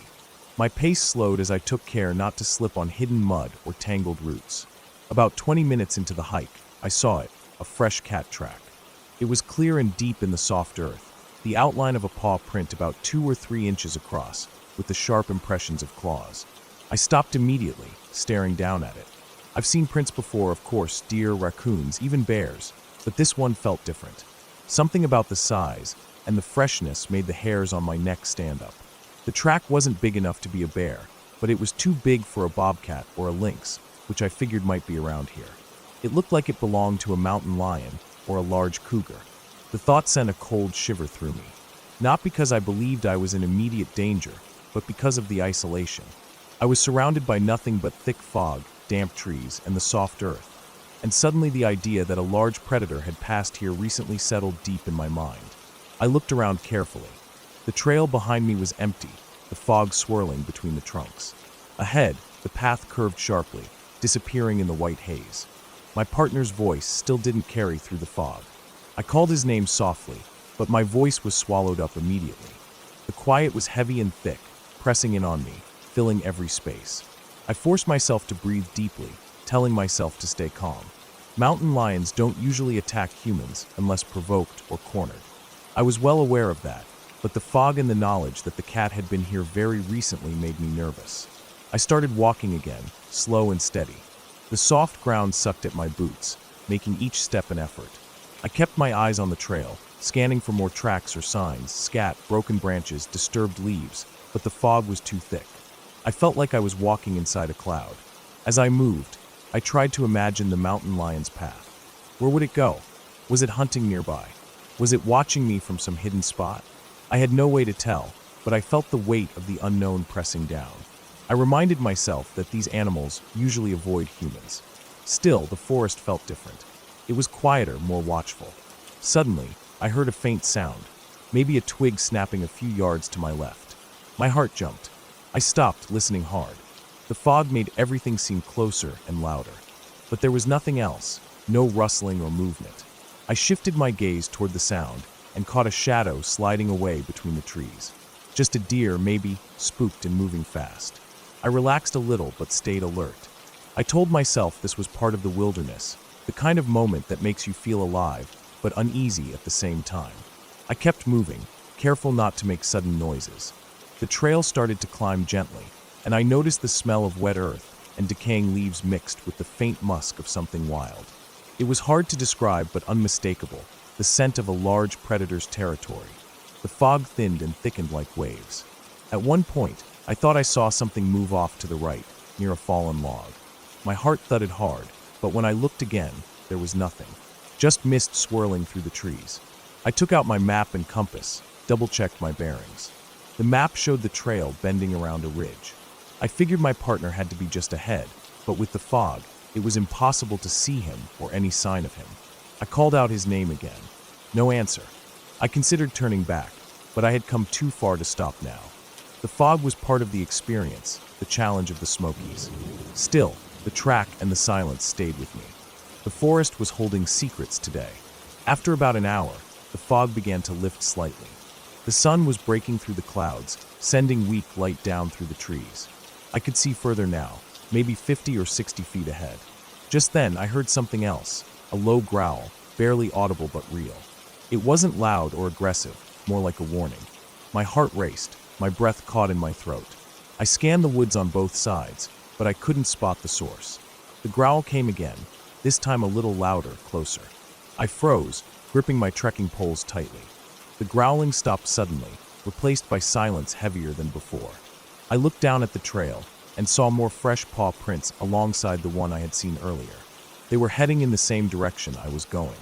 The thought that a large cat was nearby, watching or following, made me slow my steps. I stayed as quiet as I could, careful not to trip on the uneven ground. I reminded myself to keep moving and not to panic. Finally, I spotted a figure moving through the fog. It was my partner. Relief washed over me. I called out, and he responded. We met up, shared a look that said everything without words. He had seen the tracks too, and heard the same sounds. Together, we decided to keep moving steadily, talking quietly about the signs we'd seen. The fog was lifting, the sun brightening the forest floor, and the chill fading. By the time we reached the clearing near the trailhead, the woods felt normal again. The sounds of birds returned, the ground was less soft, and the light warm. The experience stayed with me. How small and vulnerable you can feel in the mountains, especially when the world narrows down to just the sound of your breath, your footsteps, and the shadow of something unseen nearby. That day, I learned respect for the wild and its quiet dangers. It wasn't a ghost or a fairy tale that scared me.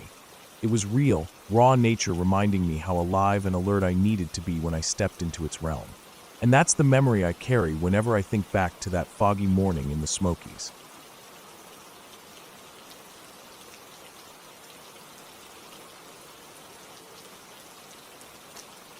About 3 in the morning, when the world outside my windows was a black void broken only by the faint, distant rustle of trees and the occasional owl, my 3 big dogs erupted into a frenzy of barking. It wasn't the usual alarm bark they gave when a squirrel or a deer wandered too close to the house. This was different, urgent, chaotic, full of tension. My husband and I bolted upright in bed, the sleep instantly wiped away by the sound of them losing their minds. We lived alone in the only house down a long, narrow country road. Past our yard for miles was nothing but open pasture and thick national forest. No neighbors, no streetlights, just the vast quiet and darkness of nature. The dogs kept barking as we scrambled to get out of bed. My husband was already reaching for his rifle from the gun rack beside the door while I grabbed my phone. We both knew what it probably was: coyotes. They had been circling our property more often lately, especially near the livestock pens. Our chickens and goats were vulnerable, and the dogs took their job seriously. Still half asleep but alert, we moved quickly but carefully, trying not to trip over anything in the dark. Before we even had time to put on shoes, I heard something else. A soft, low sound from the front porch. At first, I thought it was just the wind or maybe the trees brushing against the house, but then I heard it again, muttering.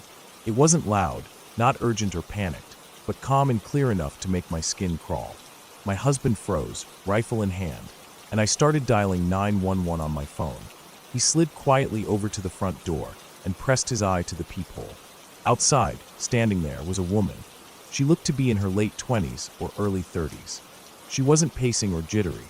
She just stood there calmly, knocking gently on the door every now and then.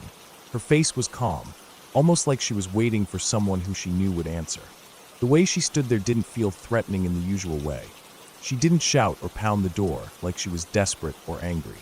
It was almost casual, like she was a visitor at an unexpected hour. But there was something unsettling about how quietly patient she was, how she seemed completely at ease being there at that time of night on our isolated country road. My husband spoke through the door, his voice firm but steady. He told her that the police were on their way and that if she needed help, she could wait on the porch swing by the driveway. He made it clear they were armed and prepared to defend the house if anyone tried to come inside. She smiled then, a small, almost knowing smile that wasn't quite friendly but wasn't cruel either. It was like she was glad to have woken us up. Then, softly and without any urgency, she said something that stopped us cold. She warned that the thing in the woods was coming and that it would be here soon. After that, she turned and walked down the driveway, as casually as she had appeared, leaving the dogs still barking and my husband staring at the door. We stayed frozen for a few minutes, the silence pressing in on us after she disappeared. The cops arrived about 10 minutes later, which was quick considering our remote location.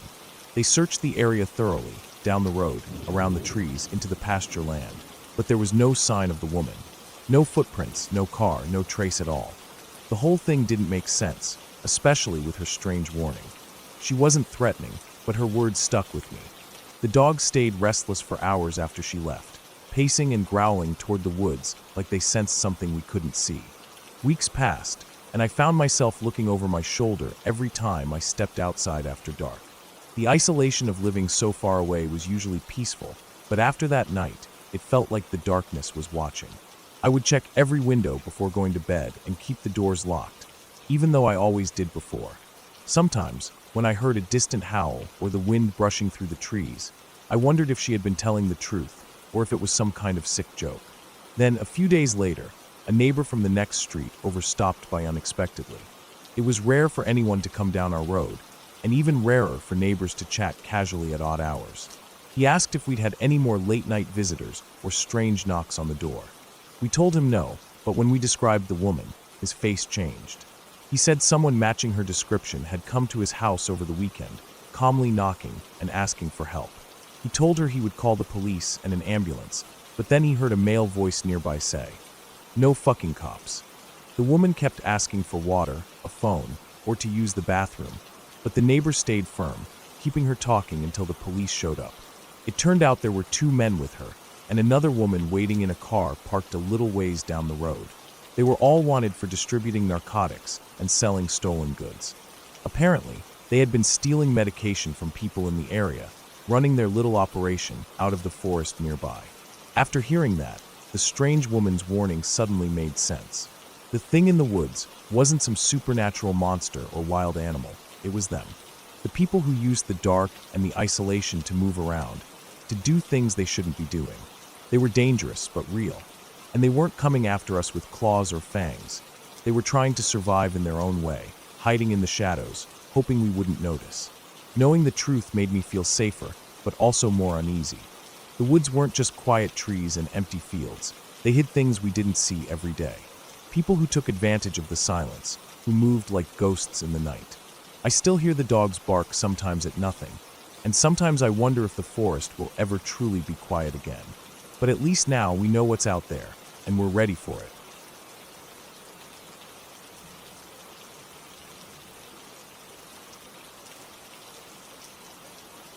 The crisp air stung my cheeks as I pulled the zipper up on my jacket.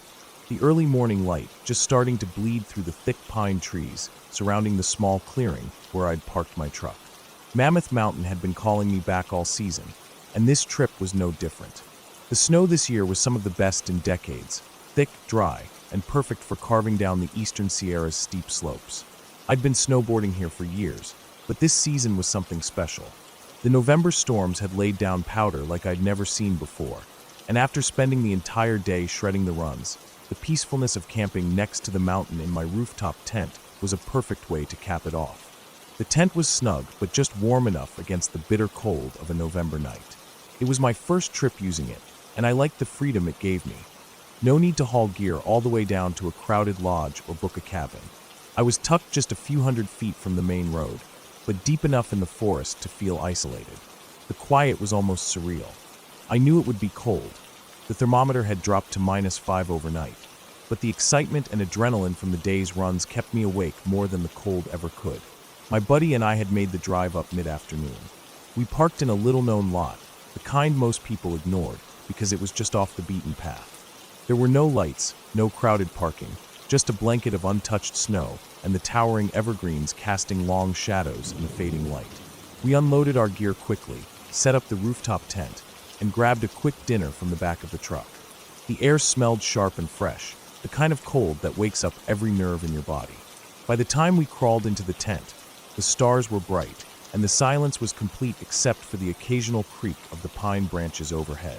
It was one of those nights where you expect to hear wildlife, but nothing came. No calls from owls or rustling from deer.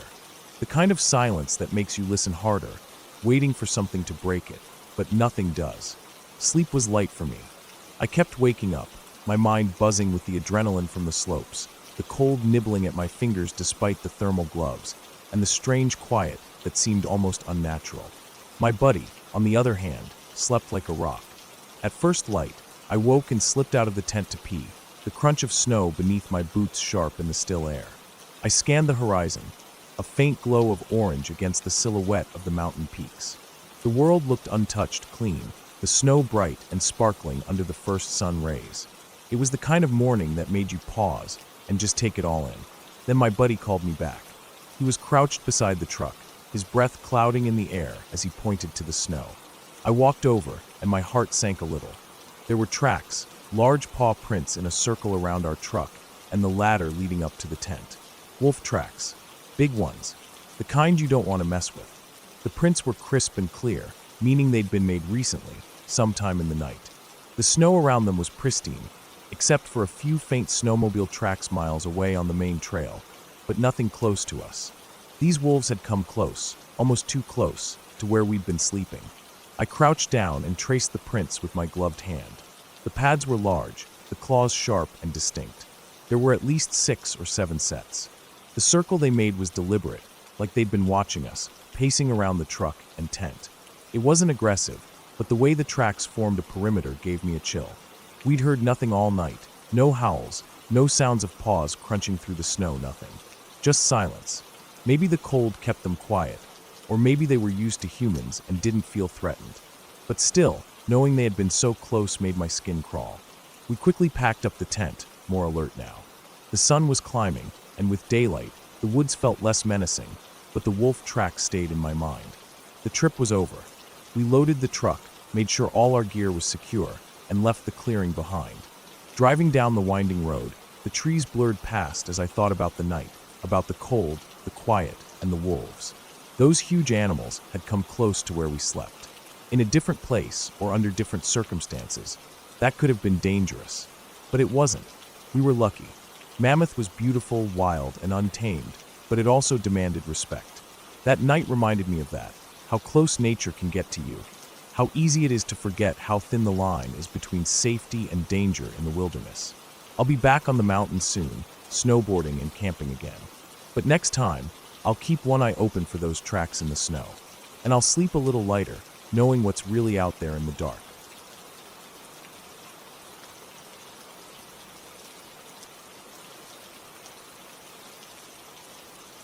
It was a cool October night, just before Halloween.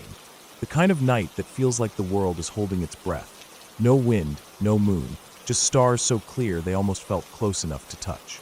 My friend's parents were on their first date. Neither of them were exactly the adventurous type, but her dad was into rock climbing, so he suggested something a little different instead of the usual dinner and a movie. He thought it'd be kind of exciting to go for a midnight hike up Provo Canyon. She was hesitant, but eventually said yes. They drove up the canyon road, headlights cutting through the dark, winding path. The trees on either side were tall and close, their branches tangled like a thick roof, blotting out what little sky there was. They parked near the trailhead and started walking. The air was crisp and smelled like pine and earth, with that faint cool bite of approaching winter. The only light was from the stars and the faint glow of their flashlights, which they tried to keep off for a while, just to enjoy the quiet and the dark. The trail was narrow, just enough for two people to walk side by side. It twisted gently up the canyon, passing under thick clusters of trees where the darkness deepened, making it hard to see more than a few feet ahead. The silence was almost too complete. No crickets, no owls, just the soft crunch of their boots on dirt and fallen leaves. At first, they talked to keep the mood light. Small talk about work, favorite music, how they met their friends. But as they climbed higher, the conversation slowed. The dark seemed to press in on them, and they both felt it. Not exactly fear, but a kind of unease. The dad said later he felt a bad feeling creeping in, a kind of warning in the pit of his stomach, but he pushed it aside. He didn't want to ruin the night.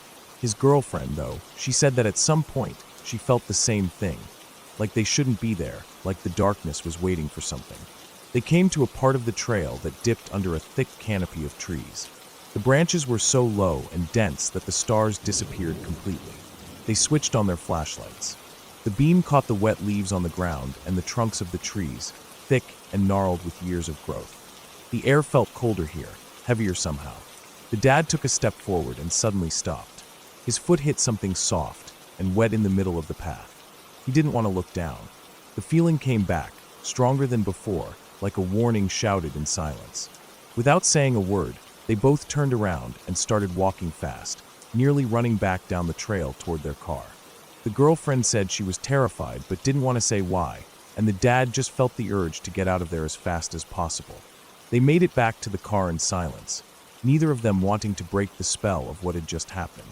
When they got home, the dad tried to forget about it, blaming it on tiredness or nerves. But years later, after they were married, something came up on TV, an interview with Ted Bundy. The killer talked about the one time he almost got caught.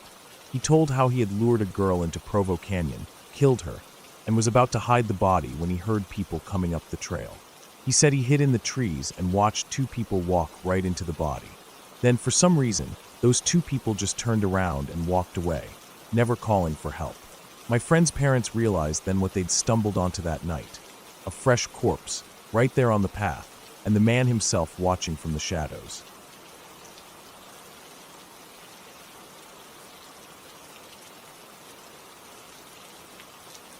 I used to spend a lot of time hiking alone.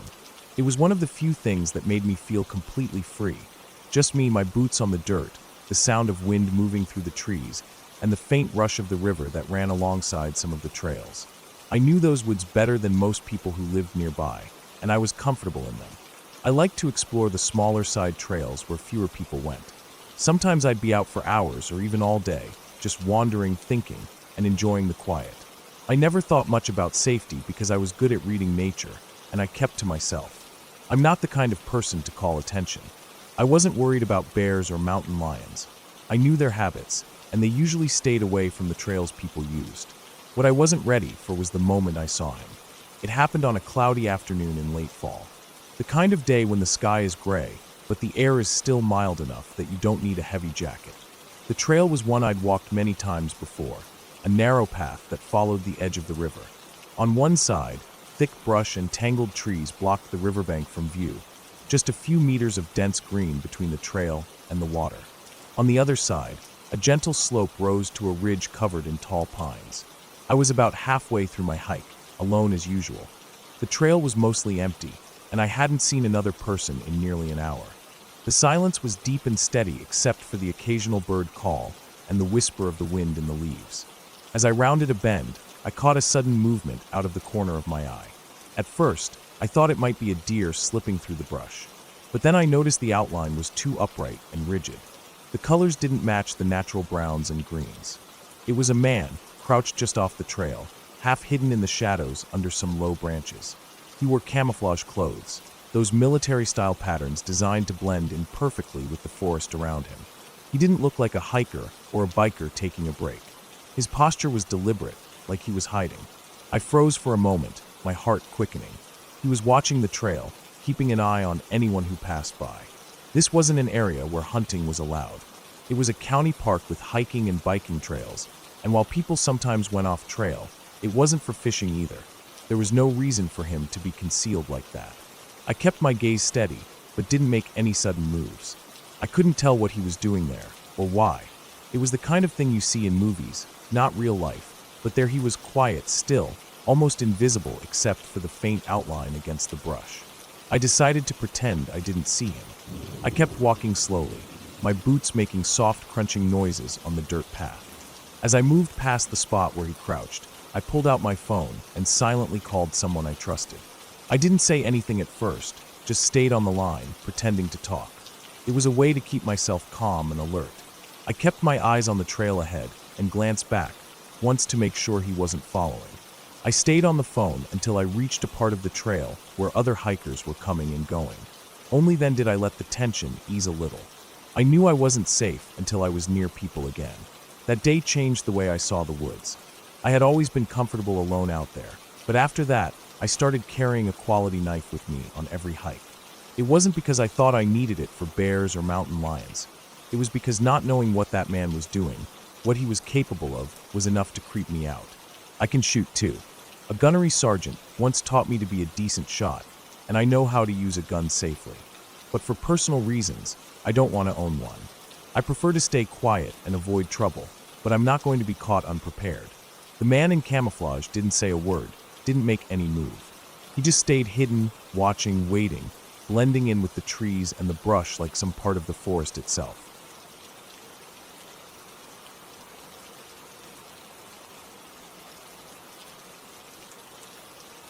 It was one of those quiet, slow weeks at the summer camp, the kind where everything seems a little too calm, and the usual hustle of a full crew is replaced by a skeleton staff trying to cover all the bases.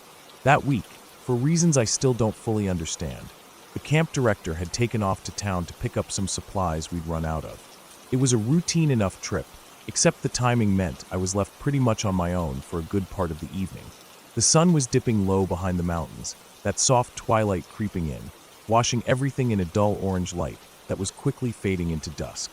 The camp itself sat snug in a narrow valley wedged between two mountain ridges, the kind of place where the cell phone signal was patchy at best, mostly non-existent. After I'd finished my work chores, checking on the cabins, making sure the trails were clear, and handling the mess hall cleanup, I had grabbed some dinner. The dining hall was empty except for a couple of other staff who were also stretched thin that week. The kids were still a day away from arriving, so the whole place had this quiet, almost eerie feel to it. The only real sound was the distant hum of insects and the rustling of the wind through the pine trees. After eating, I wanted to call a friend. Since my phone was useless out here, I decided to head over to one of the older cabins that had a landline phone. The cabin was about a 10-minute walk from where I was staying, tucked just past the edge of the main camp area. The walk was peaceful in a way, with the smell of pine needles and earth thick in the cool evening air. As I moved along the gravel path, the last light of day disappeared behind the peaks, and the sky turned a deep shade of blue. Twilight was slipping into night, and with every step, The woods around me seemed to get darker and more alive. I could hear the occasional bird call or the scurry of small animals in the underbrush, but nothing else out of the ordinary. I reached the cabin and made the call, the old rotary phone crackling a little as I dialed. My friend picked up on the second ring, and we talked for a while, just shooting the breeze, catching up on the small things. The connection was poor, but it was enough to hear each other's voices. After the call ended, I packed up and started back the way I came, ready to get some sleep before the campers arrived the next day. The path back was the same gravel trail, the flagpoles standing tall at the camp's center guiding me as a landmark. As I rounded the corner near the swimming area, a spot usually bustling with kids splashing around in summer, I suddenly froze. There, just past the swimming dock, was a large black shape moving slowly, lumbering with a kind of heavy grace that only a wild animal could have. It was a bear, a big black bear. I stopped dead in my tracks. My mind went blank for a moment as my heart slammed against my ribs. I wasn't armed, I had no bear spray, no whistle, no weapon of any kind. Just me, a flashlight, and a slowly rising panic. The bear was about 12 feet away, walking in a direct line toward the dumpster. It was the same dumpster that every morning when I arrived was tipped over, always upended but never opened. The bear was a known visitor to the camp, an uninvited but regular guest that had found the dumpsters to be a frustrating mystery. It never managed to get the food inside, but it didn't stop it from trying. I lifted my flashlight, shining the beam directly on the bear. The animal stopped abruptly, turning its massive head toward me. For a long moment, we just looked at each other. I swear the bear seemed as surprised to see me as I was to see it. Its eyes were calm but curious, and there was a strange intelligence there, like it was weighing the situation as carefully as I was. I remembered something from a park ranger lecture years before, something about facing a bear and standing your ground, keeping calm. It sounded easier in theory than in practice. But with nowhere to run and nothing to do, I just stood still, holding the flashlight steady on the bear's face. Time stretched out. The seconds felt like minutes. The bear sniffed the air, its nostrils flaring slightly. It looked like it was trying to decide if I was a threat or just a human obstacle on its way. The air was thick with tension. I could hear the faint crunch of pine needles under its paws and the distant call of an owl starting its night patrol. The smell of damp earth mixed with the faint odor of garbage from the dumpster nearby. My throat was dry, my hands trembling, but I didn't move. The bear was enormous, at least twice my size. Its thick black fur shone faintly in the flashlight's glow, and its powerful muscles rippled under its coat as it shifted weight from one paw to the other. Then slowly, almost reluctantly, the bear turned away from me. It padded off the campgrounds, moving back toward the trees and away from the lights and signs of human life. Its retreat was slow, deliberate, not rushed or panicked, but purposeful. I kept the flashlight trained on it until the black mass melted into the shadows of the forest edge. I stood there alone, heart still pounding, wondering if what I'd just done could be called bravery or foolishness. I felt a mix of relief and an odd kind of pride, even if all I'd really done was stand frozen, shining a flashlight at a wild animal, hoping it didn't decide to come closer. When the campers finally arrived a few days later, the story about the bear had already spread. Someone had told them I'd scared off a bear single-handedly, and the kids treated me like some kind of hero.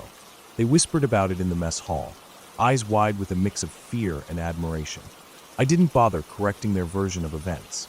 If it made me the most badass adult in their world, I was happy to keep the legend alive. Looking back, I don't think I had any special skill or bravery that night. I think I just got lucky that the bear wasn't hungry enough or curious enough to come closer, and that it didn't feel threatened enough to act. Maybe it was as cautious of me as I was of it. Or maybe it just wanted to get back to the forest and the safety it offered. That night left a lasting impression on me. It changed the way I saw the wilderness, the camp, and my own place in it. It reminded me that out here, in this wild, untamed space, you're never really alone. The creatures of the forest have their own rules, their own territories, and their own ways of understanding the world. I never saw that bear again, but the memory stayed sharp, the heavy silence, the slow breathing of the forest, and the weight of those dark eyes looking back at me in the fading light.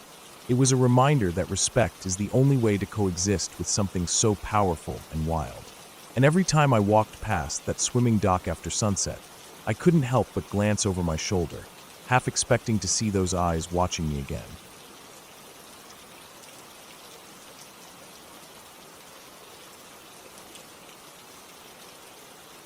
It was my sophomore year of college in New Hampshire, sometime in October. I remember the leaves had already started turning, those reds and yellows and burnt oranges that you can only really find up north. I'd been feeling restless for a while, kind of cooped up in my dorm with classes and the usual college routine. I didn't have a car, but I had this craving to get out, breathe some air that didn't smell like microwaved noodles and floor cleaner. I wanted to do something that reminded me I was alive and not just surviving between due dates. There was this hiking trail not far from campus that people talked about sometimes. I think it was called something basic like Pine Ridge or Eagle Rock, nothing too extreme. 2 miles to the top, with a decent overlook and a pretty easy trail for the most part. You didn't need poles or boots or anything fancy. I had gone once during orientation week with an RA group, so I figured I knew what to expect. And since it was relatively close, it didn't feel like a big deal. A quick afternoon thing, something to shake up the weekend. I asked 2 of my friends if they wanted to come. One was James from Florida, who grew up in some flat beach town where the biggest incline was a sand dune. The other was Nick from Long Island, more of a city guy who probably thought a tree was something you saw from the highway. Neither of them had ever been hiking before, but they both said yes right away. It felt like a good idea at the time. Just 3 college kids doing something different for a change. We didn't plan much. That was part of the problem. I threw on some sneakers, a hoodie, grabbed a bottle of water and a flashlight I had lying around in my desk drawer. I don't even know where it came from. I think someone left it in the common room, and I just took it one day. It was plastic, dark blue, and took 2 AA batteries. No idea how old those batteries were, but I figured it worked well enough when I tested it quickly. James and Nick didn't bring lights. I don't think they even considered that it might get dark. None of us did, really. I think we started the hike around 3:30 or 4 p.m. That sounds right. It had been a warm day for fall, and we were walking slow, stopping to take photos on our flip phones and Blackberries. None of us had iPhones yet. This was before they were everywhere. The technology just wasn't there yet. No GPS, no flashlight apps, no real backup if something went wrong. The trail was quiet, peaceful. Mostly dirt path, a little rocky in places, but nothing serious. The air was cool but not cold, and I remember this particular smell of damp leaves that reminded me of childhood field trips to apple orchards and hayrides. We made it to the top in maybe an hour, which was longer than it should have taken. They were out of shape and kept stopping. I didn't mind. We sat at the overlook for a while, watched the sun slide lower in the sky, joked about stupid stuff. How far we could see, what kind of animals lived out there.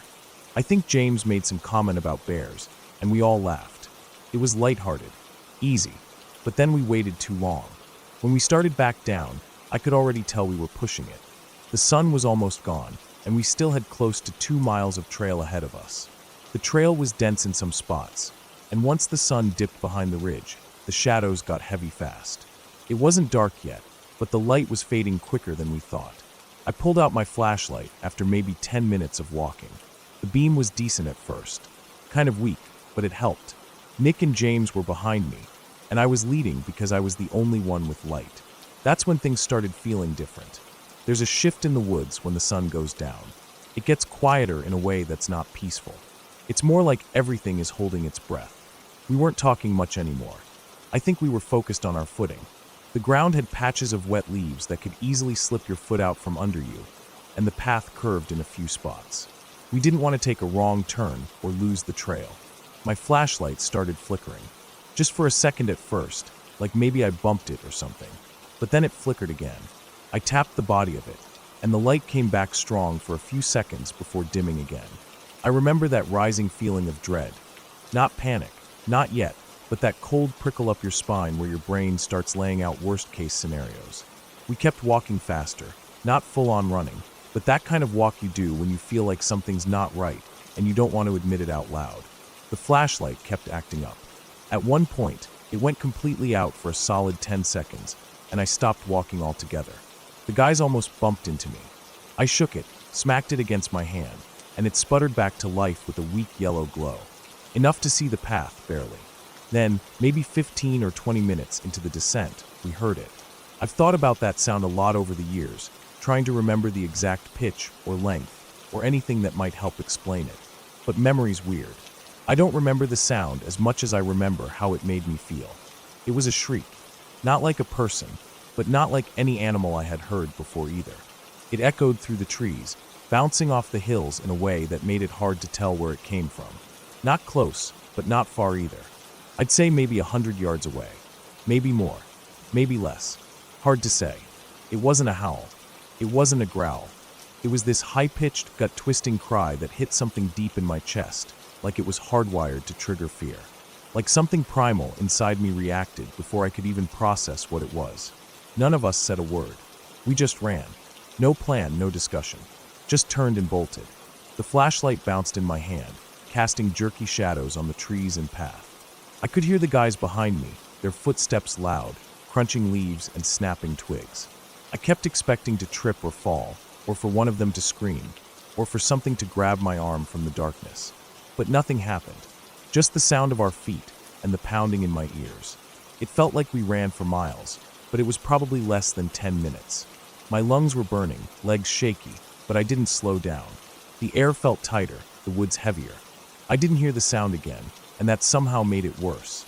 Like whatever made that noise could be anywhere, watching us. I didn't dare look back. Then I saw the parking lot. The car was sitting there like some kind of miracle. We didn't stop running until we were right up next to it. I remember fumbling for the keys in my hoodie pocket. They weren't mine, but I had driven us out there, so James tossed them to me earlier. My hands were shaking. I couldn't get the key in the door fast enough. I yanked it open, got in, and the others piled in right after. We didn't talk. I turned the engine on and drove. Fast. I didn't even put on music. Just silence. The kind that hangs heavy over everything. I remember my fingers gripping the wheel too hard, like I was afraid the road might disappear and we'd be pulled back into the woods somehow. I don't remember much of the ride back. I honestly think I blacked out part of it, not like I lost consciousness, but like my brain just filed it under too much and erased it. I remember streetlights, the hum of the tires, the occasional sign or passing car. But no words. Not from me, not from them. We just sat in that car like we were afraid even talking about it would make it real again. Back at campus, we went our separate ways. No high fives, no that was wild, or what the hell was that? Just nothing.